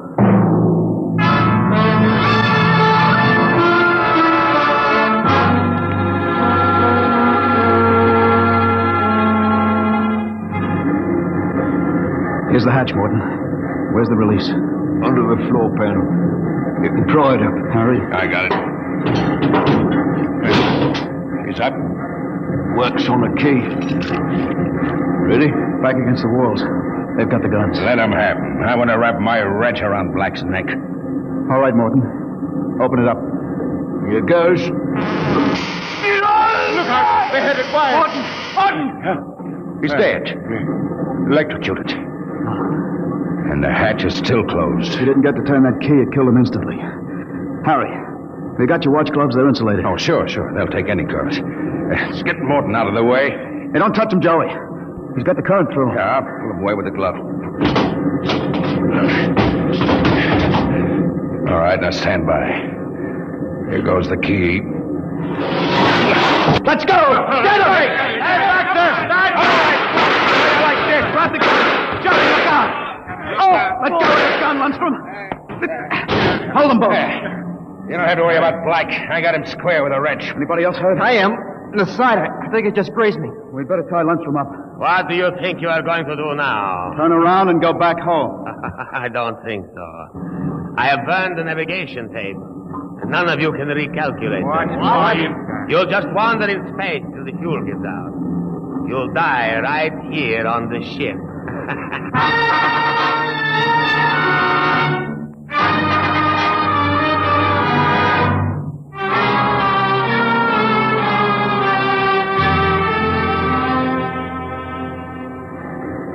How you coming, Jeff?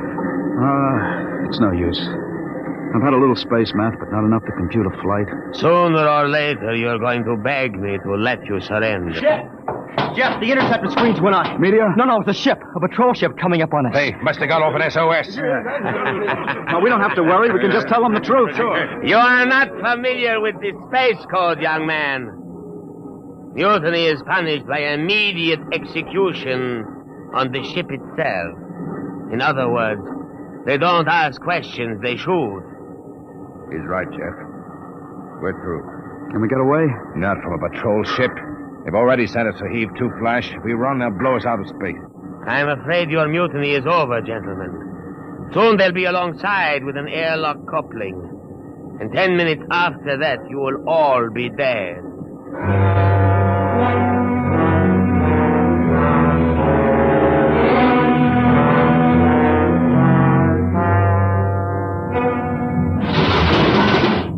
Nobody move. Sergeant, take a squad and secure the ship, collect all weapons, and post a guard in the engine room. Yes, sir. You, Brown, Williams, Kentucky, Kelly. I'm delighted to see you, Major.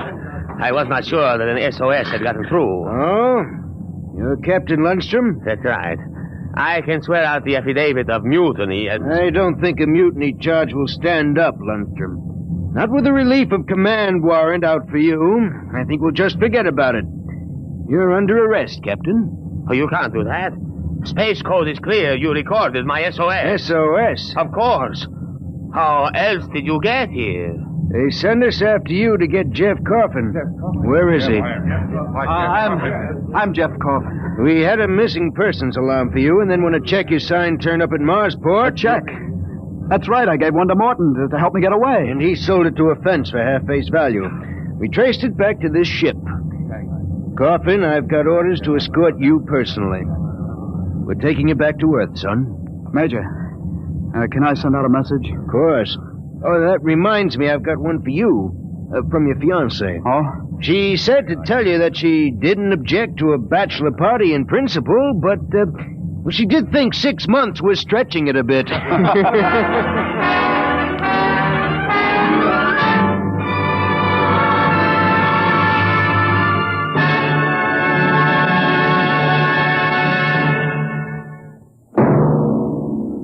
Competition, they say, is the life of trade. And it will be as true 2 centuries from now as it is today. You'll hear about it next week when we present... Dimension X.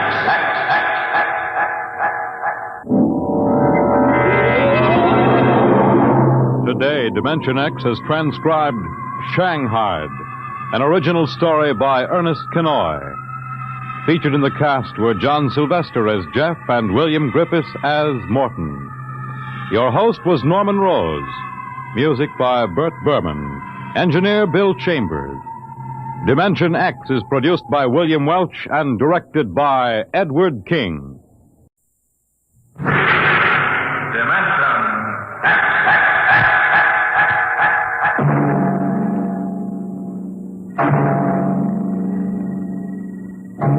Can you predict what will come in 100 years? Can you see beyond the known dimensions of time and space into the unknown? Dimension X. The ridge stars spread 200 light years across space. To the passengers on the immigration spaceship from Earth, they appear to be pinpoints of light in the darkness. The men, women, and children slept in their bunks in the tiered dormitories, or sat reading the immigration folders that described the worlds of the ridge stars in glowing, rosy terms. Anne Travis stood before the vision port and searched for the spot of light which would be her new home.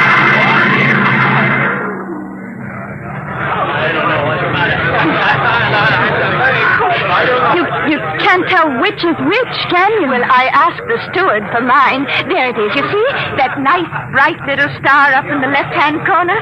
Oh, that one? Yes, Alka 3. I'm going to meet my son there. He sent for me. Harry always was a good son. I used to say to my husband just before he died, Harry is a good son. I'm going to Dora 3. My sister's there. Oh, isn't that nice? It's a wonderful thing for a young girl like you to start life way out here. I used to tell Harry's father that if he had any spunk, he'd be out on the ridge stars making a fortune. He was assistant buyer at Bloomingdale's kitchenware. I see. Maybe if I asked the purser, he could point out Dora 3. Oh, well, you go ahead, dear. You've paid your fare like everybody else. What did you say your name was? Anne Travis. Well, I'm Lottie Elders, Mrs. Harold E. Elders, though, of course, I don't use Harold's name now. Are you all alone? Yes, my folks died last year. That's why I'm coming out to live with my sister. Oh, why, you poor child, traveling halfway across space with nobody to talk to. Attention. Attention all passengers. There it is. I just know it. You are now within the Ridge Star Quadrant. The trip is almost over. Captain Braxton wishes me to inform you that a vote will shortly be taken to determine on which planet of which sun every passenger of this ship will be landed. What is he talking The about? majority will decide, and all must abide by the decision. I don't understand. What did he say about a vote? I don't believe it. He said everybody had to go to the same planet, didn't he? But Harry's on Alka 3. Look here, Mrs. Elders, they can't get away with this. They can't just set us down anywhere. I've got to meet my sister, but what can we do? I don't know, but I'm going to find out. I'm going to see the captain right now.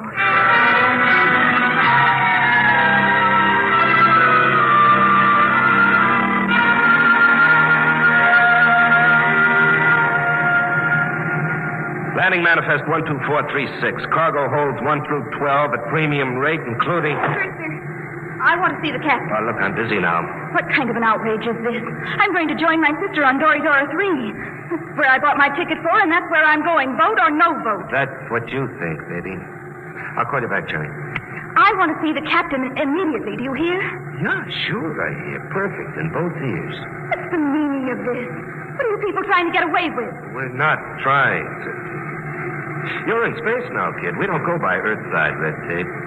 But my ticket... Oh, you can paste that in the scrapbook. That's all it's worth. Where you're going, kid, fortunes are made and lost every day. The rich stars are wide open, and what the big operators say goes. But my sister's waiting for me. Oh, she'll get tired. It's a game, kid, and you're in. The folder said you were encouraging immigration. Oh, sure. But all the improvements in Earthside working conditions in the past 50 years were to prevent wholesale immigration to the rich. That's why we have to cut the price of the tickets below cost and suck you immigrants out here. Why did you lie? Why won't you take us where we want to go? It's simple, kid. The only way to make a profit is to dump each shipload in one place. This cargo goes to Delphi, too. But the announcer said there was going to be a vote. Oh, sure. But we've got it rigged so Delphi, too, gets it. Simple, isn't it?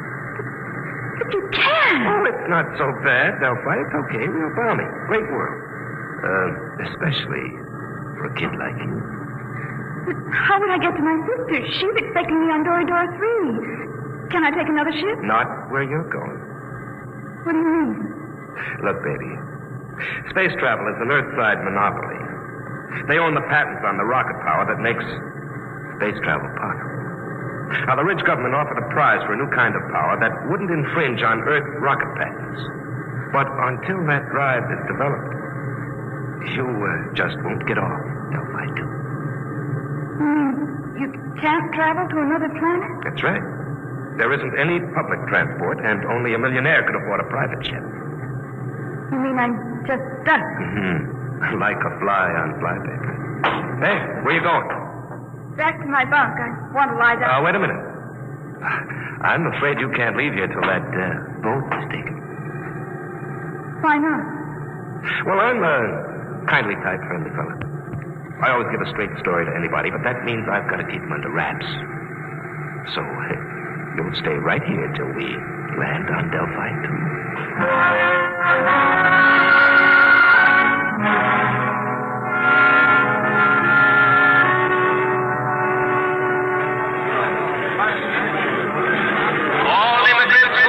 Please report to the inspector under the first letter of their last name. Anne, where have you been, child? I looked all over for you. They kept me in the prince's cabin. Mrs. Elders, what shall we do? I'm sure I don't know.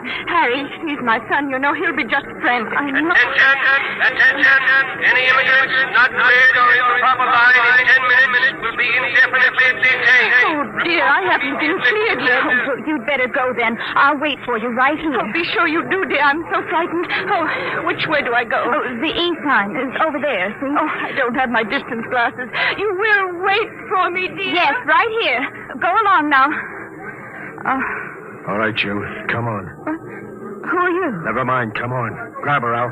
Come on. Let go of me. What's the idea? Let go. Get her. Who are you? Let go. Let go. We can't take any chances, Al. Put her out. Right.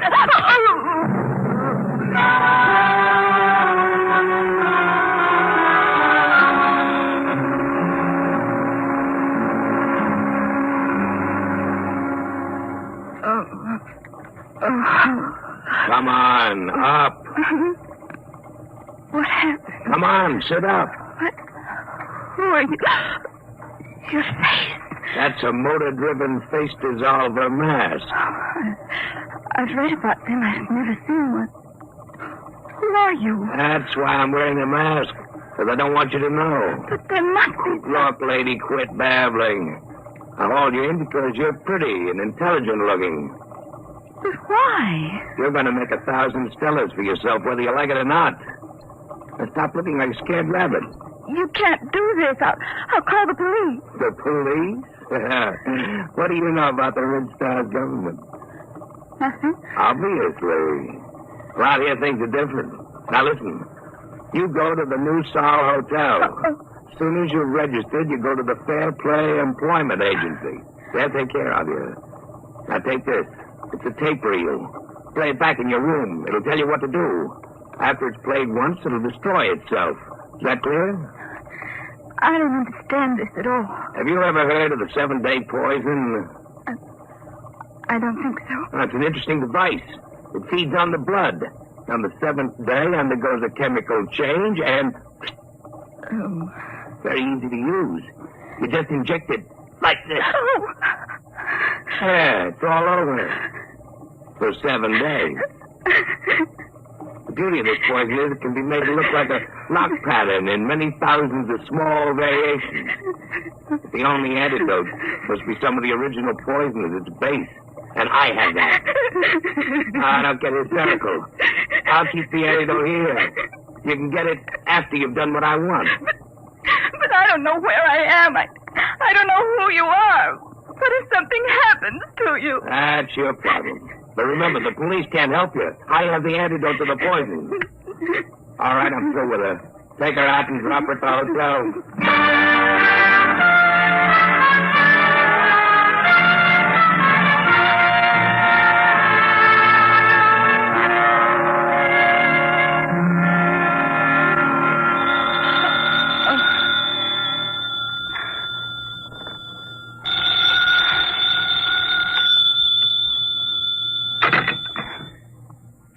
Room 2635. Yes? And Travis? Yes? Who's this? Play that tape reel and get started. We'll be watching you. Hello? Hello? Hotel News All Desk. Can I help you? I was cut off. Someone was speaking to me. I'm sorry, there was no incoming call on your line. Can I help you? No, never mind. I'd better play that tape. Guess you push this button. You will find in your purse a full cigarette case. Half of the cigarettes are doped. Tomorrow, you will be hired as private secretary to Arthur Blord. When you're alone with him, you will give him one of the cigarettes. The case ejects 2 at a time. The outer one is doped. When he's unconscious, push the brown knob on the case. That will call my men, and they will come for you. You must come with them if you wish the antidote to the poison. After that, you'll be transported to any Ridge Star you wish. As soon as you play this reel, go to the Fair Play Employment Agency. There's no time to waste. Tomorrow, the 7-day poison will have only 6 days to go. Now that the reel is finished, it will destroy itself. Why do they have to pick me? Oh, the reel. Come on, Travis. You've got 7 days.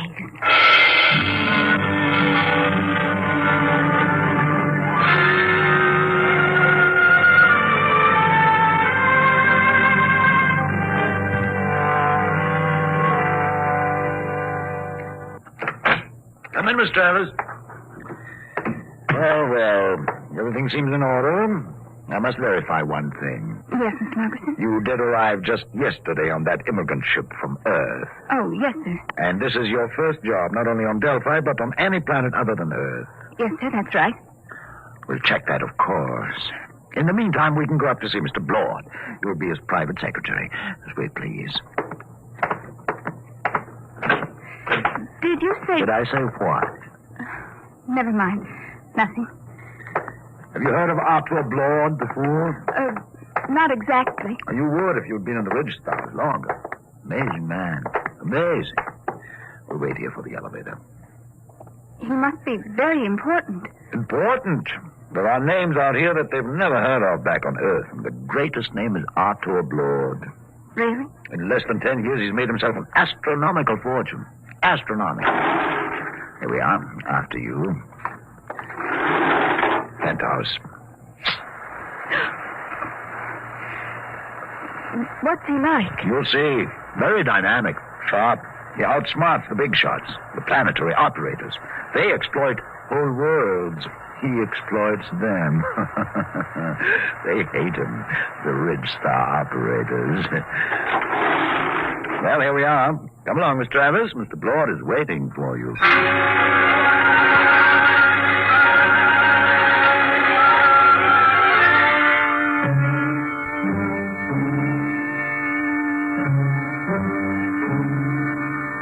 Mr. Blord, this is Anne Travis, her record and references. Not interested.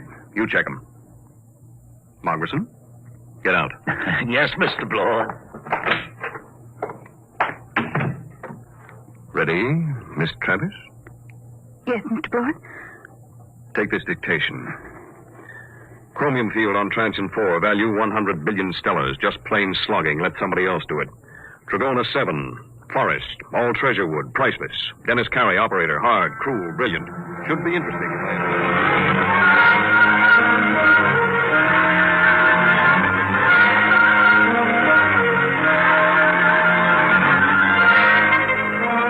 All right, Miss Travis. You're new to Delphi, too, aren't you? Yes, Mr. Blord. I like new cities, new planets. They're soulless. They have no culture, no institutions with hardening of the arteries. Yes, sir. Now, I came out here as a wiper in an Earth-side liner and jumped ship at Transition 4. That was 10 years ago. You couldn't do that on an old world.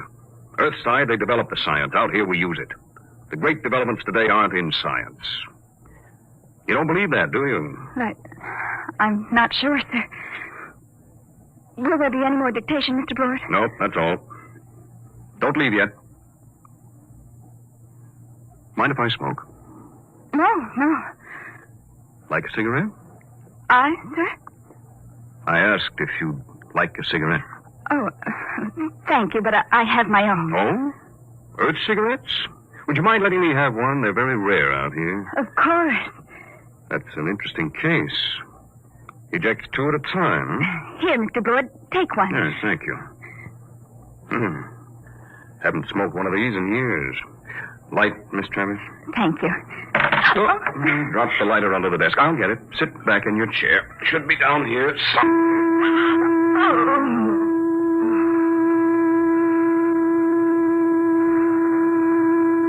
Miss Travis. Miss Travis.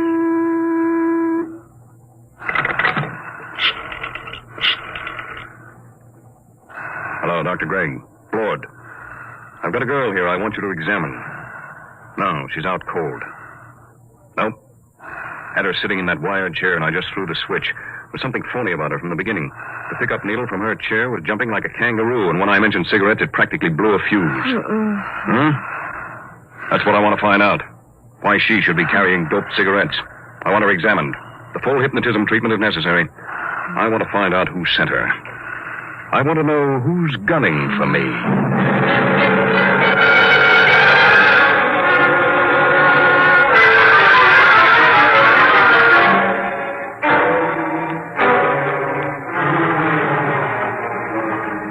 There you are, Blord. That's the best I can do, short of a full-length narco analysis. You sure about that 7-day poison? Absolutely.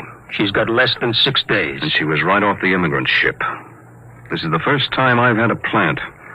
Somebody found out I hire 'em fresh from Earth. I've got her memory track on that face dissolver mask. It was Delaney. I thought so. But he isn't working alone. It's that gang working for the prize on the new space drive. I got into the competition 2 weeks ago, and I guess they're afraid of losing the money they've put into research. What about this kid?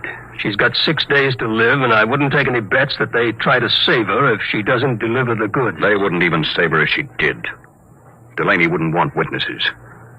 Doc, set everything up the way it was before she went under. What are you going to do? I'm going to let them take me. Wait a minute. They're liable. I know what they're liable to do, Doc. You take care of the girl and leave the rest to me. Okay. It's your funeral. Maybe. Now, let's revive Miss Travis. You set up the projectors. Come on, hop to it.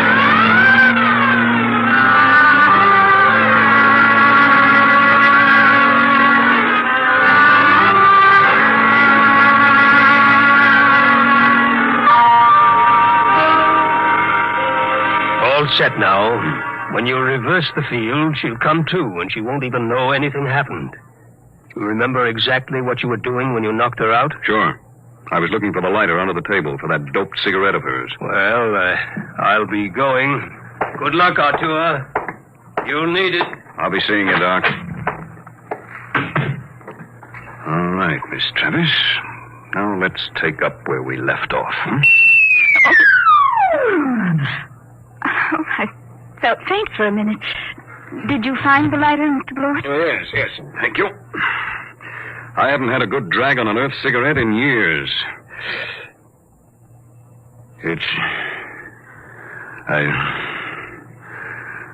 Stronger than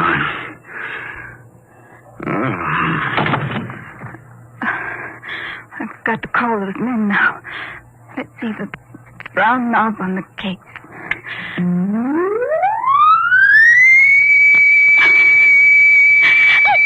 I didn't want to hurt him, but what can I do?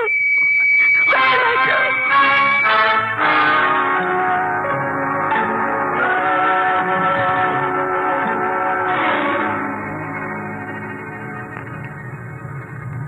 How's Blord, Hal? I'd like a light. This dame sure fixed him. do? Where are we going? What do you care? Tell her.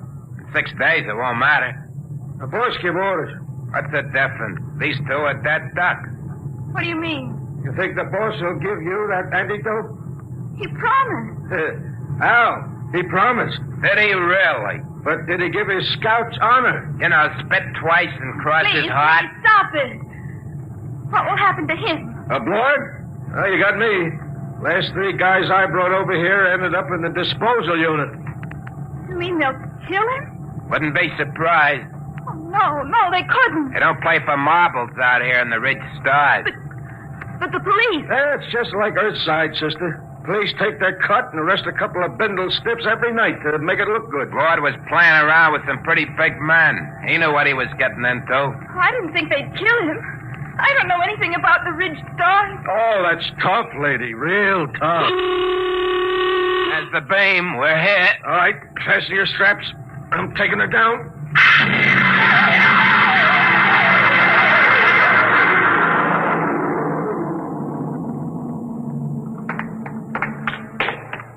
Where are we going? You're on Delphi 1. What is this place? A private escape. Very private. How you coming with Blord, Al? He's happy. All right. We stop here. I gotta spring the voice lock. Combination. 1, 3, alibi, Peter, uranium. Repeat. These things never work. 1, 3, alibi, Peter, uranium.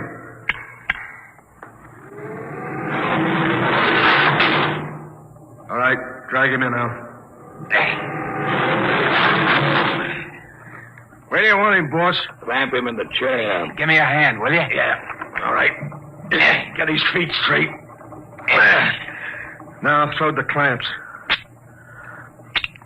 Inject the key stimulant. Right, boss. Tear up his sleeve, Al. All set, boss. Do we have to keep on the masks? I got a cold. No, I think we can do without them. Shut off the power. There we are. He's coming, too.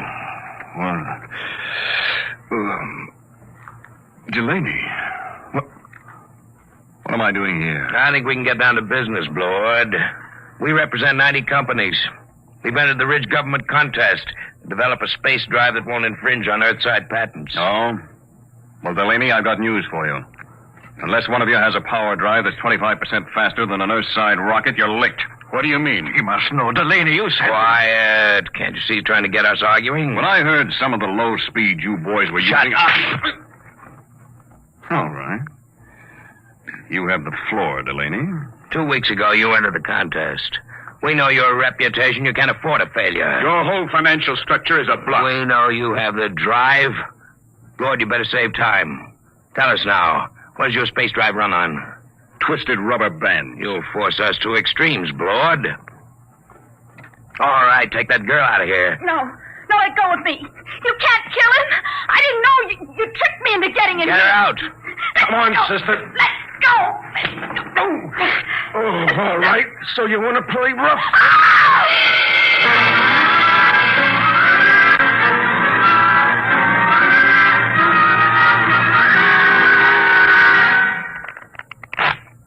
Okay, that's 23 you owe me. Your deal. Cut. I trust your deal. Oh. Oh, she's coming too, huh? That's nice. Deal from the top. Did they kill him? Who knows? You want the top card? No, neither do I. Where is he? In there. They'll let him go, won't they? They've got to. I didn't realize they'd kill him. Well, thank you. Just the card I wanted. A pleasure, I'm sure. Look, you've got to tell me. Are they going to kill Mr. Blord? Look, lady. A, you are interrupting a very important card game. B, you're better off if they do kill Blord. Let's face it, kiddo. You crimped him good. Crimped him? You think he's going to like you for doping him and getting him into this mess? Blord's a tough guy. When he first come out to the ridge, he killed 3 men in the mining camp over on Tranching when they double-crossed him. Sure, if he ever gets out of this, I wouldn't bet a lead slug on your life. I'll go with 10. Please. Tough luck, Sonny. I got 3. And doubled for spades. Yep, if Blord gets loose, I wouldn't want to be in your place. But I didn't understand. They tricked me. I don't think Blord will sympathize. Deal a card, will you? Hold it. Blord, you're a crawling rat. I'm a realist, Delaney. He's alive. You got me, so I'll make a deal. Now look, we form a joint stock company. Each of you signs over his patent rights to the new firm, and we split the shares. You hear that? You get my space drive. I get 25%. Delaney runs the new company. The whole deal to be publicized if you wish. Lord, when this gets out, it'll ruin you. They'll despise you when they find out how much dirt you've eaten. Well, I didn't have much choice, did I? All right. Now the other part of the deal. You got me here through a certain young lady. Now, we can dispose of her. No, I think I'd like to do that. I'll take her as part of my 25%. Any objections, Delaney? No, just be careful. Get rid of her clean. We don't want any mess left around for the Ridge government to find. What are you going to do with me? You promised Did I? Get rid of her, Blord. Only make it clean.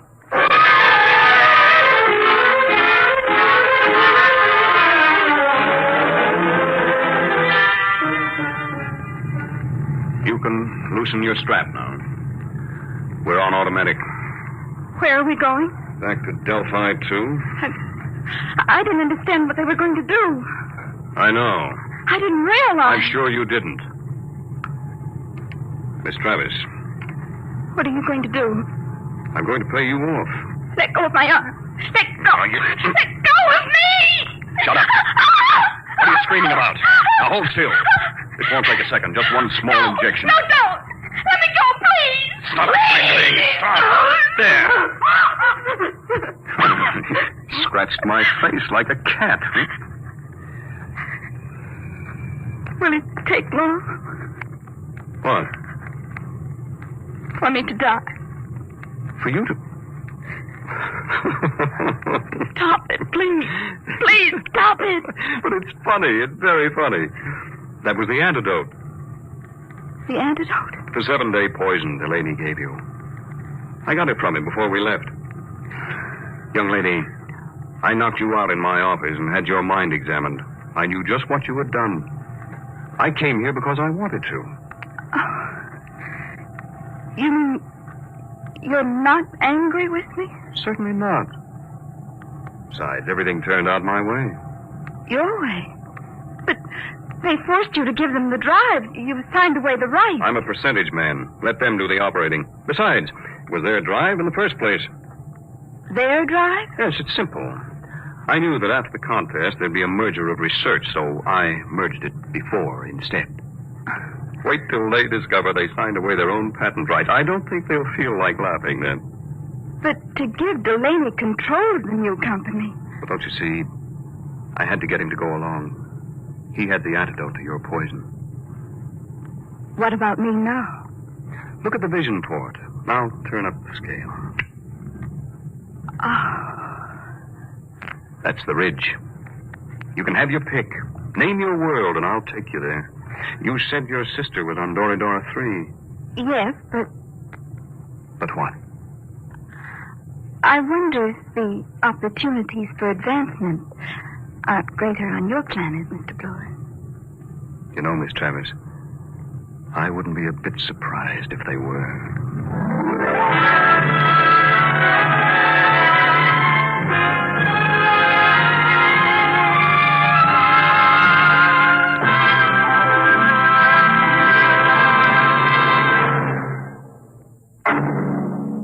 How would you like to live in a world no larger than a single gigantic rocket ship? You'll find out more about it next week on... Dimension Today, Dimension X is transcribed Competition, adapted for radio by Ernest Kenoy from a story by E.M. Hull. Featured in the cast were Elaine Rost as Anne and Les Tremaine as Arthur Blord. Your host was Norman Rose. Music by Burt Berman, engineer Bill Chambers. Dimension X is produced by William Welch and directed by Edward King. The National Broadcasting Company is happy to bring you Adventures in Time and Space, transcribed in future tense. Dimension X.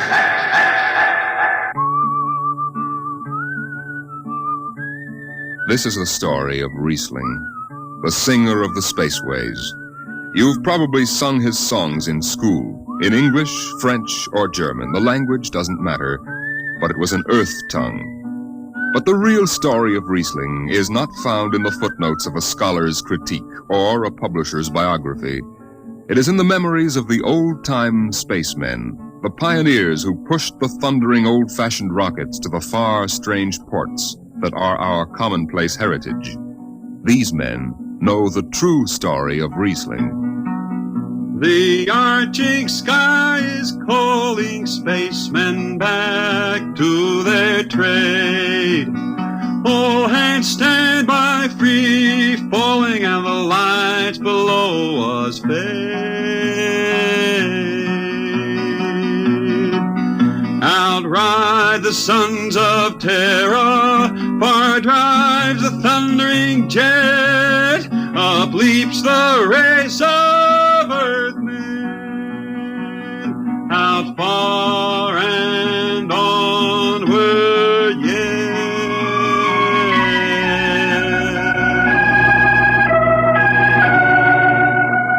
When I first met Riesling, he was hustling drinks in the Twin Moons bar at Drywater, Mars. He'd won a guitar off a Chinese barkeep at Luna City by cheating at one thumb, and he made his whiskey by singing in the bar and passing the hat. Listen to her, Hertzman. Don't she strum pretty? Like a 16-year-old gal. Say, how much you collect on that last song? $3 Martian and a slug. Al grabbed it from my bill. You don't trust me no more. Funny, never did have no luck with hound dogs nor Martian barkeep. Hey, Riesling, look over there by the bar. There's an Institute 4 striper giving you the eye. Know him? Captain Hicks off the Goshawk. He's sure giving you the once-over. Maybe he's got a job. They don't make never no mind to me. I've been blacklisted. Hicks logged me for making up a song on watch. Right fine song, too. Hold it. Here comes the brass arm. Riesling, I've been looking for you. I've been right here, Skipper. You saw to that. I need a jetman on the Goshawk. Interesting. Real interesting. Well? I got news for you, Skipper. You blacklisted me, remember? Well, you kept your nose clean, and we need an experienced man. Been a little changing down aft in the Goshawk, ain't there, Skipper? How'd you know that? You got that new atomic pile drive. Last 3 of them tea kettles blew somewhere in the asteroids. Look, it's double pay, but if you're scared... Scared? Listen, fella. For double pay, I'd jump off the top of the Harriman Tower if you allowed me rubber heels for the landing. All right, then. You show up tonight to sign the book. Sober. Got no choice, Skipper. Money and me is total strangers. We lift at 11:30 Mars time. Sober, you understand, Riesling? You taking the job? Well, that Goshawk is one stinking old tub. Her engine's got more bugs than a beagle dog in spring. And that new drive is about as safe as a pretty gal in the Ozarks. But I reckon she'll do for one more trip.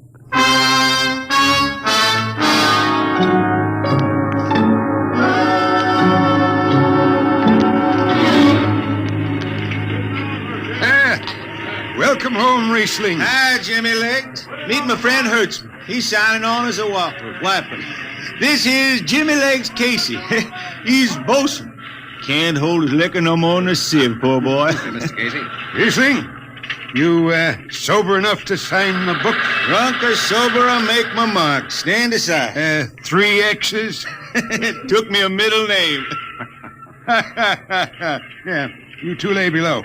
And Hertzman. Aye, sir.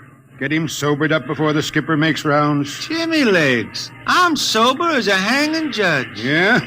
Well, you can leave that bottle here. What bottle? The one in your back pocket. Oh, glass buttons, maybe, huh? Give it here. Jimmy Legs, I swear I'm going to write a song about you. Go ahead, threaten me. Now get below. We raise ship in 30 minutes.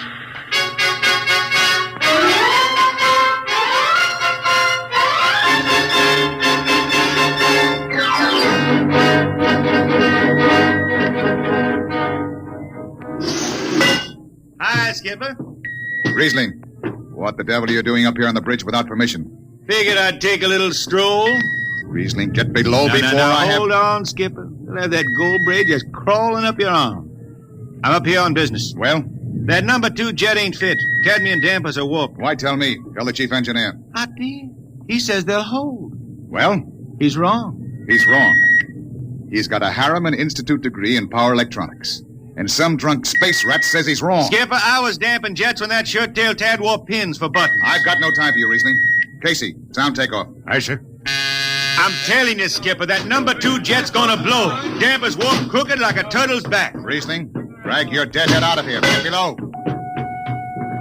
Go ahead from control tower, Captain. All right, Casey. Fire 1 and 4.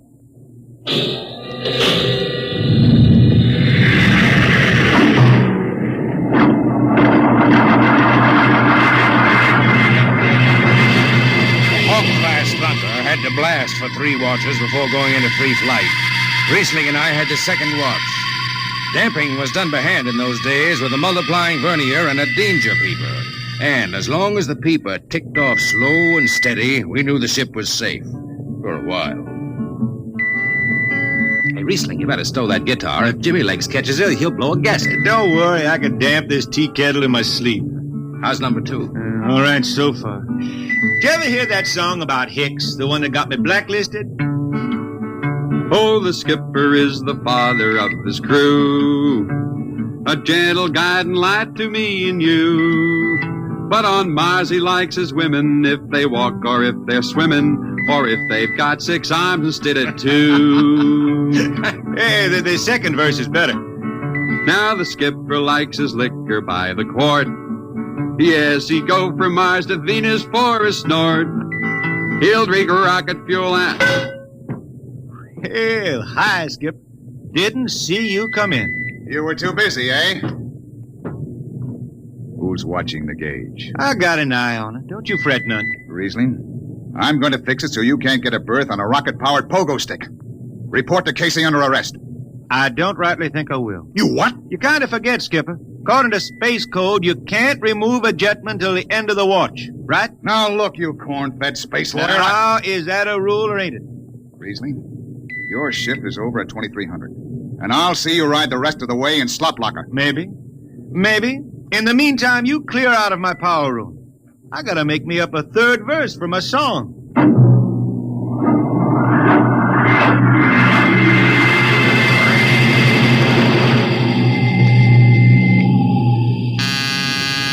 I got it. Power room. Damp number 2 a point. Number 2, all right. Hey, let me have that mic. Jimmy Legs, is that forced dry boil up there? Give me that, Casey. Riesling, I've taken just about enough from you. And I've got a little news for you, Skipper. Number 2 jet is bulging like a fat lady in a satin skirt. Listen, you clown, that's Skipper, I think I'm gonna junk my song and start over. I could do much better This on is you. the last time, Riesling. Damp number 2 a point. Sure. Look out, Hurt. I'll take it. You watch the gauge. Now. Riding easy here. She's bucking a little. Riesling, hit the emergency. She won't. Damn! It's that door. There go the lights.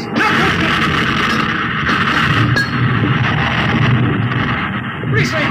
Riesling! Stay down behind the baffle. I've got to take a look. It's radioactive. Look out. I've got to piece the hot stuff out of the tube. What's going on down there? Shut up, Jimmy Legs. I'm busy.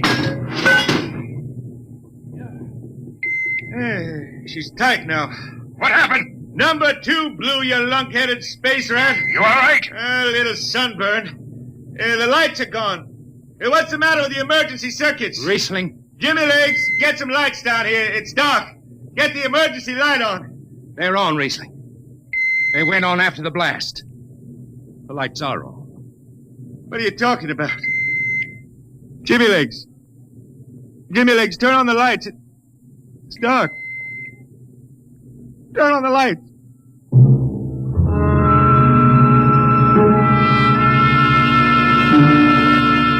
That blue radioactive glow from the jets was the last thing Riesling ever saw.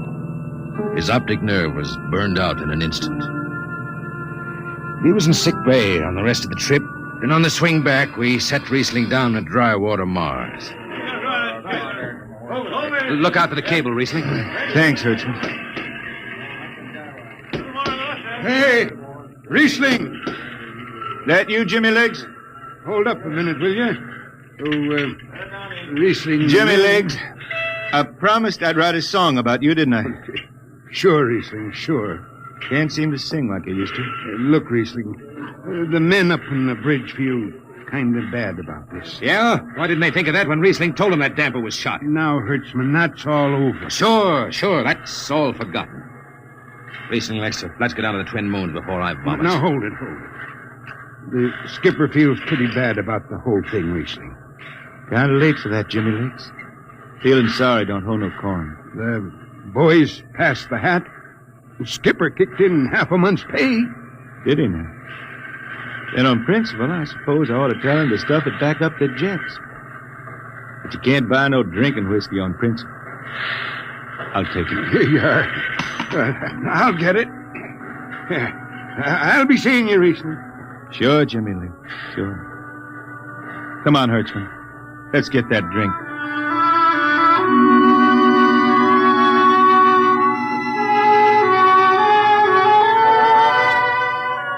That was all.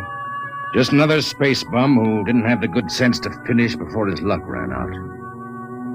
Well, Riesling holed up at the Twin Moons till his money was gone. Then he hooked a ride on a crawler over to Marsopolis. It was a boom town then, with an industrial district mushrooming between the Lesser and Grand Canals. I ran into Riesling about 2 months later, playing his guitar on a jetty that ran out into the canal. He had a dirty rag tied over his eyes with a jetman's knot, and his hat was on the wharf beside him. Riesling! Who's that? Wait a minute. Hertzman. Yeah, how you been? Passable. Say, is this a Venusian dime? No, it's a slug. I figured. Well, how's it going? Singing again? Some. Working saloons, mostly. But I've been thinking some funny songs, Hertzman. The words come out different than they used to. Come on along the canal with me. Sure. Here, take my arm. I know the way.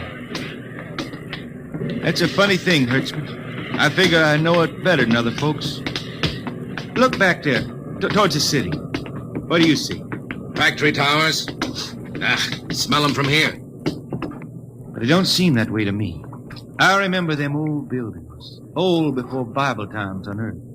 Thin and graceful like the fairy palaces my Grammy used to tell about down home in the hills. They've torn them down now, or else blocked them up with cinder bricks. Hertzman, when I stand out here on the canal, I can see it the way it used to be. The water, ice blue with the stars shining up out of it. Way off there, the city with the towers sweeping up like a bird flying off a tree. I can see it. It's the dirtiest stinkhole in the system. Not always. Depends on how you see it.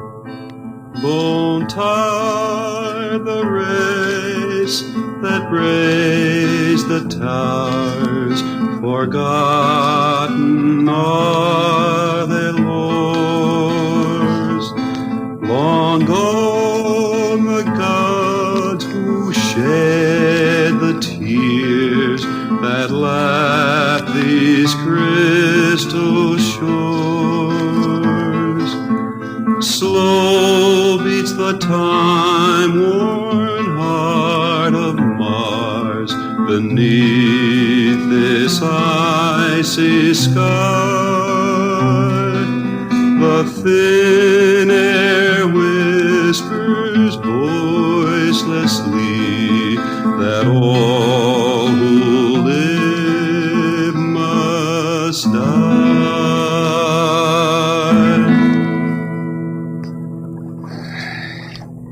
You make that up? Why don't you go home, Riesling? Home? Earth. I've been thinking about that, Hertzman. When I was a youngster down in the Ozarks, I used to climb a big old oak tree my daddy had in the dooryard. You could see the hills for miles, green and cool. I've been thinking about that. Why don't you go back then? I couldn't see them hills no more now. I couldn't stand to see black when I knew they was lying all around me, cool and green in the sun. I couldn't stand that. Yeah. Well, let's get back to town, Hertzman. Today I made $3.50 Martian. I'm all set to drink it down before dawn. Come on!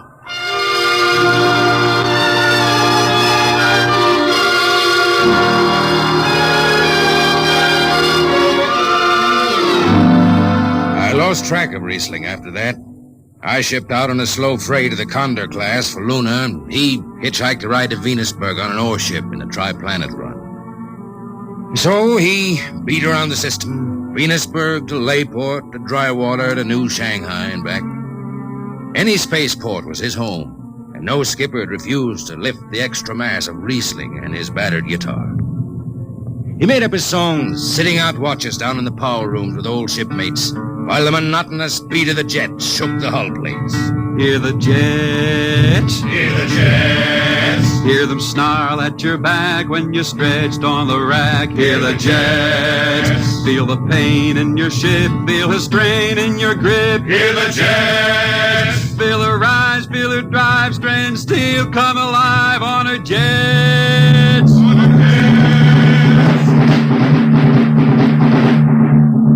Little by little, his songs began to travel along the spaceways ahead of him. Raw spaceman songs with titles like Since the Pusher Met My Cousin and The Spacesuit Built for Two. But more and more, we began to hear a different kind of song. Strange, sad songs, the ones you find printed in the centennial editions. Dark Star Passing, Death Song of a Woods Cove. And then, finally, The Green Hills of Earth. It grew for 20 years, that song. They say it started way back when Riesling was down in the labor camps on Venus, singing for the indentured men. Now, if someone will kindly pass a bottle. Oh, it is not much, Riesling. Here, it'll do. Ew, what is that stuff? Tequila. You cannot make him good here on Venus. What do you use? Caragbush. Home it is different. Where are you from, son? Tasco, Mexico. That's a long way from here. See, a long way. How'd you come to sign on? The man comes out to the village from the city in a shining automobile. Very big. He says there is work. You sign the paper for 10 years and you work. Yeah, work. There is work here, all right. 10 stinking hours in the jungle with machete. I tell you, when I get home to Earth... What'll you do, son? What is the use? We aren't getting home. You know how many men die out there in the swamp today? 10 men. 10! What is the use? My mother, she's dead. My father don't care. A girl? Oh, she says she wait. I don't know. Sure, son. You sing some more, Riesling. We drink, you sing. Maybe a new song, son. We rot in the molds of Venus. We wretched her tainted breath.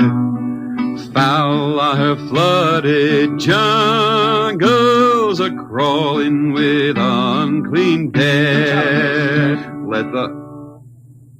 What is the matter? Finish the song, Riesling. I can't. Can't yet. It just don't come. I'll finish it when I go home. That's it. When I go home to the hills. Now pass that bottle. The dawn whistle don't blow for 4 hours.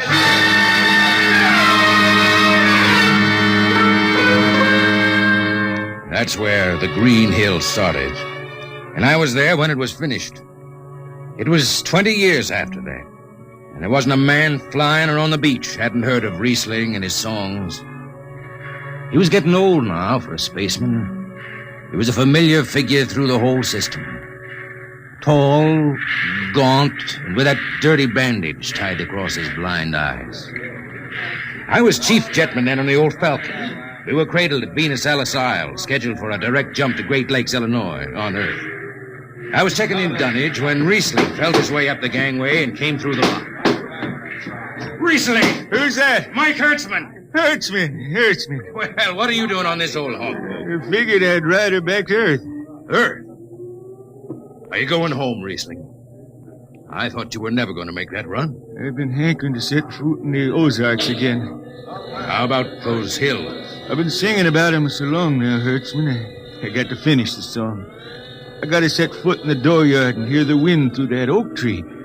About the last thing I'll be doing. I got to get home before it... Riesling, there's a new company policy in effect. You see, Hertzman, I'm getting just a little old.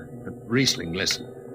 No more deadhead rides. The new code book is in force. Oh, I seen code books come and go. The skipper's one of them youngsters fresh out of Harriman Institute cadet training. He's liable to throw the book at you. At me? I've been around space as long as Halley's Comet and Brewster's Ridge. I'm going back to Earth, the cool green hills of Earth. I'm going home. All secured, Hertzman. What are you doing here? That's Riesling, Captain. Riesling, huh? I'm dragging it back to Earth, Captain. Not in this ship. Hertzman, have this man removed. Funny thing, Captain, I sprained my shoulder suddenly. Look, Skipper, you're a youngster. You're pretty new out here.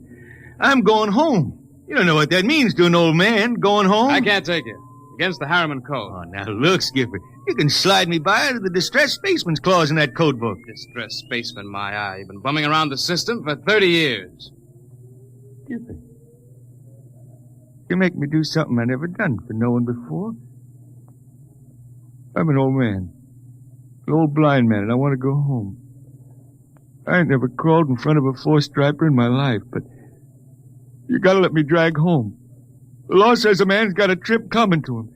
You can stretch for a poor old blind man, now can't you? You got it, Skipper. All right, you old space rat. But keep out of the way. I run an efficient ship, and I don't want any trouble. No, sir, no trouble. I'll just lay down to the power room. I kinda like to be near the jets when they blast off. For Earth.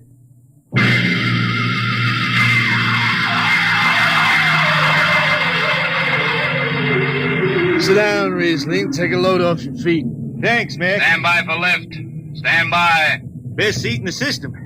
Power room and an old Hawk class ship. Power room, fire 3. Aye, sir.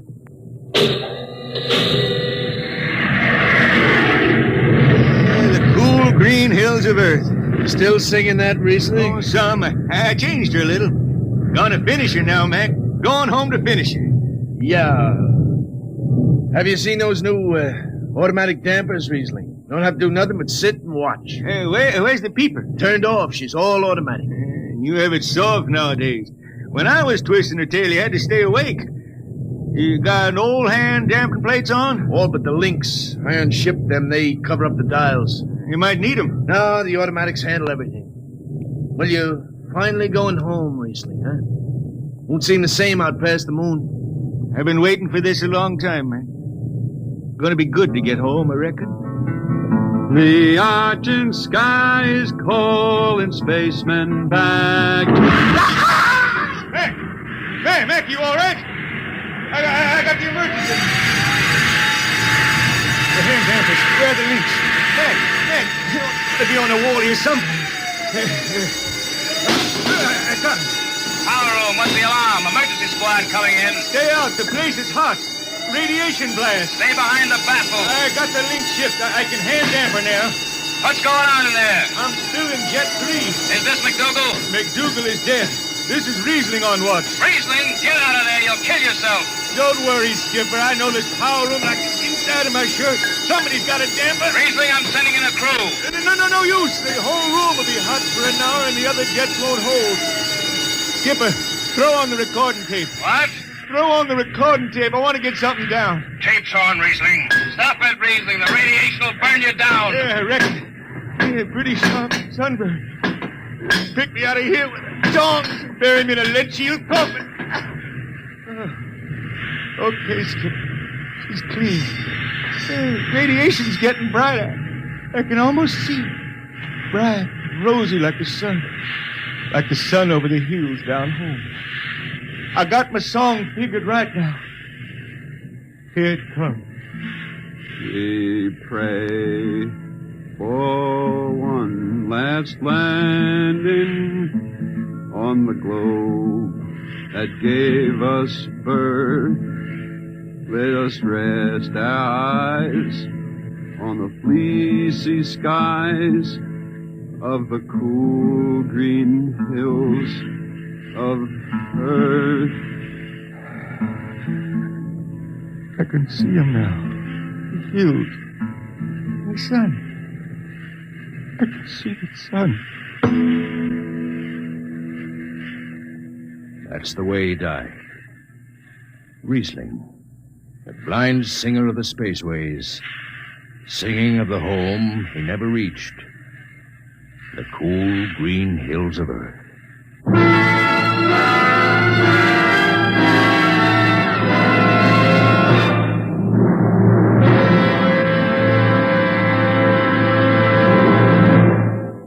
Next week, we bring you another story many of you have requested that we repeat. It's the strange tale of man's first visit to another planet and why he decides that Mars is heaven. Be with us at this same time next week for another adventure into the unknown world of Dimension X. Adventures in Time and Space. Transcribed in future tense. Dimension X.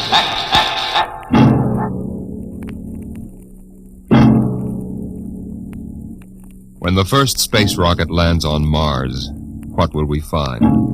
Will we be welcomed with open arms, or will the Martians treat us as invaders? Only one thing is certain.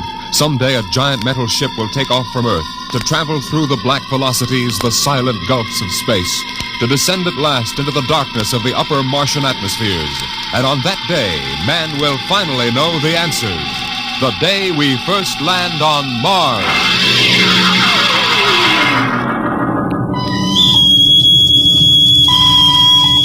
Now hear this.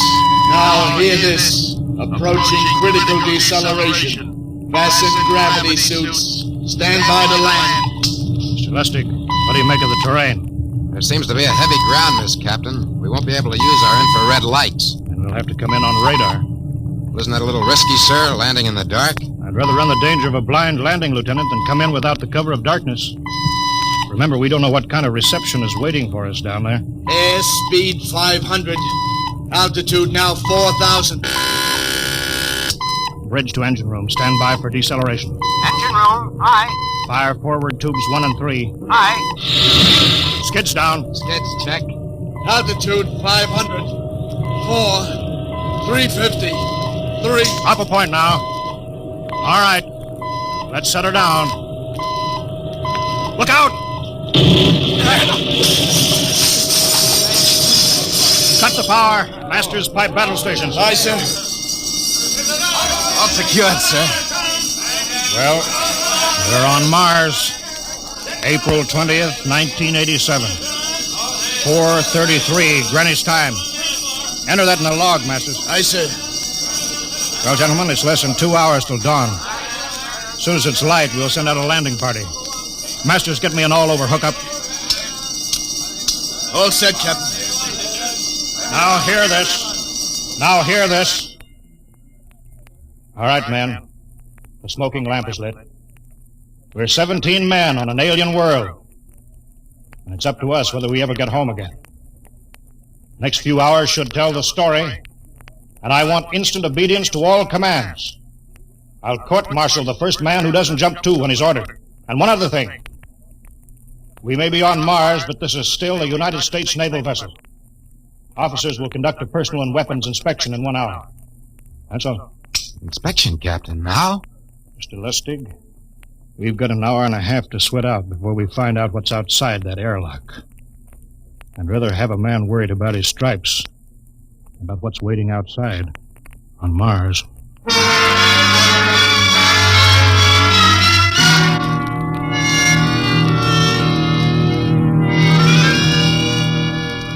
Now hear this. Landing party report to forward airlock. Captain Black, Lieutenant Hingston, Lieutenant Lustig, and Dr. Horst report immediately to forward airlock. It is now landing time -5. Sounds like they're paging us, Hingston. You ready, Dr. Horst? Yes. Ready as I will ever be. Oh, come on. Let's report to the airlock.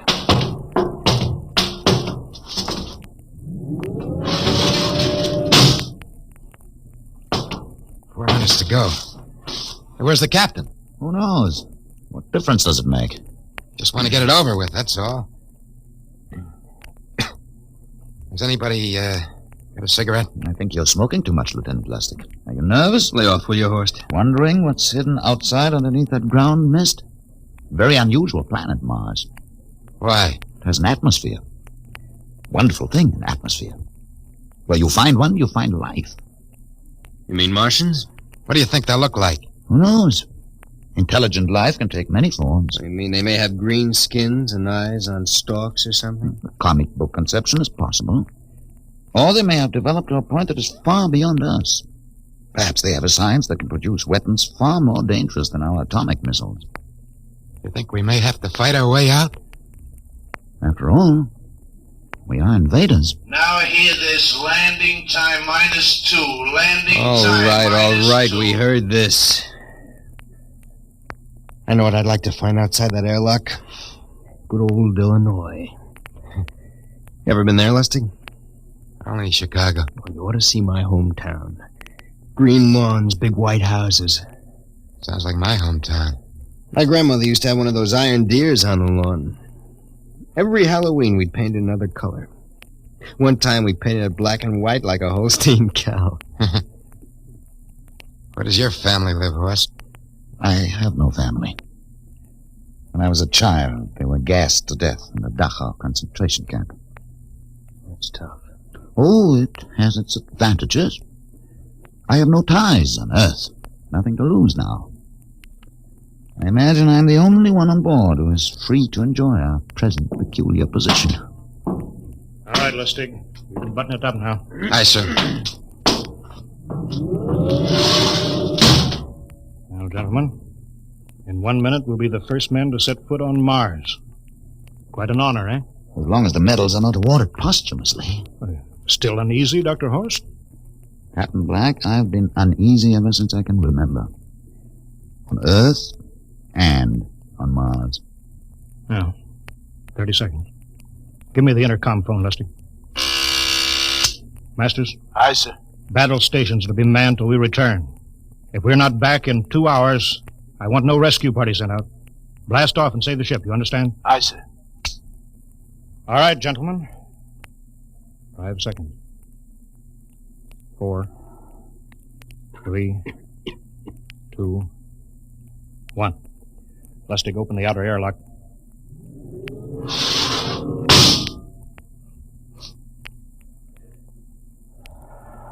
Fresh air. Let's go. Hold it now. It's too dark to move fast. Quiet, isn't it? Not even a wind. You can't see anything through this ground mist. Quiet. We don't know what's out here. Come on.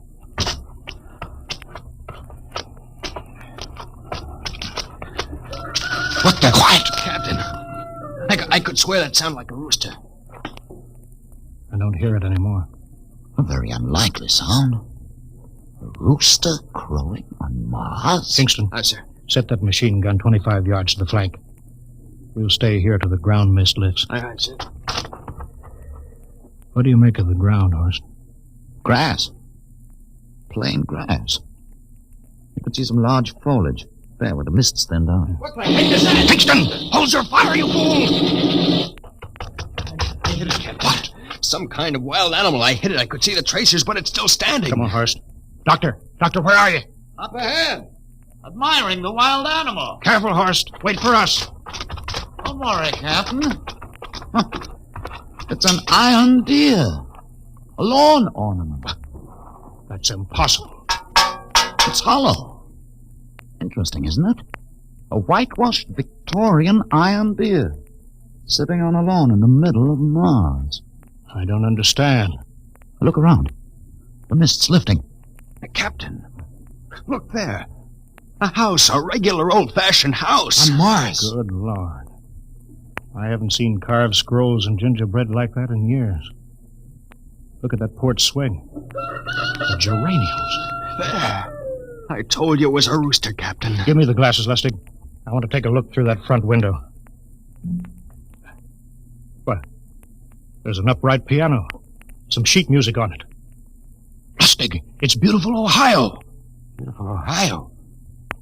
That can't be. Look here, Horst, do you think that civilizations of two planets could be identical? I don't know. That specific variety of geraniums is only 50 years old on Earth. Is it logical they should develop in Mars? How about that port swing, that piano, and beautiful Ohio? No, it's impossible. Captain Black, this looks like the town I was born in. Well, it looks like my hometown, too. I've thought of something, sir. It's the only solution. Maybe we're not the first ship to reach Mars from Earth. That's the only answer. That's impossible, Lustig. There have been space travel that couldn't be secret. Do you have any idea what ships cost, what industrial power is needed? There's got to be some logical reason. Captain, I think perhaps we might find out. A light just went on in that house. Kingston, cover that door with the machine gun. Aye, aye, sir. Come on, Horst. You ring that doorbell. There's got to be a scientific answer to all of this.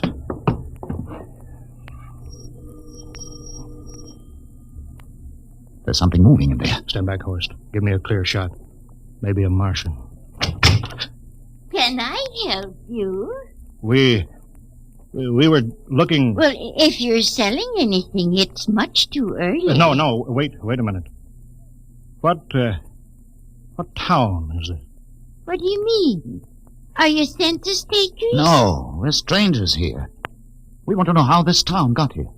Is this a game? No, it's not a game. We're from Earth. From where? From Earth. Do you mean out of the ground? Hey, are you sure you're feeling well? Madam, we came in a flying ship across space. We're from the third planet. This is Mars. Now do you understand? Mars. You go away now, you hear? I'll call my husband from upstairs and he'll chase you. Now go on. This is Mars, isn't it? This is Green Lake, Wisconsin, in the United States of America. Bounded on the east by the Atlantic and on the west by the Pacific. Now, go away. Goodbye. Of course, do you suppose it's really possible? I've got to find out more about this. For the last time, now go away. Pardon me, madam. What year is this? Year? Well, 1928, of course. Oh, for goodness sake. You hear that, Horst? And we know it's 1987. And we know it's Mars. Is it possible that we got fouled up, made some tremendous blunder, and circled around and landed back on Earth? In 1928? Well, maybe some switch in time or dimension. Could we have shifted somehow and gone backward in time? Horst, it won't hold water. It's not logical. We've checked every mile. We went past the moon and out into space. We're on Mars. Find out anything, Captain? No, we're going back to the ship till I figure out some logical explanation for all this. Lustig, out at point. Aye, sir. Hingston in the rear. Keep that gun at half load. Aye, sir. Horst, there's got to be some cold, logical solution. Captain. What? That house down the street. The white one with the green shutters. Lustig, what's the matter? I never thought. Thank God. Thank God. Lustig, come back here. He's running for that house. That crazy fool, after him quick. Lustig, stop. Come down off of that port. Grandma! Grandpa! Lustig, what the devil do you think you're trying? Grandma and Grandpa, it is you. Lustig, what's going on here? Albert, why, it's been so many years. How you've grown, boy. Oh, it's so good to see you. Lieutenant Lustig. Oh, Captain. Grandma, I want you to meet my friend. This is Captain Black. Captain, I want you to meet my grandfolks. Howdy. Any friends of Albert's is friends of ours. How long you been here, Grandma? Oh, good many years. ever since we died. Ever since you what? Oh, yes, sir. They've been dead 30 years. What? You mean to tell me that Mars is heaven? Oh, nonsense, no. All we know is here we're alive again. And who are we to question God's infinite ways? Lustig, we're going back to the ship. But, Captain, I want to talk to my Lieutenant grandfolks. Lustig, I don't like any part of this. You'll come back with us. I have to club you and carry you. Yeah, but, sir, That's they're enough. my... Heaven only knows what they've run up against back of the ship.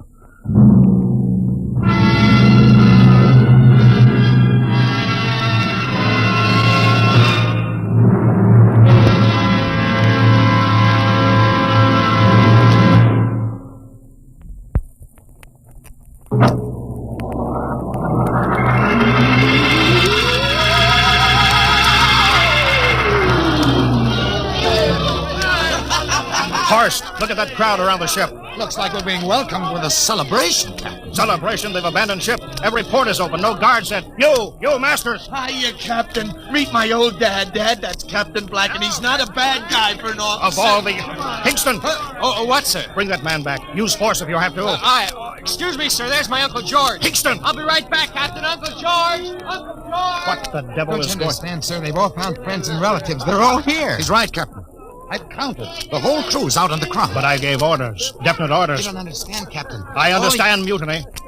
I don't care how many relatives show up. I'll have discipline on... Johnny! Johnny, you old son of a gun! Edward! It's you. It can't be. Of course it is. Johnny, you old son of a gun. Edward. Dr. Horst, this is my brother, Edward. How do you do? Hello. It's wonderful to see you, Edward. Look, I've got to get back to my ship. Hey, I almost forgot. Mom's waiting at home. Mom? And Dad, too. Mom, Dad are alive? Excuse me, Horst. Then you're real, then. Don't I feel real? How's that, huh? Ed. Hey, we've got lunch for you, Johnny. Mom's making corn fritters. Dr. Horst, haven't you found anybody? No, Captain. I have nobody. Then you come on home with me, right, Ed? Sure, you bet. Horst, you wouldn't believe it, but it's been 35 years since I had Mom's corn fritters. By George. 35 years.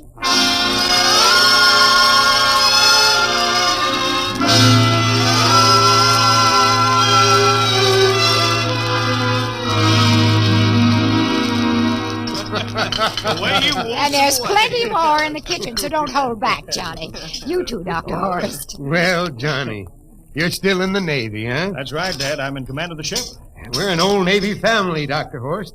All three of our boys in the service. Ed was the best pilot in the Pacific. What did happen, Ed? Oh, what's the difference? I'm here now. Oh, you know, it's almost perfect. All we're missing is your brother Will. Then the whole family could be together. Well, it won't be long, Mom. Will's in charge of the XR-54. That's the next rocket coming out to Mars. Well, little Will. When does he leave, Johnny? Takeoff scheduled for September, but it depends on what we report. There's no question about that now, eh? Christmas together again. That'll be something, huh? Yes, sirree. Well, this calls for a celebration. How about a little of the old dandelion wine, eh, Johnny? Now, Father, don't you go giving Johnny too much wine. Oh, he's a big boy now, Mother. Well, sir, isn't everything just fine? Just fine.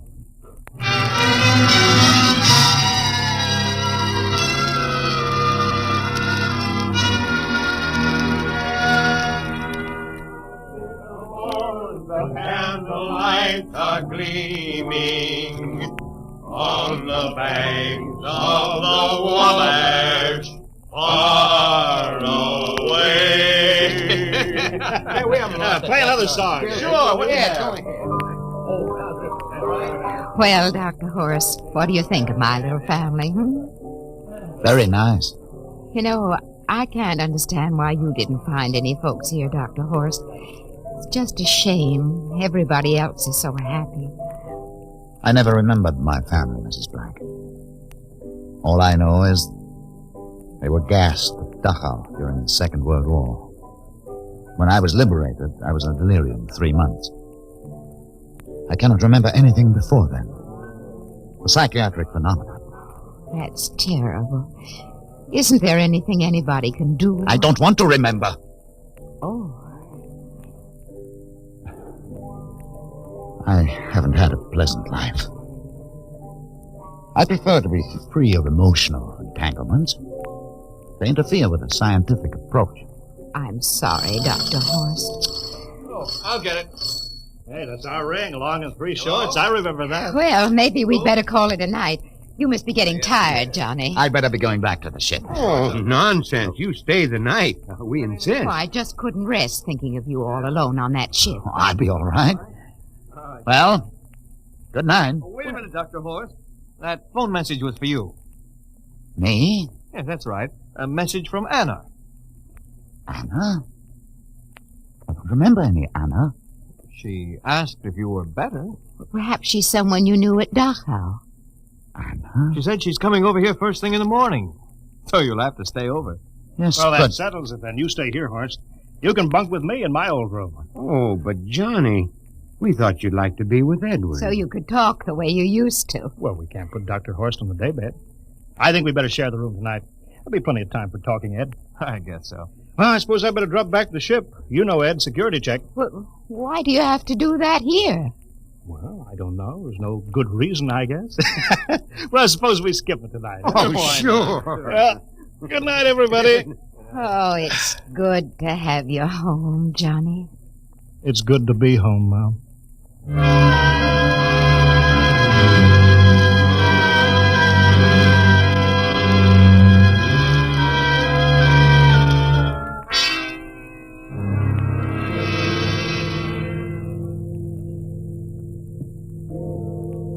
Captain Black, are you asleep? No. I just been thinking about what we were expecting. Green-skinned Martians with eyes on stalks. All the time it was only Mom and Dad and Edward waiting. It's funny what tricks your imagination can play on you. Yeah, I guess Mars is heaven, Horst. I've been thinking about Martians, too. Captain, just suppose there were Martians, and they saw us land. Suppose they thought of us as invaders. What would be the best weapon they could use against our atom bombs? I don't see what you're getting at. They would want to disarm us first, to wipe out all suspicion, to make us feel at home. But suppose this house isn't real. Suppose the people are just images, stolen from our own memories by Martians, created for us by telepathy, hypnotism. That's the craziest theory I ever heard. Maybe that's why there was no one for me. Because in all my life, there is no happy memory, no real loved person. How about that phone call from Anna? Yes. Anna. I didn't remember who she was, but I do now. I just remembered. When I was freed from Dachau, sick, delirious, I raved about a wonderful, kind nurse named Anna that took care of me. There you are. It's logical. She's coming to see you tomorrow. But there was no Anna. I'd be nursed by a man. What? Anna was only a dream. And there's only one way they could have learned about her. By reading my subconscious mind. But that's impossible, Horst. Why? The whole crew was thinking of home. Suppose the Martians read our minds. But there are Martians. If there are, they have us separated. Each man in a different house. Sleeping. Trusting. No one at the guns. I left my pistol downstairs. Do you think there's something to this, Horst? It's a... Who would suspect his own mother? His grandparents? How easy. Just a knife in the heart of each sleeping man. It's impossible, Horst. We've got to get back to the ship. Listen. The crickets have stopped. Come on. We don't know when they change back to. Whatever they really are. Where are you going, John? Ed, well, we wanted to drink of water. That's all, Edward. You're not thirsty, John. You don't want a drink. You don't want Look out! to drink. His face, it's changing! In his hands, he's a Martian! Run, horse! Run! Get away, John. You can't get away. This way, horse! Horse, where are you?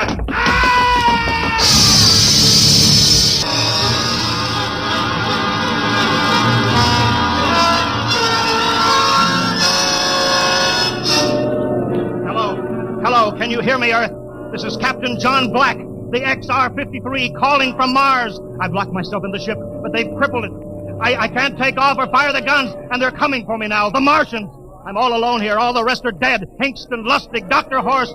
Poor Horst, he didn't even reach the door. Listen, they're trying to break through the hull now. Edward and Mom and Dad and all the folks. But they're changing now. Melting and changing back into... They're Martians. Can you understand me? Martians, not men. They made us think that Mars was heaven, and we fell into the trap. Can you hear me, Earth? You've got to stop the next rocket. Tell my brother Will. Tell my brother Will not to come. They'll trap him too. They'll kill them all. Hello, can you hear me, Earth? This is John Black on Mars. Hello, Earth. This is John Black on Mars.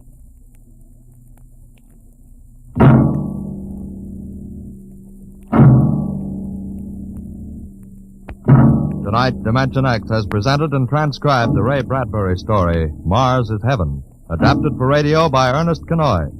Featured players were Wendell Holmes as Captain Black and Peter Capell as Dr. Horst. Your narrator, Norman Rose.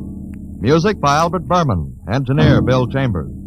Dimension X is produced by Van Woodward and directed by Edward King. Robert Warren speaking.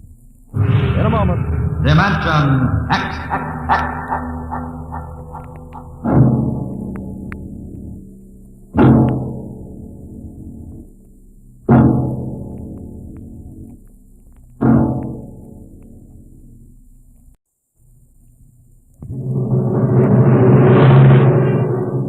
Adventures in Time and Space.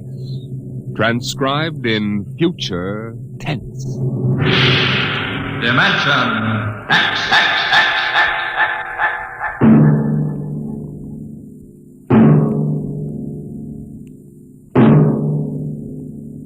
The National Broadcasting Company, in cooperation with Street and Smith, publishers of astounding science fiction, bring you Dimension X.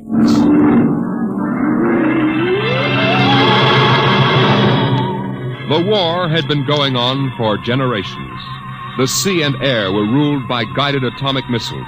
Radiations and total destruction drove man underground, and there the war continued. The great beds of shale and limestone trembled as an underground cruiser chewed its way through the ageless rock. The ship was squat, ugly, the top of its cutting head 40 feet above the clattering caterpillar treads. It was windowless, and behind the grinding duralloy blades were ugly lumps that concealed the guns. On the bridge, Commander Sanderson fought the bucking vibration, one hand tight on a stanchion. Culver. Aye, sir. What's wrong with the insulation? It's hotter than oven up here. Port refrigeration unit went out. Starboard can't carry the load. I've got damage control on it. Well, go back. Aye, sir. Give me a seismo reading. Severe shock 30 seconds back. Change course to 175 degrees. And half speed, please, sir, till I can chart the strata. Mr. Culver. Aye, sir. 175, half speed. Aye, sir. Navigation, Lieutenant Watson. Bridge here. Change course to 175, Watson. 175. Aye, sir.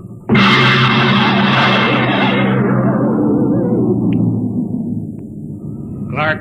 Yes, Mr. Watson. New course 175. 175, aye. Half speed. Half speed, aye. What? We hit something. What is it, Mr. Watson? It's lava, probably. Maybe it doesn't mean anything. No, I guess not. Mr. Watson. Yes, Clark? We ever going to get out of here? You mean the lava? The whole business. We've been under rock for 3 months. You better keep quiet, Clark. Psycho officer has rubber heels. I don't care about Carpenter. He's been over me already with those stinking reaction tests. If he gives me one more ink blot to look at, What's your dial? 1 degree correction. Right. Mr. Watson, what was it like? Huh? When? On the surface. I never saw the surface. I was born in the Denver cave, half a mile down. Well, that was a long time ago, Clark. But you remember, don't you? You and Kovacs are the only ones on the ship who remember the surface. It was war then, too. Kovacs was in the army, the infantry. The Queen of Battles. Well, the Queen's dead now. What was it like? You mean in the surface wars? Yeah. Well, they had chaplains and... Chaplains? I guess you never heard of them. Now we have psycho officers. Yeah, they don't talk about religion much these days. It must have been something on the surface. I dream about that. I don't know what it was really like, but I dream about it. Then somebody takes me and shoves me down on the bottom of a hot closet. They shove a big hand over my mouth and I can't breathe. I wake up and I want to bust out of here with my fingernails. I just...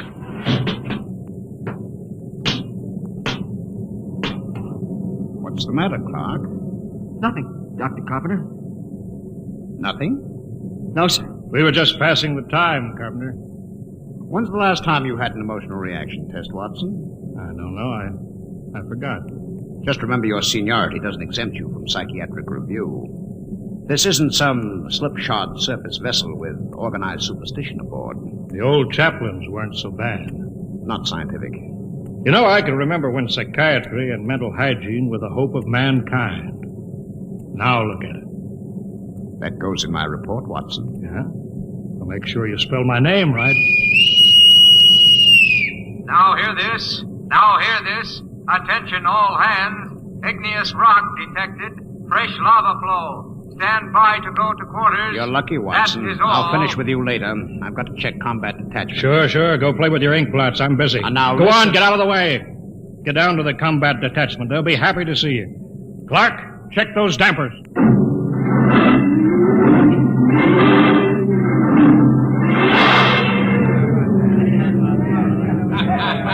I'll take 3 cards.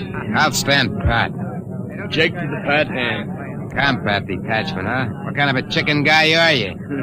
Anytime you want to start anything, you lying, yellow chisel. All right. Don't flip your wig. All right, I don't want no trouble. That rubber-soled rat carpenter, he's worked us all over. Yeah, all except Norman. Hey, Norman. Norman, how come you ain't been psychoed? I don't need it. I'm stable. I bet you any money he's a stoolie for carpenter. I've seen his 201 personnel file. It's blank. I heard a guy say he was born in a lab. What do you mean? You ever seen him eat? Oh, you're crazy. The science press has been working on something like that. You're crazy. You know how many men they fell short in the last draft? 900,000. So what? Now, suppose you run out of real men for soldiers. Suppose you figure how to make them. Artificial. If they ever do, they ain't gonna talk about it. Till it's combat tested. Yeah, I never thought of that. Hey, Newman. What do you got inside of you? Gears? I'm not supposed to talk about myself. Yeah? Well, suppose I make you talk. Hey, sit down, Chip. Sit down. All right, Let go of me or I'll lay you out, too. Hey, cut it. Keep Cut that. it. Show. At ease, men. Well, how's everybody feeling? You, Coke? All right. I'm all right, sir. Uh-huh. Sheehan? Sheehan? I'm all right, sir. Norman? I'm all right, sir. Of course. Very well, carry on.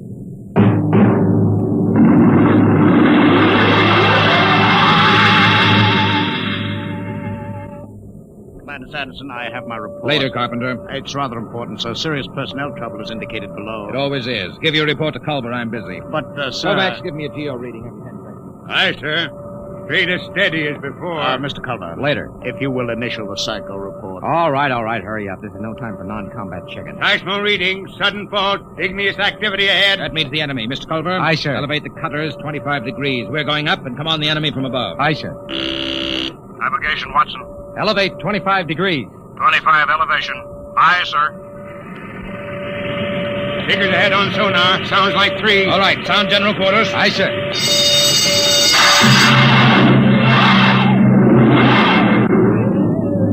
All right. General quarters. For all the stinking luck aces I got. Get into your armor, you tubberlot. Yeah, give me a hand, Sheehan. The oxygen valve on my helmet's stuck. It's too tight. stomach's still tight. You eat too much. At least I ate. Not like Newman. Yeah, look at him. Full armor and he's still smoking. I bet he lives on nicotine. Hey, Newman. Yes? You live on nicotine?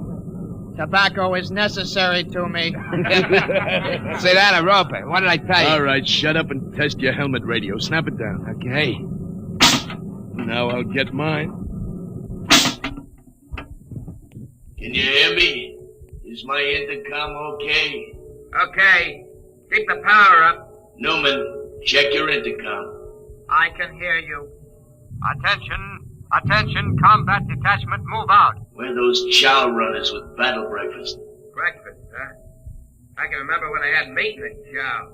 When they had cooks instead of food chemists, first class. Quit griping, Coke. At least we eat. Yeah, we eat. How about him? Want any breakfast, Newman? No. I don't need breakfast. I can wait without it.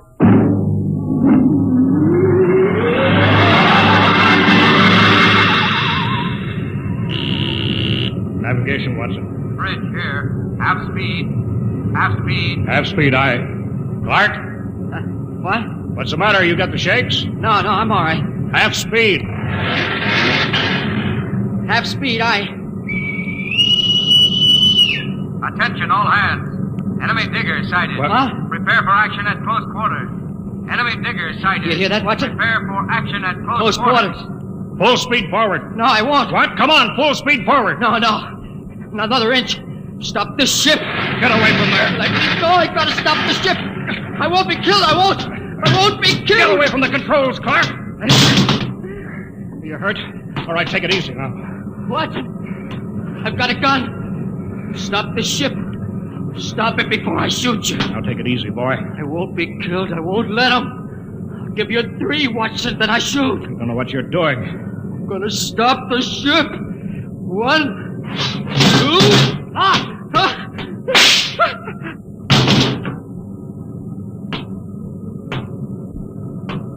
You could have wounded him, Carpenter.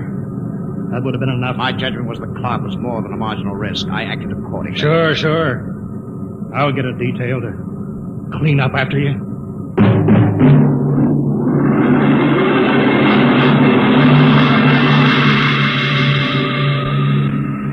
Well, Doctor, the commander says you rate a citation. If you had read my report, Mr. Culver, you'd understand. Carpenter. Aye, sir. Don't let the crew hear of this. Wouldn't do for them to know an officer was emotionally unstable. You won't keep it quiet, sir. There was a detail to remove the body. What's that? Enemy digger within 100 feet, coming in fast. Hold it, Culver. Don't reverse engines. Turn on the drill with the tread stationary. Aye, sir. Full speed drill. Threads cut out. We'll blow up a cloud of dust that'll blind their optical technician in the infrared. Stand by, gunnery. Stand by, gunnery. Ready, sir. Enemy will be breaking through any second. There it is. Halt drill blades. Navigation. Cut out drill. Cut out drill. Fire when ready. Fire.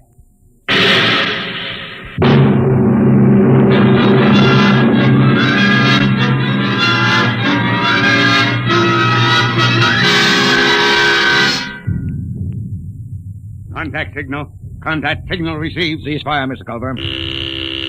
Contact signal. Cease fire. Enemy battery silent, sir. Give the go-ahead to the combat men. They can move in. Who tripped that alarm? Cut it off! Navigation to bridge. Bridge, aye. What's wrong down there? Why the emergency? The atomic pile's kicking up. We can't get into hand dam. She may blow any minute. I'll take over, Mr. Culver. Prepare to abandon ship. But the enemy diggers, With sir. the atomic pile about to blow, we'll have to advance, destroy the enemy, and take refuge in their ship. There's nothing else we can do. Look alive. Aye, sir. Attention, all hands. Prepare to abandon ship. Prepare to abandon ship. Kovacs, have the ship's records packed and ready to go. Aye, sir. Commander? Watson, what are you doing up here? There'd be a lot more chance of getting out if the ship's engines were reversed. She crawled back down the tunnel before she flew. There's no way to set up remote control. I know. I thought I could stay and run her. But the pile's going to blow. I know. All right, Lieutenant.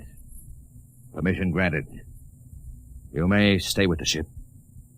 Thank you, sir. You may go, Watson. Aye, sir. We can't let him do that, Commander. You can't ask any man to do that. This is no time for sentiment, Mr. Culver. Doctor, you're a louse. That's an unstable statement, Culver. It's obvious that Watson isn't worth much anyway. He might as well die. I've heard enough, Doctor. You've had this coming a long time. Now, get away from me. Culver! Pearson, get him! Let go of me, Culver! Yes, sir! All right, Kovacs. Release him. Aye, sir. Mr. Culver, I need you now, but if we come through this, I'll be forced to prefer charges. Kovacs, help Dr. Carpenter up. Aye, sir. All right, Mr. Culver, give the order to abandon ship. All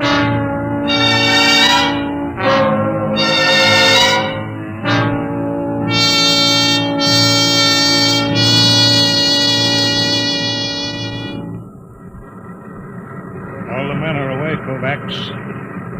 Full speed in reverse. Aye, Mr. Watson. How long have we got before the pile blows? I don't know. Kovacs, why did you stay here? You could have abandoned ship with the others. I've been saving a cigar. I got two. Would you like one? Oh, thanks. That's good.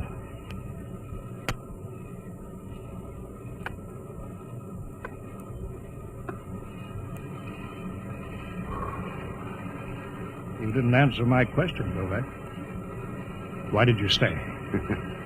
How about you, sir? Me? I was in the last class out of Annapolis before it went underground and merged into the Geo-Warfare Academy. I guess I just hang on to illusions. Dead traditions of service. I suppose I did it because I thought it was the right thing to do. Yeah, I guess that's it when you get down to it.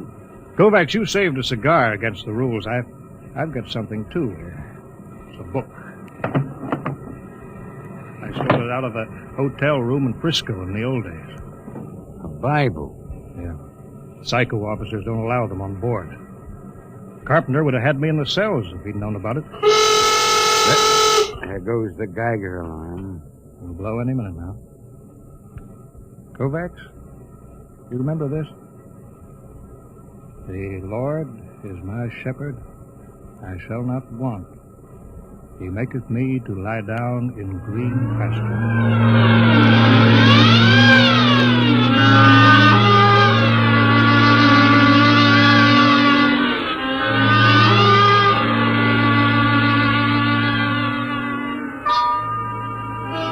All right, guys.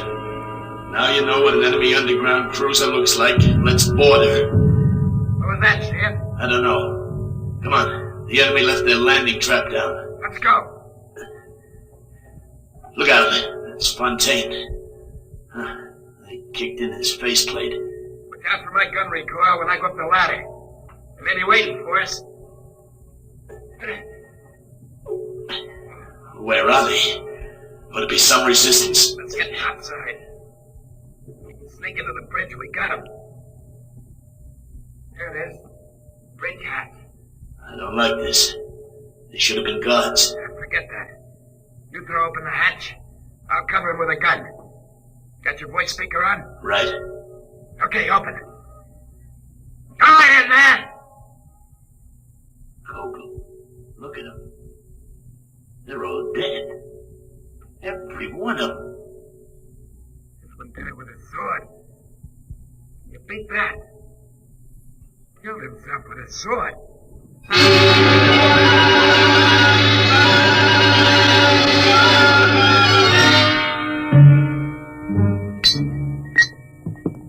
Confound this foreign equipment. Culver, how soon can we get this enemy ship underway? Give me the damage report. Aye, sir. The port tread knocked out, armor breached aft in the midships, gun batteries inoperable. Lieutenant Adamson estimates we can make limited headway in 2 days. Very well. Sir, is it necessary for me to have this guard tagging after me? You're under arrest, Culver. Excuse me, Commander, sir. Oh, go ahead, Coke. There was a message or something under the guy with a sword when I broke in. I kept it as, well, sort of a souvenir. Oh, give it to me. I didn't mean anything wrong, sir. Hand it over. Culver, you read the enemy language. I'm afraid I'm under arrest as a prisoner. That'll do. Go ahead, read it. From Supreme Headquarters. There's a code designate. To all field commanders. Subject. Secret weapon, X39. Failure of 1. Research project X9 released on South America front last night. X9, a semi-living chemical process attacking all forms of protoplasm, was found to be uncontrollable, is spreading through our own armies all over the world. 2. You are instructed to... Well? That's all, sir. Quiet! Gentlemen, there is only one way to interpret this news. Carpenter, you will inform all hands that the destruction of the enemy is worldwide. The war is over. Hey, Newman, why don't you laugh, huh? Why don't you shout the war's over? I don't need to shout. Dr. Carpenter, Aye, sir. you will instruct cook to serve double rations as a celebration. No, sir. I strongly advise against it. The psychiatric implications are... What's the matter? I don't know. Something it's inside me. I've got to get out. Carpenter! Coke, Newman, go after him. Come on. No. That can't happen to a man. Not that. It's Carpenter. You can see that. But that can't happen to a man. He's dissolved.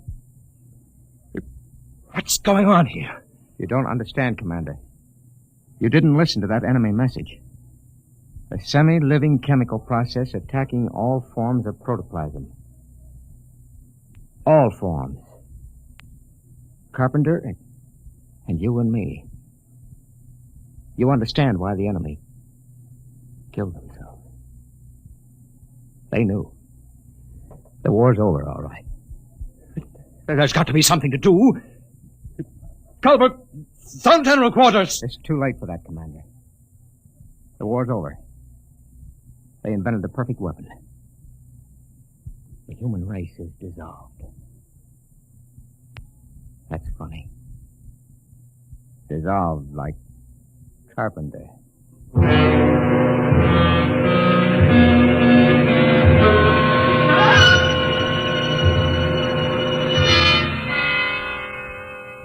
Newman.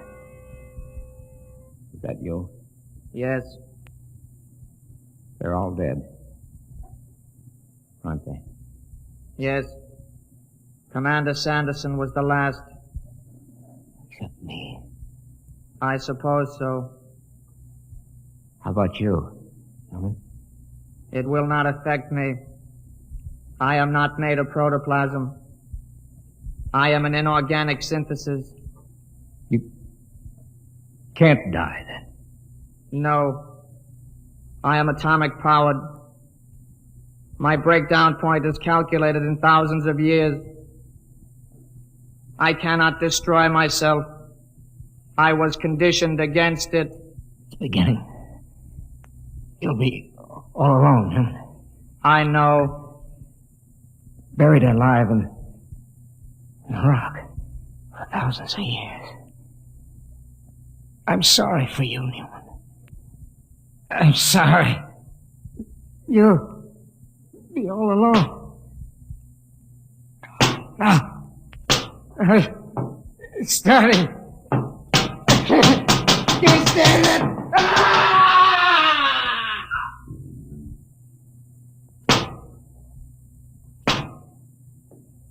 Why can't I die? Why didn't they make me so I can die like the others? I can't even kill myself. Why can't I die? Why can't I die?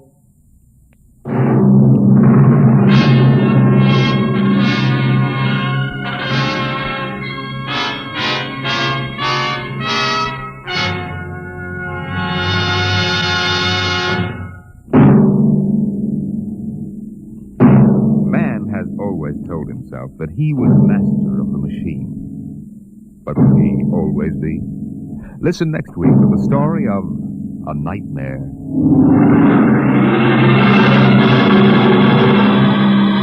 Dimension X is transcribed each week by the National Broadcasting Company in cooperation with Street & Smith, publishers of the magazine Astounding Science Fiction.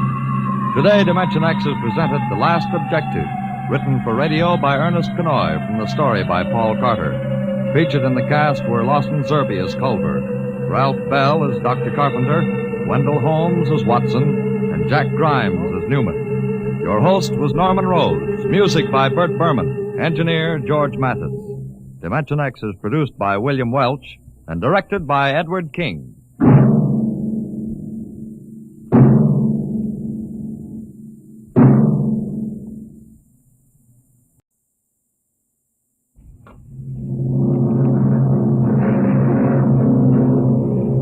Adventures in Time and Space.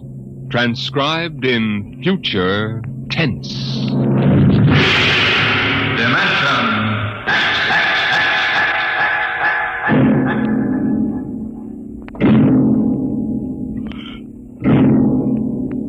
The National Broadcasting Company, in cooperation with Street & Smith, publishers of astounding science fiction, bring you Dimension X.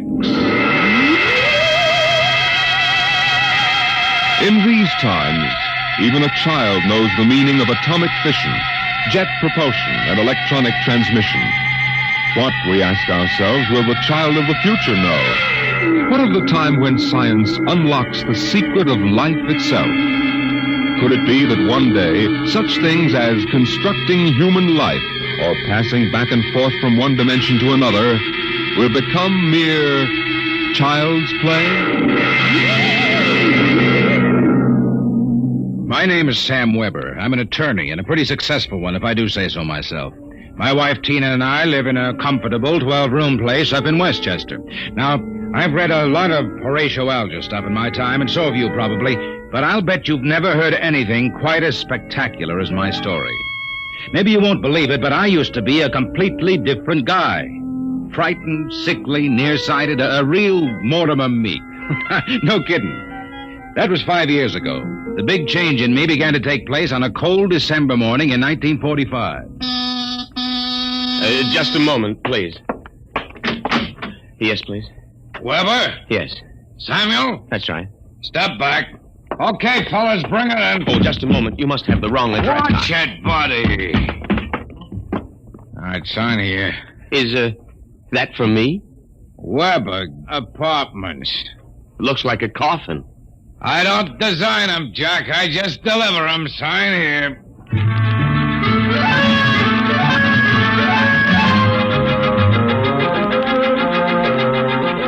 After much straining, I wasn't in very good physical shape those days, I managed to push the box under my single light bulb.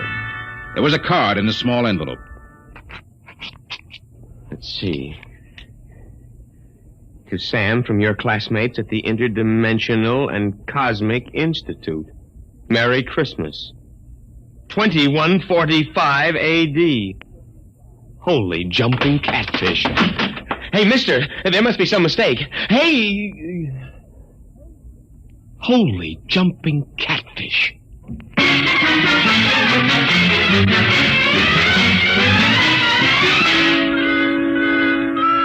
They were gone, and I didn't even know which delivery company it was. Well, I finally decided to open it up and see what was in it. After about a half hour of fumbling, I gave up. All right, then, don't open.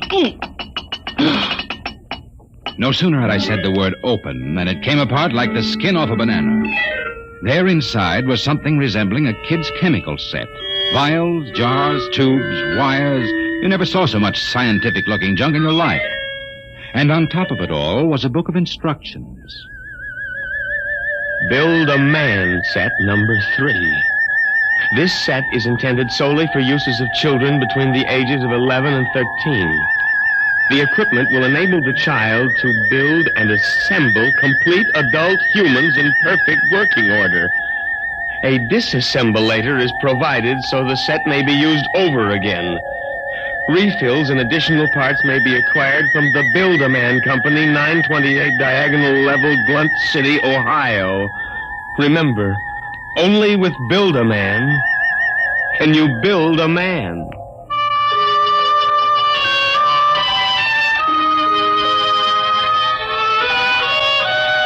When I left for work that morning, my brain was still reeling with the stuff I'd read in the instruction book. Someone's had an Ojack, attorneys at law. Just a moment, I will connect you with Mr. Ojack.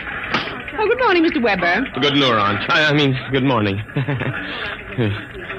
Gotta get my mind off that book. Only with Build a Man can you build a man. Chapter 1, Making Simple Living Things. Chapter 2, Duplicating Babies and Other Small Humans. Oh, no. I've got to get a grip on myself. Do a little work. O'Brien versus O'Brien. Martin versus the city of New York. Oh, it must have been a dream. Probably go home tonight and find the place empty. Well, if it isn't the poor man's Clarence Darrow. Oh, hello, Lou. I come as a bearer of sad tidings. Well, you don't look very sad. The boss wants to see you, laughing boy. What about? How should I know? Oh, and by the way, you'll be very happy to know that I've just been promoted. I'm handling all the criminal stuff from now on. Congratulations. You know what this means for Tina and me, don't you, Junior? Oh, well, cheer up. Tina's not for you anyway. Some got it, some don't. I got it, you don't. So long, laughing boy.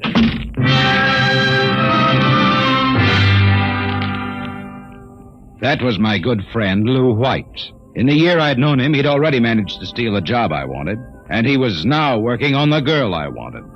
Her name was Tina. Tina Veldt. Good morning, Sam. Oh, good morning, Tina. My, you look good enough to... Yeah? Take to lunch. Oh, I'm sorry, Sam, but I promised Lou. Oh, sure. I hope you're not too disappointed. Me? Oh, no. Some got it, some don't. I don't.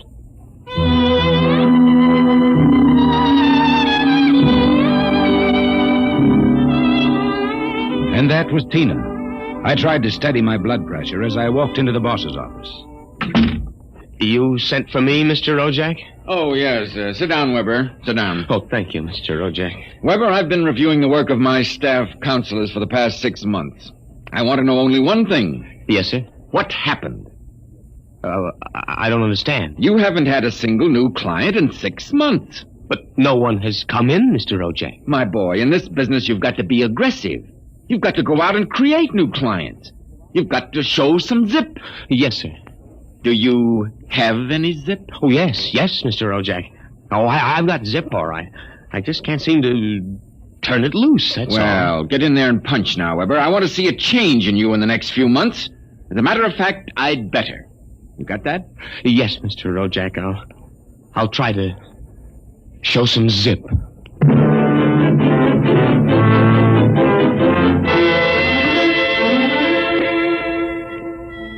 I left the office early and went home.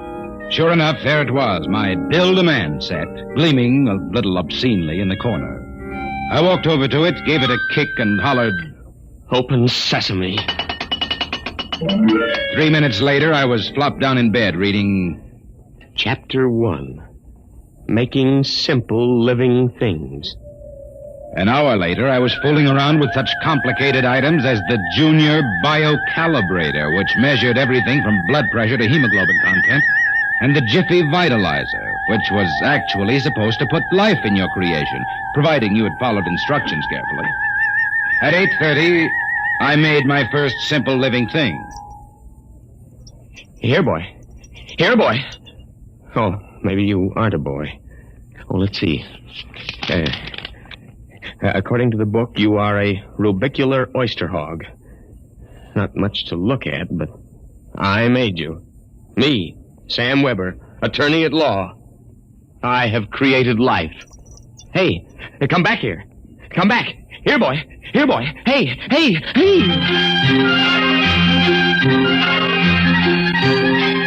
It was no use. My rubicular oyster hog, which was a cross between a field mouse and an oyster, had run out under the door and into the world.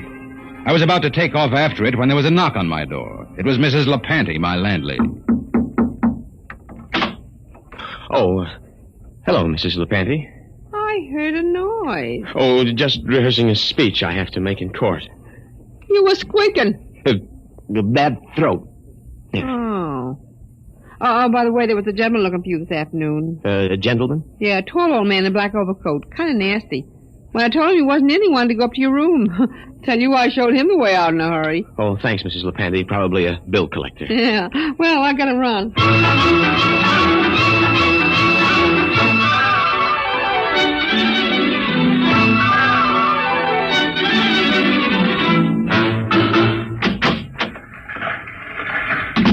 Oh, good morning, Sam.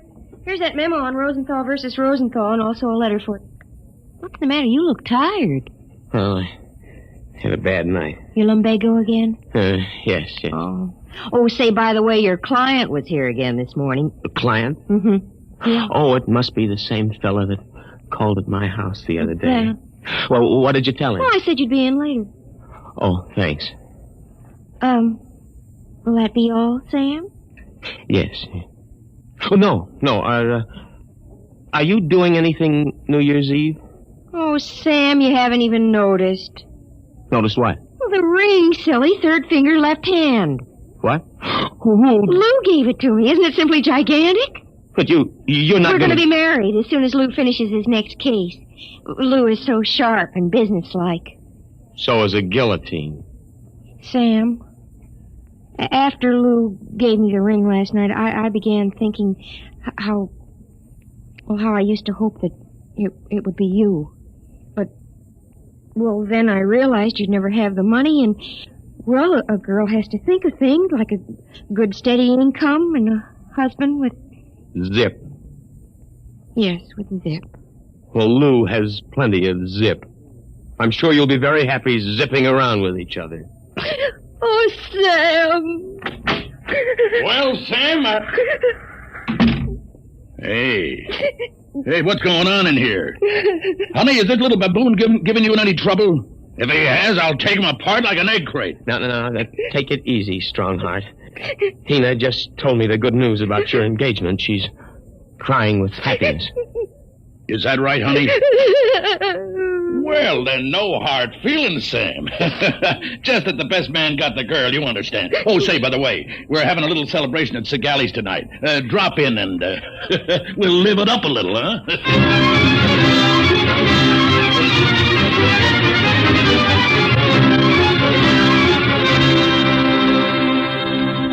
I went home feeling like a man who has been stuffed into a washing machine with the dial set at rinsed dry. I was a failure. I walked over to the mirror for a heart-to-heart talk with myself. Nothing. That's what you've got, Sam Weber, in unlimited quantities. Nothing. We ought to just tear you down and start all over again. We ought to take you... Hey. Oh, no, not that again. But why not? Think of it. A Sam Weber without the psychological problems you've got. A dynamic, uninhibited Sam who could win a girl like Tina by sheer magnetism. Then when it was all over, we could just take the old disassemblator and presto. And I can do it, too.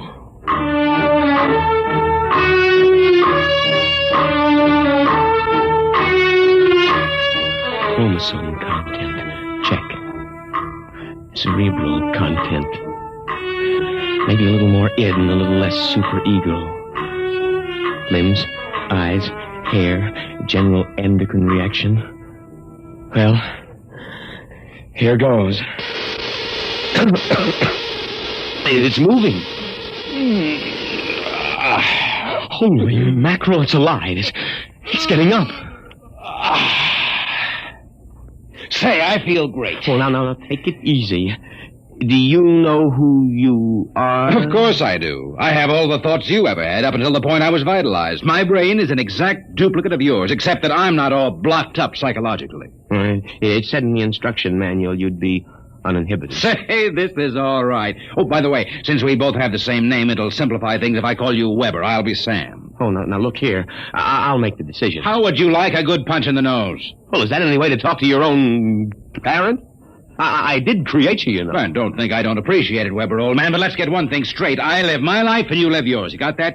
Who pays the rent? You do, for a while anyway. I haven't decided whether or not I want to stay in the law business. The law business? I may want to spread out a little. Tina's the kind of girl to whom money is very important. Tina? Well, what did you expect? I have enough of your likes and dislikes to want her just as badly as you do. The only difference being that I can get her. No, we're not quite the same, you and I. I've got zip. Don't use that word. Now, how about some dinner? You know, I'm starved.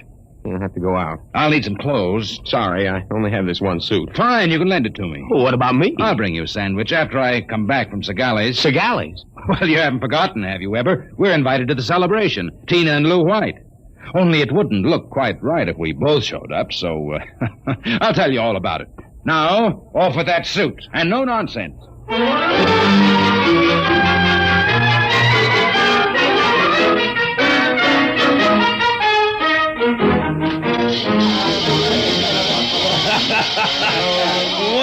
this is living it up, folks. Yahoo! Have another drink, Mr. Ojak. Thank you, Lou. Well, is everybody happy? Hey, honey, are you having yourself a little old time? Oh, yes, Lou. Fine. Yeah, but you seem to be preoccupied. Oh, I was just wondering if Sam is coming. Sam? Oh, no. Did you hear that, Mr. Ojak? She's worrying about Sam. Why, that little runt probably got frightened by a noisemaker. Well, the happy couple. Sam! Good evening, cats. Everybody's lit up like a Christmas tree. Well, I'll be... Say, Sam, are you in the bag? Never touch the stuff, Lou, my boy. Never touch it. Boy Scout training. Oh, Sam, I was afraid you weren't coming. Miss a chance to be with you, beautiful. Never. Hey, what's got into you, Weber? Monkey glands? I don't read you, muscle-bound. Well, you seem different somehow, even your voice. Do you notice anything, Tina? Well, yes, it does seem richer somehow. Oh, nonsense. Sam Weber, you're nothing but a cream puff, and you always will be. Mr. Ojak, I think he owes me an apology for that. I should think so. All right, all-American boy, make with the apology. Apologize me? Oh, no. Why, for 2 cents? Folks, would you excuse Mr. White and me for a few minutes? We want to step out into the hall for a little private conference. Coming, Mr. White? I'll be right back, honey. Don't worry about a thing.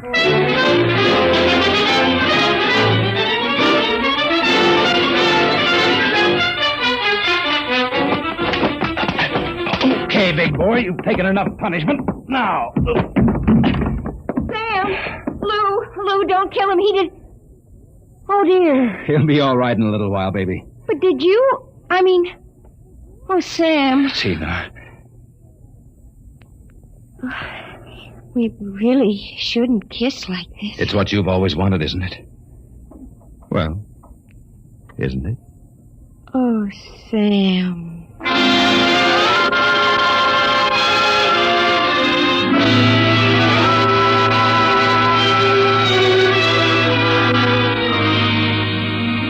By this time, he's probably kissing her. And there's nothing you can do about it, Weber, old man. Nothing. Hey, wait a minute. Where's that book of instructions? To disassemble a Build-A-Man model, merely focus the ray of the disassemblator device and press lever X. But that's murder, Counselor. Still, legally, in order to prove there's been a murder, you need a corpus delicti. And nobody even knows there is another Sam Weber. Oh, so you're finally home. I'm starved. Sorry, Weber, old man, but very pressing business detained me. I suppose you made a fool of me over at Segales. Oh, on the contrary. What do you mean? My boy, you were looking at a man who in one fell swoop has got himself a raise, a promotion, and a wife. At least she'll be my wife tomorrow. Who? Tina, of course. I don't believe it. I had to put on quite a show, but all around it was a real success. Mr. Ojak was so impressed he called me aside and said he was going to give me a crack at some criminal cases. And if I made the grade, why, who knows, I may even accept a partnership. You've got it all figured out, haven't you? That's about it. Only you neglected to consider one thing. Oh, what's that? This. Hey, put that down. Get back, you usurper, you. I'm going to melt you down like a Welsh rarebit. Weber, you can't do that. It's murder. It's like killing your own son. After what you've done to me, it's a pleasure. I didn't ask to be brought into this world, but now that I'm here, I like it enough to want to survive. Take off my suit, you phony. You won't be needing it again. You're really going through with it, huh? I am. All right. Oh, here's your jacket. Give me that thing. Give it to me. That's better. Now we'll fix this little item so it can't do any damage. Oh, no. Yeah, you see, Weber? You don't have the guts to stand up against the man you might have been. Oh, what's that sound? I don't know. Seems to be inside the house. Somebody's coming up the stairs. Listen. Take a peek through the keyhole, Weber. Holy jump. It's him. The old man with the black coat. His eyes all black and shiny without any whites. Looks insane. Don't open it.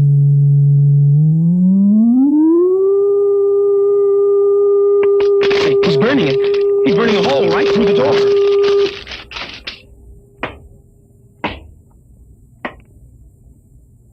Good evening, gentlemen.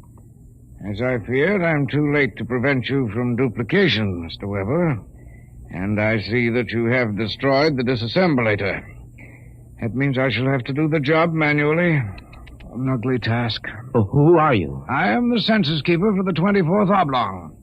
You see, your Build-A-Man set was intended for one of the Weber children who is on a field trip in this oblong 200 years from now. Because of an unfortunate time warp, the set was delivered here accidentally. You mean this set came here from 200 years from now? Precisely. Time, as with all things, is relative.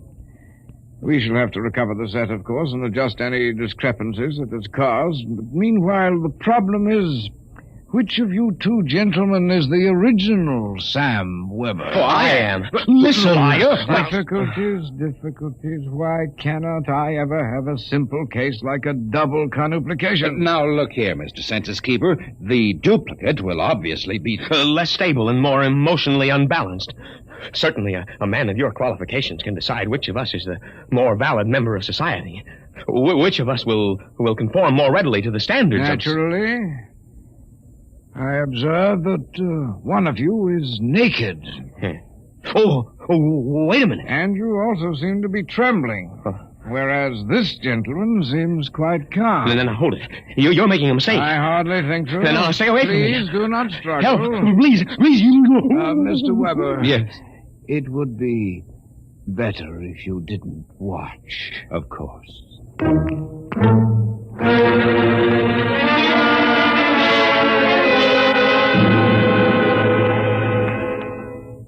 Well, that's my story. Within 10 seconds, the old Sam Weber had been completely dismantled and packed into the box. Tina and I were married, and I went on to become a full partner in the firm of Ojack, Somerset, and Weber. Oh, and by the way, Tina and I have been doing quite successfully what the old Sam Weber and his Build-A-Man set made such a mess of.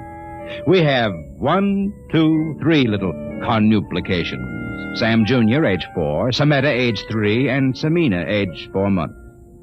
Good night.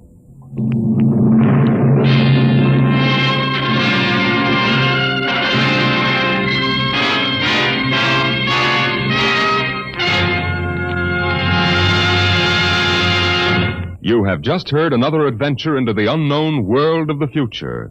The world of... Dimension X.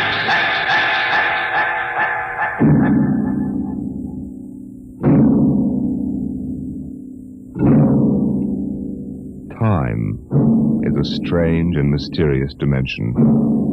Could we alter the future if we could travel back in time to our own youth? Next week we bring you a story of a man who found the answer in Time and Time Again.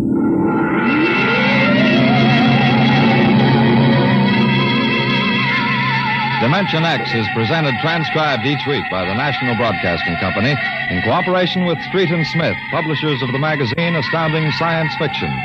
Today, Dimension X has presented Child's Play, written for radio by George Lefferts from the story by William Tenn. Featured in the cast were Leon Janney as Sam, Carl Weber as his alter ego, and Patsy Campbell as his girl. Your host was Norman Rose, music by Burt Berman. Dimension X is produced by William Welch and directed by Fred Way.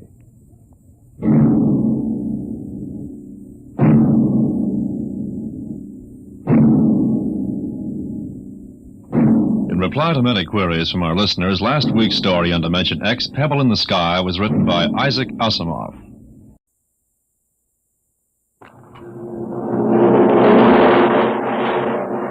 Adventures in time and space.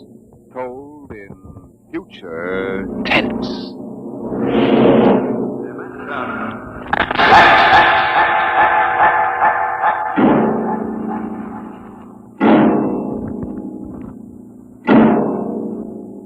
The National Broadcasting Company, in cooperation with Street and Smith, publishers of astounding science fiction, bring you Dimension X.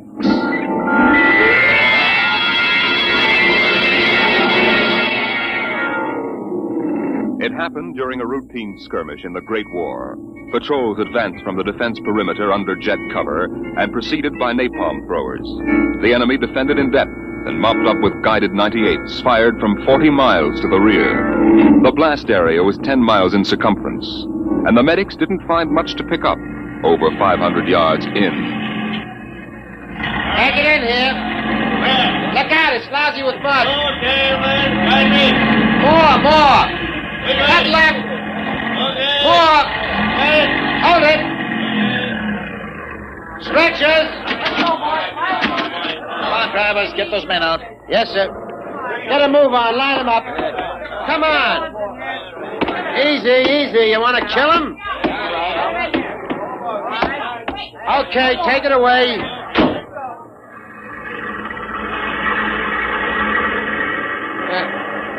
They might have left these Joes where they was.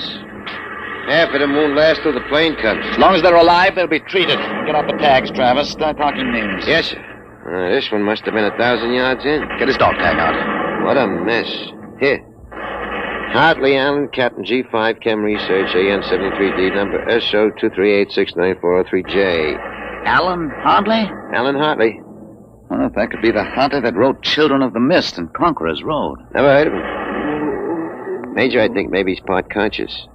Maybe I should give him another shot. Go ahead, Sergeant. There isn't much else we can do for him. It's a rotten shame. Ain't it always? Okay, Captain, give me your arm. There.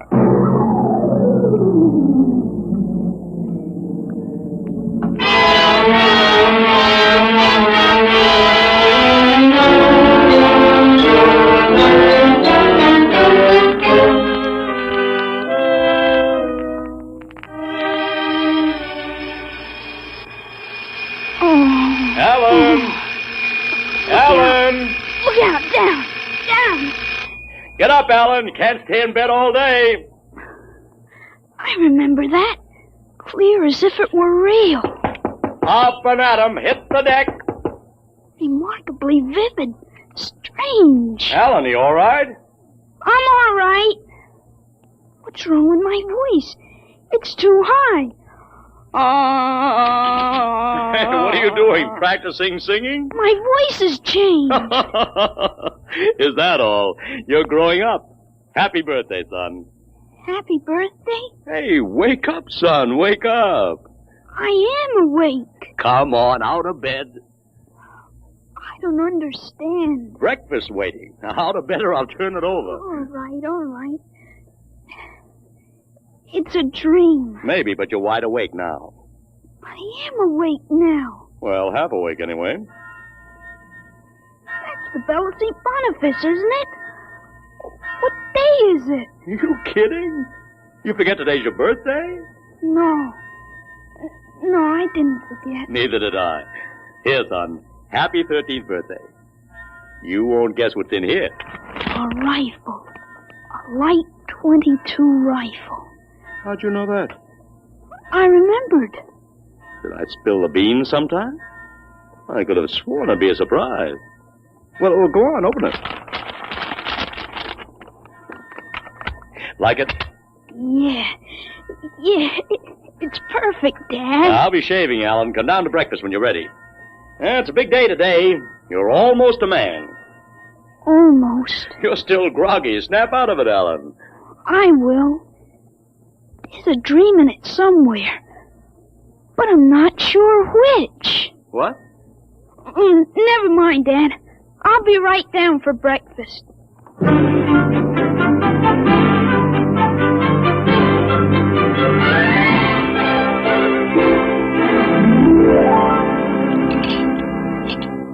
Now for coffee.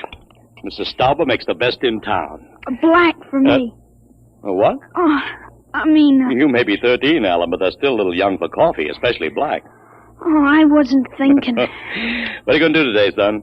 I want to do some reading this morning, I guess. That's always a good thing to do. After breakfast, suppose you take a walk down to the station and get me a Times. Didn't it come? What, the Times? They don't deliver. Be a good idea, though. Maybe I'll talk to Sam Ashburn about it. Here's a $50, Alan. Get anything you want for yourself out of the change. Thanks, Dad. Finish your milk before you go. Oh, sure, Dad. And hurry back. I like to finish the crossword puzzle before lunch.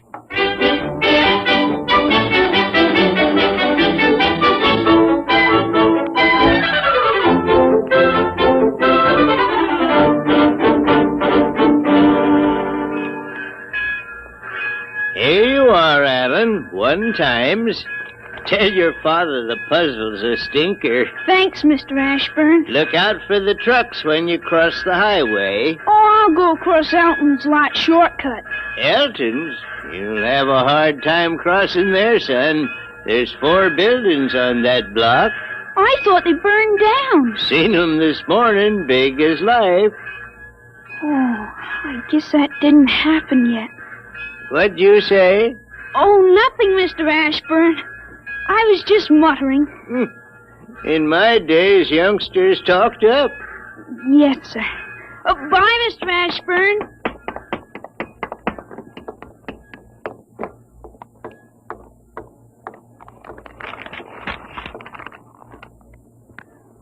Monday, August 6th, 1945. Okinawa 1, bombing Japan. Hey, Alan, wait up. Larry Morton. Hiya, Larry. Hi, Al. Hey, you want to have a catch or something? No, I have some things I want to do at home. Wow, get him. Fancy pants talk. Things I want to do at home. Oh, go chase yourself around the block. Go jump in a garbage can, will you? Go take a flying jet to the moon. Hey, that's a new one. A flying jet to the moon. Hey, you thought up a new one, Al. Yeah. Hey, how about us going swimming at the canoe clubs after? Gee, I wish I could. I gotta stay home. After. You see the football movie at the Grand? Boy, what a team. Notre Dame. I thought you liked Cornell. Cornell? Ha, they couldn't even beat Vassar. You're going to Cornell, aren't you? Me? Cornell? Fat chance. I'll bet you do. I wouldn't take your money. I know you wouldn't. You'll go to Cornell, all right. Cornell. Far above Cayuga's waters, there's an awful smell. Just the same, you'll go to Cornell. I've got to hurry, Larry. Well, so long, Al. See ya. So long, Larry. See ya.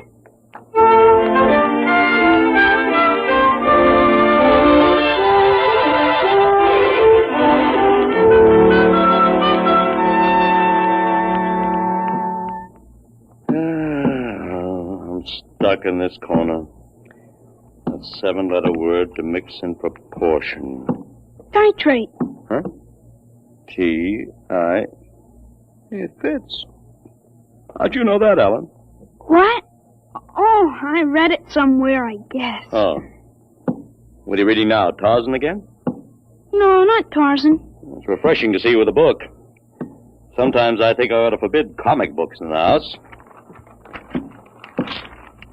Yeah, they must be raising the devil with those bombing raids in Japan. How long do you think the war in Japan will last, Dad? Oh, I'd say the middle of 1946. We'll have to invade those islands foot by foot. I I wouldn't be surprised if the war was over very suddenly. How, by magic? There isn't a thing on earth will make those Japanese surrender. You expect somebody to make a pass and it'll be all over by this afternoon? That's just about it. Mr. Hartley, excuse me. Could I see you for a minute? Oh, hello, Mr. Gutchall. Sure. That's Frank Gutchall, Dad? That's right. Excuse me. Didn't mean to disturb you, Mr. Hartley. That's quite all right. It's a lovely day, isn't it, Mr. Gutchall? The Lord's world is always beautiful. Of course, Mr. Gutchall. Mr. Hartley, I wonder if you could lend me a gun and some bullets. Huh? My little dog's been hurt and it's been suffering something terrible. Oh, it's too bad. I want a gun to put the poor thing out of its pain. Oh, of course. How would a 20-gauge shotgun do? You wouldn't want anything heavy. I was hoping you'd let me have a little gun. Maybe so big. A pistol? So I could put it in my pocket. Wouldn't look right for a godly man to carry a hunting gun through town. I don't hold with killing innocent creatures. People wouldn't understand that it was for a work of mercy. Of course, I understand. You're a very religious man. The whole world is evil, Mr. Hartley. Well, sometimes it certainly looks like it. Well, I have a Colt 38 special from the auxiliary police outfit. That's fine. You'll have to bring it right back, Mr. Gutchall. I might be called out. Dad, Dad, wait a minute. I just remembered. Remembered what, son? Aren't there some cartridges left for the Luger? Then you wouldn't be without the Colt. Hey, that's right. I've got a German automatic, Mr. Gutchall, I could let you have. That way I wouldn't get stuck. Wait, Dad, I'll get it. I know where the cartridges are. Well, be careful, son. Well, Mr. Gutchall, it sure turned out nice after all that rain.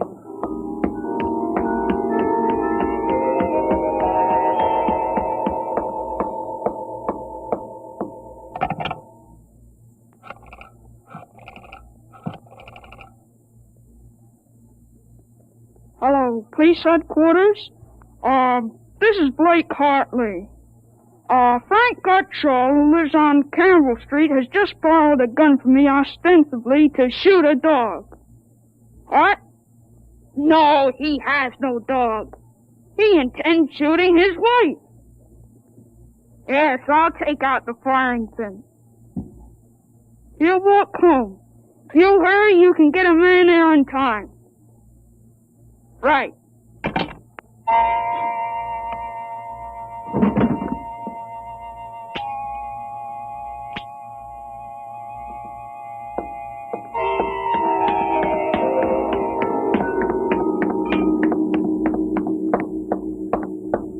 Oh, there you are. What kept you, Ellen? I couldn't find the cartridges at first. I'll show Mr. Gutchall how it works. It's all loaded, ready to shoot. This is the safety. Just push it forward and up. There are 8 shots in it. Did you load the chamber, Ellen? Oh, sure. It's unsafe now. You understand how it works, Mr. Gutchall? Yes, I understand. Thank you, Mr. Hartley. Thank you, Sonny. Goodbye. Goodbye, Mr. Gutchall. Return the gun when you're done. Yes, I'll be done with it soon. Goodbye. Alan, you shouldn't have loaded that gun. I guess it's all over now. I had to keep you from fooling with it. Didn't want you to see I took out the firing pin. You what? Gutchall didn't want that gun to shoot a dog. He's a fanatic. He sees visions, hears voices. The voices probably put him up to this. I'll submit that any man who holds intimate conversations with disembodied spirits isn't to be trusted with a gun. He wants to shoot his wife. What are you talking about? While I was upstairs, I called the police. I put a handkerchief over my mouth and told them I was you. Why'd you have to do that? I couldn't have told them. This is little Alan Hartley, 13 years old. And suppose he really wants to shoot a dog. What kind of a mess will I be in then? No mess, because I might. But you'll have to front for me. They give me a lot of cheap boy hero publicity, which I don't want. This is crazy, Alan. This is absolutely crazy. We'll have the complete returns in 20 minutes.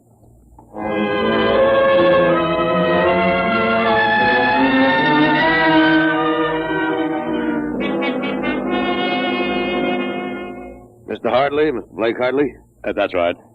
I'm Detective Sergeant Kaborski from Homicide. Here's your Luger. Thank you. I don't know how you spotted that guy, but when we busted in, he was pointing that gun at his wife, wearing a blue streak because it wouldn't go off. Well, I'm glad I was able to help. They may have some kind of citation, Mr. Hartley. Oh, I don't think that's necessary. Well, in the department, we figure a little publicity never hurt nobody. Even a lawyer, huh? I really prefer to have it kept quiet. Well, whatever you say. We'll want you to drop around in the morning for a statement. I'll be glad to. Well, thanks, Mr. Hartley. Goodbye. Goodbye. Bye, Sonny. Goodbye, Sergeant. Why don't you take the citation, Dad? Well, you were right. You saved that woman's life. Let's, see you put back the firing pin. Sure. There. Suppose we have a little talk. But I explained everything. You did not. Yesterday, you wouldn't even have known how to take this pistol apart. Today, you've been using language and expressing ideas that are outside of everything you've ever known before. Now I want to know. Well, I hope you're not toying with a medieval notion of obsession. What? You say I'm changed. When did you first notice it? Last night, you were still my little boy. This morning, I don't know. You've been strange all day. Alan, what's happened to you? I wish I could be sure myself, Dad. You see, when I woke up this morning, all I could remember was lying on a stretcher injured by a bomb explosion. I was 43 years old and the year was 1975. 1975? That's right, you'll be 43 in 1975. But a bomb? Yes, during the siege of Buffalo in the Third World War. I was a captain in G5 Scientific Warfare General Staff. Buffalo? You mean Buffalo, New York? Yes, there had been a transpolar invasion of Canada. I was sent to the front to check on service failures of a new lubricating oil. I got hit by a bomb blast. I remember being picked up and getting a narcotic injection. The next thing I knew, I was in bed upstairs, and it was 1945 again. And I was back in my own 13-year-old body. Alan, you just had a nightmare to end all nightmares, that's all. I thought it might be that at first, but I rejected it. It wouldn't fit the facts. But it's ridiculous. All this Battle of Buffalo stuff. You picked it up listening to the radio. All the commentators have been going on about another war after this one. You've just got an undigested chunk of H.V. Calvin born in your subconscious. But that isn't everything. I remember 4 years of high school, 4 years at Cornell, 7 years as a reporter on the Philadelphia Record, 3 novels, Children of the Mist, Rose of Death, and Conqueror's Road. I wrote detective stories under a phony name. I worked in chemistry. You think a 13-year-old can dream up all that stuff? Well, it's the only possible explanation. Maybe, but I can speak 5 languages today that I couldn't yesterday. French, German, Chinese, Russian, and Spanish. Although I've got a Mexican accent you could cut with a knife. But how did it happen? I can't believe it. All I know is here I am. I've been reading up on time theories. Nobody seems to know much about them. Evidently, time exists parallel as another dimension. And I've got kicked backwards and somehow. But how? It may have been the radiations from the bomb. Or the narcotic injection. Or both together. But the fact remains I'm here with full knowledge of my future identity. This was quite a shock, Alan. But you do believe me, don't you? Yes, I suppose I must. You seem so strange, as if you weren't my son. I'm your son, all right. The same body as yesterday. I've just had an educational shortcut. Wait a minute. If you can remember the next 30 years, suppose you tell me when the war is going to end. This one against the Japs, I mean. Sure. The Japanese surrender will be announced at exactly 7:01 p.m. on August 14th, a week from Tuesday. Better make sure we have plenty of grub in the house by then. Everything will be closed up tight till Thursday morning. Even the restaurant. I remember we had nothing to eat in the house but some scraps. Tuesday week? That's pretty sudden, isn't it? Not after today. What do you mean, what happened today? Plenty. What time is it, Dad? 11:16. Is your watch right? To the second, why? It'll come at exactly 11:17:40.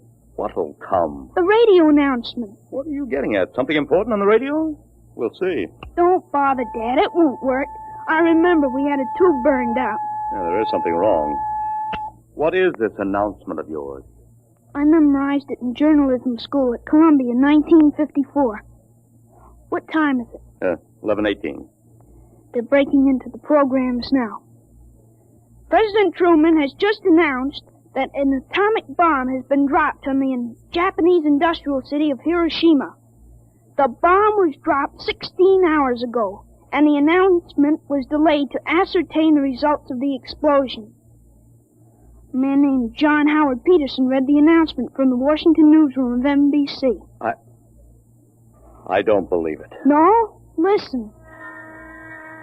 That's the Burt Plate Factory whistle and the bells at St. Boniface. Next, the whistle at the Volunteer Firehouse. And it's true. It is true. Sure. Then Larry Morton came by on his bicycle. Hey, Al, you hear? You hear about the bomb? An atomic bomb. Yeah, we heard. Boy, atomic bomb. Oh, boy. I gotta go find my pop. He's on the golf course. Bye, Al. Bye, Mr. Hartley. You knew.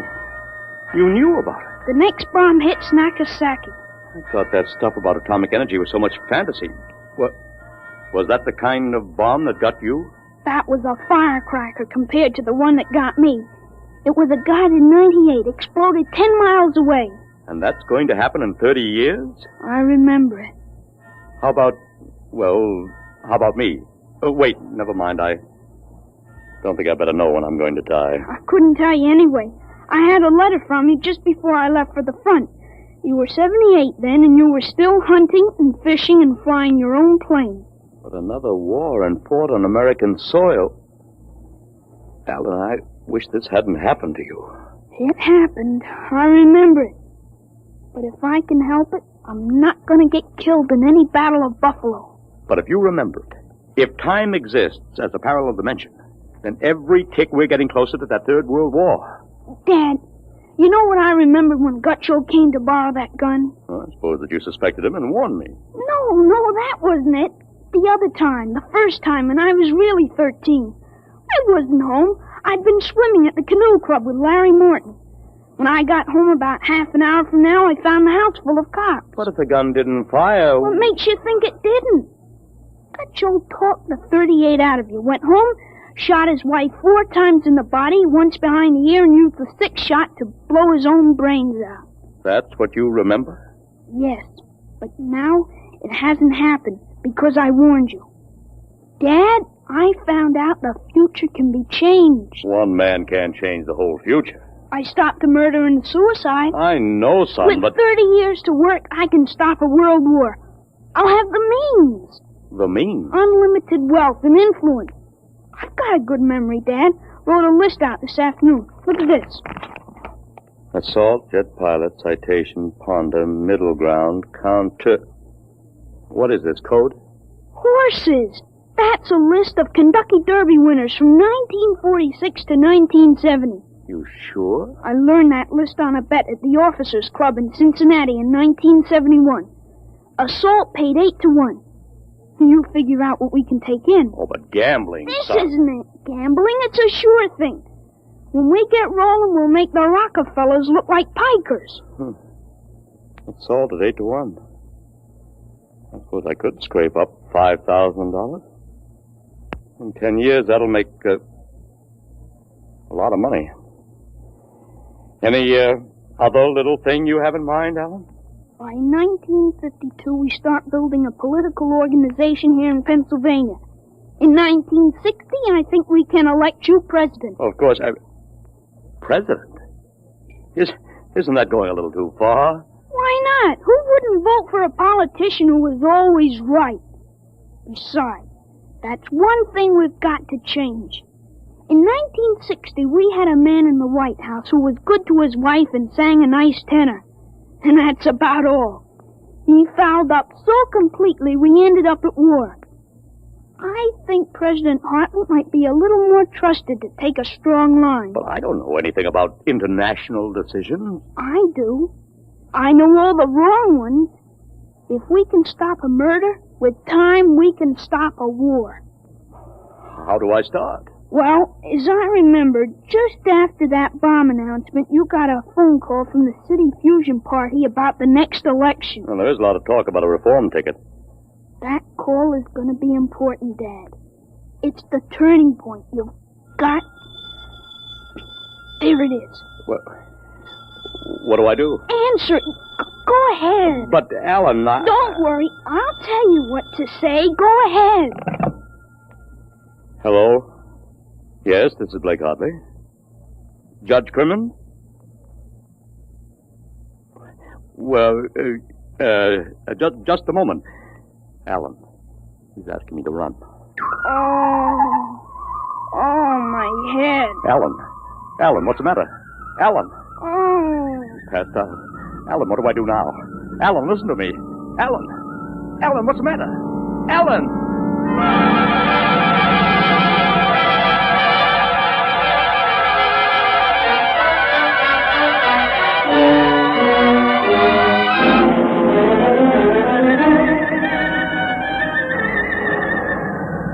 Captain Hartley. Captain Hartley. Captain Hartley. He was all right, Doctor. I gave him a shot and he was all right. He's dead. All right, Sergeant, make up the tag. Yes, sir. Hartley, Allen, Captain. Dead August 8, 1975.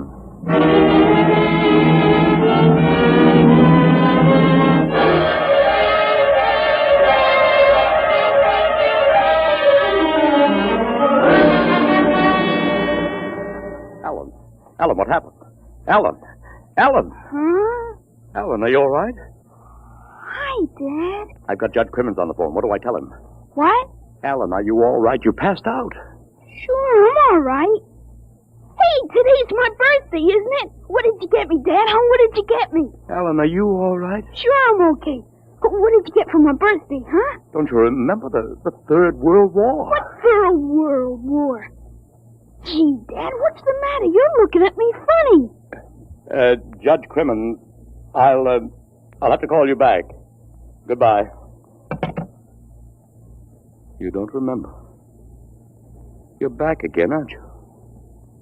Back to 13 years old. Sure, I'm 13 today. For corn's sakes, Dad. You must have died up there.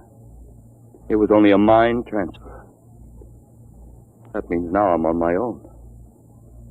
I have to do it myself without your help. Help for what? Oh, if it's the grass, I said I'd cut it tomorrow. No, it isn't the grass. I've got to save your life, Alan. I can't let you die that way in 1975. What are you talking about, Dad? You sound goofy. I've got to change it all by myself. Change what? Never mind, Alan. You don't know yet. Come on, let's have lunch. Sure, Dad. Hey, how about my present now? What did you get me for my birthday? Hey, in a minute, son. Go on in. Hurry up, Dad. All right. Now, where'd I put that list of horses?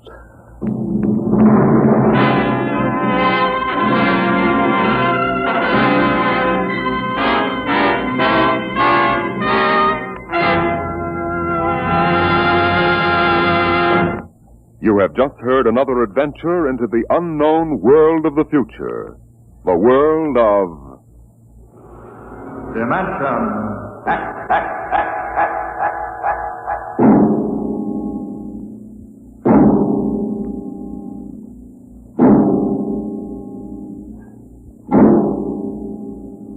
Homecoming is a joyous word.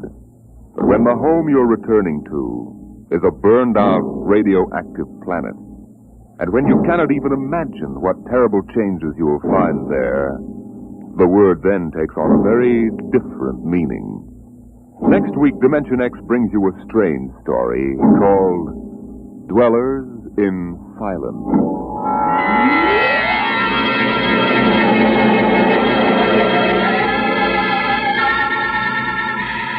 Dimension X is brought to you each week by the National Broadcasting Company in cooperation with Street and Smith, publishers of the magazine Astounding Science Fiction. Today, Dimension X has presented Time and Time Again, written for radio by Ernest Kenoy, from a story by H. Beam Piper. Featured in the cast were David Anderson as Alan and Joseph Curtin as his dad. Your host was Norman Rose. Music by Albert Berman.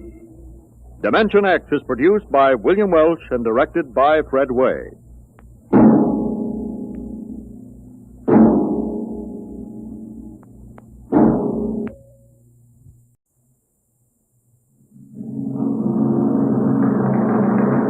Adventures in time and space, told in future tense. Dimension X.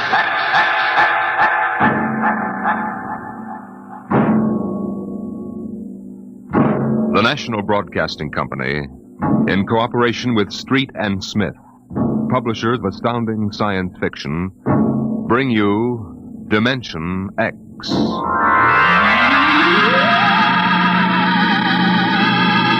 20 years had passed since the last of the giant migration ships had crashed to the surface of Mars, bearing its pitiful handful of survivors of the Earth Wars. 20 years of scratching at the stubborn Martian soil. 20 years of trying to devise new solar engines that would use the strange fuel they found on Mars. 20 years of longing, of turning eyes toward the green Earth as it hung on the horizon like a beckoning light. And now it was done, and the first new ship, built of shining Martian chromaton, had lifted bravely toward home with 3 men locked in its metal belly. Would they return to an Earth made barren by cosmic dust, to a blackened radioactive hell? Or would they find intelligence still alive on the scourged planet? What had 20 years of death and radioactivity done to our beloved Earth?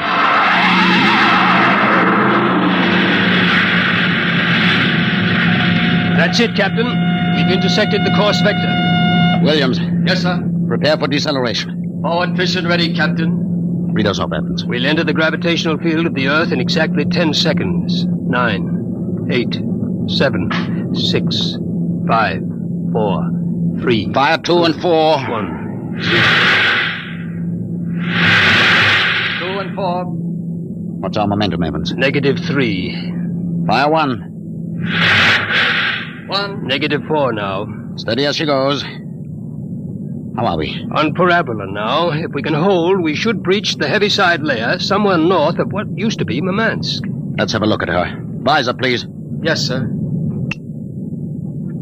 Mother Earth. 20 years. We're going home, Evans. We're going home. Home to what, Captain? Home to a burned-out radioactive planet that is incapable of supporting human life?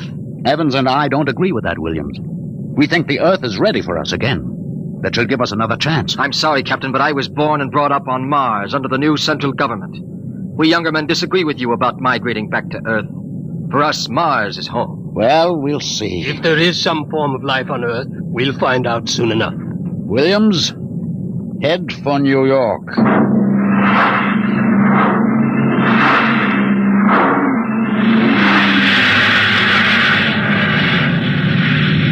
It is, Captain. You can barely see the top of the Atomic Trades building in the twilight.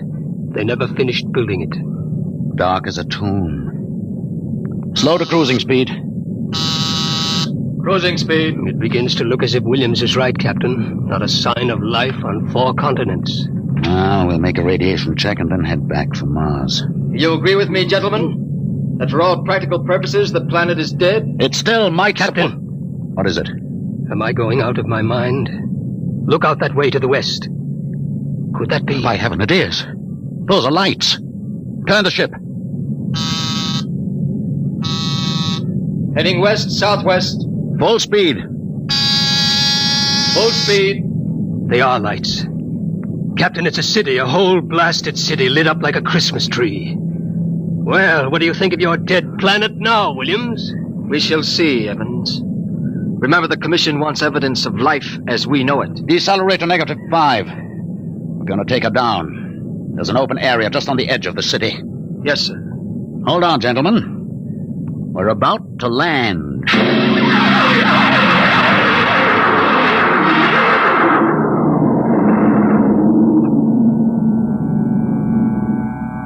Landing jacks are down, sir. Open the airlock.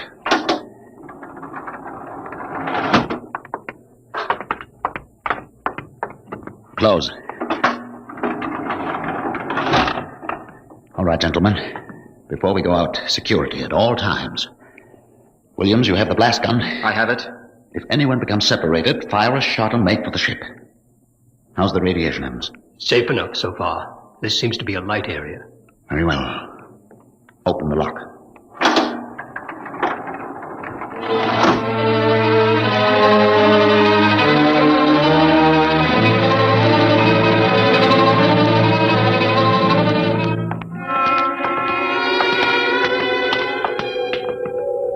Oh, it's unbelievable. We've been walking for hours now and not a soul to be seen. There must be someone. How do you explain the lights? I don't know. Municipal building. Shall we have a look here, sir? Possibly the records might contain some clue. Good idea. Keep your weapons ready.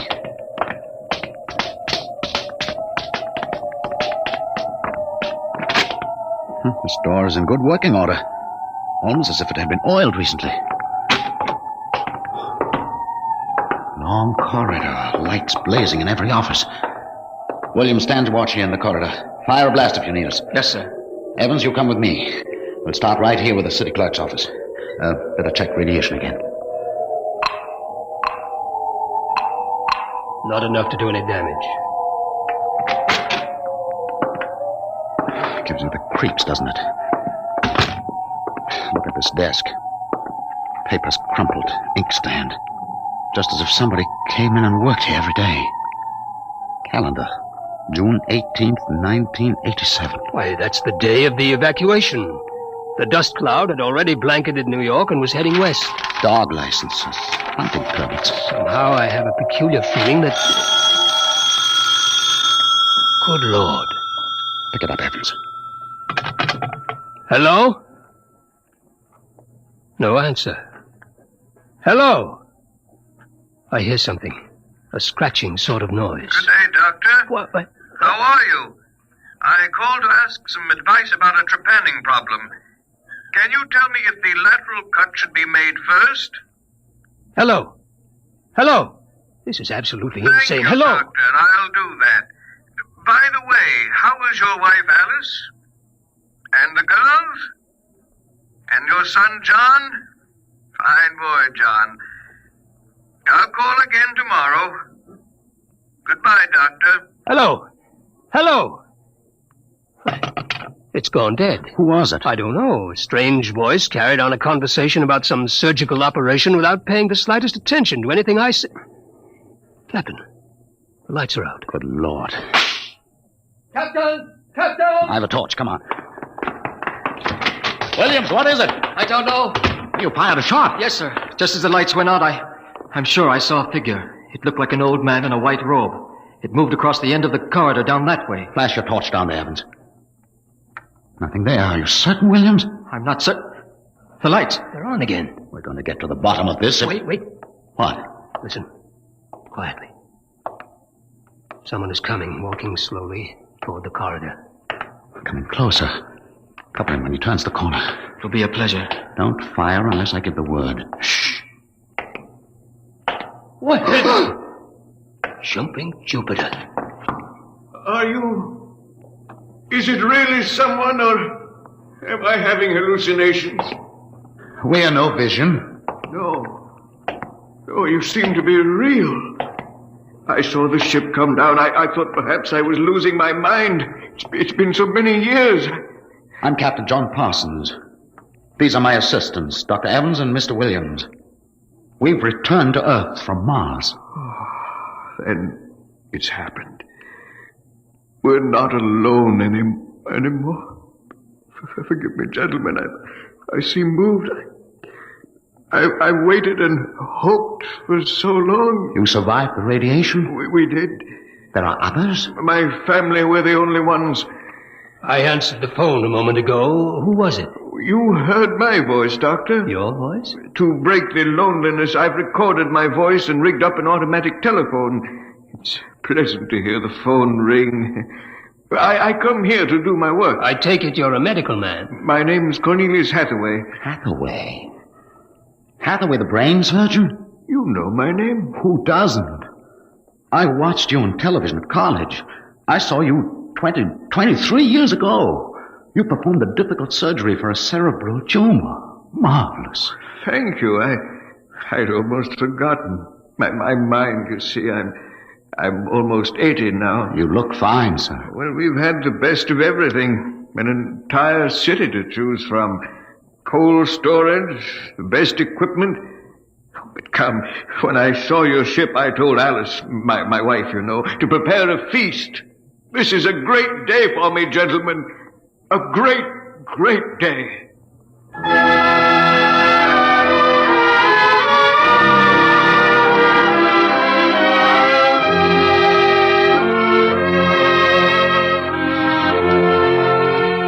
This is my wife, gentlemen. Alice, this is Captain Parsons, Dr. Evans, and Mr. Williams. How do you do, Mrs. Hathaway? Now, if you'll follow me, gentlemen, we'll meet my children. Lord, what a beautiful woman. She looks no more than 35. These are my daughters, Susan and Marguerite. This is my son, John. Sit down, gentlemen, sit down. We'll have a feast in honor of this occasion. Susan, Marguerite, get the best silverware and the damask napkins. John, fetch the glasses. Oh, yes, Father. It'll only take... Excuse me, John. Sir? How old are you? 23, sir. Thank you. Now, if you'll excuse me. What is it, Captain? Something wrong? Nothing except that it's impossible. You see, Dr. Hathaway's son was already in college when I started. That would make him at least 45.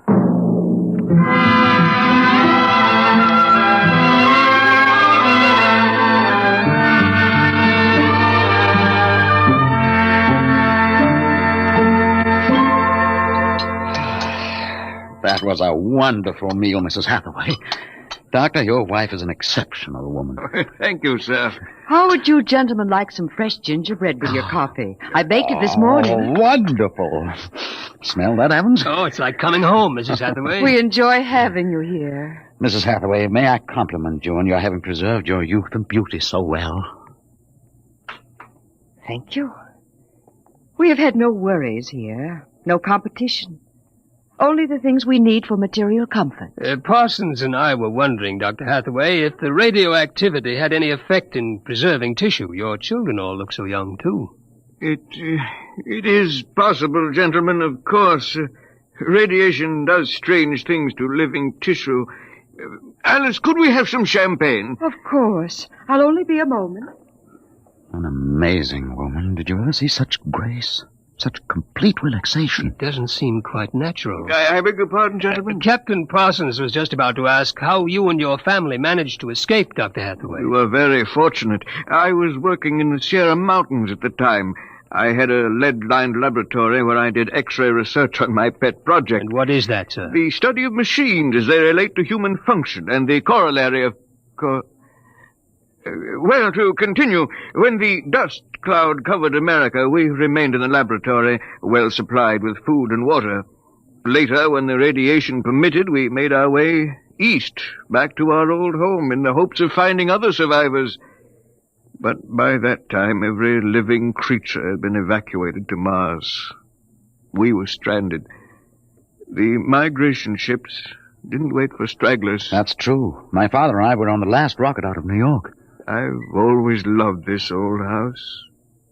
But the loneliness of those first years... At least you had your wife and children. Yes. Yes, I had my family. If it were not for them, gentlemen, I assure you I would long ago have put a bullet in my head. Here we are. Champagne, Captain? Oh, thank you, Mrs. Hathaway. May I propose a toast? Oh, let me.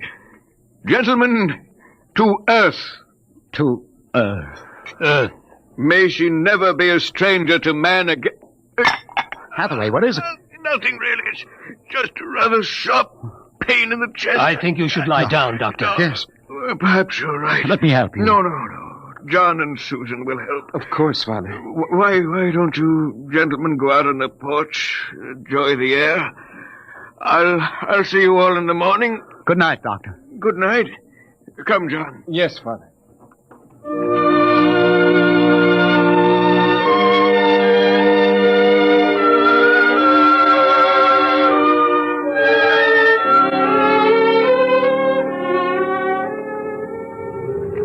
Well, what do you think of old Mother Earth now, Williams?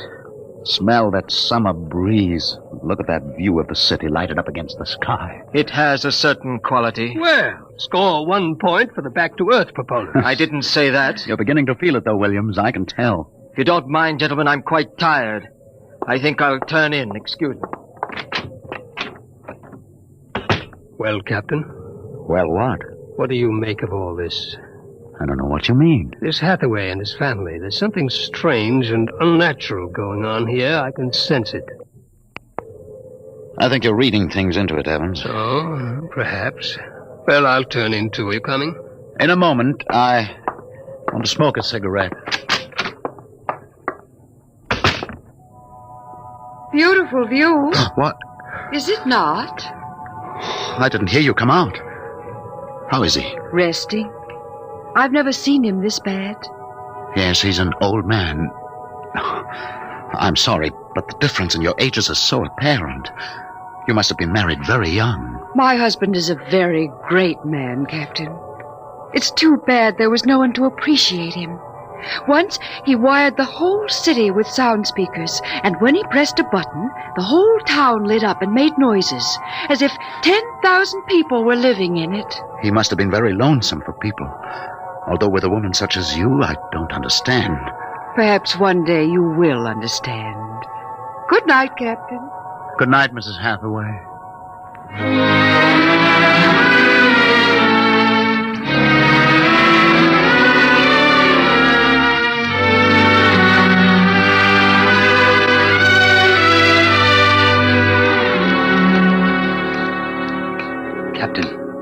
Captain Parsons. Who's there? It's Dr. Evans. What time is it? 2 a.m. What's wrong? I couldn't sleep. A few minutes ago, I heard someone slip out the front door. The moonlight, I saw it was the old man. He was headed toward our ship. What are you suggesting, Evans? Nothing, except that it's fairly unnatural for an old man with a bad heart to go wandering off at 2 in the morning. Very well. We'll follow him.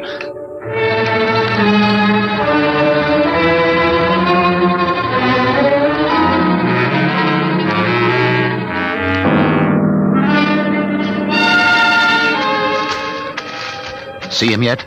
No. Look, ahead there on the hillside. Isn't that Hathaway kneeling in the moonlight? Yes, I think so. Can we get closer? Let's head for that clump of bushes. This is far enough. What do you suppose he's doing there? What are those things on the ground? Good Lord. Those are grave markers. 4 of them. You're right. Seems to be praying over them. Listen. Do you forgive me for what I've done? I had to do it. I was so terribly lonely. You do forgive me, don't you? Yes, I feel you do. I'm glad. I think perhaps I can rest now. I think He's having another attack. Come on. Hathaway! Dr. Hathaway. Raise his head, Evans. His lips are moving. What is it, Doctor? Lean closer. I'm sorry I had to spoil all of this. I've expected it for some time. We'll fix you up. No, this is the end for me. It really doesn't matter. Except for them. What about them, Hathaway?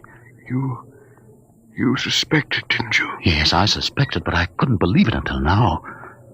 Do they know? No, they wouldn't understand. I wouldn't want them to know, ever.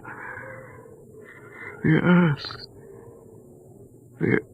Don't try to talk. The Earth is so fair. Doctor. He's dead, Captain. He knew it was the end this time. Yes, he knew. What was it he meant about your suspect? Light a match, Evans. Look on those 4 grave markers and tell me what you see. Good Lord. Well? Alice Hathaway, Marguerite Hathaway, Susan Hathaway, John Hathaway. Died July 1987. But that's 20 years ago. If these markers are correct, then who are those others? Can't you guess, Evans? Can't you guess?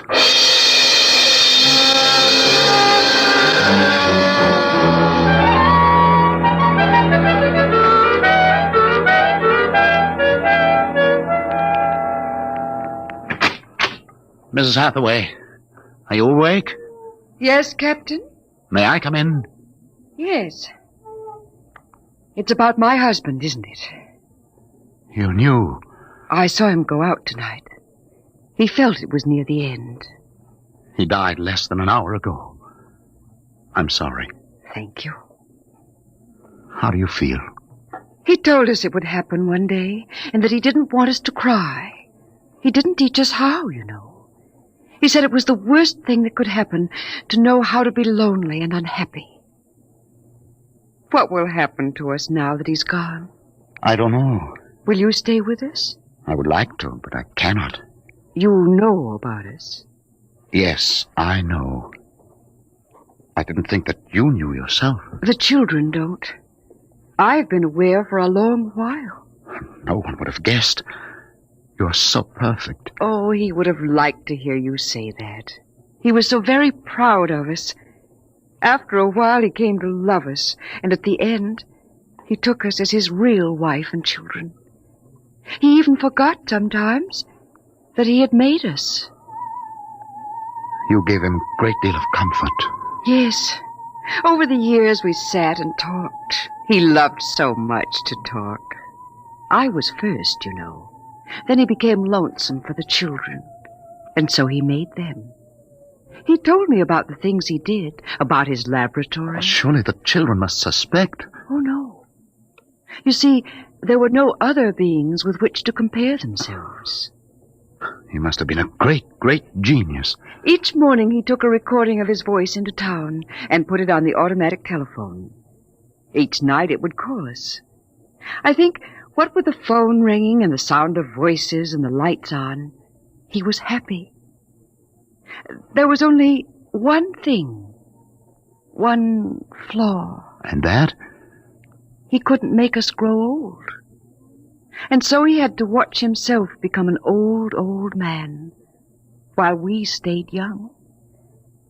It was a great blow to him.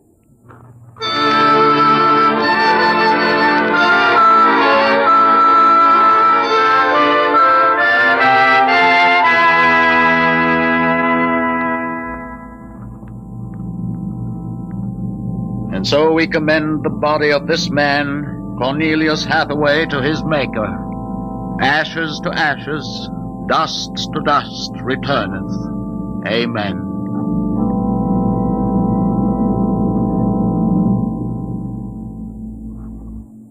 Come, John. Yes, Mother. Susan? Marguerite? Evans, Williams, stay here a moment, please. What is it? Let them go back to the house. I want to speak to you. I know what you're going to tell us, Captain. I saw the names on the grave markers. Well? It's a mockery. A blasphemy of everything we believe in. For a man to do something so evil. Can't you imagine what he faced? Can't you imagine what it must have been like to have watched his wife and children die slowly of radiation burns? To know that he was the last man on the face of the earth? Alone? Eternally and unalterably alone?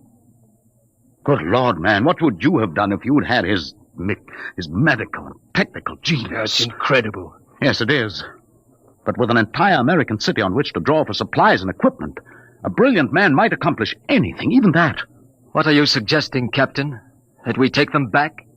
We haven't enough space in the ship for that. Every ounce counts. Still, to leave them here, like that, alone. I think I have an answer. Cold-blooded as it may seem, Go on. I suggest that we turn them off. Do you think that I could do that? No, but I could. After all, they aren't human. They're worse than robots. They're ghoulish. Have you talked to her? Has she smiled at you with that quiet, beautiful smile? Captain, we can't take them with us, and it would be less than human to leave them here without Hathaway. Could you do it, Evans? Give me the blast gun, Williams. We'll wait in the ship. Take off in half an hour. Half an hour.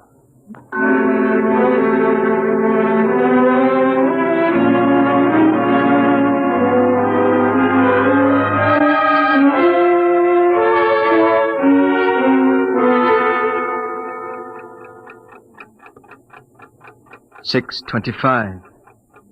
He should be back soon. Yes. He's doing the only humane thing, Captain. They are less than human. Are they? Well, it's done now, and no one will ever... That's the airlock. He's back.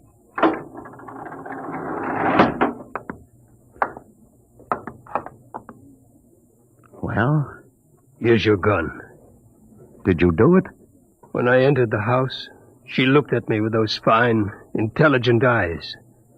I couldn't do it. It would be murder, cold-blooded murder. I prayed you wouldn't be able to do it. There will never be anything as fine as they are. Built to last 200, 300, perhaps 1,000 years. Well, get the course in the integrator, Williams. We'll take off in 20 minutes. I should be back by then. You're going out, sir? I'm going to say goodbye.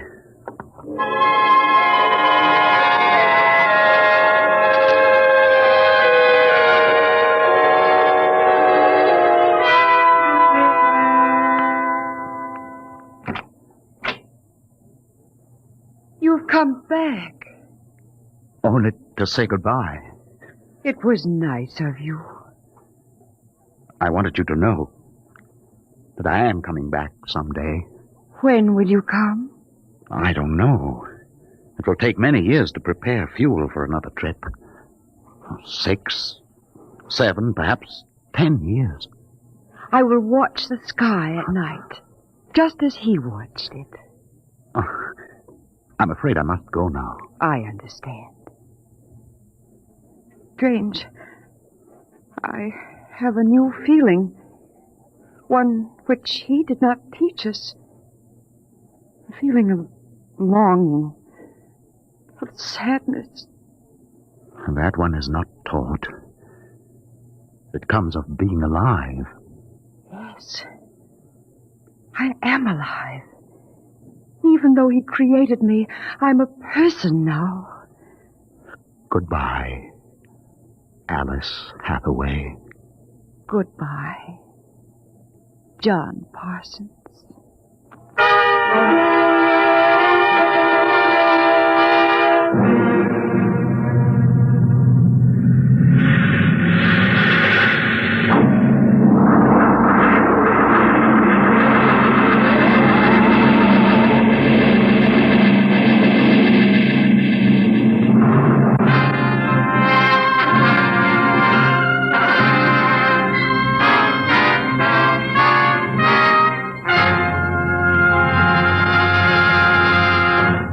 You have just heard another adventure into the unknown world of the future. The world of... Dimension X.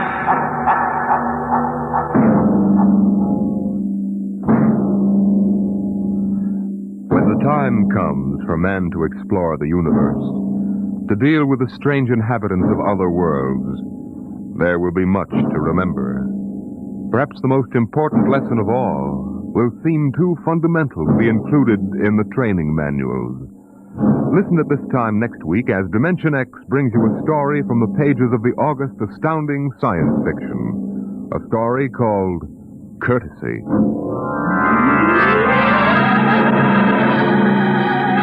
Dimension X is presented each week by the National Broadcasting Company in cooperation with Street and Smith, publishers of the magazine Astounding Science Fiction. Today, Dimension X has presented Dwellers in Silence, Written for radio by George Lefferts from the story by Ray Bradbury. Featured in the cast were Peter Capell as Captain Parsons, Bill Griffiths as Dr. Hathaway, and Gertrude Warner as Alice. Your host was Norman Rose, music by Albert Berman. Dimension X is produced by William Welch and directed by Fred Way.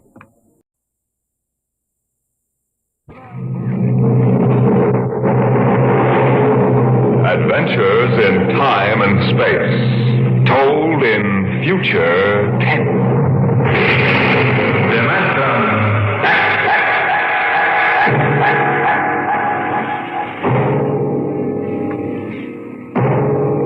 The National Broadcasting Company, in cooperation with Street and Smith, publishers of astounding science fiction, bring you Dimension X.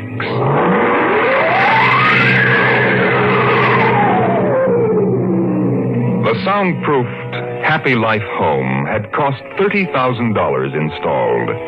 It clothed and fed and rocked them to sleep and played and sang and was good to them. Their life purred on from day to day, measured and controlled by the nucleonic thermostats, the iridium sponge servo brains that made the beds and washed down the bathroom floors and made sure the salt cellars flowed freely without clogging. Twice a day, the house paused, rang a quiet bell, and turned precisely 90 degrees on its axis in order that the view from the Solaroid living room windows might be varied to avoid ennui. Of course, the pride of the house was the nursery. The agent for the company had been most enthusiastic. This way, right down the hall. All right. What was that? Oh, it's all automatic. The nursery turns itself on when you come within 10 feet of it. Soft automaticity. That's the motto of the company. All right, now, this is the nursery. 40 feet by 40 feet and 30 feet high. Separate power unit with automatic overload circuit breakers, inspected and approved by the underwriter's laboratory. The nursery is educational, instructive, entertaining, and therapeutic.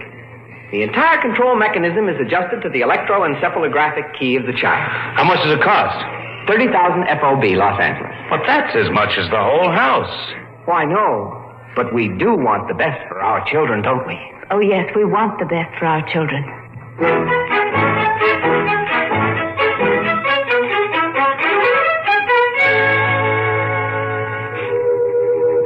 And it was the best. The crystalline walls wavered from 2 to 3 dimensions. The pseudo-textured composition flooring shifted lightly from brick to dirt to waving grass. And the odorophonics wafted the scent of fantasy through the hermetically conditioned and filtered air. The nursery was the very best. But then they wanted the very best for the children. The technicians installed the nursery, and the heavy coaxial power cable was run in from the main line. The walls sprang to life, and the mental control banks and relays hummed. All right, Peter and Wendy, this is your nursery. What's so special about a nursery, Dad? Plenty. You just go in and see. Oh, do we have to? It's so big. You promised you'd play ball with me outside, Pop. Go on, kids. Try out the nursery. It's better than any old yard. Oh. Go on in, dear. You'll be surprised. Gee. Go ahead, Wendy. I'm scared. I'm not. Hey, it's nice in here. It is? Come on in, Wendy. Boy, look at the pictures on those walls. They're real. Well, almost real. You can change them any way you like just by thinking about it. Go on in, dear. Well, all right, Mommy. Hey, Wendy, look what I can do with the pictures. Oh, that's the white mountain from Alice in Wonderland. Sure. I just thought about it, and there it was. Well, let me try, Peter. Let me try. Go ahead. Just think. How about the... Oh, I know. I want to see the Wizard of Oz.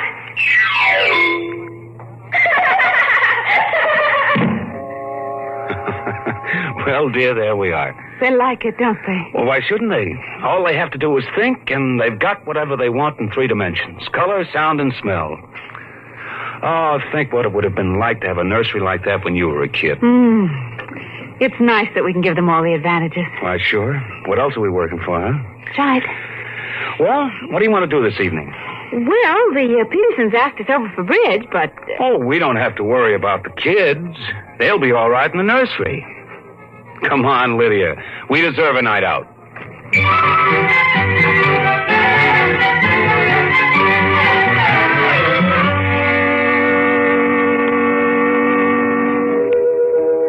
And in the nursery, the walls were a kaleidoscope of time and space and imagination. The green forest of Sherwood and quiet forms of Robin and his merry men gave way to the roll of the high seas and the smell of salt in the air as Sir Henry Morgan sailed into the harbor at Jamaica. It's my turn now, Peter. You've got to be fair. It's my turn. Dorothy and the Wizard of Oz followed the yellow brick road round the nursery walls. Then Hansel and Gretel discovered the gingerbread house about 3 feet from the door. And from a high tower that stretched into the clouds, the little lame prince sailed out over his kingdom. And behind the crystal and quartz walls, the vacuum tubes and grids and banks of mental image tape spun quietly and efficiently, erasing the line between illusion and reality. Of course, the electric bill from Consolidated Utilities was tremendous, but it was worth it. The house went on. The stove hummed happily in the kitchen, making breakfast, dinner, and supper for 4, turning the eggs over lightly and producing popovers electronically calculated by capacity to a 30-volt current and specific gravity. The automatic laundry did the shirts with a medium starch in the collars, except the button-down Oxfords, which had no starch at all. The Happy Life home breathed contentedly as life proceeded with soft automaticity as guaranteed in the brochure and bill of sale. George. George, I wish you'd look at the nursery. Well, what's wrong with this? Well, I don't know. Well, then what? I just want you to look at it, that's all. Or call a psychologist to look at it. What would a psychologist want with a nursery? Oh, now, George, you know very well what he'd want. I was in the nursery last week. It's perfectly all right. Well, it's different now. Huh? What do you mean, different? Well, I just want you to come and see. Are the kids there? No, Madge Allen took them to a show along with her kids. That's why I want you to look in now before they get back. All right. What you expect me to do, I don't know. I'm no mechanic. This isn't a question of a leaky faucet, George. All right, dear, I'm coming.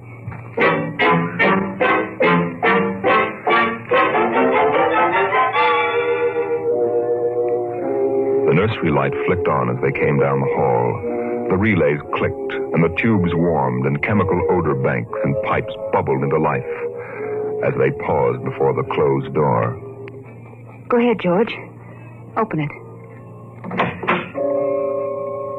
On all sides, in 3 dimensions, stretched the hot, tired landscape of an African veldt, reproduced to the last stick and pebble and bit of straw.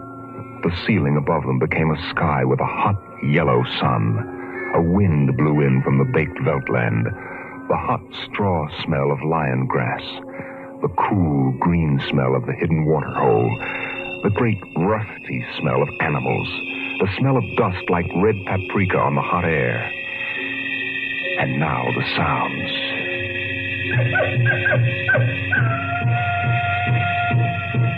The howl of the jackal in the distance, the thump of distant antelope feet on grassy sod, and the papery rustling of the great vultures that wheeled and circled under the yellow, burning sun. Oh, let's get out of this sun. It's a little too real. Oh, no, George. You promised you'd look around. Well, I don't see anything. Now, wait a minute. Look. There are the vultures. Filthy creatures. And there are the lions. Far over that way. Yes, I see them. They're on their way to the water hole. They've just eaten. Eaten? Yes, I can't see what. The sun's too strong. Well, shade your eyes. It's some animal. A zebra or a baby giraffe, maybe. Can you see it? Are you sure? It's a little too late to be sure. Nothing over there but clean bone and vultures dropping for what's left. George, did you hear that scream? What scream? Just now. Sorry, hon, no. Here come the lions. George, they're frightening. Take it easy, Lydia. They're just illusion. It was a miracle of mechanical efficiency, the lions prowling toward them over the tawny Veldt land. A miracle of inventive genius. Every house should have one. The lions were 15 feet away. So real, so startlingly real, you could feel the prickling fur on your hand. Your mouth was stuffed with the dusty upholstery smell of their heated pelts. And the yellow of them was in your eyes, like the yellow of an exquisite tapestry. The yellows of lions in summer grass. The sound of the matted lion lungs exhaling on the silent noontide. And the smell of meat from the panting, dripping mouths. George, I'm afraid. They're so real. They're only an illusion, Lydia, that's all. Watch out! Out, quick, outside. Oh, George. Lydia, my poor, sweet Lydia. George, they almost got her. No. Take it easy. Calm down. Yes, but I could feel their breath. No. Get a hold of yourself, Lydia. They aren't real. Walls, that's all it is. Crystalloid walls. But they look so real. Yes, darling. Of course they do. But it's all dimensional color reactionary process and metal tape film behind glass screens. It's all odorophonics and sonics. Now here, take my handkerchief. I'm afraid, George. Did you see? Did you feel? It's too real. No, Lydia. We've got to tell Wendy and Peter not to read any more on Africa. Yes, of course, dear. Do you promise? Sure. And lock the nursery for a few days. Oh, now, wait a minute, dear. Let's keep our sense of proportion. George, I want you to lock that place up. Honey, you know how difficult Peter is about that. I punished him last week by locking the nursery for an afternoon, and he threw a tantrum, and Wendy, too. Honey, they live for the nursery. I tell you, it's got to be locked. That's all there is to it. Lydia, you need a rest. Oh, I don't know. Maybe I don't have enough to do. I have too much time to think. All I do is set the menu selector dials at the beginning of the week. But, honey, that's the whole idea. The house is automatic. I know. But couldn't we turn it off for a couple of weeks? Just a couple of weeks and take a vacation. You mean that you want to fry eggs for me? Yes, I do. And darn socks, too. I feel like I don't belong here. The house is wife and mother and maid. How can I compete with the African Veldt? And you, George. You don't know what to do with yourself in the house when you're home. You're drinking too much. Am I? You feel useless, too. Yes, I suppose I do. George. Those lions can't get out of there, can they? Oh, of course not, dear. Now, don't think about it anymore.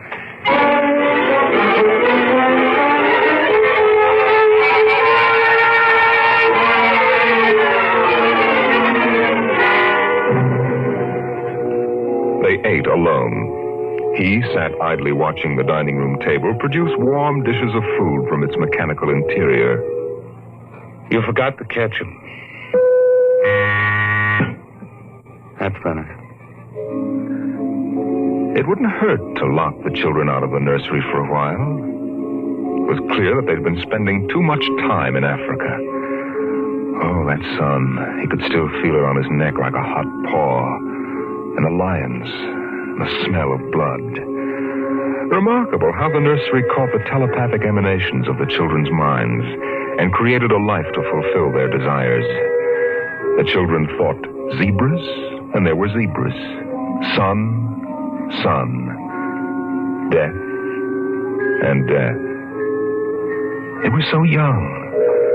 But long before you knew what death was, you were wishing it on someone else. But this, the long, hot African Veldt, the awful death in the jaws of a lion, and repeated again and again and again. The children came home dutifully at 8:30. Hi, Mom. Hi, Pop. Hi, Peter. You want something to eat, Wendy? No, thanks. Well, we're just having dessert. We're full of strawberry ice cream. And hot dogs. We'll just sit and watch. Sure. Peter, tell us about the nursery. Nursery? Yes, all about Africa and everything. I don't understand. Your mother and I were just traveling through Africa with rod and reel. There's no Africa in the nursery. Oh, come now, Peter. We know better. I don't remember any Africa. Do you, Wen? Run and see, huh? Sure. I'll be right back. Wendy, come back here. Wendy. She'll be right back, Pop. She doesn't have to. I've seen it. Now, come on. Sure, Pop. Wendy will tell us, though. Could they be lying? We'll see in just a moment. Peter, open the door. See, Daddy? It's not Africa. It's Florida. Like in the yearling. There go the deer, see? It isn't Africa. Yes, I see it isn't. Go to bed. But it isn't 9 o'clock. No, it isn't. You heard me. Go to bed. Okay. Night, Mom. Night, Pop. Good night. Good night, dears. I'll be right in. Lydia, wait a minute. Here, look. Look at this. What is it? This is the corner where the lions were, isn't it? What's that you picked up? It's an old wallet of mine. There's a smell of hot grass on it. The smell of a lion. It's wet with saliva. And it's been chewed. George, those smears are blood. Come on out.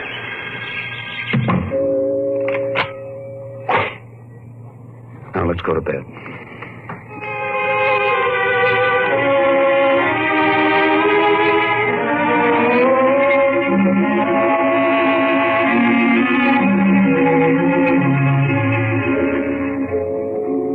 So they went to bed. But in the middle of the night, Lydia was still awake, and she knew her husband was awake. George? How did your wallet get in the nursery? I don't know. Wendy must have changed the walls from the African Veldt. Honey, I'm going to keep it locked. Maybe it isn't good for the children. It's supposed to help them work off their neuroses in a harmless way. I'm starting to wonder. We've given the children everything they wanted. My father used to say children are like carpets. They should be stepped on occasionally. We've never lifted a hand. They're spoiled. And we're spoiled. I think I'll have Dr. McLean come tomorrow morning and have a look at Africa. Yes, only it isn't Africa now. It's Florida and the yearling. I have a feeling it'll be Africa again before then. George, Wendy and Peter aren't in their room. No.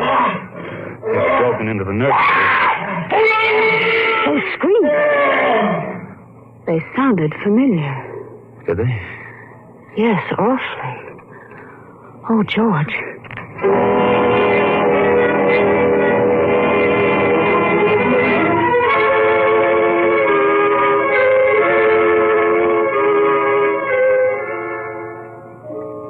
Although their automatic Somno beds tried very hard, the two adults couldn't be rocked to sleep for another hour.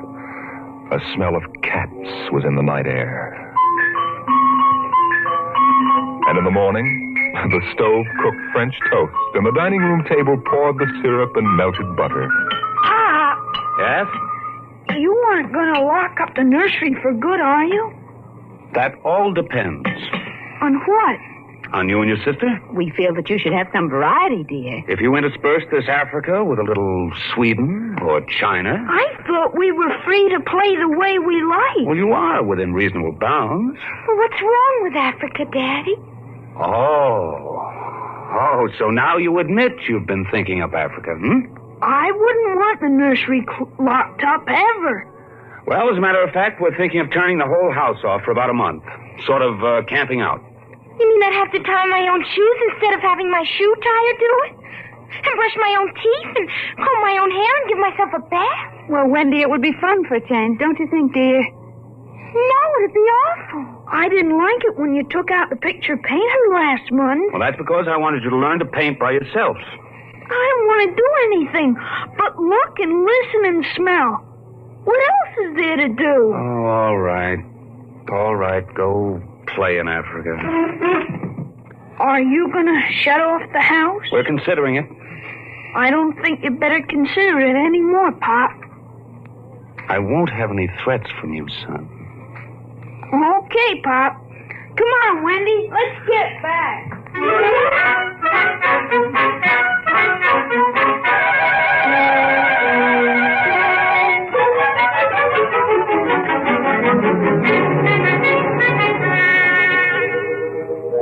After breakfast, Dr. David McLean was announced by the audio knocker.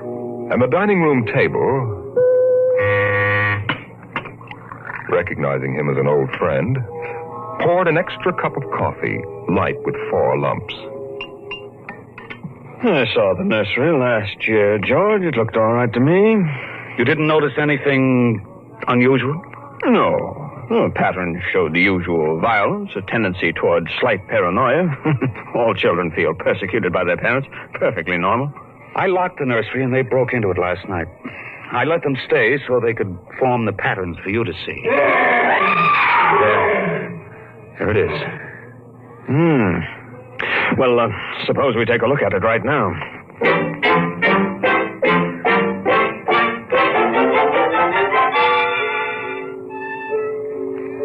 They entered without knocking and sent the children out. The screams had faded, and the lions were feeding quietly under the trees. Wish I could see what they're eating. Do you suppose some high-powered binoculars would... Hardly, no. How long has this been going on? A little over a month.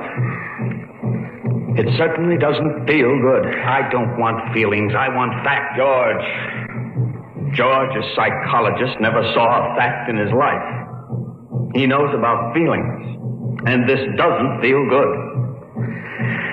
My advice to you is to have the whole room torn down and your children brought to me every day for the next year for treatment. Is it that bad? I'm afraid so. You know, that's why the nursery was developed originally. To let us examine the patterns left on the wall by a child's mind. But what is it? What's wrong with Peter and Wendy? Well, it's hard to say. I haven't punished them more than average, though I took away a few gadgets. Last week I locked the nursery to show I meant business. George, you've let this room replace you and your wife and your children's affections. This room is their real father and mother. And now you come along and want to shut it. You can feel the hatred coming out of that sky. George, turn everything off. The nursery, the automatic kitchen, the whole confounded automatic house. Start now. But won't the shock be too much for the children? I don't want them going any deeper. Let's get out of here. I never liked these rooms. Get me nervous. Those lions look real, don't they? I don't suppose there's any way that... What? That they could become real? Certainly not. Some flaw in the machinery, tamper. No. I don't imagine the room will like being turned on. Nothing ever likes to die. Even a room. I wonder if it hates me for turning it on. Paranoia is thick today. Hello. Is this your scarf? It's stained. Brown. Say, that's blood. That's Lydia's. Come on, the main fuse box is out here. Go ahead. Pull the switch.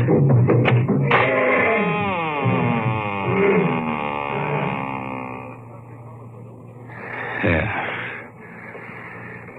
It's off.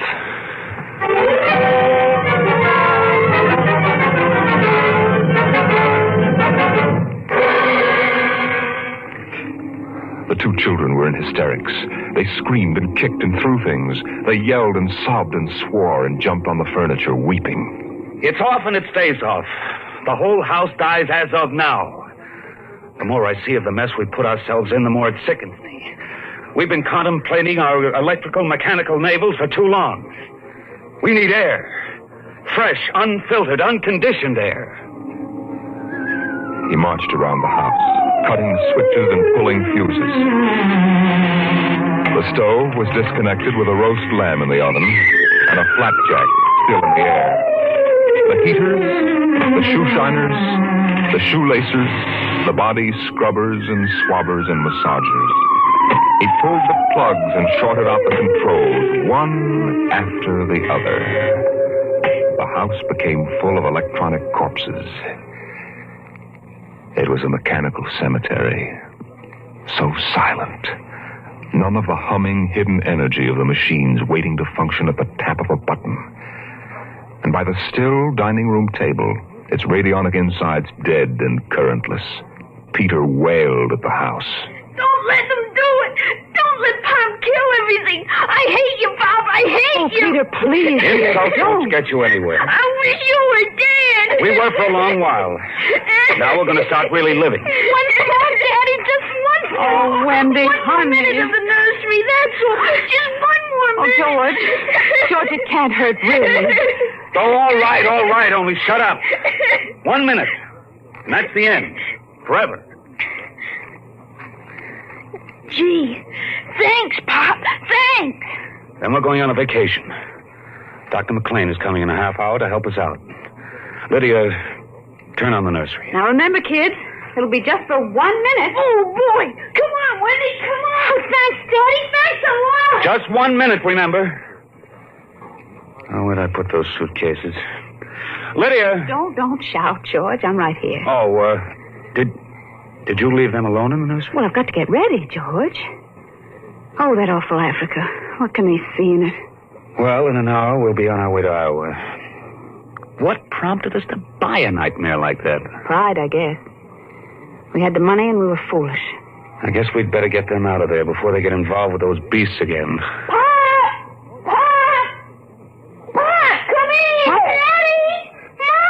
Come on, quick. Wendy! Wendy, Peter, what's the matter? Hurry up. Open the nursery. Wendy! Peter! Well, they aren't anywhere. Wendy! Peter! Peter! Oh. The door. Open the door. They've locked it from the outside. Peter! Peter, open up! Peter! Don't let them turn off the nursery. Now, don't get ridiculous, children. It's time to go. Wendy! Wendy, open the door, dear! Let us out. Peter, open the door. It's time to go. Open the door. George, the lamp. Peter, do you hear me? Open this door. They're all around us. George! Son, do you hear me? Let us out. George, look out! They're coming!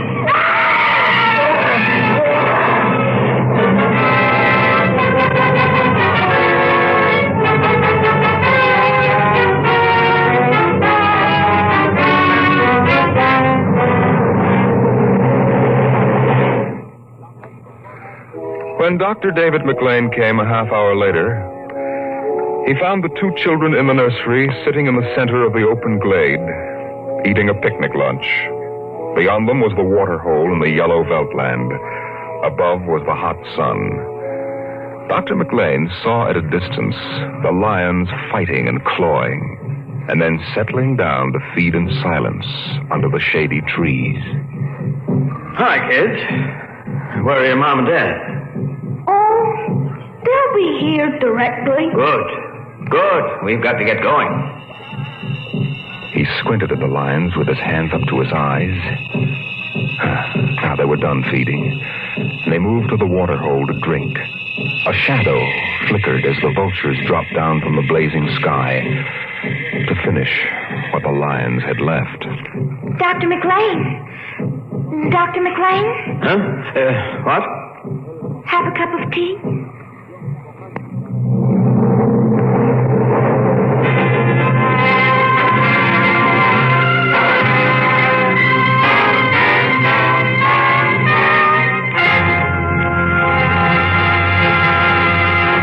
You've just heard another adventure into the unknown world of the future. The world of... Dimension X.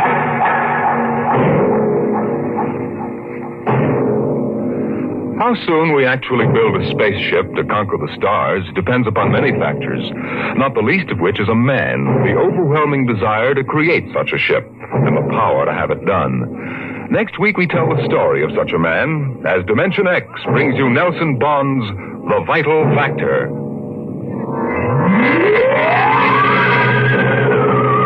Dimension X is presented transcribed each week by the National Broadcasting Company in cooperation with Street and Smith, publishers of the magazine Astounding Science Fiction. Today, Dimension X has presented The Veldt, written for radio by Ernest Kenoy from Ray Bradbury's The Illustrated Man. Included in the cast were Leslie Woods and Bill Quinn as the parents, Joan Laser and David Anderson as the children. Your host was Norman Rose. Music by Albert Berman. Dimension X is produced by William Welch and directed by Fred Way.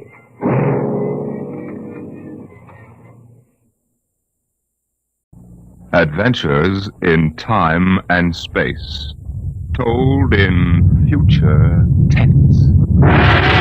Dimension X.